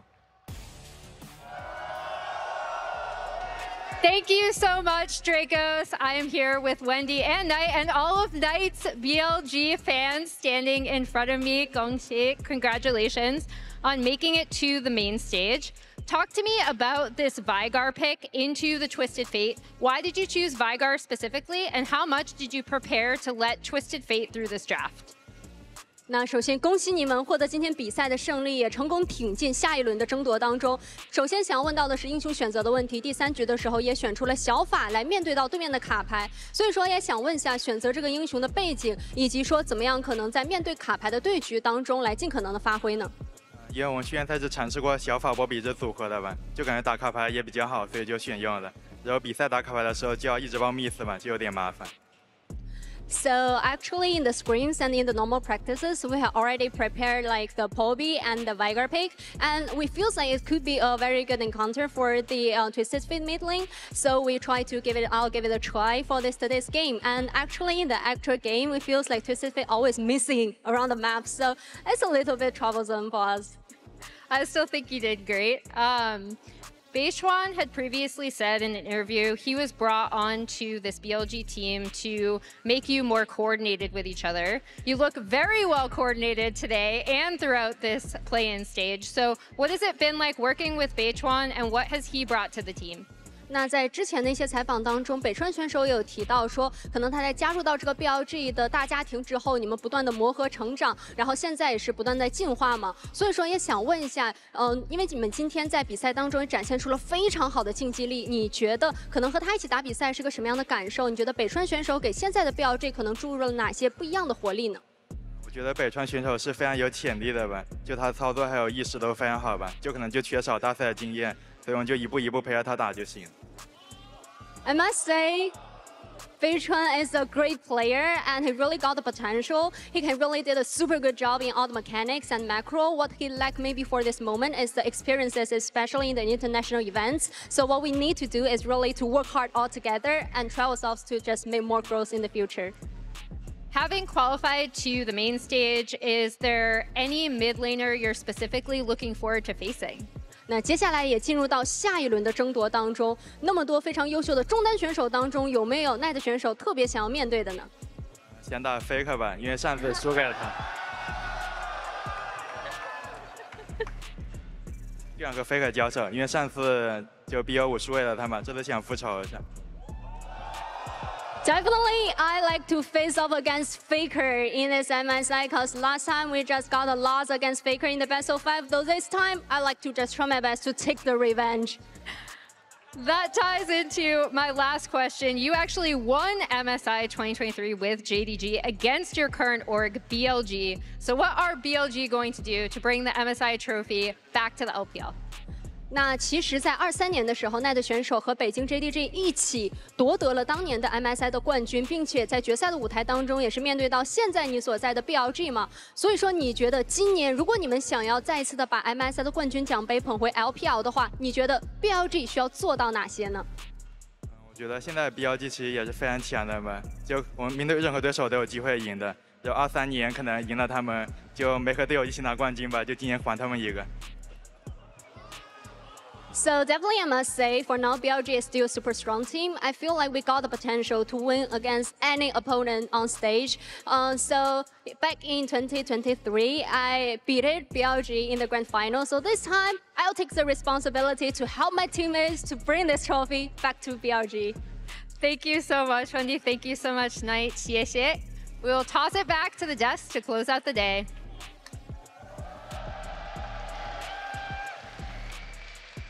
Thank you so much, Emily and Wendy, of course, and a lot of motivation coming on the side of Knight here, who qualifies for the main stage with the rest of BLG.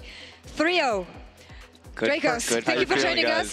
Multi-talent today, host, analyst, caster. Welcome back to the desk. Depressive LEC fanboy. I feel like both want to go therapist. I can take on that role. Raz is going to join us, I guess. I have a high rate, though.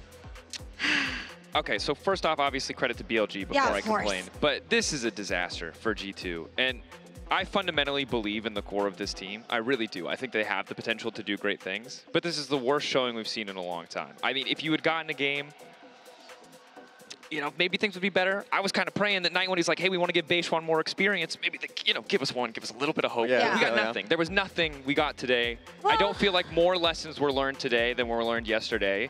I think the only takeaway is sadly, to trust players less to play these flashy picks, which in the history of G2 has always been how they found an edge. 2019, last year, things like this Olaf, unique champions were always what gave them that advantage. And this tournament, it has not worked. I got a counterpoint. All right. Are you ready for this? I don't know if Bring I am, it on. Raz. You got a lot of sass This in is your going to be voice the right coping now. part. This is going to be the coping part. BLG anyway. is back, 6-0ing the play-ins. They look stronger than ever now. Like, maybe, perhaps, it's going to, you now go into the lower bracket where you're feeling a little bit more comfortable going up against GAM. Things can get a little bit better. How do you feel about that? Did that ring any bells? Did that make you feel any more confident? Obviously, credit to BLG. They've qualified. Absolutely deserve it. For the side of G2, you need to see more. I hope they can show it versus GAM. They need a series that looks good to get that confidence back. But I don't want to be up here talking about confidence. No. How often am I up here talking about confidence for Not G2? often. Almost never. No, I'm Never. talking about macro. We're talking about little things in the draft. When we're back to the world where we have to talk about confidence, which is bigger and fearless, admittedly, Of course. it's not a good indication of the chances in this tournament. You know what? I think we actually need to bring it back to basics, because from what I've seen today on the side of G2, the simpler, the better. More simple, whatever. I don't know what English is anyway. Simpler. Keep it, yeah, go back honestly, to as a basics, native guys. speaker, Go we back make to it up basics. half the time. I just trust that people We'll make it up believe as we go. us. But yeah, that is what I want to see on the side of G2 coming up against GAM. But BLG, have we been sleeping on them? Did they get better? Of course, everything depends on the opponent that they've been facing off against. GAM on the first side, G2, a bad-looking G2 on the other. But that is not the BLG that I was promised. Can we answer a question with a question? Is that poor manners? You can do that. All right. You can do that. I may hate you, but you can do it. Do you now predict BLG over Genji, T1, or AL? Because if the answer is no, then we have not seen enough tape. Because that is the standard that they are held to. If they are not beating those top 3 teams, then we have not dramatically shifted the expectations. It's good form. Yeah. But remember how high of a standard we hold BLG to. Yeah, they haven't won MSI, but they're always in that final. So for me, we need more time, but it's a damn good start. The question is always the ceiling. So if the answer to that question is a maybe. That's the worst answer you could possibly give. It is pretty, it literally is the worst one. But it's like, the maybe is justified. I know it's deeply unsatisfying. It's the worst answer you can possibly give, but it's not But I mean, a wrong technically one. the answer right now is no. No, the answer is they look great, but it's not enough yet. Yes, and I would say the reason why I put in maybe is one person that I usually see as kind of like the whole joke about on and off. This tournament, he has been on. What a Upper beast. player of the series. It just goes to him. On has been so spectacular. The Rel comes to mind vividly about how many engages he can come off. The Alistar throughout this series, his headbutt pulverized like combo on top of like the Annie ulti, the MF ulti. He's always been on point. On for me has been a bright spot this time that makes it feel so good for BLG. I think the thing that they talk about with BLG is, right, they take too many fights. They don't always take the best fights. And that's when you're holding them to a standard against the best teams in the world. But the man who always seems to make it come together, to make sure these players are on the same page, is on. And this play especially was the moment where you're like, oh, it wasn't just yesterday. It wasn't just against GAM. He's on against everybody. All the time. Yeah, and he's the kind of the kind of player who can make any champion look good. We saw that with the Alistar today. He's the player I'm looking at the most on the side of BLG. We've been saying that the bot lane doesn't look the same as they did at Worlds. This guy can bring them back at this level. Headbutt pulverized combo into Beidron getting the kill on Hansama. Beautiful. Otherwise, it would have been a game being taken by G2. Like that, those are moments that really come vividly into my mind. And of course, like you could see the smiles. I think this was actually his reaction after a death in Game 4. I remember that was like, because like Let them just cut and paste. It was a good reaction. Yes, it was a great reaction after Game 3, that is. But like in general, it has just been so good for him, and I want to look at him and track him throughout the tournament because if On and Elk are both playing really well, that has been a question for me during the regular season, specifically Elk. Like, if he's not playing consistently, then I don't have faith in BLG. But if they are as good as they have been in international tournaments in the past, then that question is, are they better than AL? Yeah, I think so. And I don't want to end on a negative for BLG because today and play-ins is still a big victory. 6-0 is exactly what you want to see if you're an LPL or a BLG fan. You want to see that consistency in form. Even if there are a few hiccups there and there, this is a positive trend looking forward. Even if it's not enough for us to instantly celebrate them going to another MSI finals. We're not there yet, but it is a great start for the team. Absolutely. And Bin was saying on stage yesterday that the biggest enemy they have right now is themselves. Slowly but surely, battling themselves. Next step is going to be the rest of the teams that we will find in the main stage. But while BLG advances to the next stage, earlier today we had to say farewell to Furia, who brought us to Silver Scrapes twice here at MSI. Statement games from LTA South. Yeah, I mean, Furia is just such a fun team. You can see the pride of Brazil. The fans were going crazy just yesterday. It gave you a lot of hope about, A, Brazil region coming into international tournaments like these, because these guys were incredibly confident, always playing to the crowd. And so if we get this level from them in the future, they're only going to get better and better. Absolutely. We'll find them later, of course. In the year, hopefully. They want a lot of fans here at MSI, that is for sure. But we know that tomorrow... Yeah, it's hard not to be. There's a lot of good dance moves in the mix, too. True.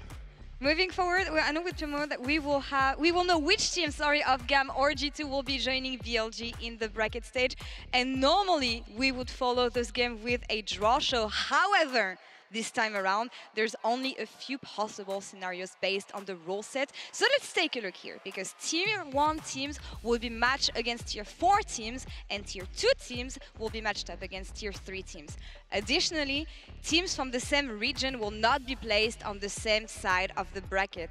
Where a scenario is split between two teams, league officials will conduct a coin toss. So let's take a look at the scenarios we have here, because there's only two possible ones here. If GAM advances, a coin flip will determine the positioning of the bracket, as they cannot play against CFO. And if G2 advances, there will be only one valid layout of the bracket, so there will be no coin toss. And I'll say really quickly, if that's confusing, just screenshot the graphic at home, post it on Twitter or Reddit, get your free clout. Like, this explains everything that you need to know. I'm hoping that there's no draw, because that would mean that G2 have won. But based on the tournament so far, it could also be a coin flip. Not a lot of possible scenarios, but it does give us a lot of room to start speculating about those main stage matchups. A lot of good Already seeing those possible brackets, I'm just like, okay, Fly versus is like, hey, oh, that could be fun. Like those type of things. So I'm loving it. Give me a quick prediction before we go. An unbiased prediction, Drake? I'm biased. Why did you bring me to the... I'm standing in front of a G2 jersey. I'm moments away from putting it on. It might empower you. If I wasn't so sweaty, I would put it on right now. It looks good. I could put it on. You could put it on. I'm going to still root for G2. You talk. While you talk, I'll try it on. I think ultimately, you have a headset on. Okay, you're committed. You're committed. I respect it. Oh my God, he's committed. I'm going to say 3-1. I don't think G2 are above losing a game. I am very nervous for top lane. Very, very nervous. Ki is a one-man army. And I think that it is something that G2 can't afford to underestimate. But also, Broken Blade has been the worst top laner in Plains. Yeah, absolutely. So far. And I think that that is a sentence I never expected to say. All tier lists would indicate that this was an impossible situation, but we need to see him rally. I won't be surprised to see G2 go back to the Maokais, something that was banned by BLG consistently. I think they're going to keep it simple. They may drop a game, but they're going to go back to basics, as you said, and it should still be a relatively clean series. Any closing thoughts, Raz? I mean, you got the jersey, so... If you don't have faith, then why are you here? If you don't have copium, then why are you here? Exactly. You must have it.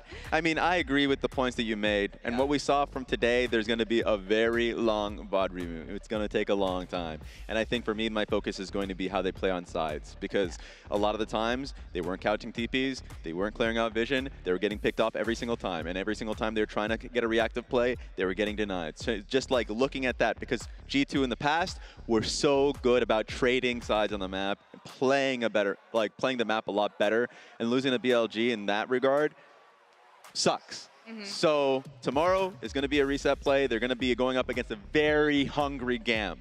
So let's get it done. Yeah, back to the drawing board or get ready for GAM time. Join us tomorrow for the conclusion of playing stage with Game 1 starting tomorrow at 5 p.m. PDT. Thank you all so much for watching. Wherever you are, good night, good day, and good afternoon. Take care, guys.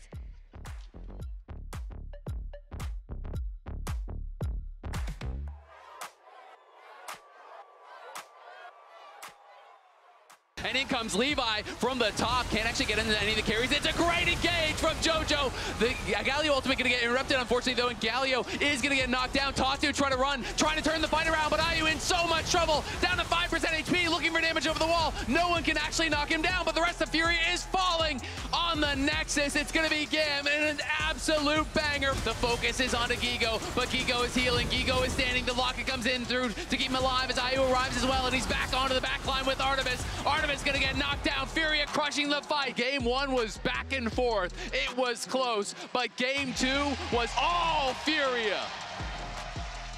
Kiaya and Gigo trading very heavily as the chain's gonna connect. Kiaya's gonna look for it, and Kiaya's gonna get it. The Pop Blossom comes through, lands on multiple member, but Toots is in the middle of everybody, steals a Pop Blossom, and is gonna get it down. Artemis trying to cut out, trying to take down Toots, can't quite do it. Furia pull off the comeback. What a performance from the Brazilian squad. Do they have the answer? Great combo from Jojo. Sets up for Ayu, but he's gonna be stunned to the wall by the stolen body of the Skarner. Levi is going crazy, and it's Levi into the back line. It's Levi on a rampage, and it's Levi's world. You're just living in it. So it's gonna go back in for Levi. Chunks him down. In comes down, presume. And the shockwave is delivered by Levi. GAM will wipe Furia off the map. We win this. I'm on MF. I will kill MF. I will kill MF. We end. Can you push mid? No, we cannot end that. Get to mid. Yes. It might be a single moment. Skewmon, Broken Blade, they're trying to finish the GA. He doesn't have it. There's no way. The flash. It's not enough. Knight and Ben back to finish. For a two-man knockup, flick back on LeBron, trying to turn. He managed to get the back line. It's Julius Skewmon goes in, and it's hot top on the side. The Simmer is a contested. They managed to take him down. It's 1-for-1. The beefy frontliners to find the mid laner, and Elk is still alive. BLG pushing G2 back. Ben looking for the flank. Baby Cage laid down a little bit earlier on, finding a nice engage. G2 trying to hold the line. Caps moving into the back line to try and take out Knight, but it might be too late. Broken Blade living for a little bit longer than expected, but Elk is just too damn strong. Hansama not enough. BLG move on to the main stage.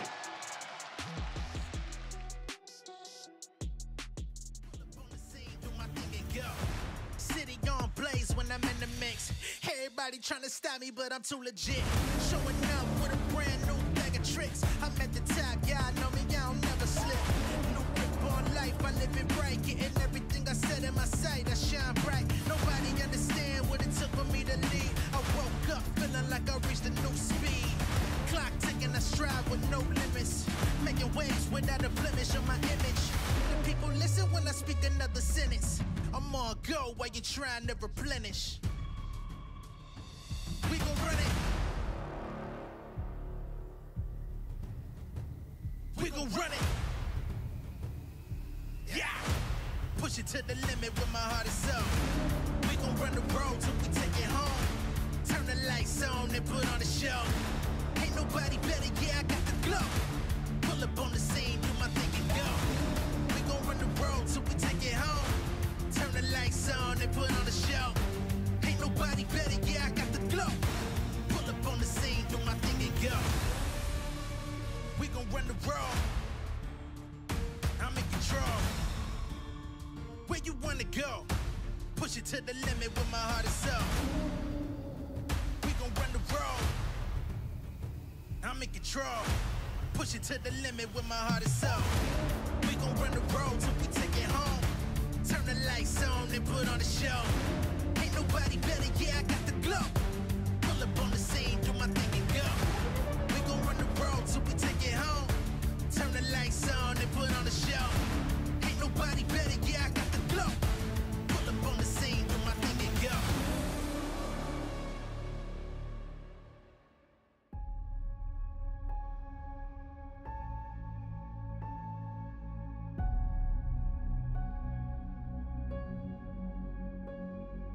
They said I couldn't make it, but I couldn't let go.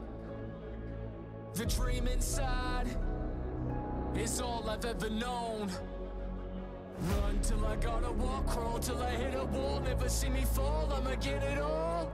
Climb till my feet are raw, push till I see the top. I won't ever stop, never see me drop. I was born to be a legend.